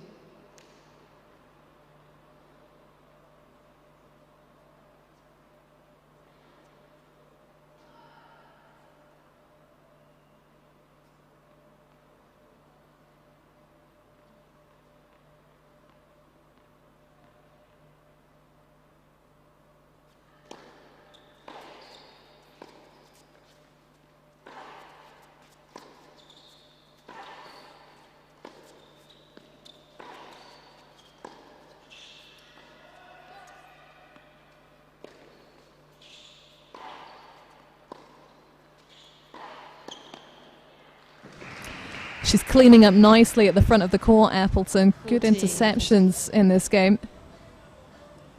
Just looks like she's being a little bit more proactive as well at the net, doesn't it? Great timing of the move.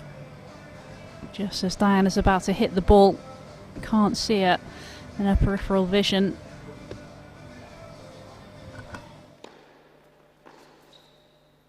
Out game, Appleton, Miyazaki. Good leave, good hold. That was the game they would have been worried about, the Miyazaki service game, with everything that's gone down in the past 20 minutes, but they can manage a smile, the two of them. That's good to see. If they're on court, it means they feel like they've got strong chances still.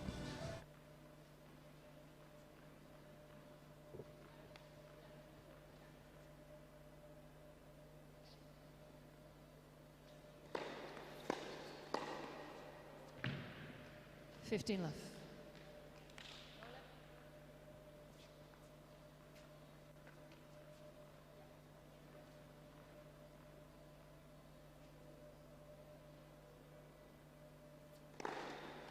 Let's first serve.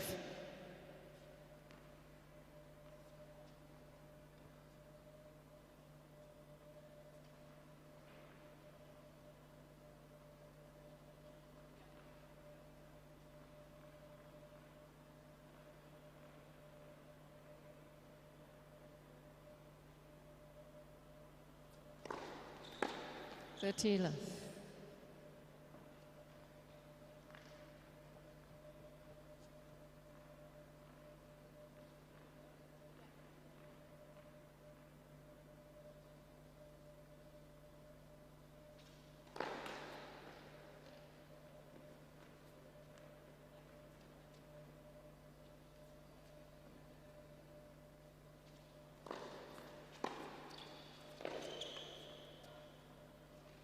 Love.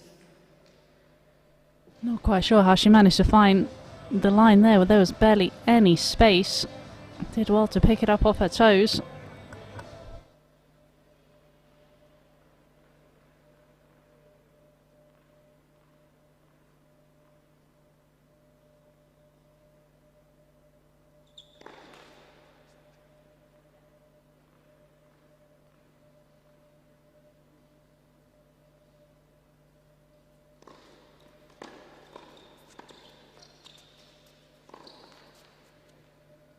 40-15.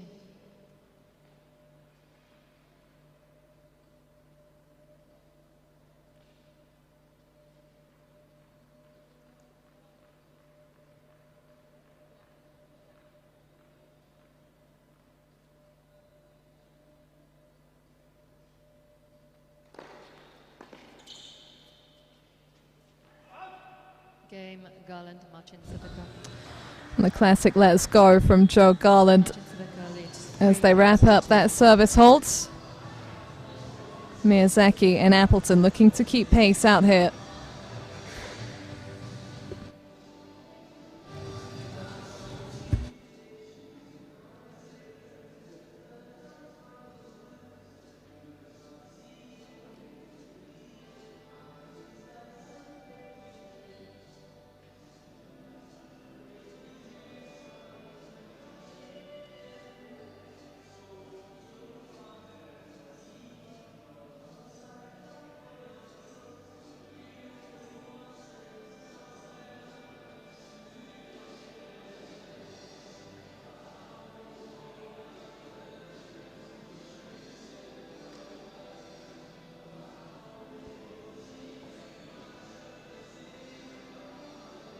time.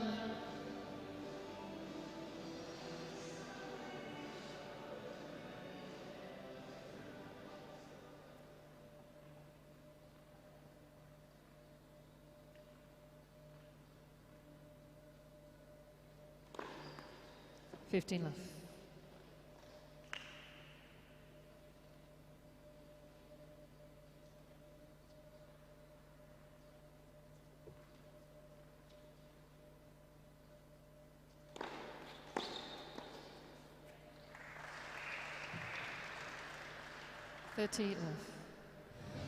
The ideal I formation. Serve to set up the partner. The returner doesn't know where the net play is going.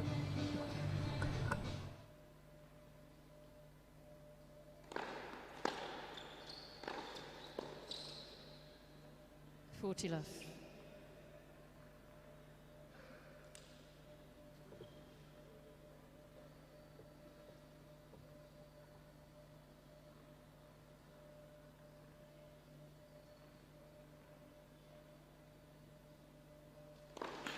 Let's for serve.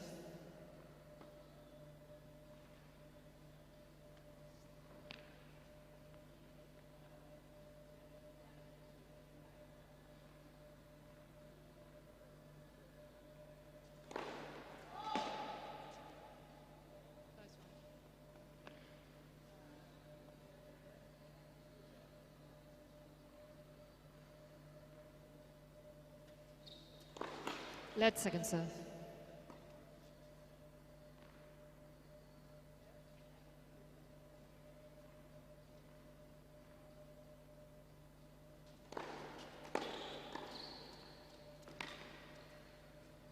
Out game, Appleton, Miyazaki. New balls, please. Nice smooth love holds, courtesy of the Emily Appleton serve, kicking off with an ace. It was tough to see it going awry from there. And they seem in much better spirits now, the British pair. And the finish line is pretty much in sight. Even if it was to go the distance, it's the 10-point match tiebreak that decides a doubles clash instead of the full third set.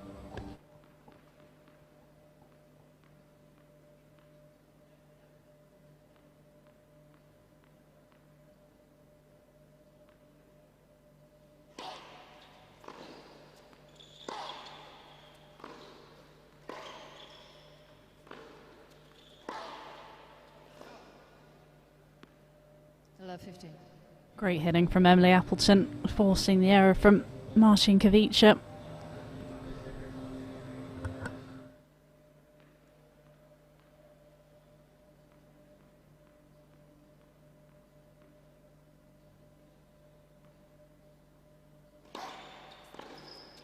Out 15 all.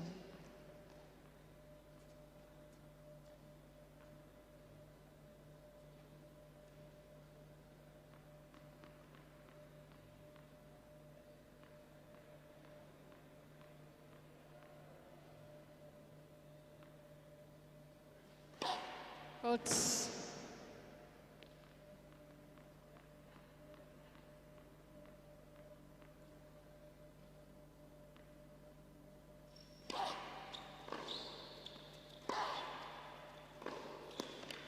Out.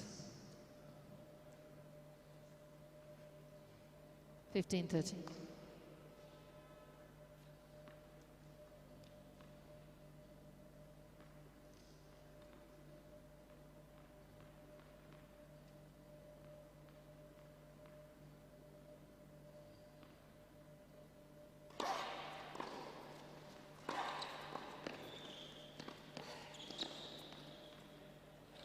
Oh, good reach from Appleton.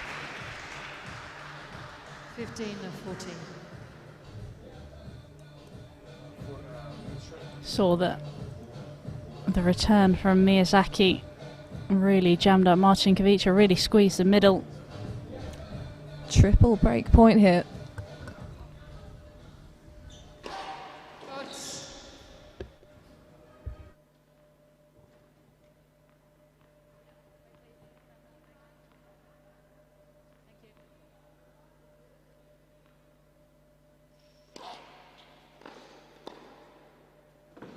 Thank you. 30-14. That's smoothly done by Garland.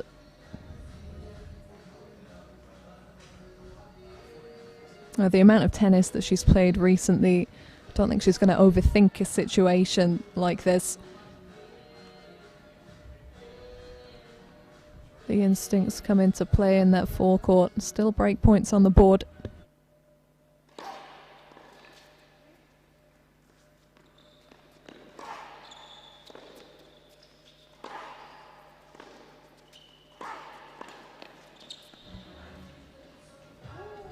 Oh, good reaction to recover. Deciding points, receiver's choice. That was a break on the racket. That was such a good move. And that net cord just got in the way. Nothing that Miyazaki could do about it. And so it does come down to the sudden death deuce.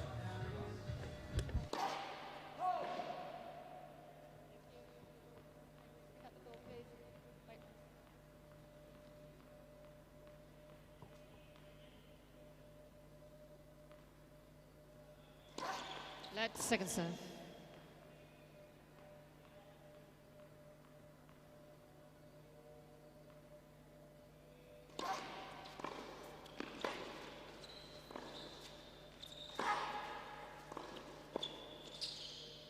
Game. And somehow they've survived. That is going to be really tough for Appleton and Miyazaki. You said it, Anna. Appleton made that great move at the net, and that net cord just ruined everything. But great resilience from these two to squeeze their way through. And as much as the finish line isn't too far away for their opponents, the same can be said for them now. The match tiebreak is within reach. And they've got to feel good after coming through that game. Yeah, it is. I think they'll have realised that maybe they shouldn't quite be in this position, that Emily maybe should have put away that volley. But like you say, they were so resilient, found a way to get through that game. And the second set is not far away from them. Then it all comes down to a match tiebreak here. Important that Miyazaki and Appleton put that disappointment of not breaking behind them, refocus and regroup. Miyazaki managed to hold a last service game pretty comfortably. Can she do it again?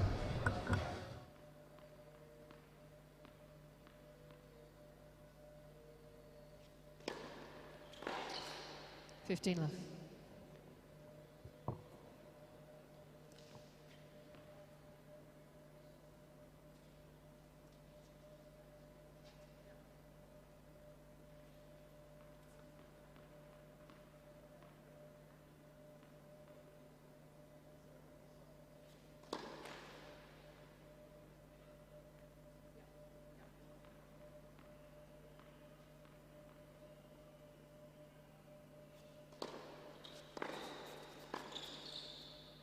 Out. 15 all.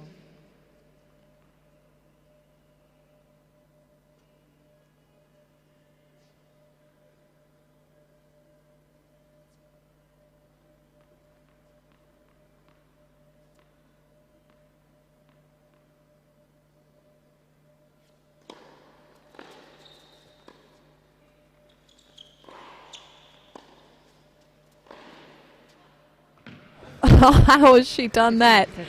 That came out of nowhere from Marcinkiewicz. Moment of inspiration.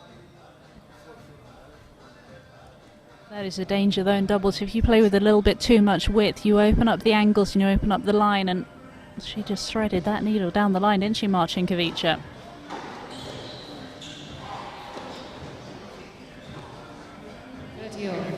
Channeled a bit of frustration there, Appleton, playing dangerously, but it pulled off. Third time lucky with the volley, wasn't it?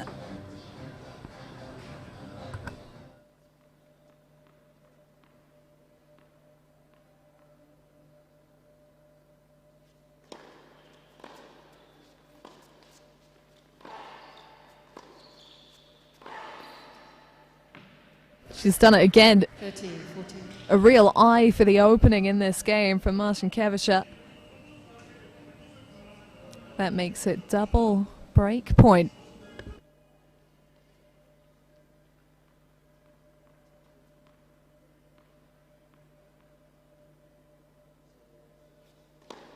Good.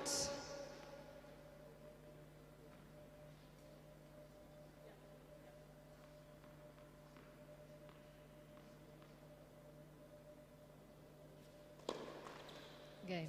Garland, Marcin, Civica. They lead 5 games to 3.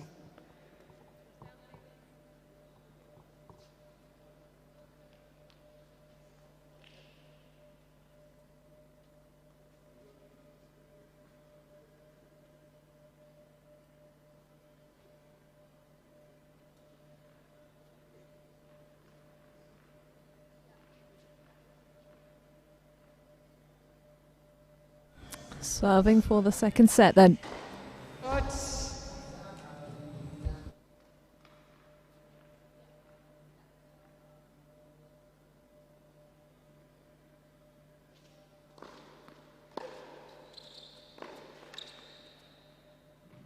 $15 love.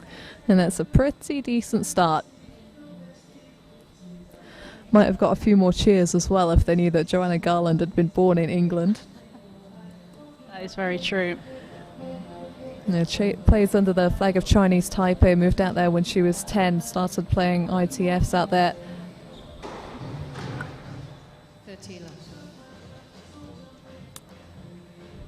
But it might be the case at some point in the near future that she switches to competing under the flag of the United Kingdom.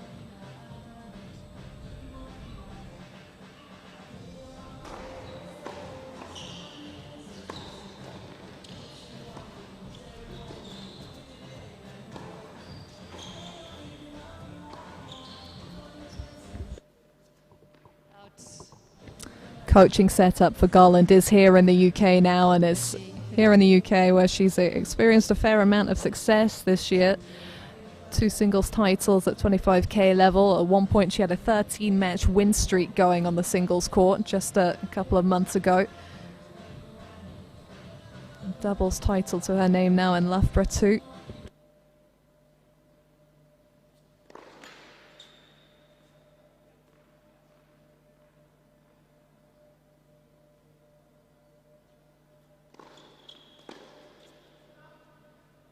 $40-15.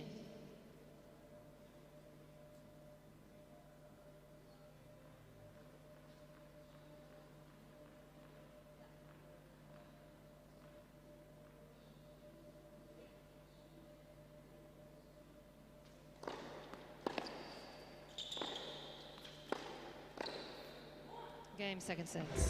And there we go, that's the leveler, and that's well played by this pair. 3 games on the trot, and make that 4 even.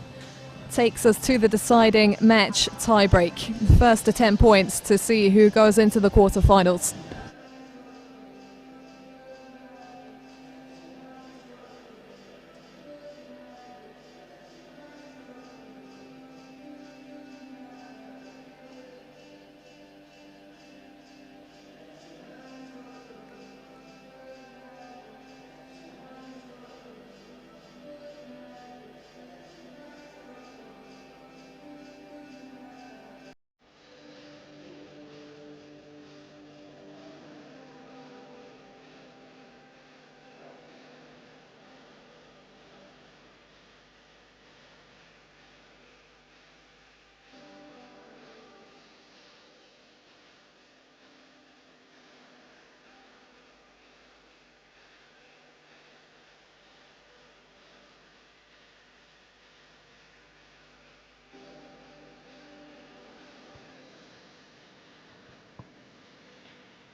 Ladies and gentlemen, a 10-point match tiebreak will now be played to decide the match. Time.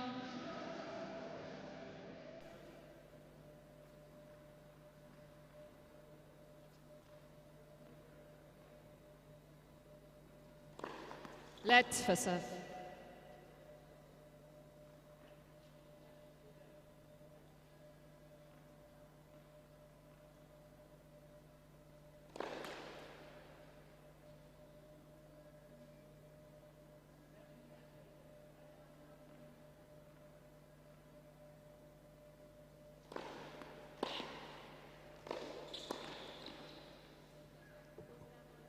That was a chance for Garland to get the mini break early on. The forehand volley was sitting there. She'd move forward, close the net down well, and just hit the top of the tape.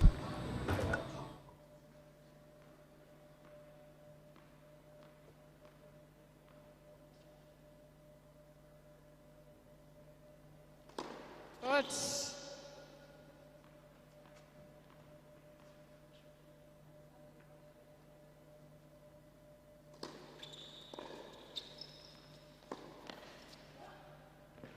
1-1.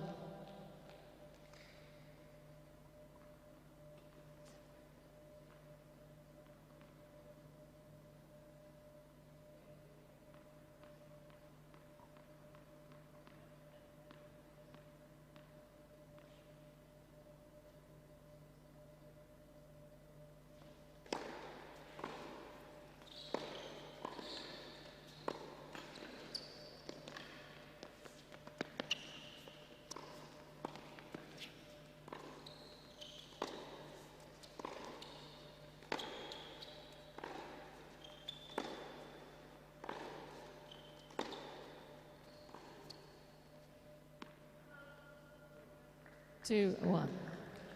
Garland, much into the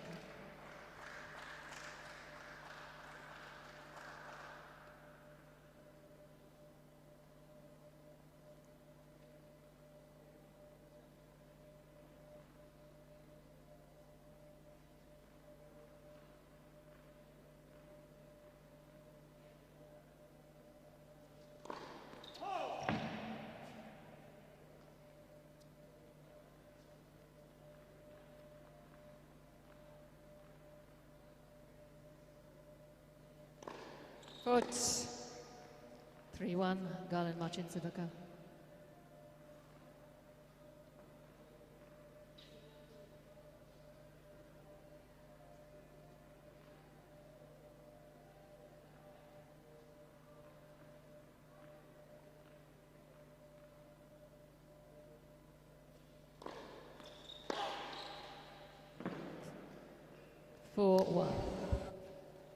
You've got to be so careful in this match tiebreak. So often the key is getting out to a heavy lead, just giving yourself room to play with.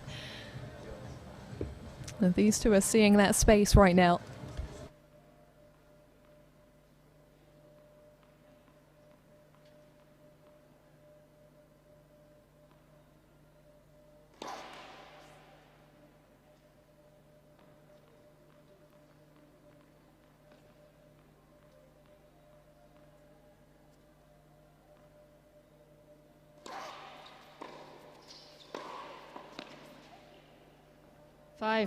Garland Marcin Civica. A tangible disappointment from Appleton at the net there. I mean, for the most part, she's made some great moves up at the front there since the beginning of the second set. And the big points are just going the way of these two at the moment. Again, it just looks like a little bit at the start of the match when Miyazaki and Appleton went 3-1 down, wasn't they? Just looking a bit tentative. They're not quite committing to their plays. They're going for the right things, but would love to see them moving forward. And like you say, they've got to get this next point on the board. Can't go 6-1 down in this match tiebreak.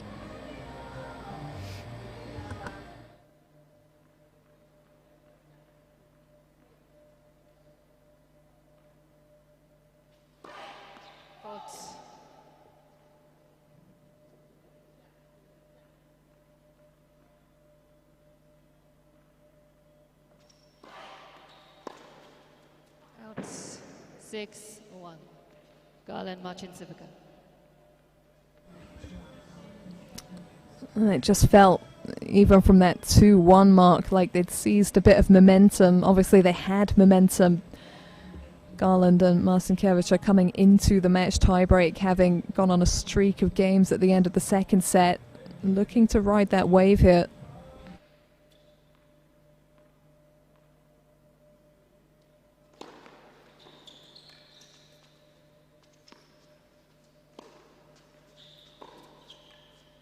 Out. 6-2. Garland Marcinkiewicz. Important that they don't let their heads drop. They've got to think 1 point at a time. These match tie breaks can turn around.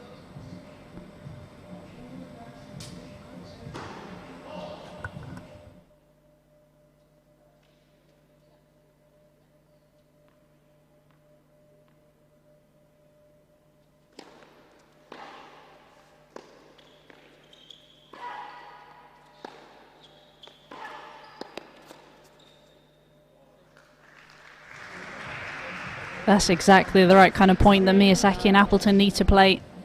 It's what they haven't done enough in this third set tiebreak. They really need to play front foot tennis here. Can't get into the cross-court rally.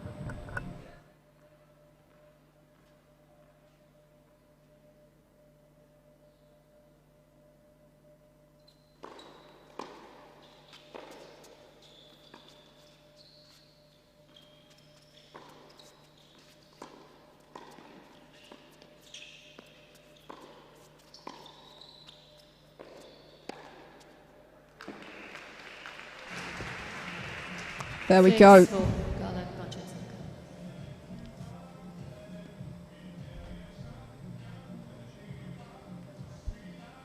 And Miyazaki did some good work there to set up with the deep backhand, making the put away that bit easier for Appleton.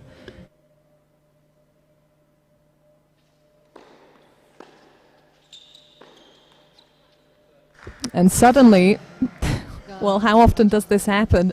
Only takes a point or two to turn things around. The tide is turning. Shows you how crucial momentum is in tennis, doesn't it? You just get 1 or 2 points on the board and all of a sudden things can really shift, and you'd almost have to say that the momentum's now with Appleton and Miyazaki, even though they're a point down in the tiebreak. Heading into the change of ends after this point.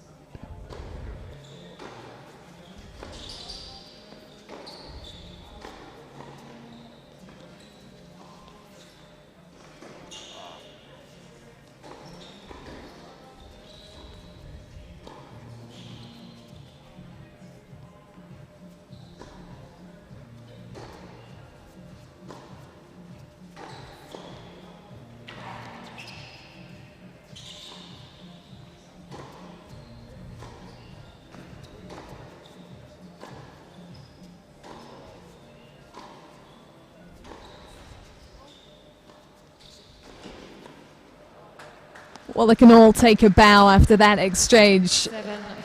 It felt like both teams had lost the point once before it was finally won. Huge point for Garland and Marcinkiewicz to win. They needed that, didn't they? Just to find a way to stop the momentum. That was a great move by Appleton, and just the net caught. Did her out of that volley.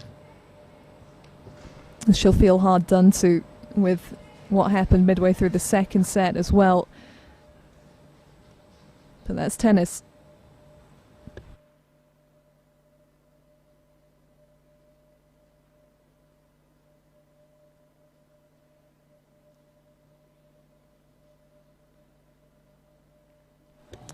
The streak of points has snapped then. It's up to Miyazaki to try and get it going.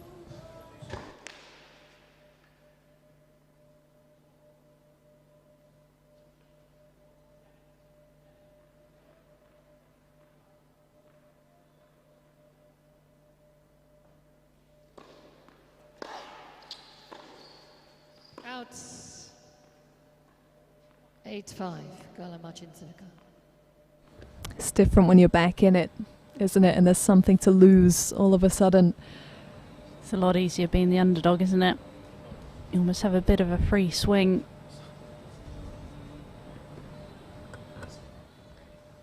Marcinkiewicz with a couple of serves for it here. 9-5. And make that just the one more. 4 match points on the board for the first time pairing.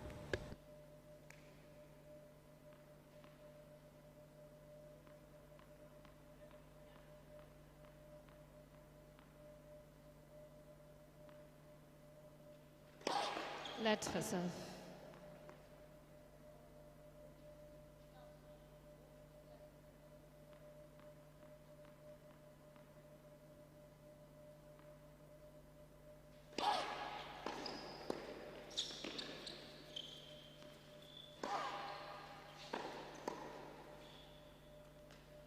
Nine, 6. Garland Mutchinson. Talk about by the skin of your teeth. Hanging on in there. It's doable. We've seen comebacks from deficits like this before.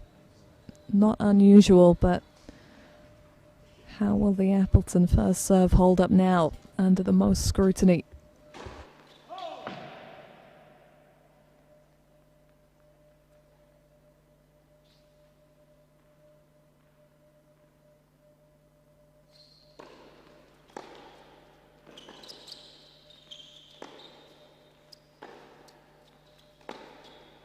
Out. 9-7. Garland Mutchinson. Well, they have won 4 points in a row before in this tie break. Can they do it again? 2 points down, 2 to go.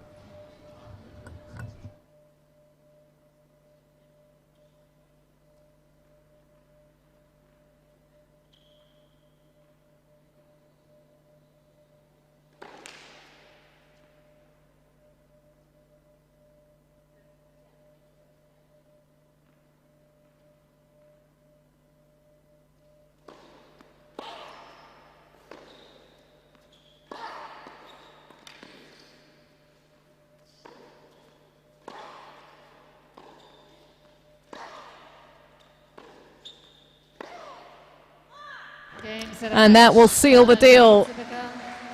Marcinkiewicz found those forehand winners in some big moments in this match. What a play to end the day. Joanna Garland and Diana Marcinkiewicz come from a set down to get it done and move into the quarterfinals where the number 2 seeds will be waiting. They held off that comeback pretty well there, Anna. Yeah, they really did. I thought it was getting a little bit tight at the end when they were 6-1 and got back to 6-5, but they managed to regroup and go again and did really well. And Marcinkiewicz just found that forehand down the line and maybe a little bit of relief on their part. So into the quarterfinals, and they bring down the curtains on a fairly dramatic day of action here at the Shrewsbury Club. It all happened in that match, let alone the rest of the day on centre court, but we've seen a tumbling of seeds in the singles draw. It was only the top seed, actually, Angelina Kalinina, the third match on centre court, got the straight sets win over Elsa Giacomo, but there were some casualties elsewhere. Simona Volta, the number 6 seed, went out to Janina Wickmeyer. Victoria Tomova, the number 4 seed, out to Barbora Palatova, and Anna Konju, formerly a very promising junior, took down number 3 seed Dalma Galfi. So I don't think that says as much about some poor performances from the seeds as it does about the strength of the draw here, Anna. It just goes to show the depth that we've got on offer in Shrewsbury. Yeah, it does. We're real in for a treat, and like you say, just the strength in depth. There are no easy first round matches here, and yeah, the seeds have tumbled today. Big time. Will that continue tomorrow? We'll find out very early on. It's a 10:30 start on centre court, 10 a.m. elsewhere, but it'll be Jodie Burridge first onto court, tasked with a seeded player, number 5 seed Elena Gabriela Rusa. Other Brits to feature, Katie Bolter taking on Nafisa Boborovic. Amani Banks, the wild card, the 20-year-old, takes on Tatiana Maria, the number 2 seed. And to close the day, Maya Lumsden, former champion here in the 25k event, takes on Joanna Garland in singles. But that's it from us today. Thanks for being with us. It's been Abigail Johnson and Anna Smith guiding you through on the commentary. We'll see you tomorrow at 10:30 a.m.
Enjoy your 5, guys. I'm really excited. I've never been. Can't wait to go. I've got no money. We'll get Amy to bed. Thanks.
Gives that